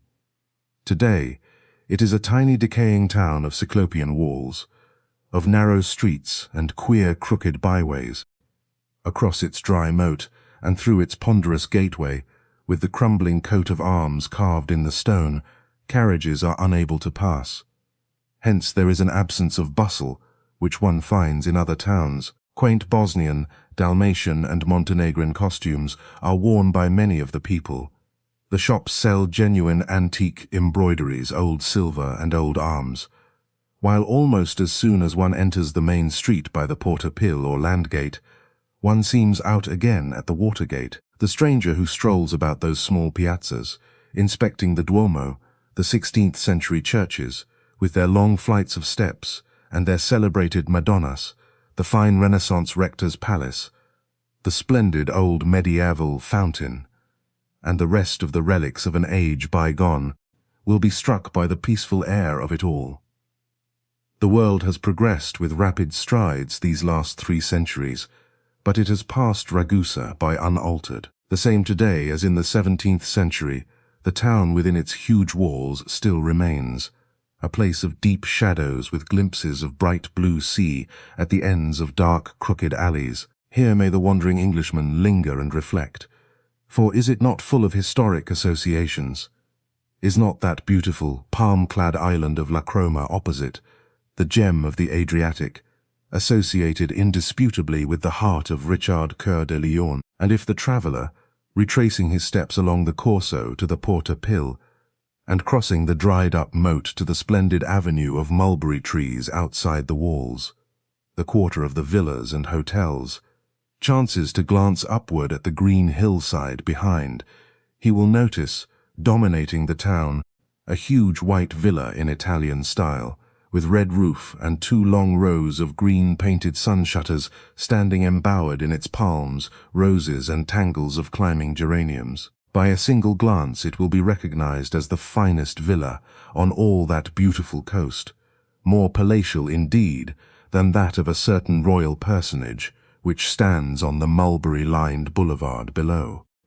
If inquiry be made of the owner's name, the traveller will be told in Italian that it belongs to a great foreign signore, a signore molto ricco, the Cavaliere Sundt. The fine steam yacht, with its yellow funnel and white hull, lying yonder beyond the Molo and flying the bargee of the Royal Norwegian Yacht Club, is his, while you will also hear stories of the Signor Cavaliere's colossal wealth and lavish hospitality to the great people who sometimes stay at the Villa Sergio as his guests. Ragusa knows nothing of the source of the great signore's income, and cares less. That bright sunny afternoon Thyra, in a white gown girdled with pale grey, was seated alone in a long wicker chair upon the marble terrace, her sad eyes fixed away upon the green, picturesque island and the blue sea beyond, its calm surface ruffled only now and then by the slight flower-scented zephyr from the land. How different were those surroundings, that glorious garden with its luxuriant vegetation, its agaves, cypresses and palms, its violets, carnations and roses, and that calm sapphire sea to those of her own home in the far-off Arctic. Here, surely, was paradise itself. Yes, she lay back with her head upon the great cushion of pillow silk, and gazed thoughtfully with half-closed eyes out to sea. She was thinking, ever thinking. Her father had put to her a question 3 days ago, a question which she had not yet answered. She sat there a prey to puerile terrors and unwholesome thought. She was wrapped in frozen shadows. A mysterious force drove her towards a glacial atmosphere, where all was dizziness and grief. Her vision clouded. She seemed suspended in a twilight heaven, wafted towards some unknown land, like those little white drifting clouds before her, the grey birds migrating without hope of rest. Even this world of joy, of sunshine, of flowers, had become small, melancholy, even tiresome. After a week, its novelty had worn off. She was no longer at her ease in it. She was thinking ever of the tall Englishman who had raised her hand to his lips for the last time. She was driven to confess herself a melancholy thing. It was not the world that had changed. Ah no, it was her own self. On that evening of her return from Guildford with Dick Jervoise, she had charged her father with concealing from her the fact that Peter Sundt was in London, and he had been compelled to plead guilty. Next day, Peter had called upon them and invited both father and daughter to spend a week or 2 at Ragusa, and afterwards to return to Christiania in the yacht, an invitation which, after some hesitation, the girl widow had accepted. Her acceptance was, as a matter of fact, only on the point of economy. Her father had pointed out that the expense of remaining in London much longer would be too great for his slender purse, while if they went as Peter's guests, they would not only see a part of the world which they had always longed to see, but also get back to Norway when the bright weather commenced. Therefore, 2 days later she had, in secret, taken a taxicab to Dick's flat, and there wished him farewell. The scene between them had been both painful and touching. The sweet scent of those carnations growing in profusion about her greeted her nostrils and stirred a bitter memory. Upon his table that afternoon there had been a small bunch, He had placed them there in honor of her visit. She recollected the strange, hopeless expression upon his face when she announced her immediate departure. He had inquired whither she was going, and she had told him. Then his chin had sunk upon his breast, and for a long time he had remained silent. With a sigh he crossed the room and arranged some papers upon his open writing table.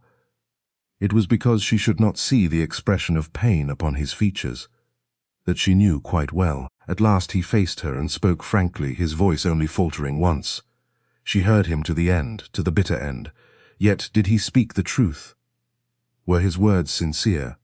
He had spoken, but what proof had he? He could give her none, none.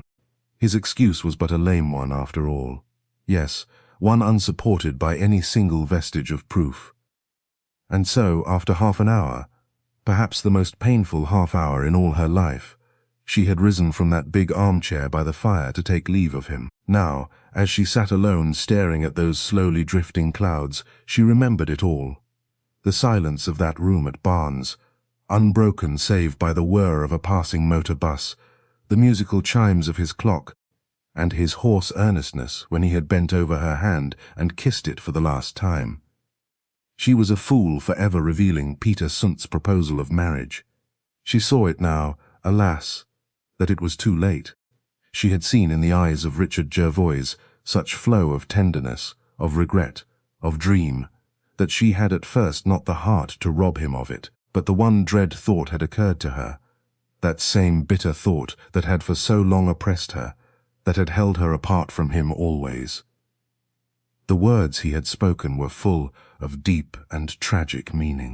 Yet, in face of her better judgment, how could she believe him to be in real earnest? No, she had effectually concealed her sadness and disquiet, and in silence allowed him to kiss her hand in farewell. A shout of laughter from the Mulberry Avenue below filled the perfumed silence, awakening her to a sense of her surroundings. Ah, yes, she recollected. His words had soothed her sick heart as a balsam soothes a wound, and yet, a moment later, she had wished him adieu and passed down the stairs. And out of his life. Did he still recollect her? She was wondering. Did he think of her? Did he ever recall the past? These and other thoughts were fleeting through her mind, when, of a sudden, she heard a footstep, and turning saw her father approaching. "Why, my child?" he cried. "Why are you sitting here alone? We've been hunting everywhere for you." "I thought you went out after luncheon, Dad," exclaimed the girl widow, rising to her feet with a slight sigh of weariness. "So I did, but I was only away half an hour. Run, and get a thicker dress on, child. The weather is so good that Peter has decided to take us to Lesina on the yacht. We shall dine on board, and be back by 11 o'clock or so. It will be a full moon, too." She hesitated. "I don't think I'll go, Dad. I can amuse myself quite well here. Will you make excuses for me? Say I'm not well or anything," she urged. "But my dear child, why? It will be most enjoyable. You know how pleasant it was when the yacht met us at Trieste and brought us down here. You were delighted." "Yes, but well, now it is different." "Why? Tell me, child." "Something is troubling you?" inquired the sturdy old fellow. "Tell me what it is," he added in a lower voice. She was silent, her white, hard-set face turned from his. "He has spoken to you again, eh?" asked the sturdy old fellow in a changed tone. She held her breath, but her silence was to him sufficient indication of the truth. Chapter 34. On the Adriatic. The evening light was falling. The freshness and sweetness of the calm sea, ruffled only by the wake of the vessel, vivified the air. All was peace, transparence, purity. Thyra, in a perfect-fitting costume of blue sarge, with a blue beret, a cap which always became her, leaned over the rail of the long, spotless deck of the yacht with her back to the sunset, watching the sky grow pale, diaphanous, tender green like a delicate crystal, flecked with the night clouds now beginning to appear from over the land. After long persuasion by her father, she had consented to embark, and now they were hugging the broken coast, and threading their way in and out among the many green islands, some of them with white lighthouses, standing high upon them. Peter, in a smart yachting suit and white shoes, had been lounging at her side, pointing out the many objects of interest along that picturesque route. First, the mouth of the Ombla which comes down out of Herzegovina, then the great bare rock rising sheer from the sea, the Daxa, the tiny town of Malfi in its deep bay, and Valdinoce, a picturesque cluster of houses among the olives and almonds on the green mountainside. Beneath the great island of Kalamotta, they passed the incoming mail steamer from Trieste, the big old red-funneled Graf Wurmbrand, the passengers of which crowded to the side to see the splendid yacht, and to wonder who might be its owner. Thyra heard the man's constant chatter in Norwegian, but to her it was without interest. Only once, indeed, did she ask a question. They were passing what is known as the Stag Islands, the tiny islets of Yaklan, Jupana and Mezzo, when, between the last-named and Kalamotta, he pointed out the narrow channel. On either side of the strait rose the land, beautifully wooded, with here and there clumps of palms, and even from the yacht could be seen profusions of flowers. "See up there, yonder, that ruined fortress," he was saying. "That's the Scoglio Sant'Andrea, where Margherita Spolitano's lover was imprisoned by the Ragusans." "And who was she?" inquired the girl widow, gazing at the ruined walls perched high up on the cliff. "A woman who sacrificed her life for the man she loved," was his reply. "She lived on the island of Kalamotta, and as her brothers forbade her to row across to meet her lover and took their boats away, she nightly swam across to visit him, and to take him news of what was transpiring in Old Dubrovnik, as Ragusa was called at that time." "How romantic!" exclaimed the girl, glancing at the two islands and at the strong, swirling current running between them. "She must have been an expert swimmer." "The story is quite authentic," Peter exclaimed. "For many weeks she swam to and fro, until one night she was discovered by her two brothers, who, on her attempting to land, hurled her back into the stream, and she was carried away and drowned in the darkness." "How sad," Thyra had remarked, and then the yacht, suddenly altering her course, steered to the Strait of Meleda, past the high lighthouse at the end of the island, and the ruined tower became hidden from view. Within that belt of islands the water was almost as a mill-pond, while from the stern of the vessel lay out a long, widening wake for a mile or so behind. Peter Sundt, smoking his cigar, had left her side to join her father, who was upon the bridge talking to the Norwegian captain, and now she was again alone to reflect and to ponder. As the light fell over the land, the afterglow grew deeper. The ship's bell tolled the hour, after which she raised herself from the rail and strolled slowly up and down the fine long deck kept so spotless. The vessel was truly a palatial one, ocean-going in every sense of the word, with powerful engines and built for heavy seas. Old Peter each year sailed down from Christiania, across the Bay of Biscay, up the Mediterranean, and through the Straits of Messina, returning north when the spring had ended.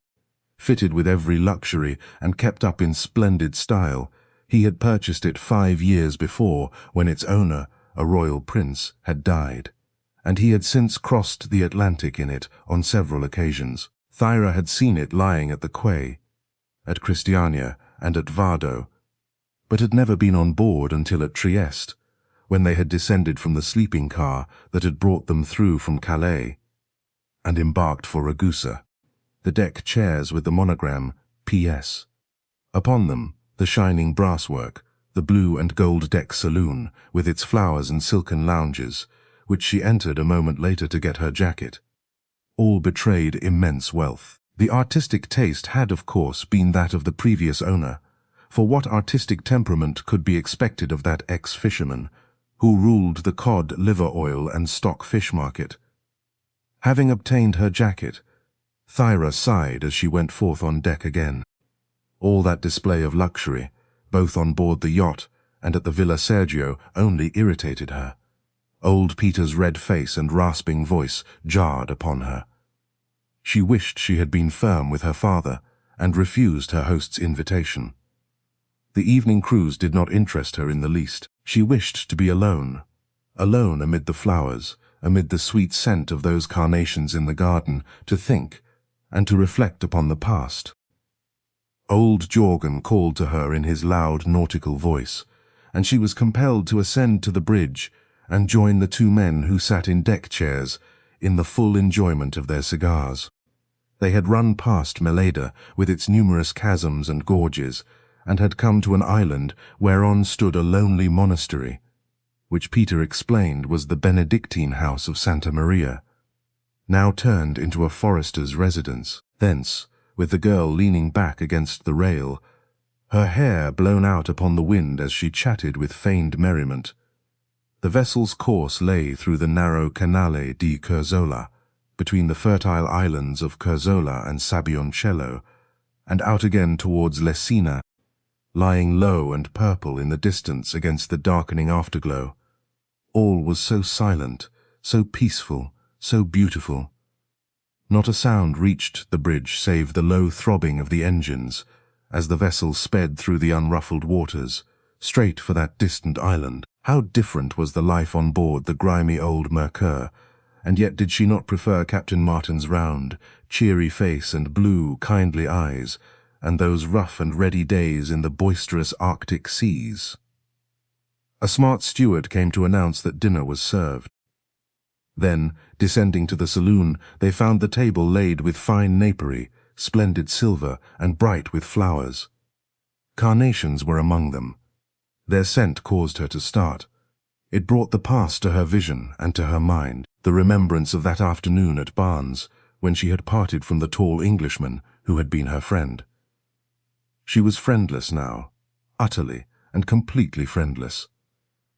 She took off her beret and jacket, and casting them upon a lounge, took the seat which the pimply-faced man offered her. She seated herself just as mechanically as she ate her dinner, just as mechanically as she joined in the conversation between her father and their wealthy host. The meal, delicate and well-cooked, was served with a quiet seriousness that would have become the table of His Royal Highness. The previous owner, indeed. Peter congratulated himself that several of the men who waited upon him had been royal servants who had afterwards entered his service. On the plates the princely crown still remained, and probably he was not at all anxious to remove it, while at table the twilight darkened into night, and the vessel's bows, when within a mile of Lissa, were turned, and the return journey began outside the island, the route taken by the Austrian Lloyd mail boats. There was not much sea, not sufficient to cause either of those case-hardened sailors, or even Thyra herself, to notice it. True, the vessel began to labour and roll a little, ere they rose from table.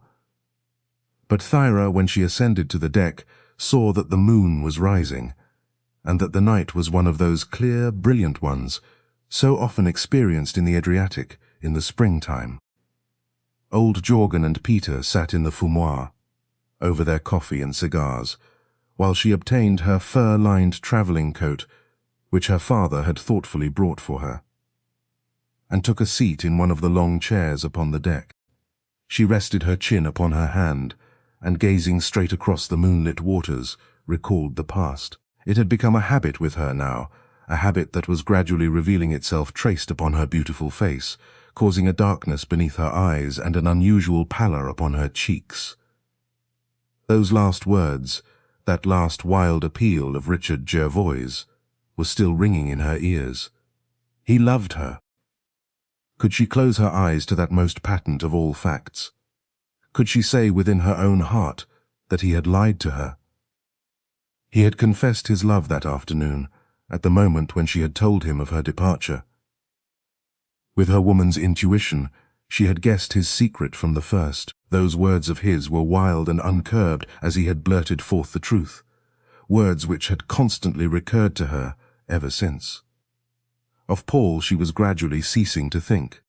When she remembered him, it was not with love, only with regret that he had not lived to allow her to discover the truth. She knew, alas, that he was not what he had pretended to be, that he had deceived her. Something that had come to her knowledge had in a single moment swept away her widow's tears, had caused her to remember him only as a mysterious person, and not as lover or husband. True, she bore his name by law, that was all. Her marriage had been a mere incident, which in a few hours had come to a termination. Richard Jervoise, Dick, the quiet, studious, slow-speaking Dick, had come into her life at the very moment of her husband's tragic death. Sometimes she reproached herself with having allowed him to seek her company so soon after widowhood. Yet was it not imperative? Did he not hold the strange secret which she shared with him? At first it had been mere friendship. Now it was true, passionate affection. He had confessed his love to her, but had she been just in her disbelief? Had she been right in her refusal to hear him, knowing what she did? Richard Jervoise loved her. He, of all men in the world. What greater tragedy could befall a woman than this that has befallen me? She cried bitterly to herself, her great eyes fixed upon the waters as they rippled past in the clear moonlight. Dick loves me. Do I love him? Ah, she sighed, yet how could I ever marry that man? No, never, never. I will not sell my soul to the devil for love. Rather would I become the wife of this red-faced hog, who has invited me into the gilded cage he has already prepared. Rather let me become the chattel of this man older than my own father, than the wife of Richard Jervoise, the man who— She paused. Her face showed hard and white beneath the moonbeams. Her small, delicate hands were clenched as she stared straight before her, seated there rigid as a statue. Do I love Richard? She asked herself aloud, for there was none to hear. Ah, no, she cried the next second. I must not ask myself that question. I loved once, but may not love again. The devil tempted me in London, and thank heaven, I had the strength to draw back. No, Dick and I have parted forever. I will never consent to see him again, never in all my life. His wife, God. No, never could I become the wife of that man, even though we may love each other. His love kisses would blister me. Ah, why is my future so black, so utterly hopeless? Why must I suffer these agonies of conscience? Then she paused for a moment and added, My duty is plain. It now lies towards my dear old father. I must protect myself from Richard Jervoise by consenting to marry the man I do not love. It is imperative, hateful though it be. I will make the sacrifice for my father's sake, and also to save myself from Richard Jervoise. I must become the wife of this man I despise and hate, the man who, as Dick so very justly put it, will purchase my body and soul. How strange it all is. Surely no other woman had ever found herself forced to marry the man she detests, in order to save herself from the man she loves. But I must, she whispered to herself hoarsely. I must. I can never become the wife of Richard Jervoise. It would be too awful, an offense before God. Chapter 35. A question is asked. Thyra's nature was a complex one. She was the embodiment of youth and health. She was essentially an outdoor girl. She was very good to look upon, and every man who saw her wished to see her oftener. In her soul she possessed that beautiful sense of reserve and personal isolation which is innate in the best type of woman, an isolation which she was not only prepared to surrender lavishly when the time came, but to surrender once and for all. She had the gold to give, but she would not fritter away her treasure in the small change of passing flirtations. A woman's consciousness of isolation is her only protection. No man dared to look into the big grey eyes of Thyra and think for an instant of familiarity. The respect that women of her character earn of men is their great reward. Man is a savage barbarian, and has no bloom to knock off, but his homage is unbounded to the beautiful woman who has many admirers, but who, without effort, stands apart as something almost sacred. That homage is given to the woman who keeps herself isolated and alone in the hidden chambers of her soul until she meets the one man who holds for her the key of darkness and of morn. Such a woman, sweet, lovable, and yet isolated, was Jorgen Berenson's daughter. In the elegant little fumoir aft, a cabin hung with dark green silk, with parquet flooring, and with a real fireplace where coal could be burnt in winter. And cosy corners as though one were on land. Peter Sundt and his guest were smoking. Jørgen Berentsen's host had apparently been asking a serious question, for he was seated in silence, his cigar between his teeth, his eyes fixed upon the silk-panelled wall.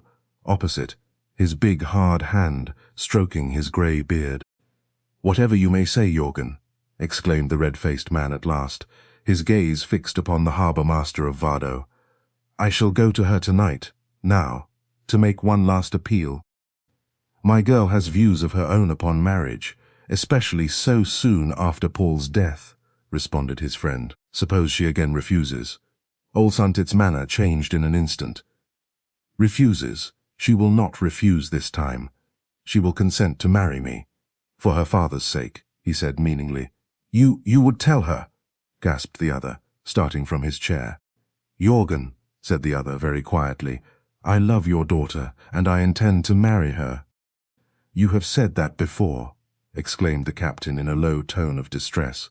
"You have never pleaded my cause," snapped the ruler of the Arctic fisheries. "I allow my daughter to act exactly as her heart dictates," was his slow but determined response. "Heart? Rubbish!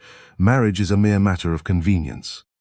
Would it not be better for her to be my wife, and wealthy, than to live with you up in that out-of-the-world corner, where she sees nobody except sailors and fishermen? You, too, would be better off in the south, in a nice house with a garden.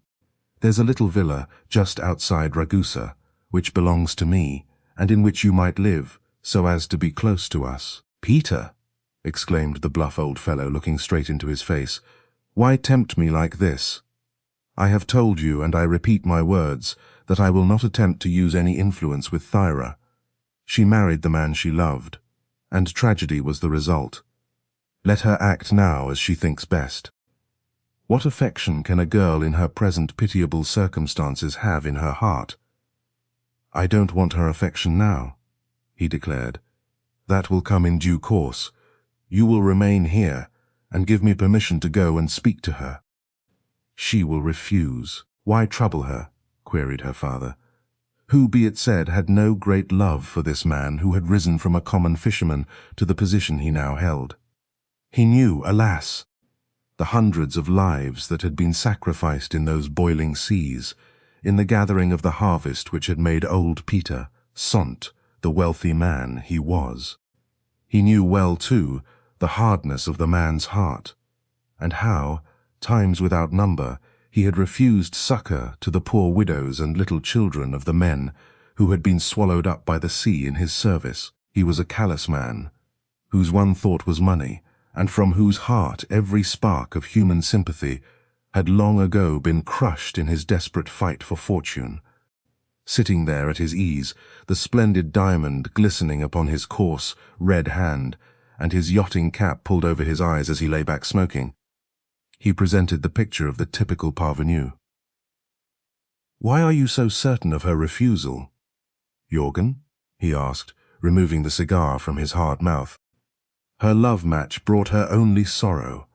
I can't think what possessed you to allow her to marry that man. Recollect what our inquiries have revealed." "Yes," sighed the captain, "but she loved him, therefore I gave my consent." "And brought about her unhappiness," he added grimly. "I was not to know. It was not my fault." "No. You were not to know that Paul Grinevitch had been met at Vardø by a man who was his worst enemy, and that he would be followed by him to Christiania," he said bitterly. "Then you still maintain your theory?" asked Berentsen. "You still think that the hand that struck down Grinevitch was the Englishman's?" "There seems no doubt. The result of our inquiries all point to it unmistakably. I confess I am not yet convinced. Recollect what his friend the doctor told me when I called upon him. He was full of suspicion at the time. There is no doubt that on that fatal afternoon Thyra met the Englishman, and, well, we may easily guess the rest. Then you believe that Jervoise went in secret to the hotel and killed his enemy?" "Yes, of that I feel confident," exclaimed Peter Sundt. "He had a double motive. First revenge, and secondly by killing Thyra's husband, he removed the object of his jealousy. He was deeply in love with her. He admitted that to Dr. Odd. After a few moments' silence, Jorgen said, "I don't think we need discuss that painful affair any further, Peter. The police have made every inquiry, but have failed to establish any clue to the assassin. Because they are ignorant of many of the true facts. Facts which we ourselves have discovered. The police of Christiania are utterly incompetent, a set of fools. If you are so confident that your theory is the correct one, why did you not go to Scotland Yard when in London and place your evidence before them? And cause the arrest of Richard Jervoise? Yes. Because, my dear Jorgen, I wish to save you and Thyra from disgrace, was the man's answer. Cannot you see that by such a course Thyra's secret meeting with Jervoise would have been exposed, that her conspiracy with the Englishman would have been revealed?" "What?" cried the captain. "Do you actually accuse my daughter of conniving at her husband's death?" "Of course not, my dear friend. You quite misunderstand me. I only point out what the world would naturally conclude from the facts," he answered. "But as you wish, let's drop the painful subject. Let us commence afresh. I will go to her and hear her decision." "It will be as before," declared the captain. "I spoke to her only this afternoon before we came aboard." "Well, what did she say?" "That her decision was irrevocable." Peter Sundt slowly knocked the ash from his cigar and then drained his small glass of Benedictine. "A very foolish declaration, Jorgen, as far as you are concerned." "Ah, then you still throw the onus upon me, eh? Have I not told you a dozen times? Have you not had sufficient opportunity? Remember, you tried once to evade me. I do not forget that. You are as inexorable tonight as you ever were then," remarked Berentsen in a deep, earnest voice. "Quite. I am not a man to depart from my word. You know me well enough," was the answer of the other. "Very well. Go to her," exclaimed the bluff old whaler. "Go and speak to her if you wish. I am prepared to abide by my girl's decision." And he set his teeth and gazed out through the porthole upon the moonlit sea. "But you say she will refuse?" the elder man exclaimed. "What then?" "Then act as you have already threatened," he cried with a sudden boldness. "Surely you cannot think that I will be a party to compelling my child to marry you in order to save myself. No, I will never do that, Peter. Never. My girl shall choose her own husband." "She chose before, and a pretty mess she made of it," sneered the other. "If she will marry me, I'll give her all the freedom and the means she desires. She shall have a life of happiness and pleasure in whatever circle of society she desires. Birth counts for nothing in these days, when barons of ancient lineage have to earn their bread as waiters and counts become hairdressers. No, it is men like myself who rule society and rule the world. The only thing that tells nowadays is hard cash.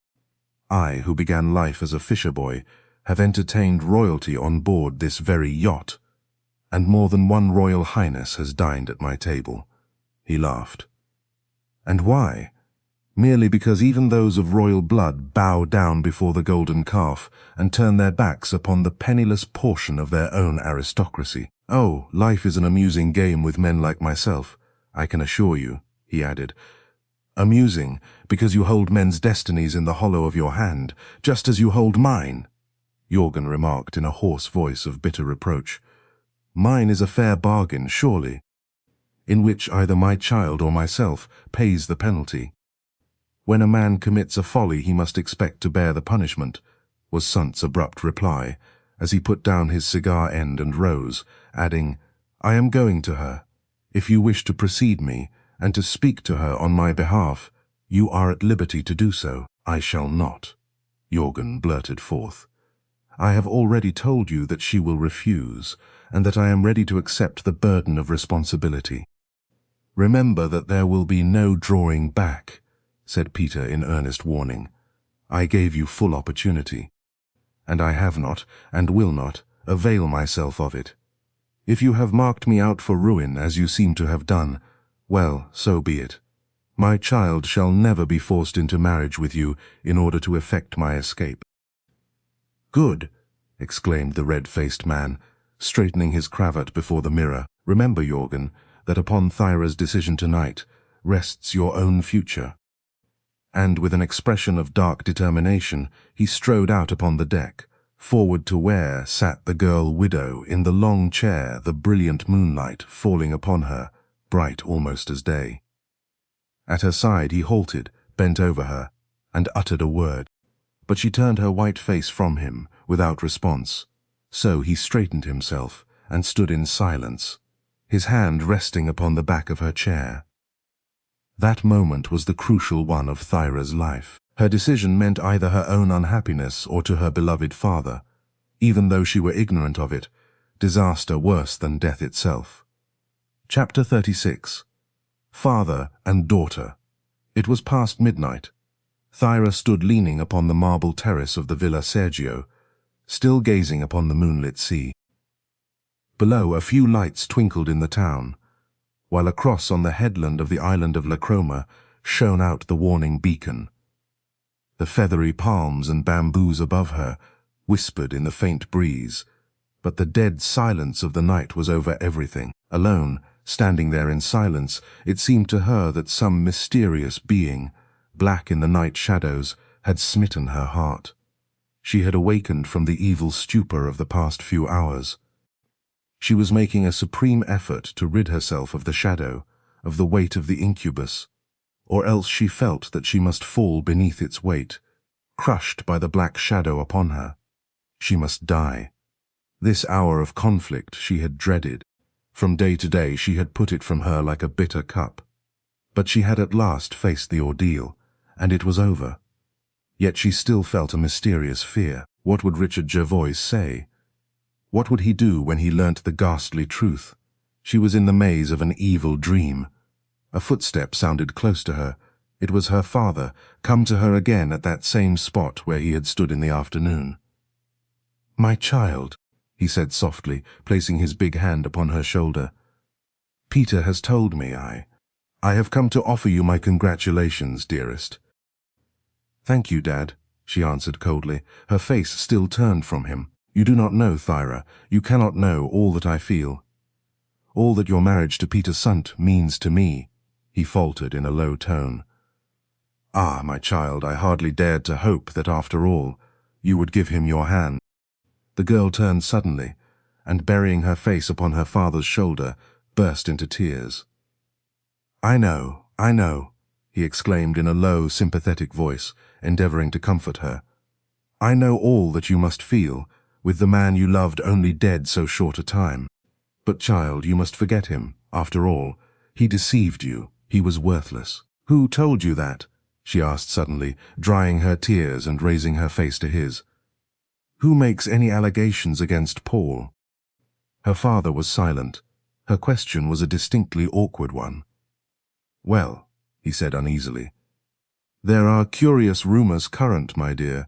They say that Paul Grinevitch was not an officer as he declared, and that his parentage was not what he made it out to be. That's all. But do you think, even though it be so, that his memory is any the less vivid to me, father?" she asked reproachfully. "No, I do not," he answered. "Indeed, that is just why your decision tonight was to me so unexpected and so mysterious." She did not speak. He held her around the waist, while her head fell upon the shoulder of his thick pea jacket, which, on landing, he had not removed. "I have promised to marry Peter Sundt, to become mistress of this place, for one single reason, father," she said at last in a toneless voice. "Go on." His voice resounded in the silence of the night. "There is nothing more to say," she declared. "Ah, I know, Thyra," he whispered, holding her closer to him. "You have done this for my sake, child, to save me. To save you, Dad. I don't understand," she cried, looking into his face, puzzled, white, and haggard in the moonlight. "Did Peter tell you nothing then?" "Nothing, Dad. He only asked me once again to become his wife, and I consented." Jorgen Berenson held his breath. At least this man, who had been the friend of his youth, had not betrayed him to his daughter, He had threatened, it was true, but he had been too loyal to his old friendship to carry out his threat. I can only congratulate you, my dear child, her father ejaculated uneasily. But what should he tell me? She asked. How could it be that I could save you, Dad? Please explain yourself. Oh, nothing, dear. Really nothing, he declared. I only wondered whether Peter had told you something. Well, something that is confidential between us. That's all. Then, if I am to be Peter's wife, I may surely know the secret, she said quickly, at once interested. That secret which she had guessed long ago had, for months, caused her to ponder. One day, perhaps, he said, with an attempt to laugh. At present, place your mind entirely at rest. It is nothing very serious, I assure you. But she was not satisfied. Dad, she exclaimed in a low, intense voice. You and Peter have had a secret together for a long time. I have known of your constant consultations. Why did you go so often to see him at the Ritz in London? I went to him often, it is true, replied the sturdy old fellow. But it is not in connection with my secret, he answered lamely. Then why? Why didn't you tell me at the time that Peter was in London? Well, because he and I were engaged in making inquiries concerning your dead husband. What interest had Peter in him, pray? Only because he loved you, I think. Love, she echoed quickly in a tone of disgust and reproach. Please do not utter that word again, Dad. Then it is true, the old man whispered in her ear. You do not love him, eh? I hate him, father, was her frank response. Yet though I hate him, I must nevertheless marry him. Why? For reasons of my own. I loved once, remember. I cannot love again. Except one man, he remarked very quietly as he bent to her ear. Whom do you mean, father, Mr. Jervoise? She drew a deep breath, but no word escaped her lips. Jorgen Berenson knew that he had spoken the truth. He had seen love in Dick Jervoise's eyes when he came to Bayswater. Sometimes he had been secretly glad that his heart-broken daughter had won the affection of the clean, long-limbed Englishman, yet, a moment afterwards, he would reflect upon the admission Dr. Odd had made to Peter. And the proof that Thyra and Jervoise had met clandestinely on the very first day of her marriage. Why? Ah, that was the problem. 1,000 times he had reflected upon it. 1,000 times, as he had sat with Dick at table, in the car, at the theatre, he had tried to learn from his demeanour the true nature of his secret accord with his daughter. But the Englishman, ever upon his guard, had remained silent as the Sphinx. The sweet breath of the flowers filled the night air where they stood. The soft musical bell of the convent of San Francesco came up from the town below, followed by the deep-toned notes of those of the Duomo, of San Biagio, and the Orologio. The slight zephyr from the sea stirred the feathery branches above. A scented night of spring in beautiful Dalmatia. On the left, the open French windows of the villa let forth a flood of light across the splendid garden, but Peter Sundt remained in his arabesque fumoir at the further end of the house, for at his suggestion had Jorgen gone forth to find his daughter. Thyra, exclaimed her father very tenderly, I want to ask you one question, dear. Now that the painful affair in Christiania is all of the past, and forgotten by everyone save yourself, perhaps, I think that I have a right as your father, as a man who loves his daughter devotedly, to know the truth. What truth, Dad? She asked, turning to him in quick surprise. I know, child, the man went on, his hand placed lovingly upon her slim shoulder. I know that what I am about to ask must cause you pain, but I cannot avoid it, where the honor of you, my dear daughter, is at stake. I don't understand, father, she ejaculated, turning her face to his. Then, listen, child, he said in a low, serious tone.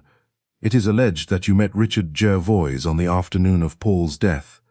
That you are aware of the identity of his assassin, he blurted forth. Father, gasped the girl, falling back as though she had been struck a blow. Who says this? Who makes such an allegation? Your enemies, my child. Then if my enemies say this, she answered, holding her breath, Surely you, my father, should not heed them. Am I to have no peace of mind? She sobbed bitterly.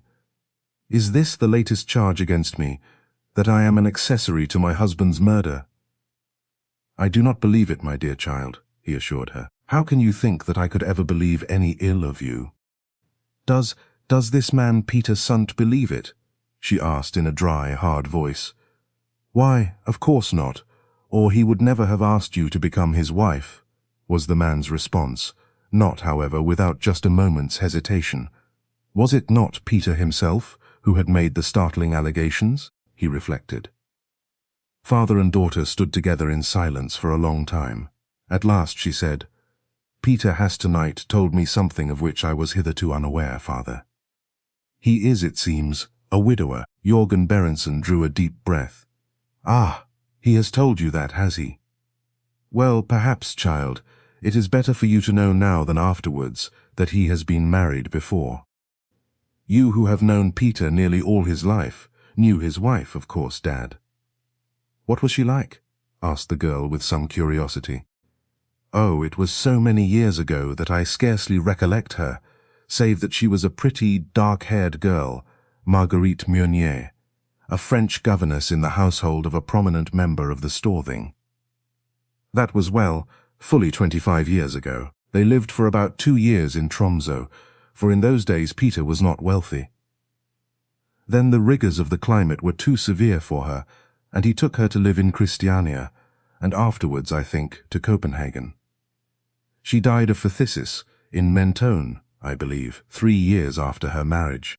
Peter was devoted to her, and after her death was like a man demented. Did he treat her well?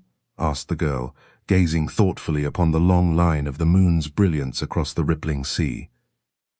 He lived, it seemed, only for her, declared her father. I remember how they used to be pointed out as a model pair. For both of them were young, and both were handsome.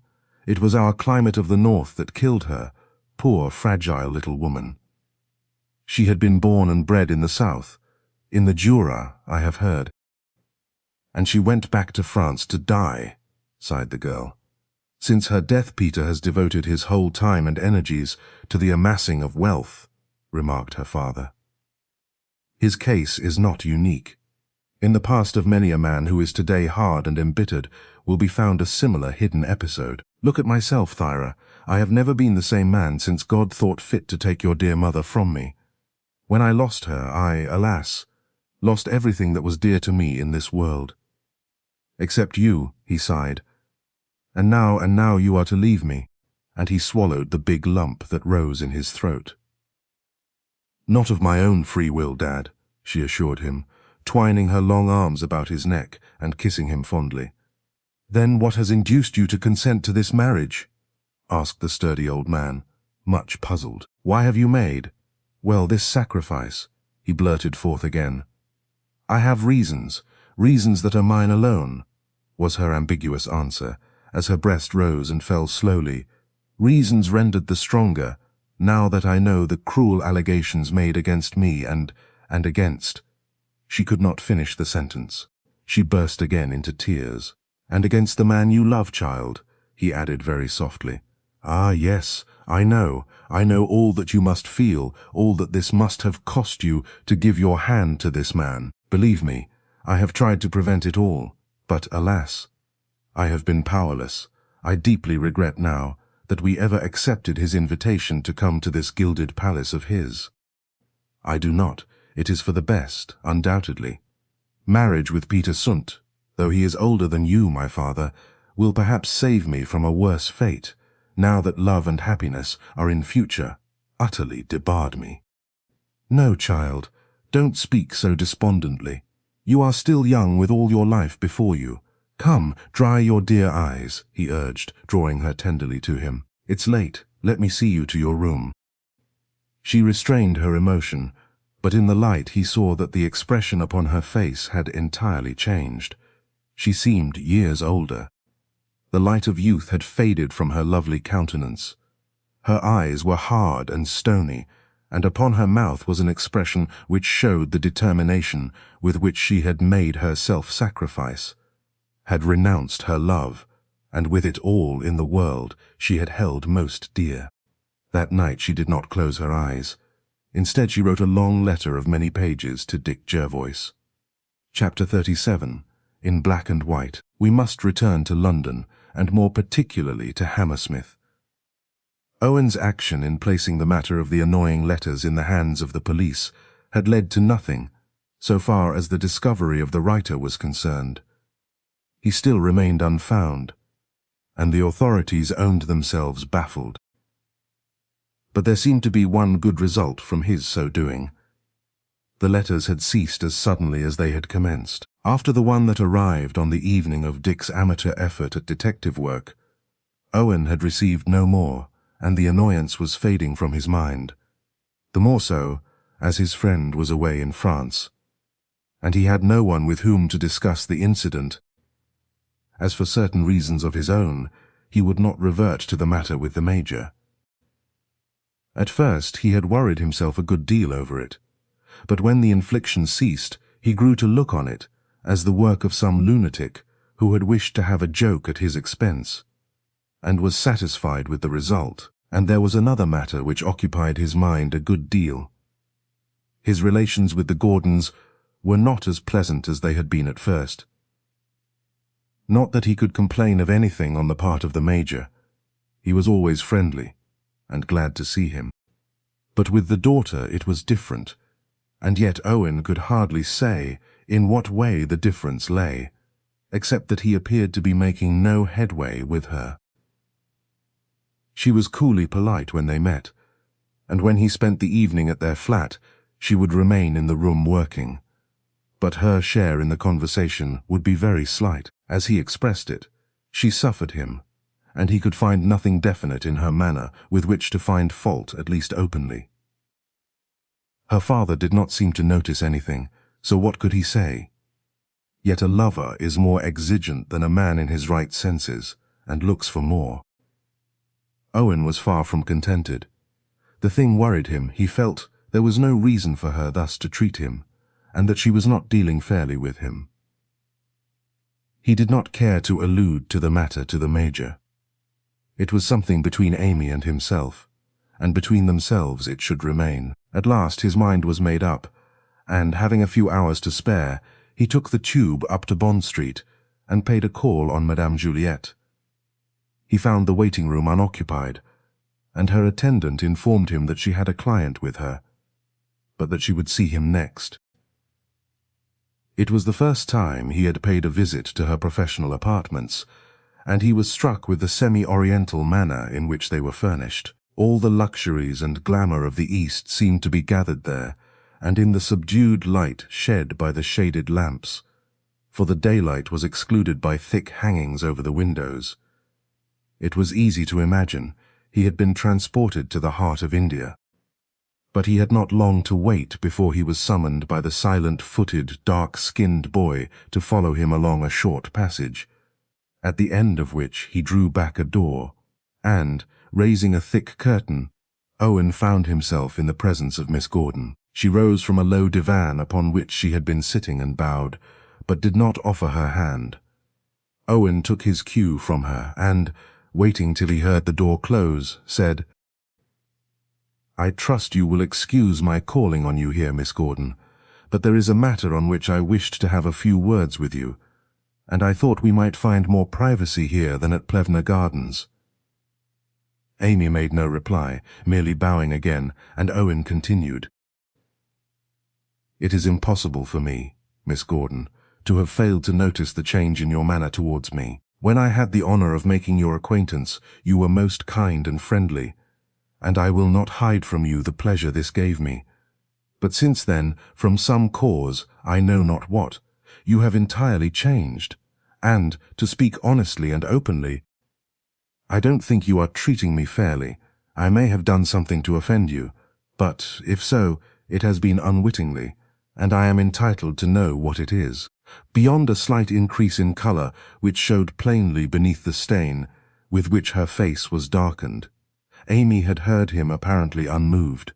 But now that he paused, she said quietly, "What you say is quite true, Dr. Odd. For a time your acquaintance gave me great pleasure, I admit. But does not your own conscience give you a clue to the change you have remarked in me? Honestly and truthfully. It does not.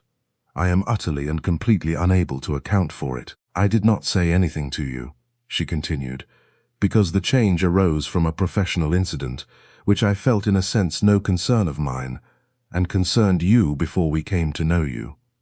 Besides that, at first it was only a conjecture, on my part of which I had no proof. And now you have, replied Owen.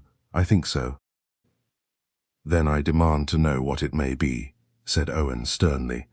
There was silence for a few moments while the girl was thinking deeply, and then she continued, You were in practice in Exeter. I was, and your practice had not a high reputation. I don't think you have a right to say that, Miss Gordon. Unfortunately, my partner turned out far from what I had hoped, since he did not bear the highest character for sobriety. But I don't think anyone could say anything against me. The girl nodded, then said, You knew a Miss Dean, I believe. I don't recall the name. Miss Carrie Dean. No, I think not. Think again, Dr. Odd, she died. No, after a moment's thought. I'm sure I did not know her. It may be so, yet you were called in by her. I think not. Did you ever go by the name of Hodge? A smile flickered over Owen's face at these words as he replied. I have certainly been called by that name by some of my poorer patients. You see, my own name is an uncommon one, and the other would be more familiar to them. But what has this to do with it?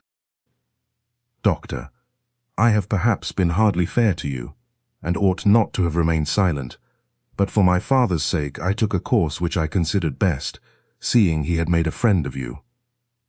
And your society gave him pleasure, but now I will be quite open. And Amy gave her visitor a full account of her cousin's sudden death, between the promised visit of the Dr. Hodge, and the arrival of her own attendant, continuing, Since the letter I received from Martha Green, I have made inquiries in Exeter.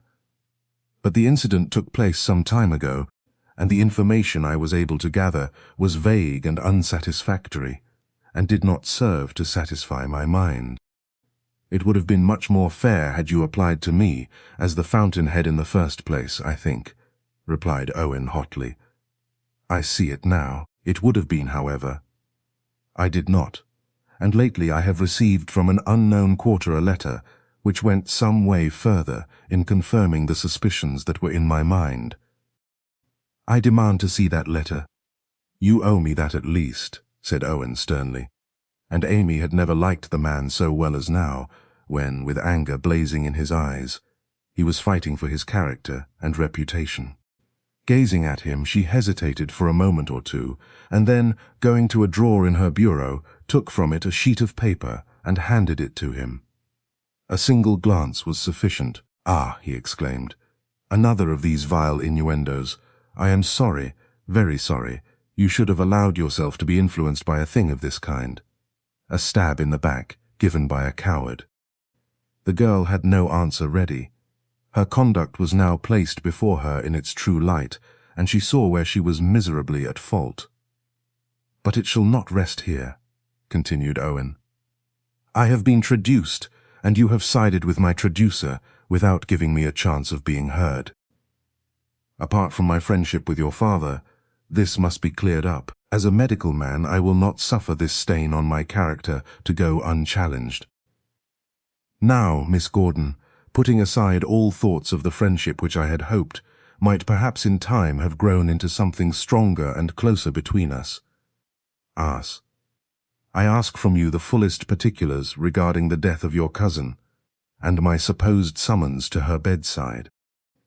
The girl's answer was a burst of passionate tears. The lawful indignation, and the straightforward accusation against herself by the man in whom she was taking a greater interest than she cared to admit, was more than she could bear in silence, and she broke down miserably. Her tears gave Owen the sharpest pain, but he would not give way. She had been unfair to him, and must take the consequences. He waited till she had regained command over herself, and then quietly put to her question after question, till he was thoroughly conversant with all the details, and then, as he was preparing to leave, he said, "And now, Miss Gordon, you must leave the matter with me. I shall not hesitate to apply to you if I see that you can in any way assist me, but till I can get to the bottom of this foul charge, I shall not accept either your or your father's hospitality. I do not wish to appear hard or cruel to you, but you must see the case in its true light, and how it is absolutely essential that I should clear myself." "Good afternoon," and he would have left the room. But Amy, holding out her hand to him, said, "One moment, Doctor. You have been far kinder to me than I deserve. Extend your kindness a little longer. Do not be too hard on me. As I once told you, I am not like other girls. My training in the East has made me suspicious and easily influenced. You will come to the truth, sooner than you think. I feel it. I know it." "How do you know it?" asked Owen sharply. "I cannot tell, but I do know it. It is my mind." "If you can know these things, why did you not know that you were thinking wrongly of me?" asked Owen with a sneer, for which he was sorry directly afterwards. "Forgive me," he continued. "I should not have said that. Till I have come on the truth, I must keep away from you." And hesitating no longer, he left the apartment. Taking the tube to Shepherd's Bush, he set out to walk from there to his rooms. He wished to think. He had learnt something. He had learnt the secret of Amy's behaviour towards him. He thought he had learnt something more, namely that, in spite of what passed, there was deep hidden in her heart a warmer feeling towards him than she was disposed to admit, even to herself. And then came the thought that even if she were in time to return the passion which, in spite of her conduct, he still felt towards her, how could he, with his indefinite prospects and meagre resources, aspire to her hand? But, well, sufficient for the day, etc., and he strode on. By the time he reached Hammersmith, evening had fallen, and the electric lamps were lit. He was approaching a poor side street, when there emerged from it a figure of a man, bent as though with weakness and tottering in his steps. It caught Owen's eye, and he was thinking something must be amiss, when, after swaying a moment, the legs collapsed, and the figure sank in a heap on the pavement. Owen hurried up, and raising the head, from which the hat had fallen from the stone, exclaimed, "Good heavens! Jakes, it is you!" There was no answer. The man was unconscious. At first Owen thought him dead, but, ascertaining his heart was still beating, he appealed to some of the crowd that had quickly gathered to help to carry him to his surgery, which was only a few yards distant. Laying him on the couch, and having got rid of the helpers, with the exception of the policeman who stayed for the doctor's verdict, he applied restoratives, and soon the colour began to return to his face, and his eyes slowly opened. "He'll do now, Constable. You can leave him with me. I'll look after him till he's better. You might give me a call later to hear how he gets on, but for the present what he requires is absolute quiet." "Right, sir. I'll look in on my way to the station on going off duty, so that I can make my report.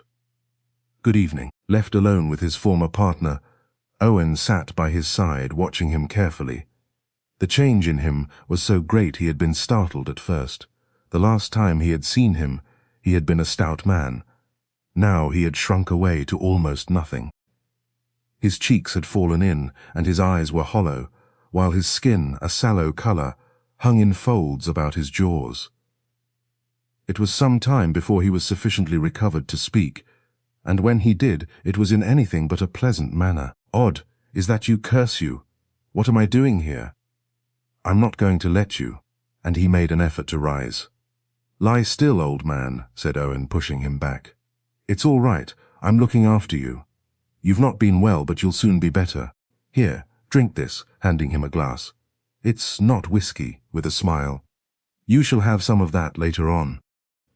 The sick man looked up doubtfully at the face that was bending over him, and then, having taken the draught, sank back with a sigh and closed his eyes. Owen waited patiently, for the man seemed to have fallen asleep. At length the eyes opened once more. "Now you're feeling a bit better, aren't you?" "Eh, old man?" "Yes, but what have you got to do with me?" "Where am I?" "In my surgery. You fainted in the street, and I was passing and had you brought here. I'll take care of you." "I'll be hanged if you do. I'm going." And once more he tried to rise, but sank back with a groan. "Don't be a fool, Jakes. You're not fit to move yet, and you're all right here." "Honor bright, is it all square? Rather. What do you take me for? Surely I can look after an old chum. You always were about as good as they make 'em, odd. And I'll take your word." "That's right. You just trust me, and I'll soon have you on your legs again." Though in his heart Owen much doubted his ability to do so. It was an hour later, and Jakes was sitting up. He was better, but far from right. "Look here, Odd," he was saying. "I can't stand this. You're doing all this for me." "Nonsense, man. You're in my hands now. And, what's more, you're not going to leave this place tonight. Where are you living? I'll send round for your things. I've got a spare room you can have, and then I can keep my eye on you." "Old fellow, you want tinkering up a bit. Where am I to send?" Jakes gave vent to a bitter laugh. "You can send to 10 Milton Street, but they won't let you have anything of mine. I owe them a couple of weeks' rent, and after all, I've got nothing but a pair of worn-out boots and a shirt or two there. I'm on my beam ends, fair stony odd." "All right, old chap. I can lend you what you want for the time, so we won't trouble them. My supper will be ready soon, and you're going to have a little soup then, and after that off to bed with you. A good night's rest will be everything." And Owen left the room to give directions to Margaret. He was away 5 minutes or more, and when he re-entered the surgery, it was to find his late partner leaning forward, with his head on his hands, sobbing like a child. "Steady, old fellow, steady. This won't do. Drink some of this at once. You're overstrained. Lie back again. We'll have our supper here, and then it will only be one move to your room." Jakes did as he was told, and gradually regained command of himself. Owen would not suffer him to talk much, but he could not stop him from saying, "If you knew what an infernal cur I am, Odd, you wouldn't be doing all this for me. You'd kick me into the street, and I deserve it." Owen looked at him sharply for a moment or two, and then said with a laugh, "Should I? Wait and see. But tonight I listen to nothing. Tomorrow will be soon enough to hear your story. And now, if you've finished, I'll help you to your room, and put you to bed, for I've got to go out to a patient." "Ah, you're not one to neglect a summons. I remember that in the old days." "I hope not. Now come along." And together the two men slowly made their way to the upper story. Owen's call did not take him long, and when he got back he paid a visit to his patient, and found him sleeping calmly. He returned to the surgery to smoke his last pipe, and sat for a long time, wondering and thinking. Jakes spent a good night. Owen had been able to make a thorough examination of him, but the result had not been satisfactory. In his own mind, Jakes' fate was sealed. He was suffering badly from Bright's disease, and it was only a question of, it might be, days. Owen had broken the fact to him as kindly as he could, and Jakes had been prepared for it. "Just what I expected," he said.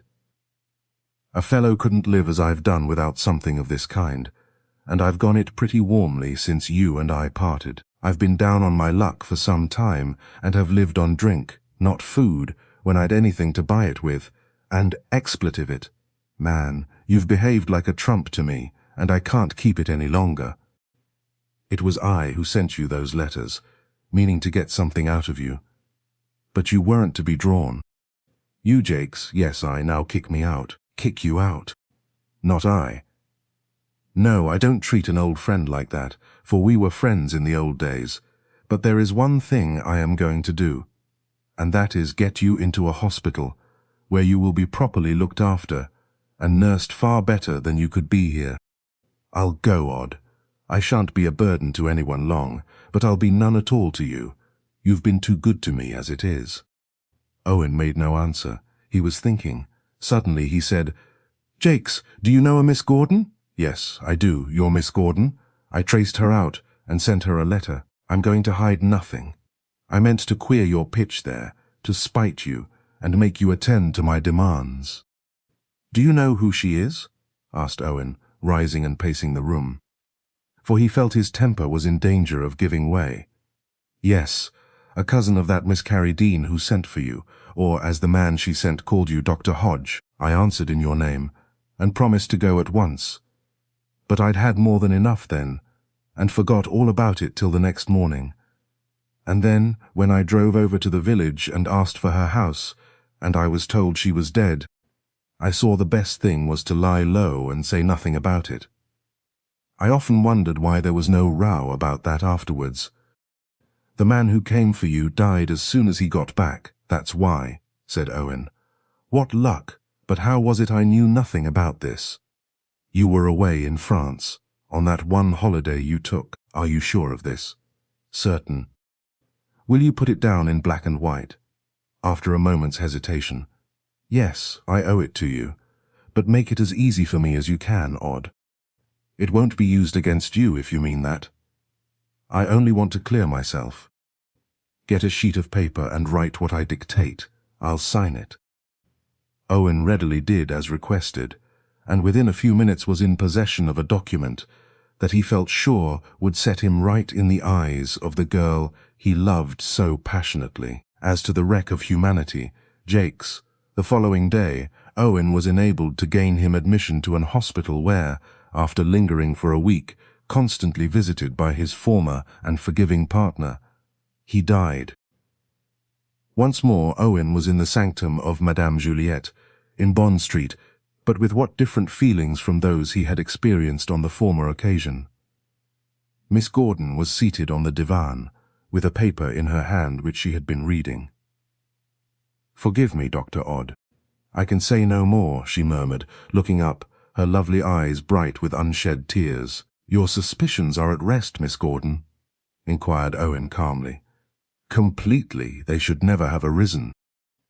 "They should not. But as they did, you should have applied to me at once to allay them. But I will not say any more. We are all apt to make mistakes, and that you, of all people in the world, should have done so, in the matter, hurt me more than I can tell you. There I have had my say, and shall not refer to it again. We will bury the incident, and try to forget it, and we are friends once more. If in your generosity you can really overlook what I have done, and can accord me that privilege," continued the girl, her countenance showing plainly the emotion she was suffering. "My heart contains no dearer wish," said Owen, taking the hand she had all unconsciously held towards him. "And at some future time, should fortune smile more kindly on me than she has done in the past, it may be that you will, but at present I have no right to ask anything further. I must be content with what I already possess. To me a most precious guerdon." At these words the eyes of the girl fell, and a deeper colour suffused her cheeks and neck, but she made no answer, only allowing her hand to remain where it rested.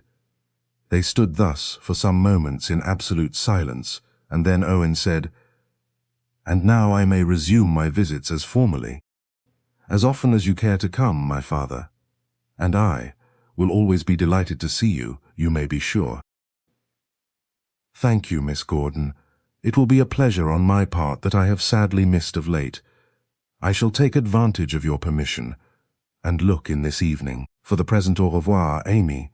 And without another word Owen left the room, and the girl sank back on the divan with a happy sigh that told of the lifting of a cloud that for some time past had overshadowed her otherwise happy life. Chapter 38. A Woman's Honour. London. London, the giant metropolis of the universe, in the month of May. London, the ever-moving, ever-extending, the smiling paradise of the rich, the pitiless wilderness of the poor, the desolate world of misfortune and disappointment of the struggling middle class. The city of broken hopes and of sudden fortunes, the shameless, wanton city of blazing wealth, of sinful waste, and, alas, at the same time the stony-hearted city of abject suffering, of pathetic self-sacrifice, and of slow starvation. The city of sharp contrasts, where to retain life one must possess money. Where men purchase titles and honors as easily as they do their dinners. Where blackguards loll in the windows of the best clubs. Where notorious women cover their misdeeds by their titles, and laugh behind their fans at the common world, the city of the great sin. It was 7 o'clock. A bright, pleasant evening, as Dick Jervoise drove out of Charing Cross Station in an open taxicab along Pall Mall and up St. James's Street, where he called at his club for his letters. Then he drove along Piccadilly and Knightsbridge to his flat at Barnes. He wore a grey travelling coat, and before him was a well-worn and much-labelled suitcase, for he had just arrived from the continent and was in haste to get home. As he went along he read the letters he had just received, tearing them one after the other into fragments which he cast to the winds. Carter, who opened the door to him, said, "Dr. Odd rang up an hour ago and asked if you were home, sir. I told him I would ask you to ring up when you came in." "Very well, Carter. Anyone else rung or called?" "No one particular, sir. Only that young French lady. She came last Tuesday week, I think it was, expecting that you had returned. She left a note for you. It's on your desk." Dick, without removing hat or coat, entered his sitting room and, tearing open the note, read it. His face fell. For a second he hesitated, then, tearing it up, dropped it into the waste-paper basket. "Carter, tell the doctor I'm back, and would like to see him if he can run across," he said. "I'm going to have a wash, for by Jove, I want one after 3 days and nights in that confounded wagon lit." The man went to the telephone as he was bid, while his master passed into his dressing-room. A quarter of an hour later, Owen Odd entered, greeted his friend, and sank into the armchair beside the fireplace. "Well?" asked Dick, standing on the hearthrug with his hands deep in his trousers pockets. "Well?" said the doctor, blinking at his friend through his pince-nez. "What's the result?" "Nothing." "You've had a fruitless errand, eh? Entirely. I've been on the move these last 6 weeks, travelling almost incessantly, but all, alas, to no purpose," he sighed. "Sundt is back at the Ritz," Owen remarked. "They arrived from Ragusa a week ago. The captain and Thyra are at their old quarters in Bayswater. I called there 3 days ago to congratulate her." "Well, what did she say?" "How did she look?" inquired Jervoise listlessly. "She looked as bright as ever, but said very little regarding her engagement, except that she was busy, ordering dresses and hats and other fittings. I suppose you'll call?" he added, watching him. "No, Owen, I don't think I shall." "She will expect to see you, surely. She won't know I'm back in town." "I told old Sundt of your impending arrival. I saw him yesterday." "I wish you had left me out of the question, old chap," exclaimed Dick. "He invited me to the Ritz, on purpose to inquire your whereabouts, it seemed to me." "Why? What do my movements concern him, pray? How should I know?" "He seems, however, to take an unusual interest in you," Owen answered. Perhaps he has guessed your affection for Thyra." "The old man can know nothing." "Unless she has told him." "Why should she tell him anything?" "Well," said Owen, "whether she has made any statement to him or not, he is in possession of some facts which are, well, to say the least, extraordinary. And I tell you frankly, Dick, they have caused me considerable surprise and misgiving." Jervoise, for the first time, noticed the curious expression upon his friend's face. "Why? What has he been telling you?" "He has been questioning me again, concerning that afternoon when you were absent from the hotel in Christiania." "And what did you tell him?" "What could I tell him except the truth?" "Look here, Dick," added the man in pince-nez, "I may as well tell you openly, and at once, that he, and others too, apparently, entertain a grave suspicion of you." "Of what?" Owen Odd was silent. At last, with an effort, he said, "Of being the murderer of Paul Grinevitch." Dick's face was blanched, his brows narrowed, and he bit his lip. And you share that suspicion, eh? He asked hoarsely. The doctor shrugged his shoulders. Come, his friend said. You may just as well admit it. We are friends, therefore I give you leave to speak quite frankly. Well, Dick, to be perfectly open, I do not consider your explanations have been at all satisfactory. You've more than once contradicted yourself, remember. I admit it, was the other's rather lame answer, but I regret if you, my friend, entertain any doubt concerning me. You declared to me on the morning of the wedding that Paul Grinevitch was a scoundrel. Yet later, when I asked you if you had known him before you met in Vardo, you evaded the question. I did so with an object. The object of revenge, it seems, retorted his friend bitterly. My dear fellow, both you and that man Sundt may make what allegations you wish. Charge me with being the assassin, if you will. I know well that in your heart you believe me to be the murderer. Ever since our return from the north you've shunned me, and made excuses for not calling, yet I am powerless to defend myself from such attacks. Why powerless? An innocent man can always prove his innocence. Except when the guilt cannot be established, replied Dick boldly, looking his friend straight in the face. But surely you can make explanation, man, when this fellow Sundt is working so diligently to bring you to justice. Justice, he echoed with a short laugh.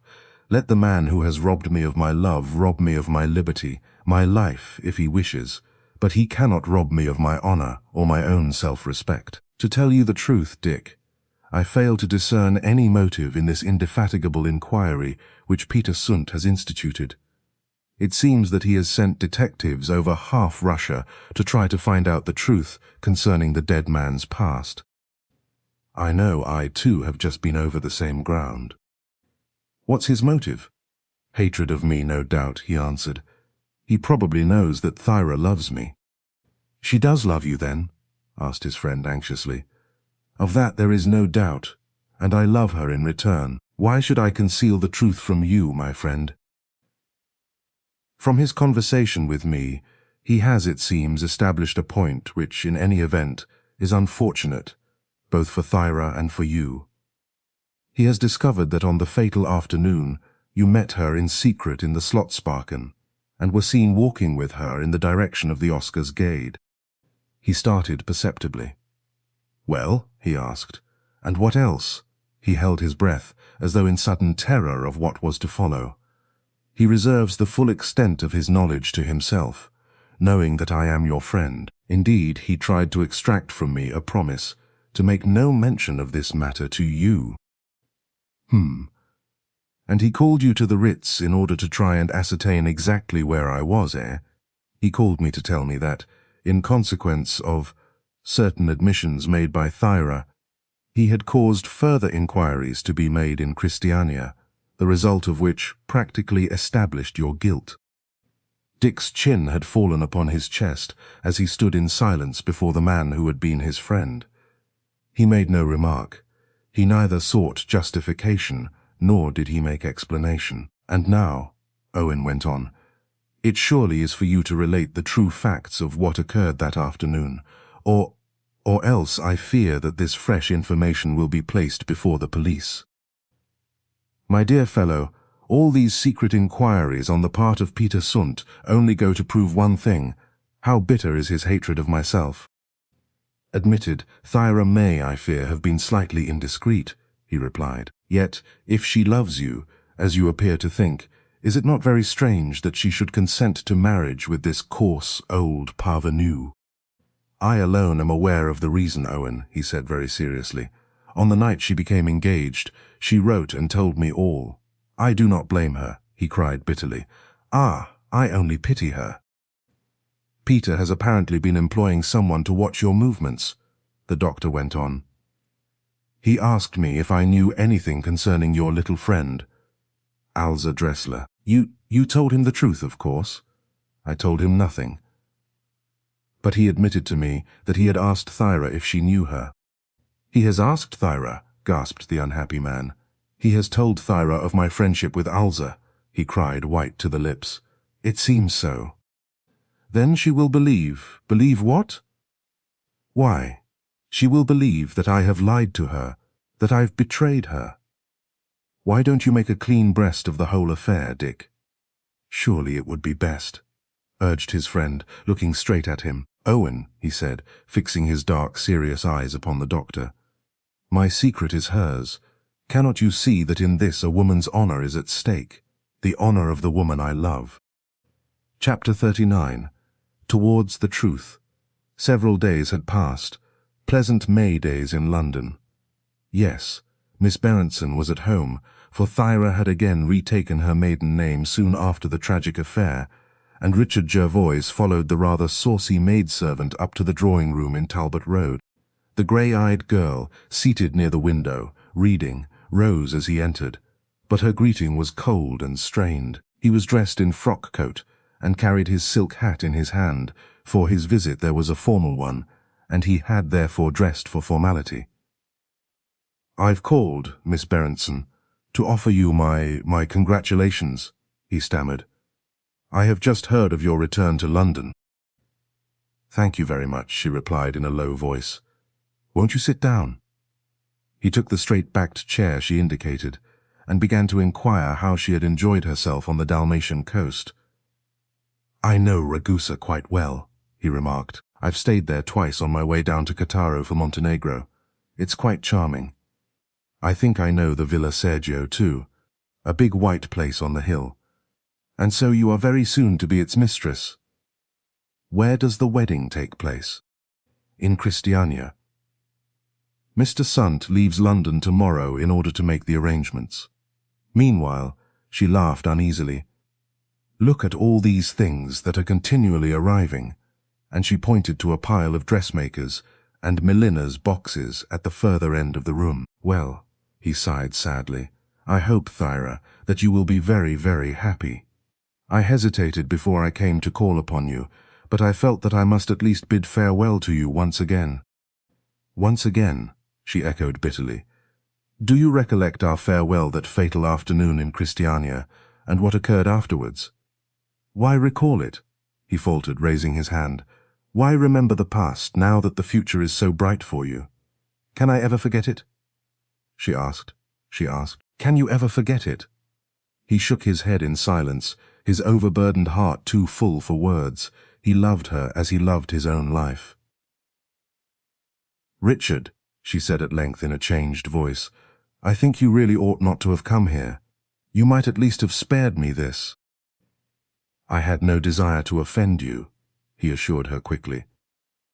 "I recollect all that you wrote in your letter, and I thought—" "You thought that I was ignorant," she exclaimed in sudden indignation, interrupting him. "Since I wrote that letter, however, I have heard of your intimate friendship with a woman, a certain Frenchwoman of bad character, named Alza Dresler.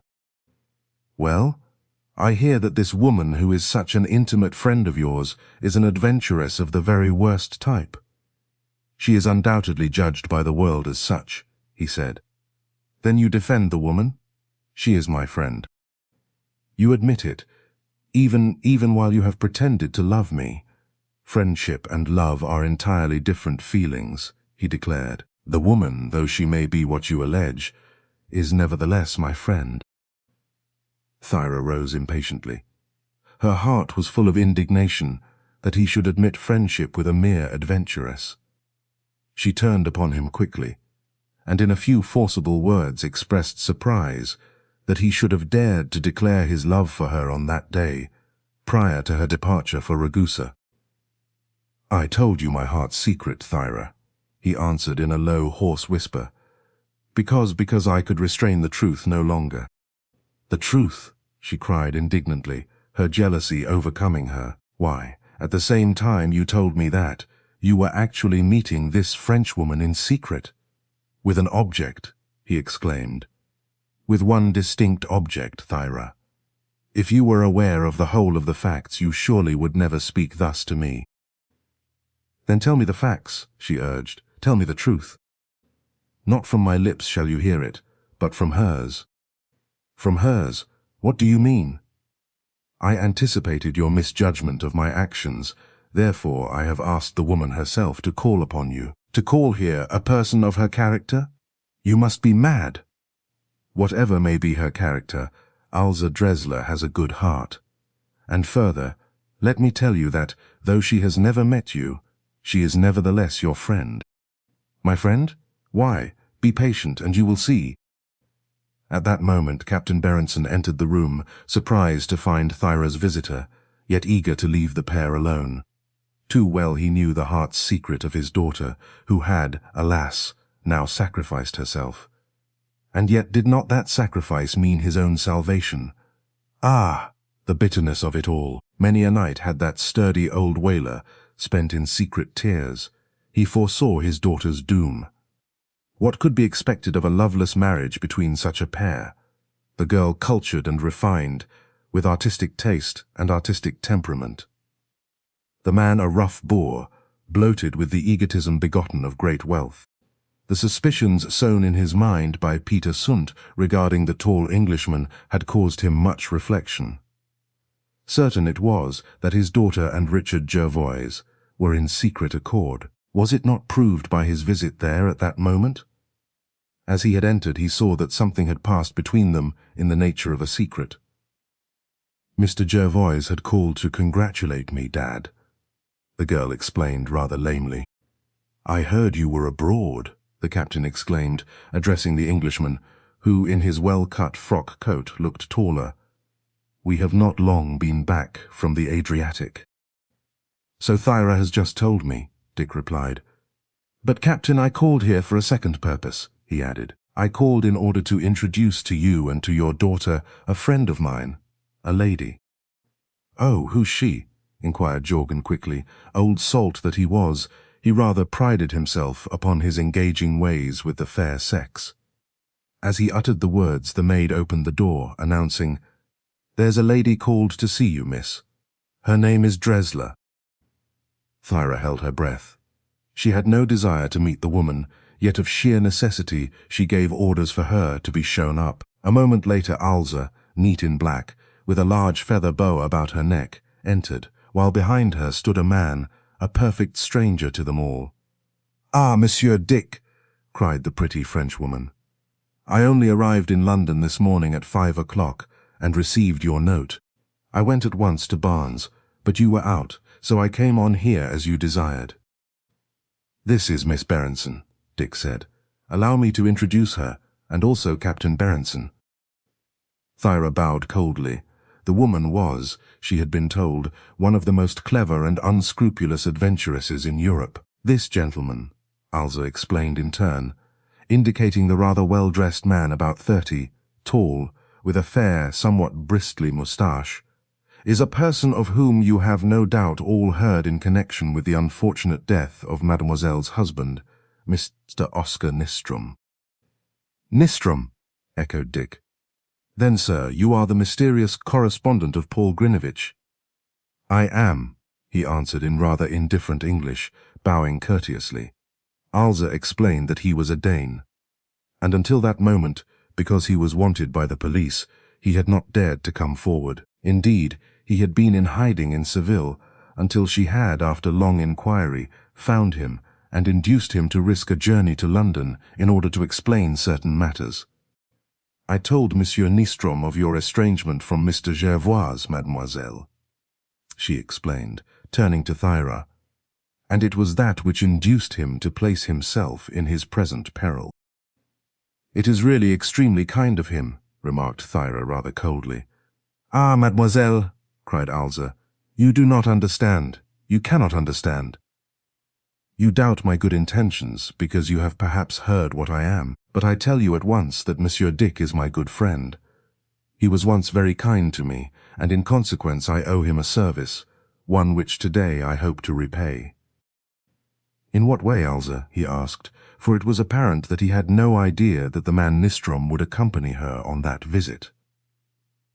Listen, and I will tell you, she said. You love mademoiselle. You told me so, she went on. You sought my assistance, the assistance of a bad woman. Oh, yes, she laughed, turning towards Thyra, her dark eyes dancing. I know I am an adventuress, a woman of no character. But in consequence, I am enabled to move in quite a different circle from yours. I can seek and obtain information in the undercurrents of life that are unsuspected by respectable folk like yourselves. But I was respectable once, as respectable as you yourself, mademoiselle, she faltered. Monsieur Dick knows. Some day he may tell you my true history. This history of an unfortunate woman. Mademoiselle, cried Thyra, advancing towards her with sudden emotion and taking her hand. Are you really my friend? Are you speaking the truth? I am, was the Frenchwoman's reply. Your friend, and his.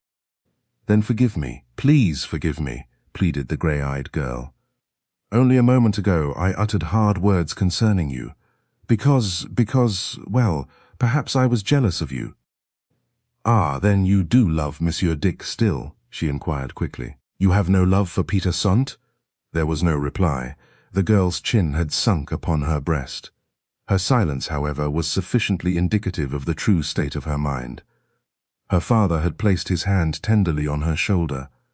Good, Alza, cried, her black-gloved hands held behind her back.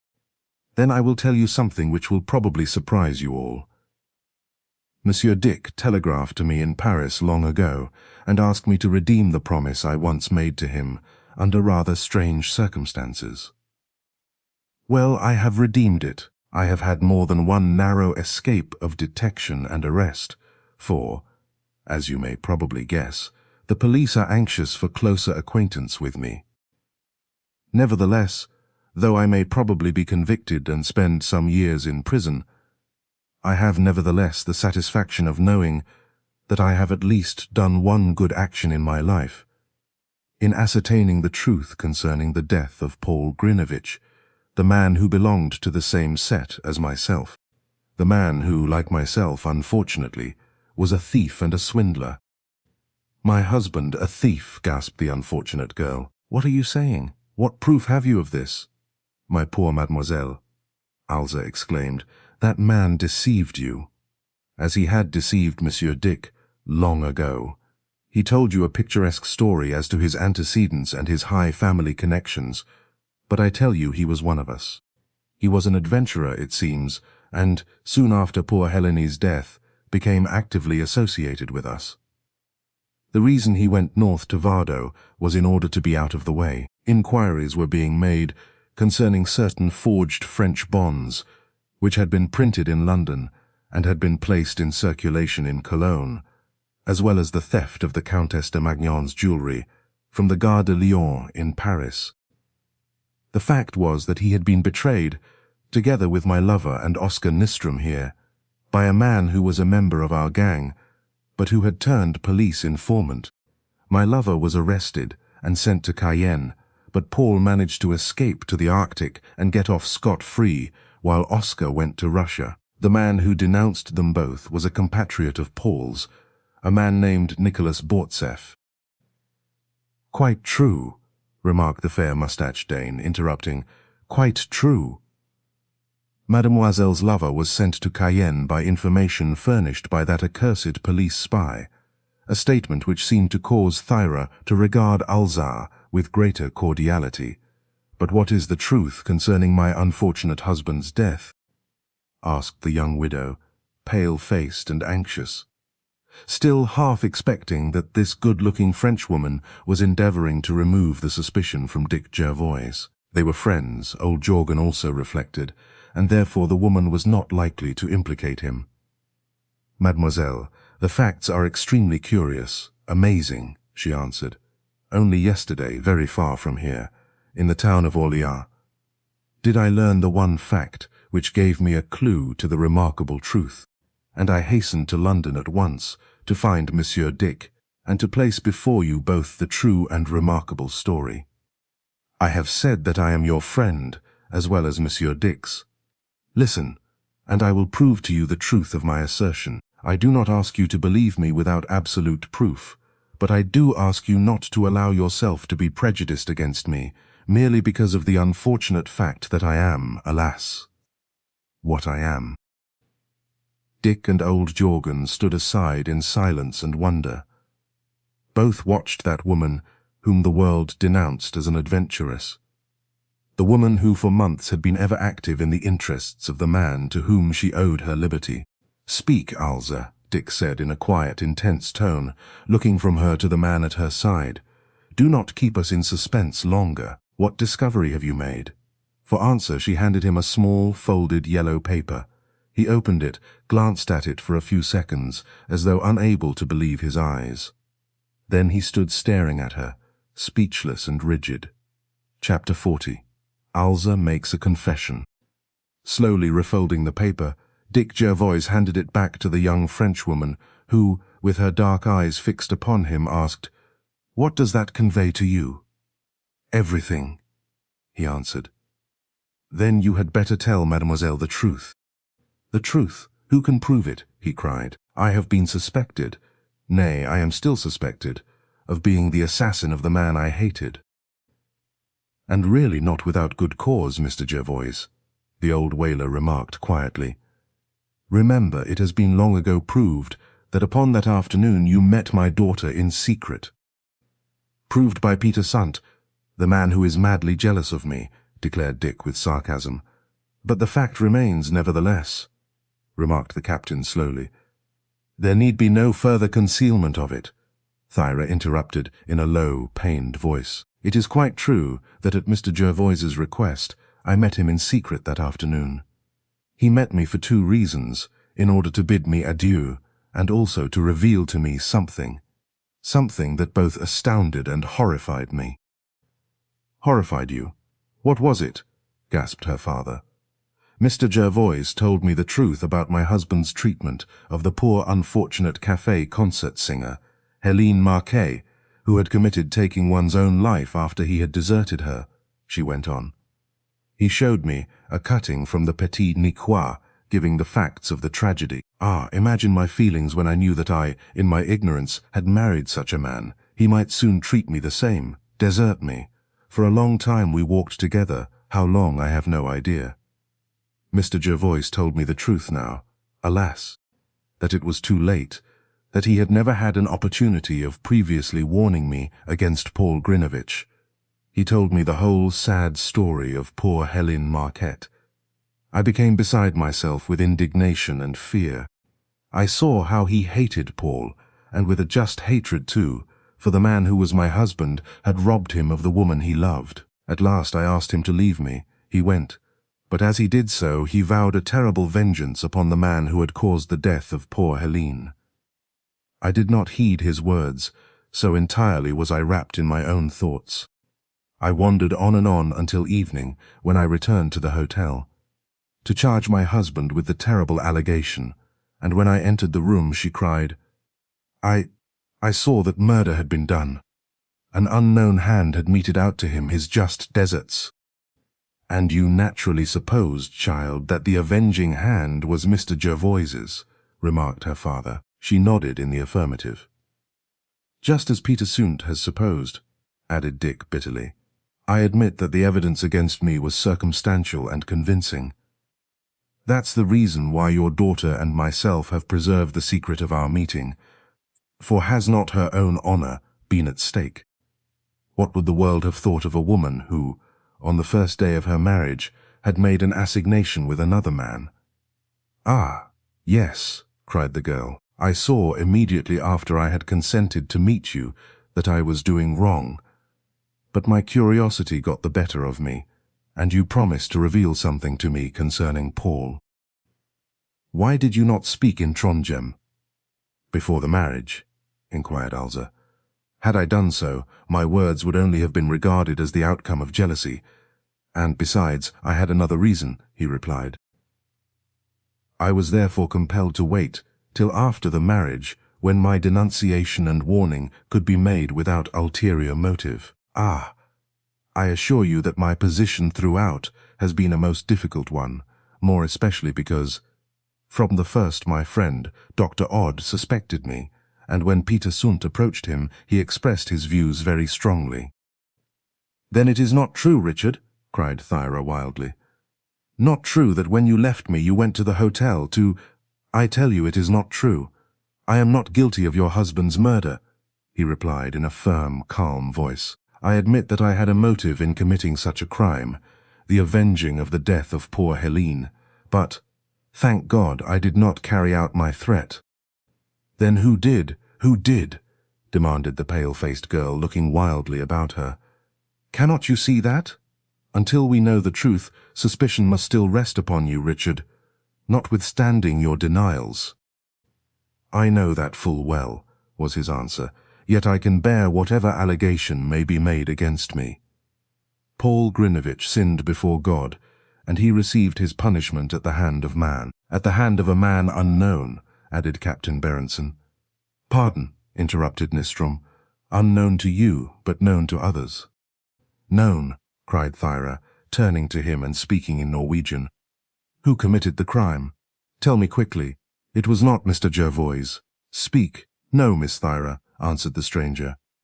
Your friend is innocent. I would like to ask Captain Berenson a question, Monsieur Dick, Alza interrupted. Then, turning to the old whaling captain, she asked him if he had ever, many years ago, met a young Frenchwoman named Marguerite Meunier, at the same time exchanging a significant glance with Dick. Meunier, repeated the old fellow. The only lady named Meunier, I remember, was the wife of Peter Sundt. She died fully 25 years ago, eh? I believe so. She died somewhere in France. The Frenchwoman nodded, while her companion, the man wanted by the police, whispered something to her in an undertone. I don't understand the reason of that question, Thyra remarked. Perhaps not, replied Alza. But, first let me make a confession. Let me explain certain facts which are a mystery to you all, even to Monsieur Dick himself. You will recollect that it was proved that at the Hotel Victoria, in Christiania, a lady visited Paul Grinevitch shortly before his death. Well, I was that visitor. You? Gasped Dick. You never told me this, because I deemed it best to withhold the information until I obtained something tangible, was her answer. I did not come forward and make any statement, for a very obvious reason. It was, I saw, quite within the range of possibility that a woman of my character would at once be suspected of the crime. So I slipped away to Paris on that same night, as soon as I read of the startling discovery in the papers. Your telegram a week later found me there. You asked me to assist you, and I of course knew more concerning both the victim and the tragedy than you did. I recognized in what direction to work if I would discover the truth, and lost no time in instituting my secret inquiries, which, from that moment until the present, I have never relaxed. Why did you call upon my husband during my absence? Inquired Thyra, surprised. I had business with him. Remember, he had been an associate of mine in several rather crooked affairs. He had telegraphed to me, asking me to come to Christiania, to meet him. He having emerged from his hiding place in the north, I stayed at the Grand Hotel, and actually passed Monsieur Dick in the entrance on that fatal day, though he did not recognize me. But what was the nature of your business with Paul? Demanded his widow. Financial. He required funds for his immediate necessities, and to take him to England, where he intended to settle down amid respectable surroundings, while at the same time preserving his connection with us. To be our agent in Russia, as a matter of fact. At first we had a few words regarding a little occurrence immediately prior to his escape to the north. Afterwards he expressed regret at the arrest of my lover, Victor Lorillard, and I told him at whose instigation the arrest had been made, and warned him against the informer Bortseff. Then, as agent of our principal Herr Enderlein, who, by the way, is never known in connection with us, though it is his active brain which evolves our plans, I discussed ways and means with him. The amount he wanted was larger than I had with me, therefore I telephoned to the Norse Credit Bank to ask how long it would take to obtain money by telegram from Frankfurt. The answer was that it could not be paid for 4 days. What I had told him regarding Bortseff appeared to cause him considerable thought, and must, after I left, have induced him to resolve to go to London and face the man who had turned informant. That's the only reason I can see for the dispatch of that telegram to Captain Berenson." Then she added, "Before I left he showed me your photograph, mademoiselle, and declared that he was deeply in love with you." "Love," cried Thyra indignantly. "How grossly he deceived me." "Unfortunately he did," sighed the dark-eyed Frenchwoman. "I expressed surprise that he should have married, but he merely replied that he had resolved upon that step as one towards respectability." "But the hotel people stated that when you came down in the lift you carried in your hand a letter." "Certainly. He wrote that in order to make my visit appear one of legitimate business, for we knew that the whole eyes of the hotel were upon us, and he indeed expressed regret that he had not appointed our meeting elsewhere." "But what happened afterwards?" asked Thyra frantically. "What occurred after your departure?" "He sent a telegram to his father-in-law, giving his address in London. He burned a quantity of compromising papers he carried, including a quantity of spurious French bonds, and he booked passages for himself and his wife by the next Wilson steamer for Hull." "But those letters which he addressed to persons in Russia," asked Dick, "they only contained blank sheets of paper." "They were blank to the eyes," laughed Alza, "but not to us. They were messages announcing his impending arrival in St. Petersburg, written in invisible ink." "He wrote to me also," added the stranger, standing at Alza's side, "but I did not receive his letter. I had already left." "What was that paper you showed Mr. Jervoise a few minutes ago?" inquired Thyra of the neat-waisted Frenchwoman. Alza and Dick exchanged meaning glances, by which the others knew that some further secret existed between them, and they felt that in that secret was an amazing, yet unsuspected, truth. Chapter 41.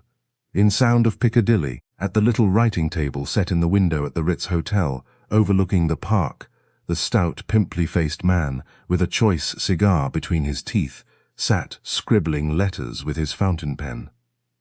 The evening gloom was falling, but he had not troubled to rise to switch on the light. He had dressed early, for he was going forth to dine with a friend, a Norwegian diplomat, at the Carlton Club, and a small glass of vodka, his favourite spirit, stood at his elbow. The door opened, and thinking it was his man, he snappishly gave several orders regarding his clothes without deigning to look up. "Mr. Sundt!" exclaimed a firm, manly voice. "I make no apology for this intrusion on your privacy. I am here to demand by what right you have denounced me to Captain Berenson and his daughter as a murderer." Peter started, his brows contracted, and he rose indignantly to his feet. Recognizing in his visitor Richard Jervoise, "And pray, sir, by what right do you force your way into my room like this?" "To demand an apology," said the tall Englishman, "an apology to myself and to Miss Berenson." "To Miss Berenson," he echoed. "Are you mad, my dear sir? Mad? Perhaps I am. But if I am, it is your blackguardly insinuations, your cruel and unjust allegations that have made me so." "Well, really, sir," exclaimed the other pompously, "if your attitude is so insulting, I must ask you to leave my rooms at once. You appear to be laboring under some misunderstanding, that the suspicion upon you as the assassin of Mr. Grinevitch is due to me. You have made that allegation, can you deny it?" "I cannot deny it any more than you can deny that you met the man's wife in secret, that you, her lover, had an assignation with her on the afternoon of the tragedy," was his answer as he stood near the fireplace, his hands thrust deep in the pockets of his trousers. "And you actually say this of the pure, good woman whom you have asked to become your wife?" cried Dick, his blood boiling. "I merely repeat what is the truth, my dear sir. I always believe in facing the truth unflinchingly." Dick Jervoise laughed in the man's face. "Good," he said. "Then let me recall an incident which may perhaps have passed from your mind. Do you recollect our first meeting that evening up at Vardo? On that night you came to Captain Berenson's house for a distinct purpose." to ask him for his daughter's hand. And instead he gave her in marriage to a man who was a thief, and for whom the police were searching, observed the red-faced plutocrat. Granted, Dick said, but do you recollect your conversation with the harbour master after we had all left? Do you remember how you threatened him with exposure, nay, with ruin, if he refused to compel his daughter to contract an odious marriage with you? What are you saying, sir? Have you taken leave of your senses? No, I'm telling you the plain truth, was Jervoise's answer. Shall I recall you something further? Well, I will. It was you who, by your influence, obtained for Jørgen Berentsen his appointment as harbour master of Vardø. Why? Because you knew he would be a tool in your hands to falsify the harbour accounts and to cheat the government out of dues leviable on your fishing fleet. For years you have compelled him to do this, but of a sudden you, knowing your strong position, turned upon him and threatened him with exposure and prosecution if he would not compel Thyra to marry you. For that reason, in order to strengthen your hand, you contrived to compel him to sell to an agent of the Russian government at Monte Carlo a plan of the defences of the harbour of Vardø. You are a liar, exclaimed the other with growing uneasiness. How, he wondered, could this Englishman know that if Jørgen had not told him? Listen, Dick went on. Captain Berentsen, determined to allow his daughter to marry the man she loved, defied you, and you returned south in your yacht to Havre. She married that scoundrel Grinevitch, and you were jealous of him. Come, why don't you admit it? Asked Sundt, his anger rising. He was unused to be spoken to in so bold a manner. You repeat your allegations, then, cried Dick. You assert that I was her husband's assassin. The evidence I have collected certainly points most conclusively to that. And you, at the same time, cast evil report upon the very woman who has given you her hand. Peter Sundt, he cried, you are as big a blackguard as, nay, bigger than Paul Grinevitch himself. You call me a blackguard?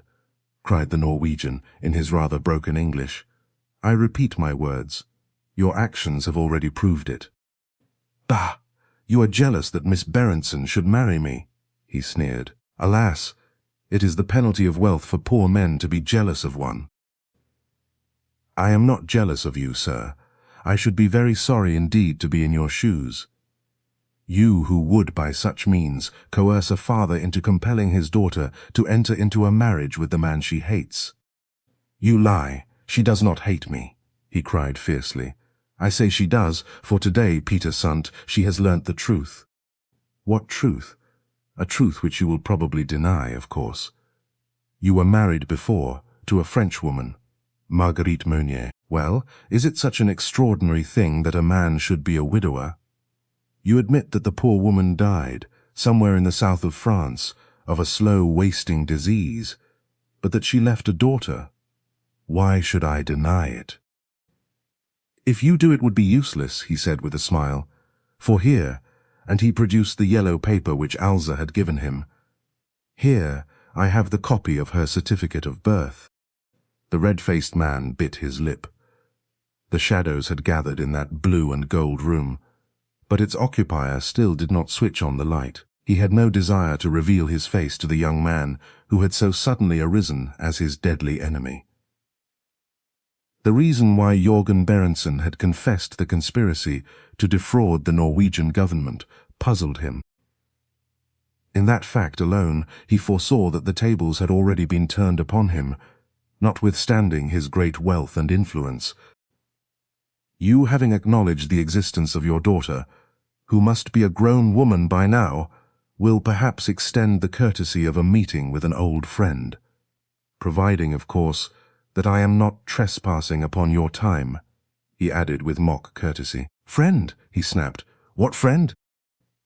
For answer he walked to the door and, throwing it open, admitted Oscar Nystrom. The man's red face fell. He stared at the stranger as though he saw an apparition, yet puzzled to recognize him. The Dane's face broadened into a wide grin as, advancing into the room, he exclaimed in Norwegian, I did not expect to have the pleasure of meeting you again so soon." "Again?" exclaimed Sundt. "Why?" "I do not recollect ever setting eyes upon you before. For what reason do you claim acquaintanceship with me?" "In order to recall to you certain facts which you may have forgotten," was the other's hard, distinct answer. "What facts?"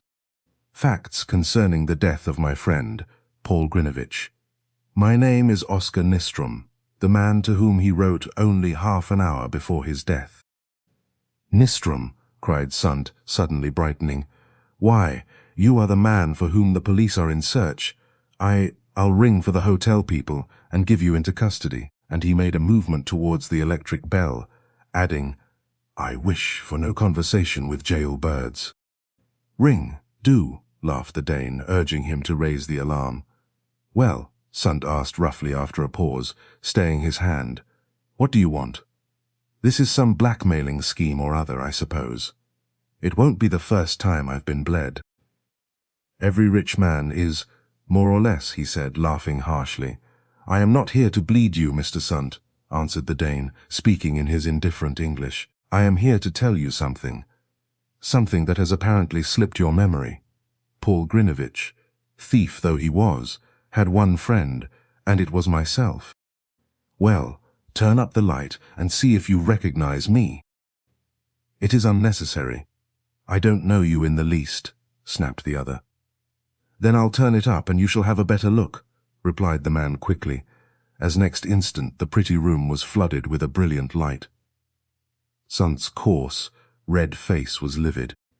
Dick saw plainly the effect that Nystrom's presence had had upon him. "Now," exclaimed the Dane determinedly, "listen to what I have to say." He spoke again in Norwegian, but Dick could nevertheless follow, for had he not previously related, in his broken English, the same facts to that little assembly in Talbot Road? "You believed that your wealth would place you, Peter Sundt, above suspicion, and at the same time, by the possession of your private yacht, you were able to establish an alibi that you were not in Christiania on the day in question." "Alibi? What do you mean?" gasped the unhappy man, the color fading instantly from his fat, flabby face. "Just this, that one of my companions, a girl named Alza Dressler, has, after long search and tedious inquiry, discovered certain facts, and these, in conjunction with what I myself saw with my own eyes, are sufficient to make plain the truth." "What truth?" "Patience, and I will explain," cried the man, looking him straight in the face. "I had received a telegram from Grinevitch, dated from Tromsø, saying that he would be at the Hotel Victoria at Christiania, with his bride on a certain date. I wished to see him privately, and therefore at once took train from Copenhagen and engaged a room at the Victoria, as well as a room in a private lodging. Remember, I knew the police were in search of me, and I took 2 lodgings, so that, if watched at one, I could take refuge in the other. We do that sometimes, when we know that watch may be set upon the railway stations. Well, on the morning in question, seated in my room above theirs, I witnessed the pair arrive with their trunks, but, not seeing Paul go out again, I hesitated to intrude upon their privacy. All the afternoon I waited. I saw Alza come, and I saw her leave. Then it struck me at last that my friend must be alone.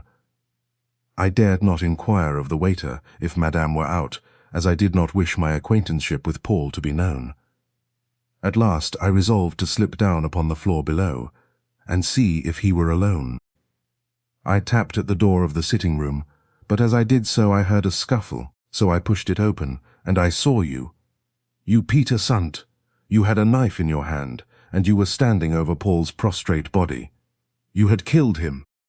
"It's a lie," cried the stout man, his face now blanched to the lips. Why, you never saw me. It's a lie, an absolute lie." In an instant I recognized the truth. Paul had been killed. Yet, what could I do? If I raised the alarm, I should only be compelled to tell my story to the police, and so betray both the dead man and myself, his poor widow, too. I recollected what a double blow it would be to her if she learnt that the man whom she had married only the day previously was an expert thief. Therefore I slipped back upstairs. Nobody saw me, not even you, Peter Sundt, but I had met you face to face in the corridor only an hour previously. And who, pray, will believe this absurd story of yours? He asked with well-feigned arrogance. I need only tell you that, a week ago, Alza returned to the Hotel Victoria at Christiania and showed your photograph to the hotel servants. They have recognized you as the man who gave his name as Stenison, who represented himself as a commercial traveler, and who occupied the room next to the little salon where the tragedy was enacted. Peter Sundt, it is proved up to the hilt that you, too, went first to Havre in your yacht, and then travelled with all speed by Friedrichshafen and Gothenburg back to Christiania to await your victim. The police of Christiania have already been informed. An agent of police was with me only at 10 o'clock this morning, and I made the same statement to him as I have made to you. The man with the pimply face, the plutocrat of the north, stood with his hand resting unsteadily upon the back of the chair. His blanched countenance at last broadened into a forced smile. "Utterly ridiculous, my dear sir," he exclaimed in a hollow voice. "What motive do you allege I had in killing this jailbird who was your friend?" "Motive," echoed the man Nystrom. "You had the strongest motive a man could have, the motive of a fierce and bitter revenge." Sundt made a gesture of quick impatience. "Then, if you deny it, hear my proof," he went on. "You had, by accident, discovered that Helene Marquet, the beautiful café concert singer who had been deserted by her lover, and had in consequence committed self-harm before your eyes in the Café de Paris, at Monte Carlo, was your daughter. Your wife, because of your ill treatment of her, had placed her child with her sister, a poor woman living in a back street in the Montmartre in Paris. Your daughter had become famous and had died without knowing that you were her father, but you found out the name of the man who had been responsible for her death. You afterwards discovered him in hiding in Vado, and, with craft and cunning, you followed him down to the capital and carried out your plan. You took the man's life for two reasons, one because he had caused your daughter's untimely end, and the other because he had married Thyra Berenson, whom you had intended should become your wife. Now," he added, looking the quivering man straight in the face, "do you deny it?" The accused hung his head in silence. What could he say? He tried to utter some words of extenuation, but they froze upon his lips. The denunciation by the actual eyewitness was complete, admitting of no defense, no argument, no forgiveness. Dick Jervoise stood watching the unhappy wretch, whose wild terror next moment was, indeed, fearful to behold. He, however, remained silent. Enough surely had been said by Oscar Nystrom. The quiet was complete. The little clock ticked softly upon the mantel-shelf. The cab bells tinkled outside in Piccadilly, and the honk of motor horns mingled with the dull roar of the London traffic. But the man by whose hand Paul Grinevitch had fallen stood motionless, staring as though he were already gazing into eternity. Conclusion. On that fateful night, after Oscar Nystrom's denunciation of the assassin, Alza Dressler, accompanied by the fair mustached Dane, sat for a long time with Dick Jervoise and Owen Odd in the former's flat at Barnes, explaining how, while watching Nicholas Bortseff with evil intent, it became apparent to her that Nystrom might possibly have met Grinevitch in Christiania. From the letter sent to him by the victim before his death, it was apparent that Paul knew of his friend's presence in the Norwegian capital. She had therefore spared no effort to find the Dane who had so successfully concealed himself from the police, and had at last run him to earth in the south of Spain. She knew long ago that poor Helene Marquet had committed self-harm because of Paul, and recollection of that fact set her wondering whether in that could be any motive for revenge. At risk of her own liberty she approached Bortseff, explained her theory, and sought his assistance. In consequence of the fact that his compatriot had been killed so mysteriously, and that Dick Jervoise, his friend, was suspected, he consented, and the pair thereupon made up their differences. Bortseff went to Paris, and after diligent inquiry and search, was at Orléans rewarded by the discovery of Helena's parentage, and consequently the motive for the crime. Peter Sundt had acted throughout with the greatest foresight, and that marvelous cunning that had characterized his whole successful career. Yet he had believed that the parentage of the beautiful singer who had taken her own life was a secret from all save himself, and that the terrible truth could never be discovered. When you recognized Paul at Vardo, why didn't you denounce him to the Berensons? Asked Odd of his friend. Well, because I was not altogether certain of what might be the result, was Dick's reply. My motives might have been entirely misjudged, and besides, Paul Grinevitch, heartless scoundrel that he was, had intercepted a letter which I wrote to poor Helene on the Riviera only a few days before she took her life.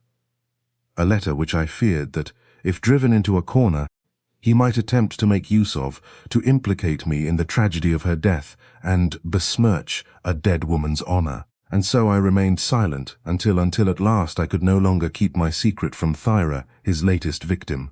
But, alas, it was then too late. Then, turning to Alza, he took her hand, saying in deep earnestness, "To you, dear friend, both Thyra and myself owe a great debt which we can never, never repay." "It is already repaid," replied the young woman, flushing slightly and then hesitating. And Monsieur Dick, I want to tell you both something you suggested to me a long time ago, do you remember? Well, it is this. Oscar and myself have decided to have in future nothing further to do with Enderlein and his friends. Yesterday we agreed to marry and try, if it is possible, to settle down to a respectable and honest life. It is possible, I am sure it is, declared Dick, and I congratulate you both. If at any time in the future, Alza, you want a friend, you know there is at least one man who is ready and anxious to assist you.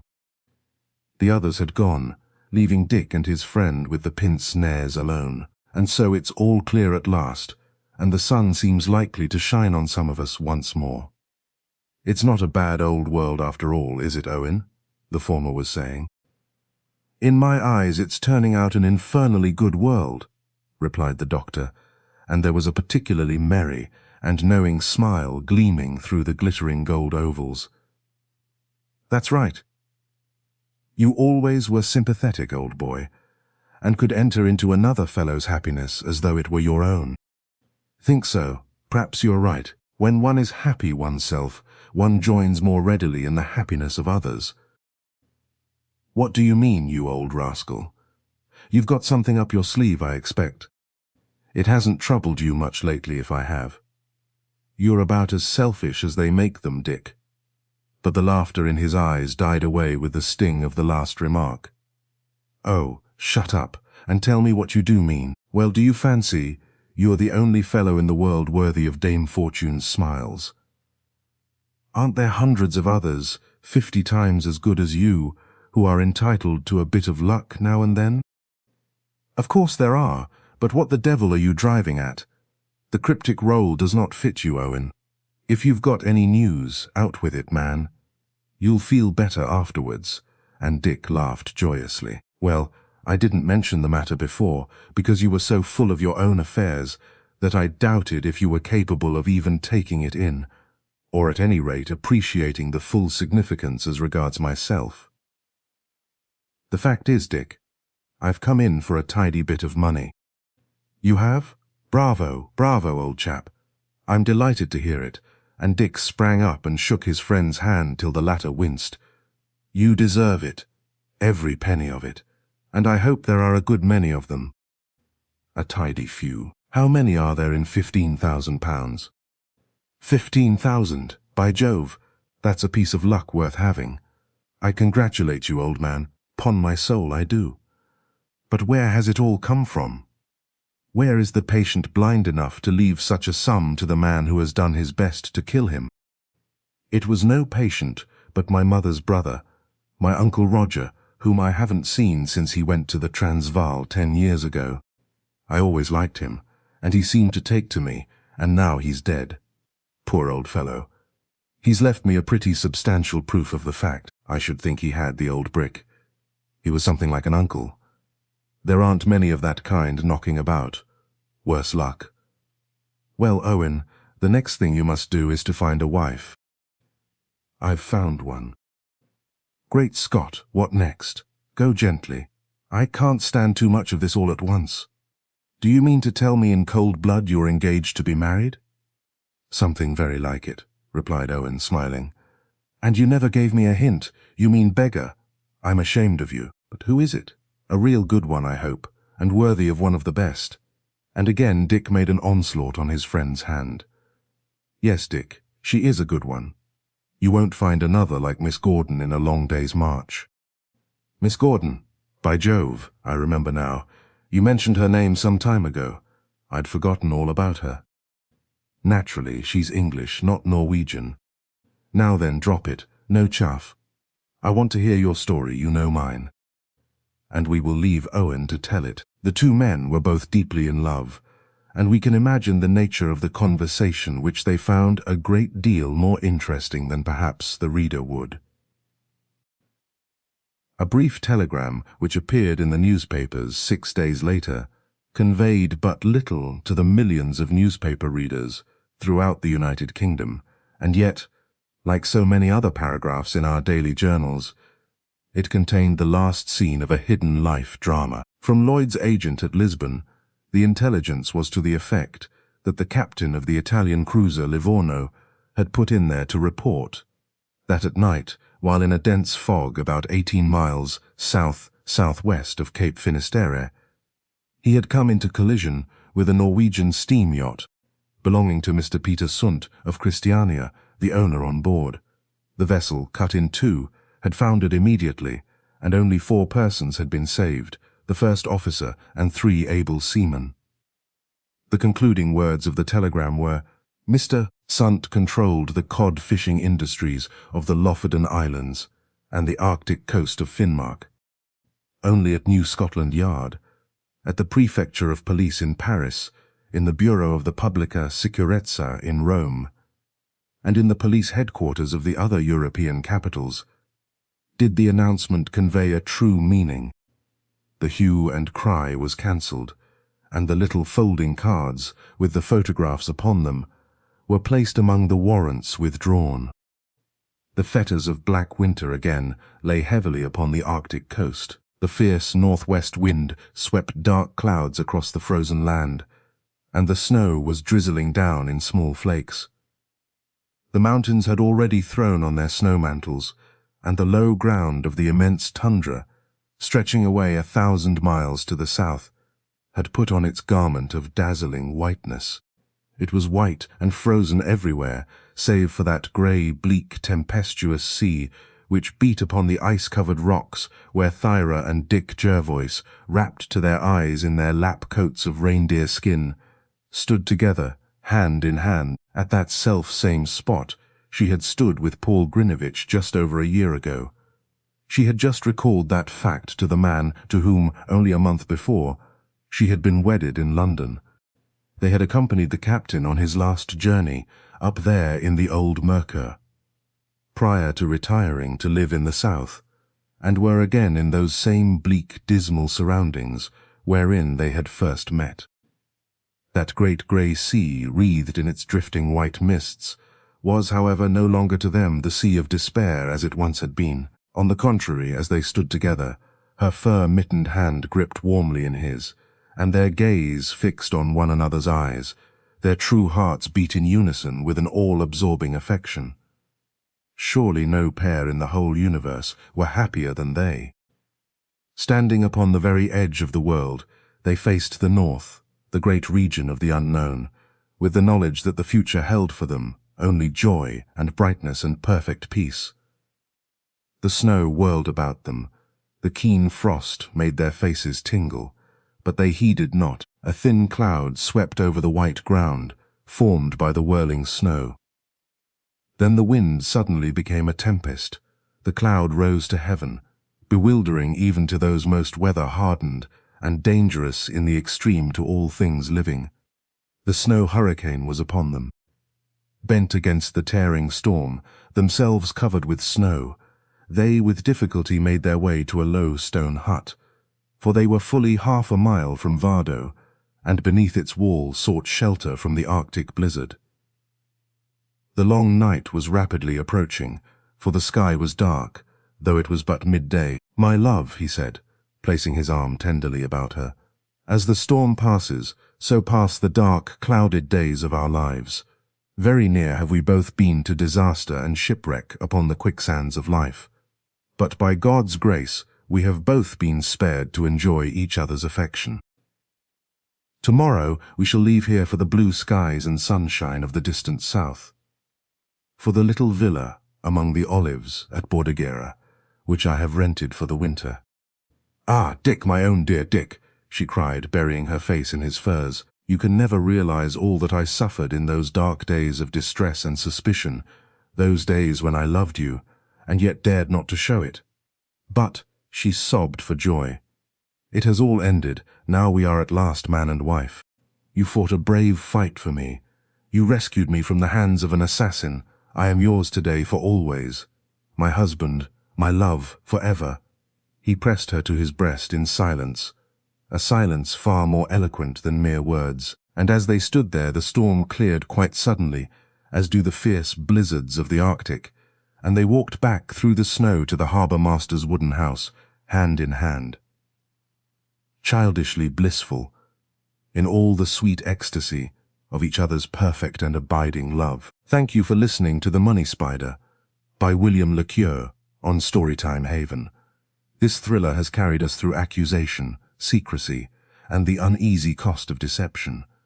We hope the story gave you a satisfying journey through its mystery and crime. Subscribe, like, or share if you enjoyed this full audiobook. Until the next story, thank you for spending your time with us. We appreciate your support and hope you return for more classic mysteries.